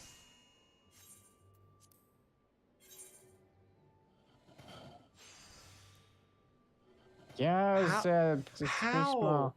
That's wild. Hey, I saw somebody post Shrek as a GIF in a Discord once. Yeah, that's that's And different. it was incredibly tiny too. Like it was Yeah. like 80 pixels wide. No, yeah, I've seen that. Maybe not that Like, specific oh, one, but okay. yeah. But no, but on a mug, that's a physical space. That's wild. And you know, technically, so are files. They're just not human readable. Fair enough. Yep.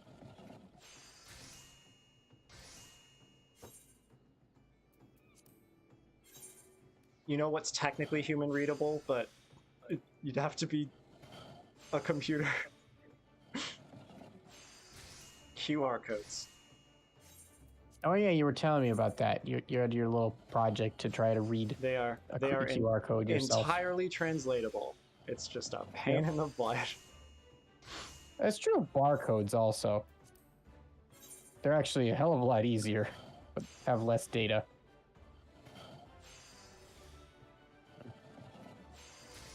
Yeah, because barcodes are just a number, right?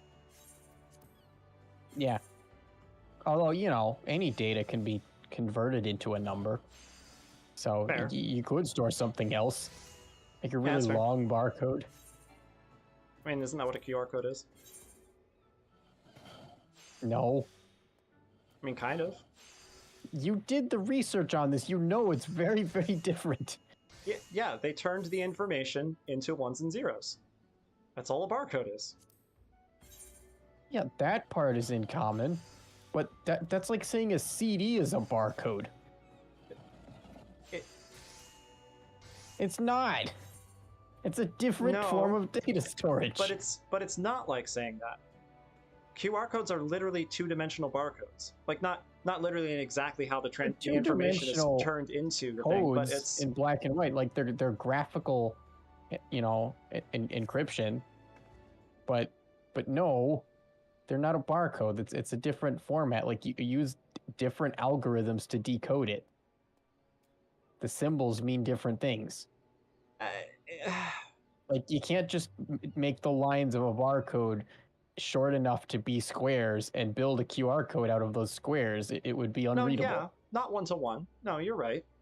So yeah, that's all I'm saying. Like they're very similar, but they're not the same thing. Okay, a 2D barcode would just be a 2D barcode, and a QR code reader couldn't read that. Sure. Yeah. I mean, that's just because of the system, but... Although technically aren't all barcodes 2D? Fair enough. They wouldn't... Well, okay, no, they could be one-dimensional. You just have to have something that's able to read anything one-dimensional. Yeah. Well, you know, in physical space, you know, they're three-dimensional. 3 dimensions. Yeah, that's you know, true. Barring additional undiscovered dimensions. True. But the depth of the barcode is not relevant to reading the barcode. Correct. So I would say, yeah, it can be one-dimensional as well. Because meeting the minimum height for it to be visible to the hardware is not a meaningful part of the barcode. It's just a prerequisite to getting the materials to do what you want. No, I would say for it to be a barcode and not a series of barcode readers patches. scan along one dimension, so to them it is a bunch of dots. Wait. Is it actually one-dimensional that they're reading? Do you think? They scan the laser they use has some area, but they don't read it in 2 dimensions. They read across in a line. Yeah, so but in terms of data, it's one-dimensional. The thing reading it is 2-dimensional, though. The laser spot takes up some space, yeah.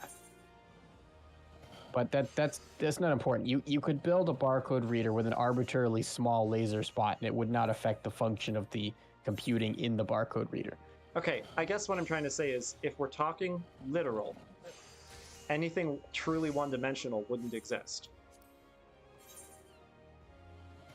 And not based on the known laws of physics, no. So a barcode reader would not be able to read a truly one-dimensional barcode.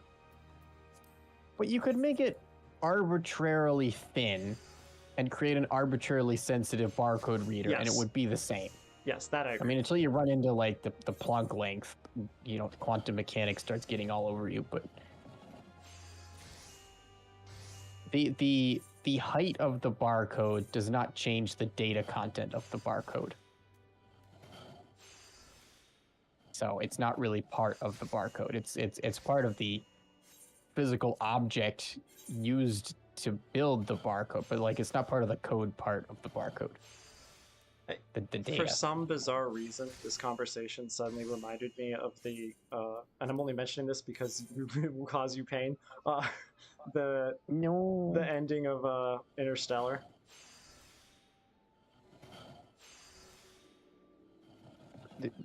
Why? The because of the books. the black hole Interstellar thing. Yeah, reminded me of that. With the barcode in the dust. Yes, because in his vision it looks a lot like a barcode. Yeah, I mean, I guess it kind of does in the dust as well. Yeah.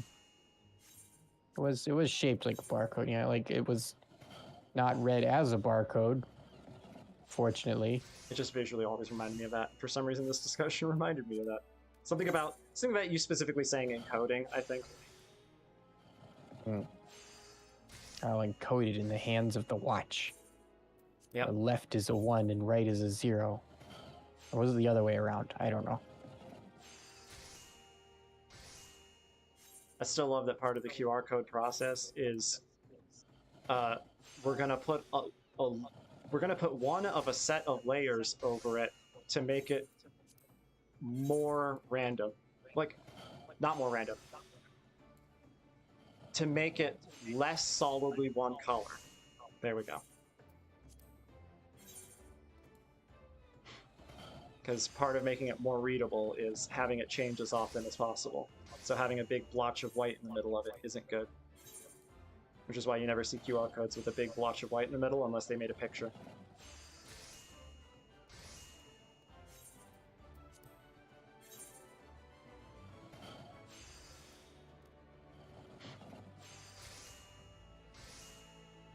Also, that filter process that I'm talking about, that's how, if I'm not mistaken, QR codes that are a picture work.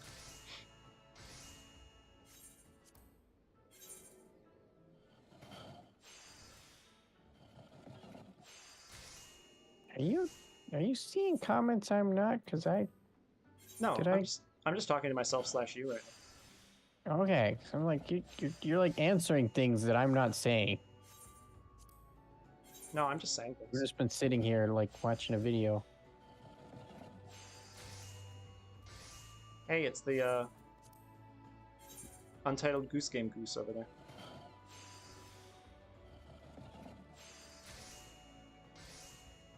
Gonna come over and steal my string.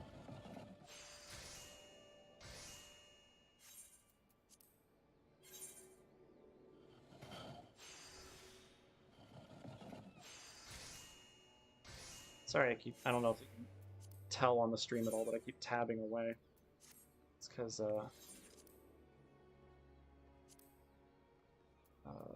we just eat a trout. I keep having to double check how many of these things I need to make because I'm paranoid.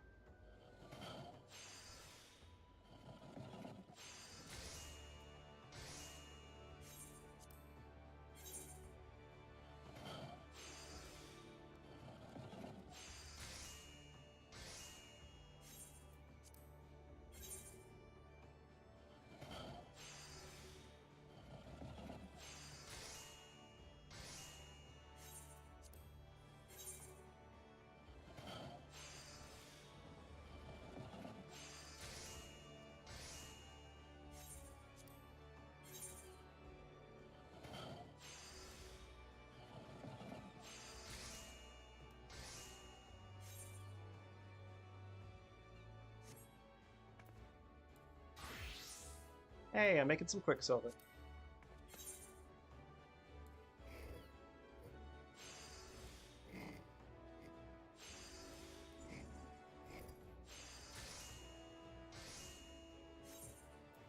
There's a couple over here that are AFK in very Valentine's-looking outfits, both wearing the same pair of wings, doing the heart emote at each other permanently. That's really cheesy, but also pretty cute.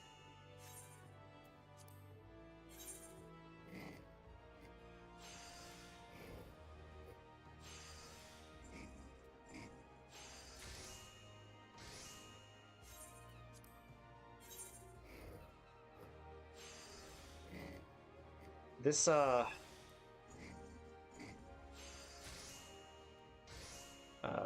alchemy grinding noise is one of the worst crafting noises in the game. Not the worst, but one of.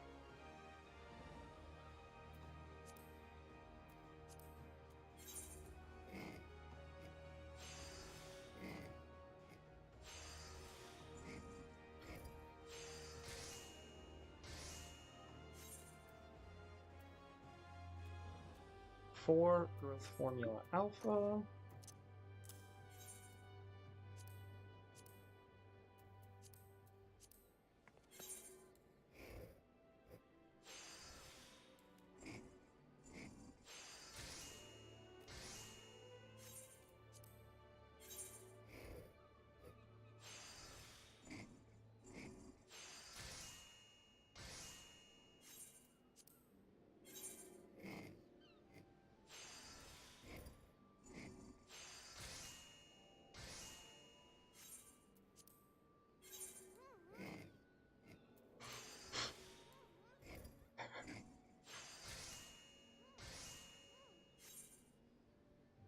Wallafel being silly over here.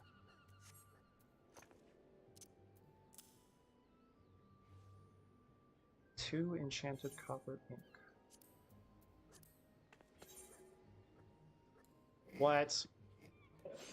Apparently there is a bark emote. Or maybe it's just the beginning of the... Oh, that's exactly what it is. They're repeating the beginning of an emote because it sounds like a bark.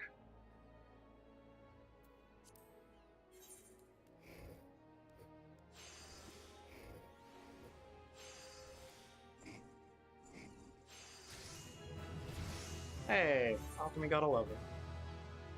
How nice.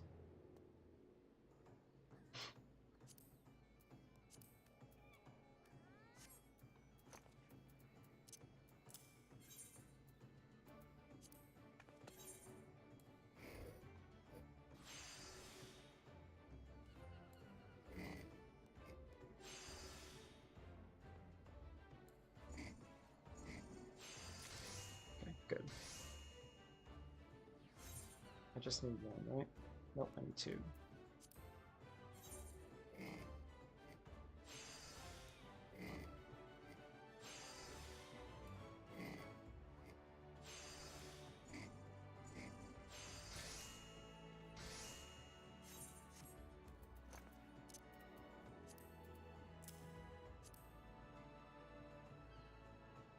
Are those for...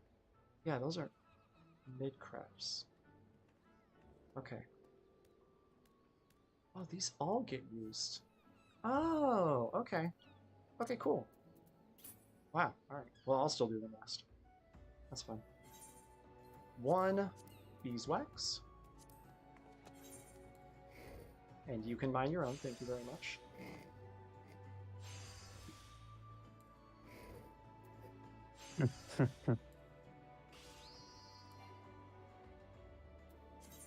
Someone reposted that sign where it's Happy Valentine's Day. Bring your GF 20% off.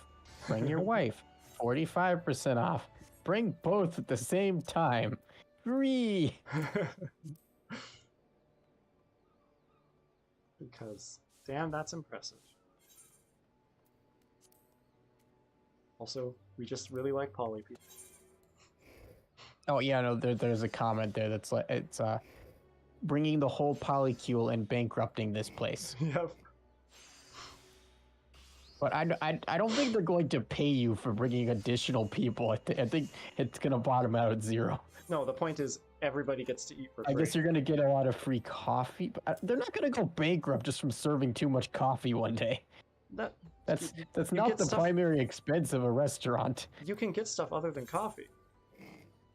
I don't know why. I guess I just understood it as a coffee place. Oh, also, I just realized, you're right. Plenty of people in the polycule would be bringing their, girlfriend, Oh. boyfriend, whatever. But only 1 or 2 of them is going to be bringing their spouse. So, yeah. Oh, that too. Yeah, I guess I wasn't considering That's the fair. polycules partner. It's like, because they're... Yeah, I guess I I was I didn't thinking they really would also eat for free, but iterate through the levels of polycule. I just kind of figured you just bring all of your direct partners. what is Ew. Kopi Luwak? No, Oh, okay, I don't want to know. Never mind. Don't say. that's that one gross coffee. You know the one. I don't, but it's okay. We don't need to talk about it.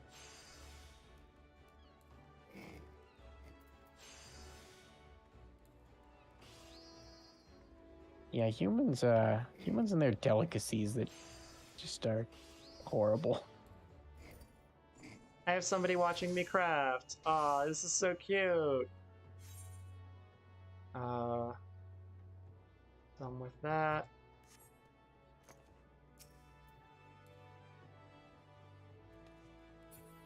Ugh, I haven't accomplished anything today.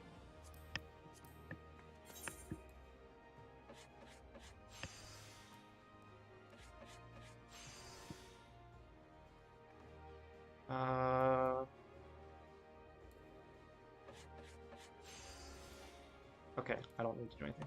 Cool. Yay, got a level. Rye flour is level 4.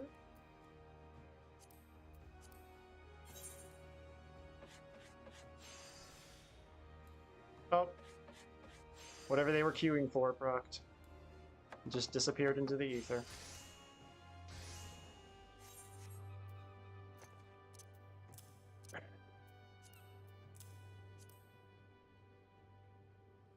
Smooth butter.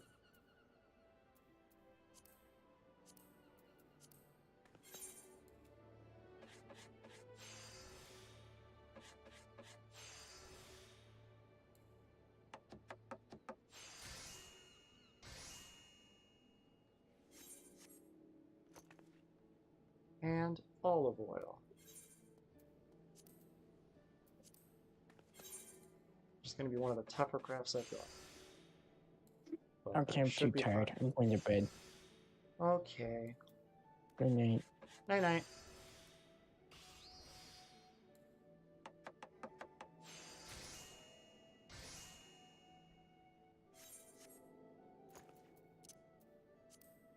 Oh, I'm officially running out of room.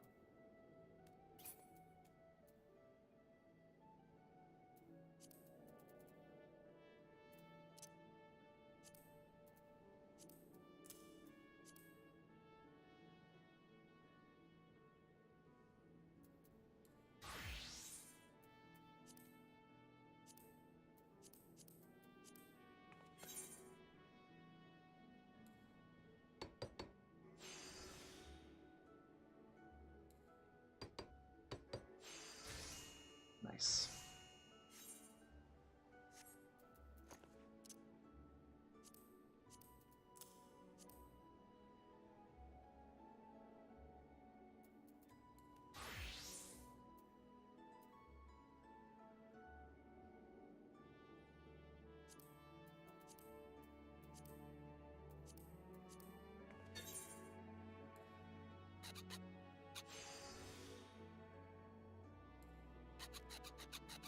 Weirdly, that sound is almost bad, but for some reason I find it oddly satisfying.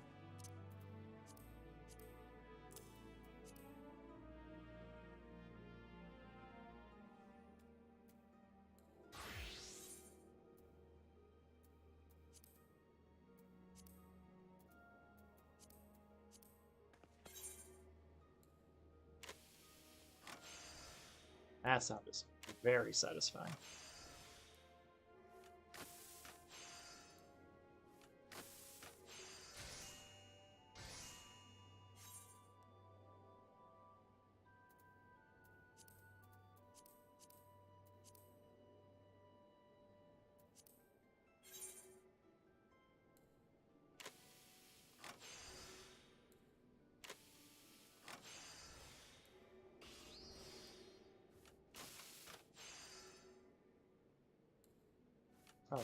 Ooh.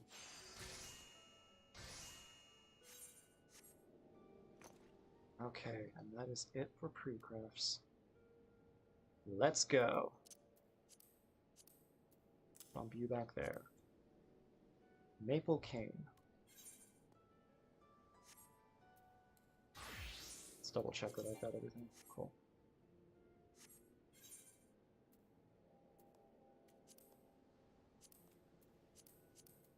Actually, I'll go down the list in game.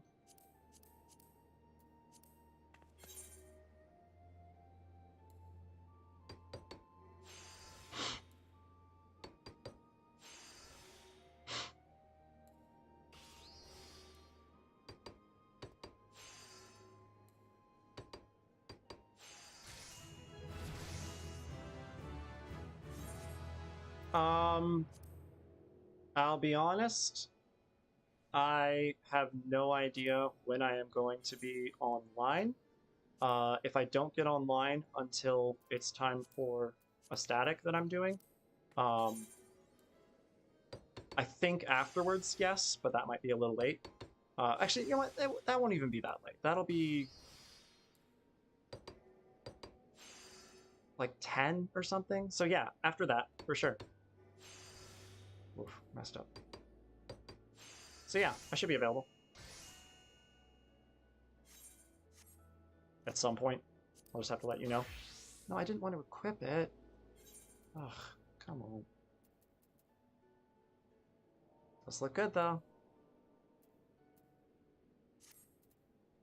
Yep, will do. You heading out then?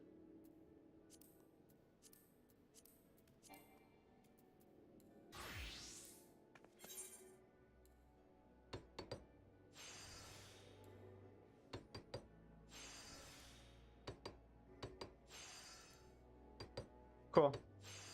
Also, sorry. It's never particularly fun.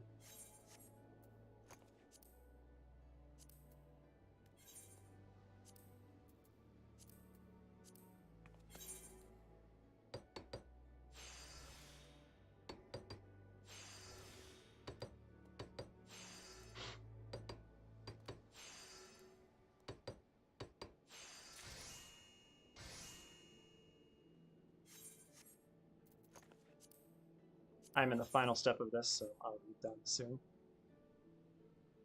Oops.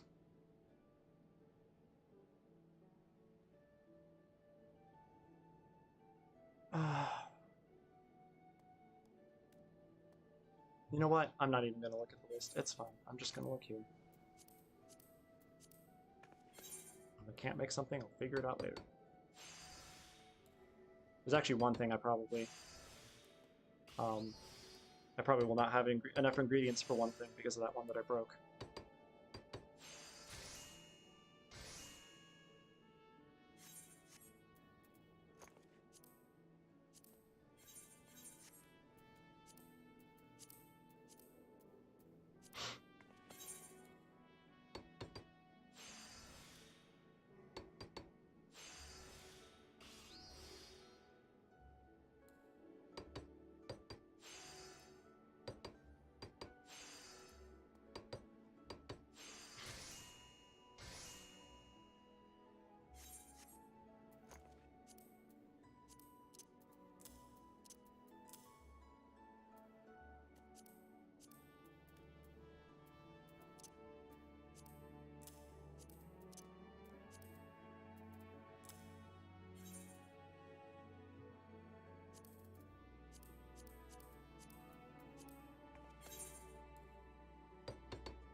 Nice. Level 20. Oops.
Oops.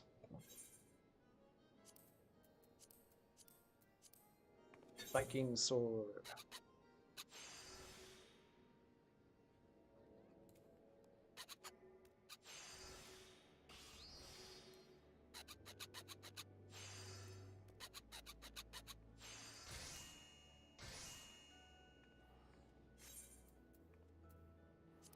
These levers.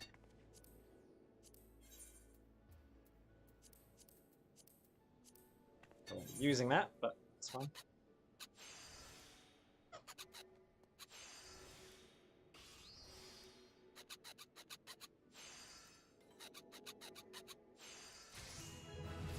Nice.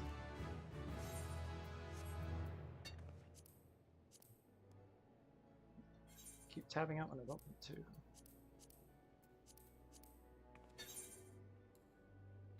Yay, I have the second one now.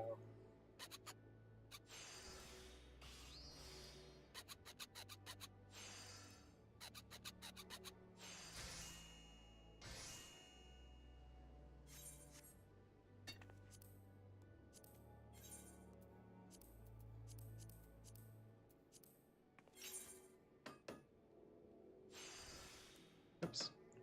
It's fine. Didn't matter.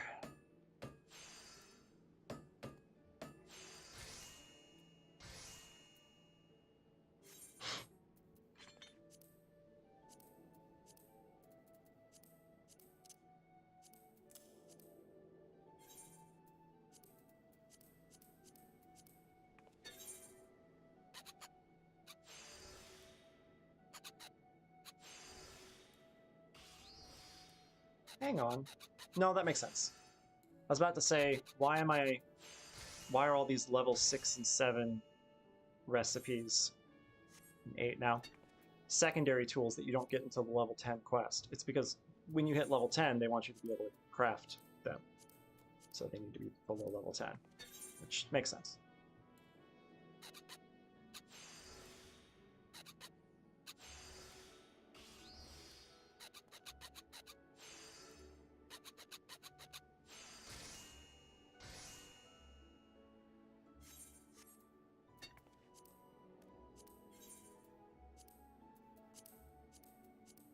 Cloud axes.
And some weird lag.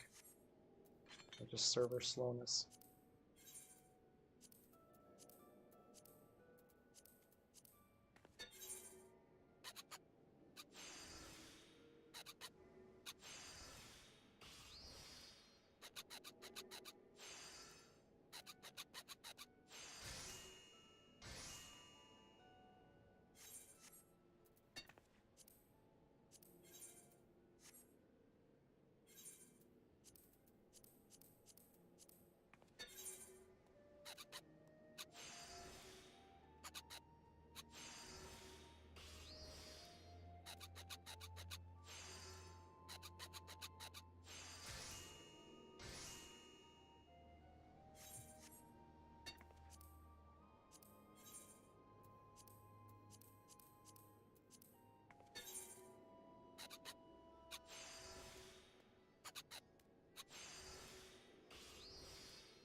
was, yeah, level 20 blacksmith. Cool, good.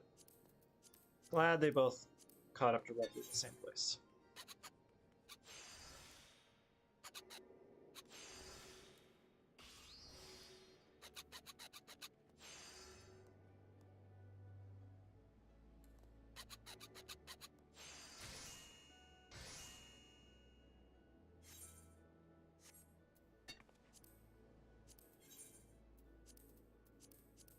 See, I just made 2 mortars. It's whatever. Trying to break up ARR into smaller categories than just every 5 levels is an impossible task. It's just all over the place. It's better later. Is that it for blacksmith? That's it for blacksmith. All right. No, those are there. Okay, cool.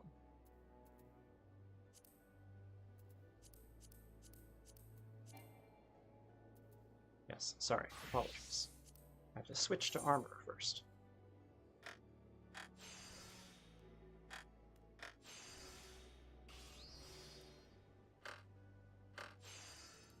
I forgot to...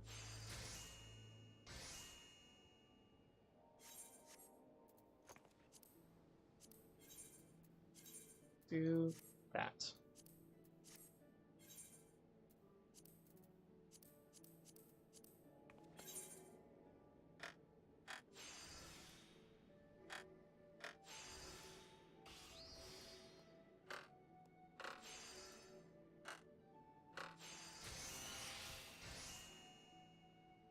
Found the new pliers.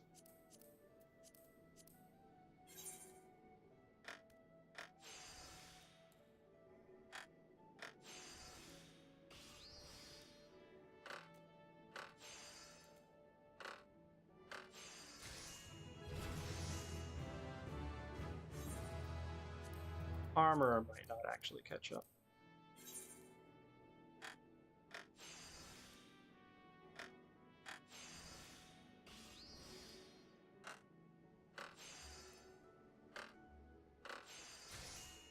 Oh my.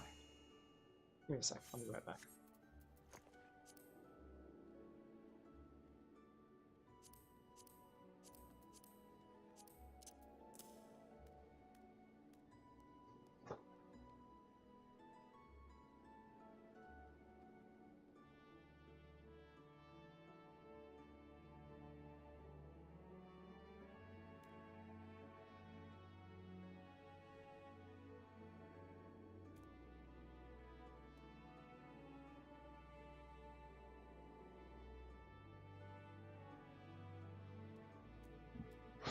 Finally got around to getting water as previously mentioned.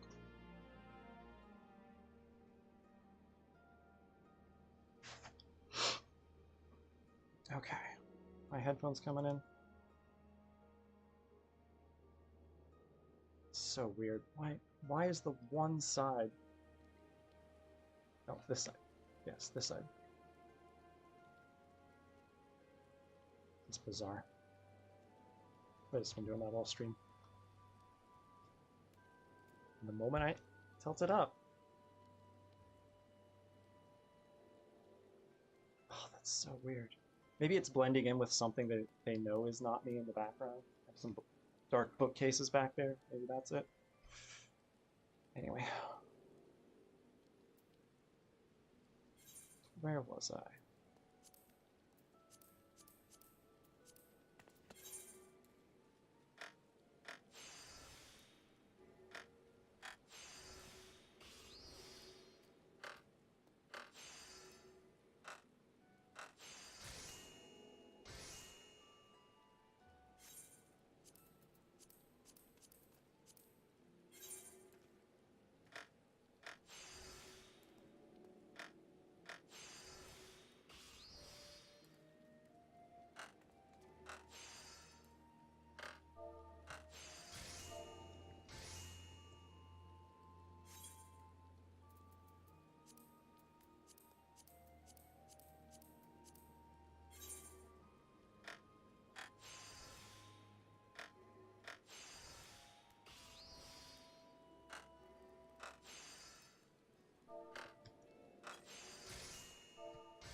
Oops. My comments page. Oh, nice.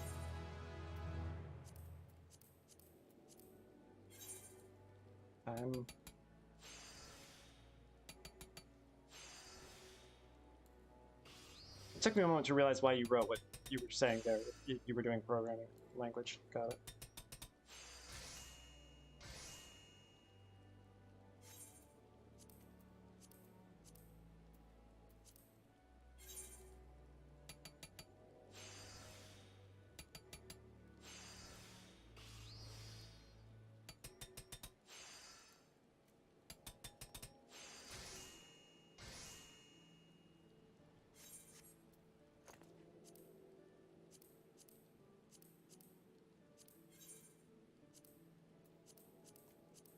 Mm-hmm.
Pressing the wrong button.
Night night. Thanks for hanging out. Glad you had fun sticking around and chatting.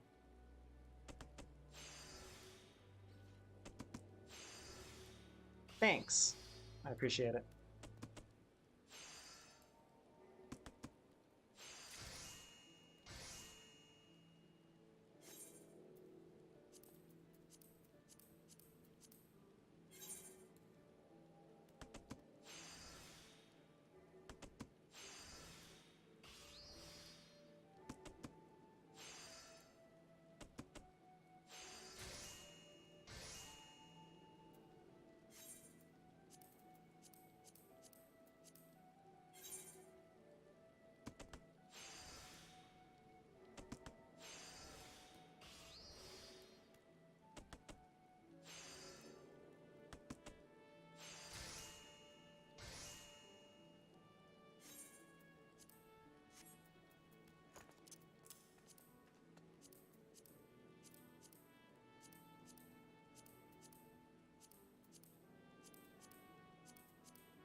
Forgot to properly mention when I hit 20 on this, so. Actually, if I just got great strides, that might be my highest level 1.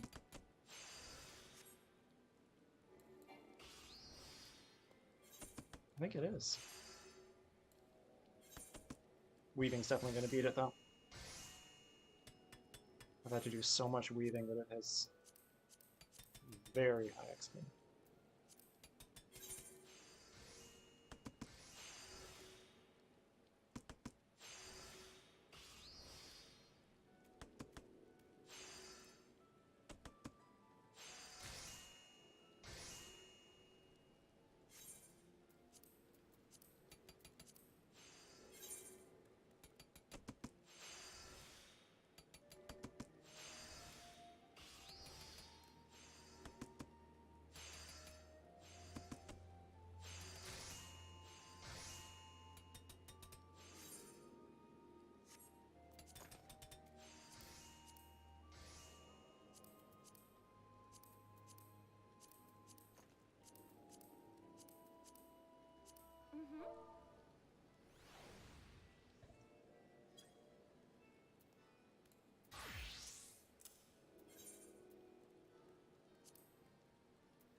Yay!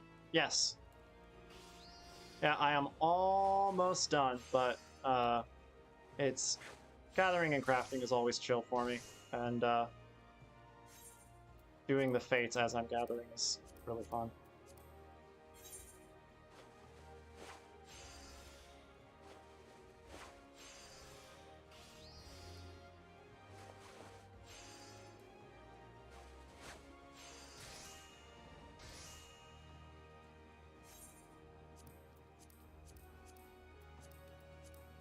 I got people to talk to in game a bit just now, so.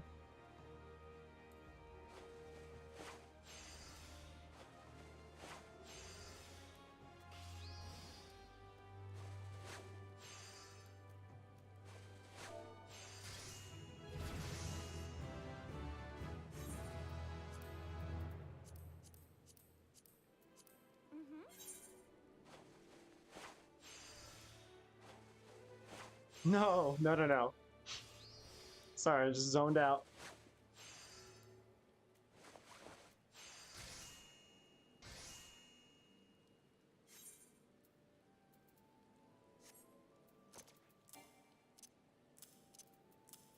All right, that is Weaver done. 2 left to go.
Eye drops I will never use.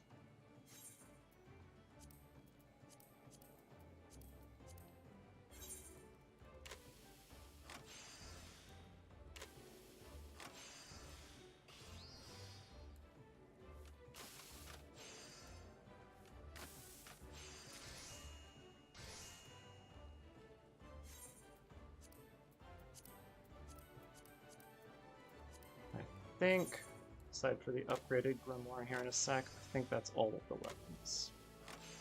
Because Culinarian does not make weapons.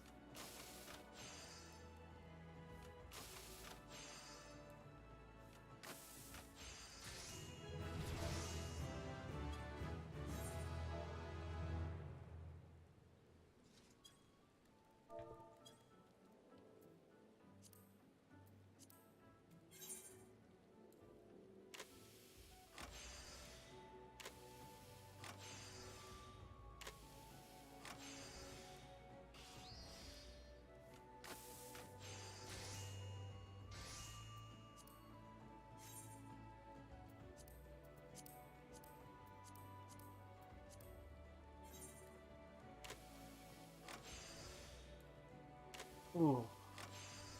I have been sitting for too long, though. Looking forward to being up and about. I had someone else on stream earlier who was definitely,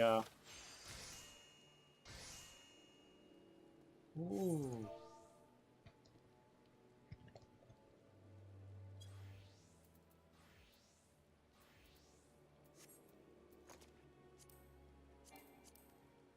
Armory chest is full, oh no! Oh no!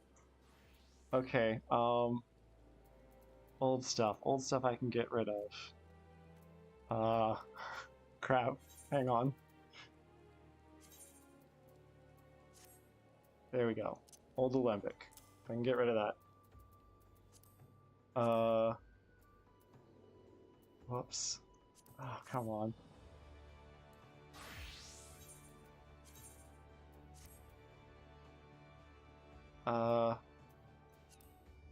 Where's the needle?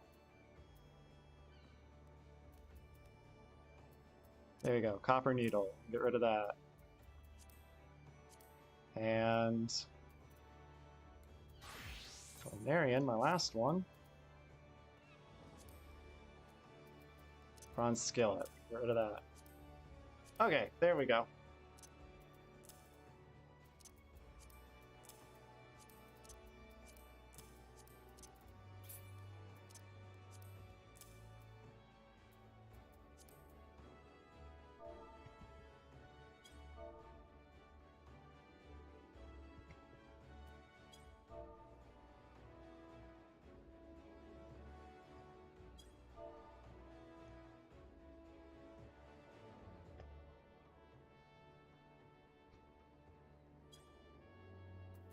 Okay. I'm not going to use these. I will sell those as well. And Culinarian. Nope. Here.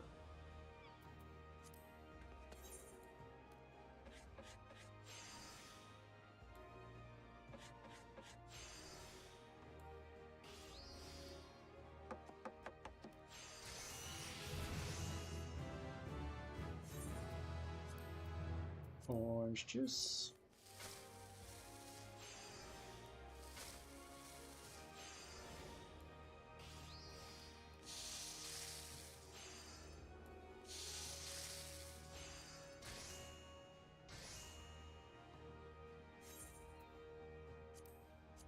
All right, now the actual juice. Well, I guess the orange juice isn't there.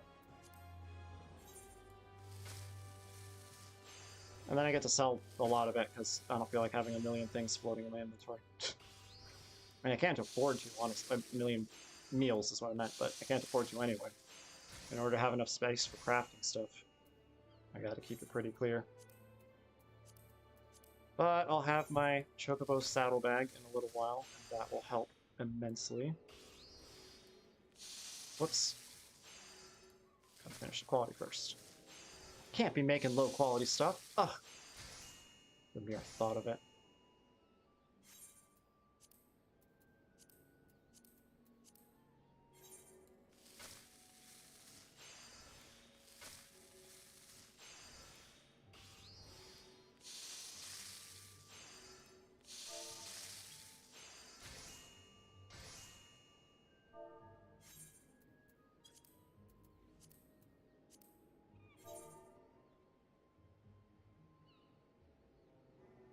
Dark Zone King.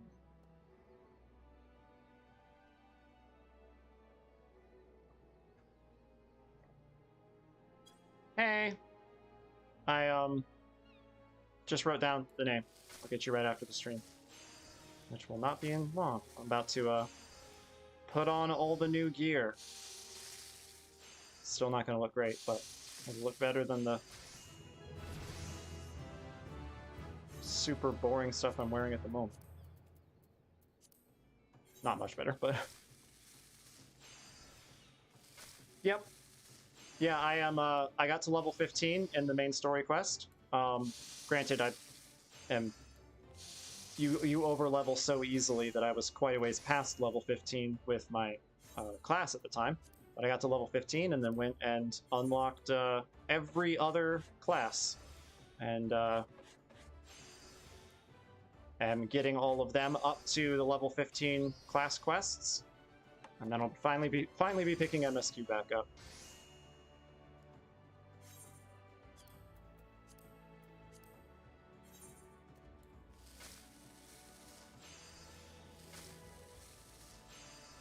With the rules including doing every fate that I pass by, because, you know, I got to keep everybody safe. I get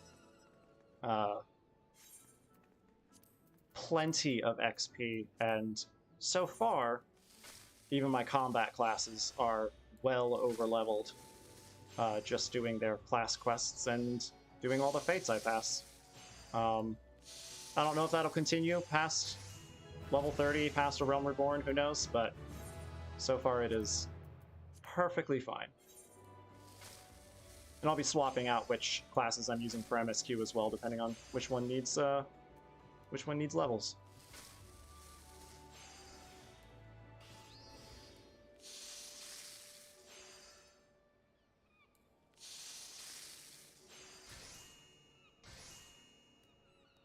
And that is everything. Okay, those are all just gonna sit there for now. Okay, so let's get a good look. I actually already put it on a few of the crafting classes because I was running out of room. But here we go. Marauder should have the best gear on already because I don't think I made... No, I do have new stuff for it. I thought my Marauder gear is that old? Well, whatever. I guess even Marauder gets new gear. Wow, that looks... okay, I guess. Gladiator, gonna look more or less the same, I think. Sword's pretty cool. Well, kind of sword. Oh man, I didn't get new jewelry. I guess the new jewelry I got is only for hand and land. Yeah. Okay, I might use that anyway, or I'll just repair my old stuff. I'll probably just use the crafting and gathering jewelry anyway, because it looks, you know, it is new. Are you using the same helmet? You are not, but it still looks bad for a rogue, so you will not be using that. Nice. Ah, yeah. Yeah, subscription only, subscription is what, keeps a few people I know from playing.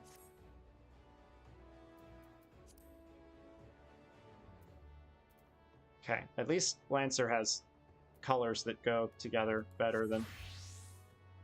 Ugh. I wish I could re-dye things right now, but I haven't gotten to there in MSQ yet.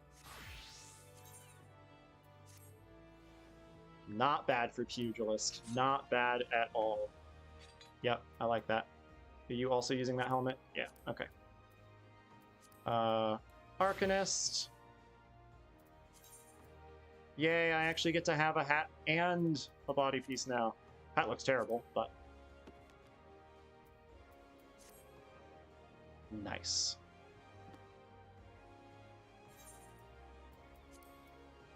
Still look super boring, but, you know, whatever. Thaumaturge. Yep, also does not. I also do not like that. Yeah, look at that cane. Awesome. Archer. Are you less bright finally? Yeah, it's okay. I like the feathers. It's not bad. Same helmet? Yep, same helmet. And Conjurer. Should be more or less the same thing. Yep. The staff does look better than the last one I had, though. All right. And then we got Miner. Oh. Oh, yes. Oh, I like that. Oh, that looks so good. Just imagine being out there in Thanlin for this next round of, you know, whenever I get all the level 15 quests done. Yeah, you can see my toothpaste here. Okay, Botanist. I think it's going to be the same thing. Yep. Definitely keeping the hat on, though. And Fisher. Awesome.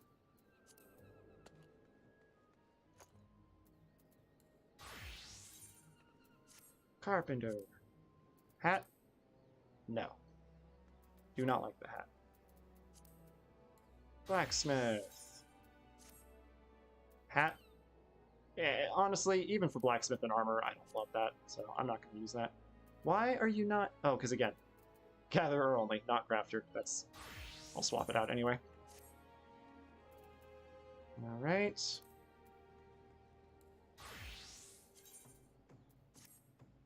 I mean, yeah, these are all going to look exactly the same. Boots look good, though.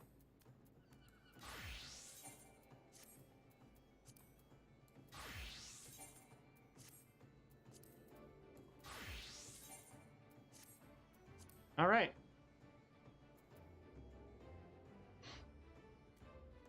All set for next week, next Wednesday. All right, that's going to wrap this up then. Off stream, I'll probably just shuffle my inventory around a bit, and I'll be good to go for next week. So, thanks for stopping by.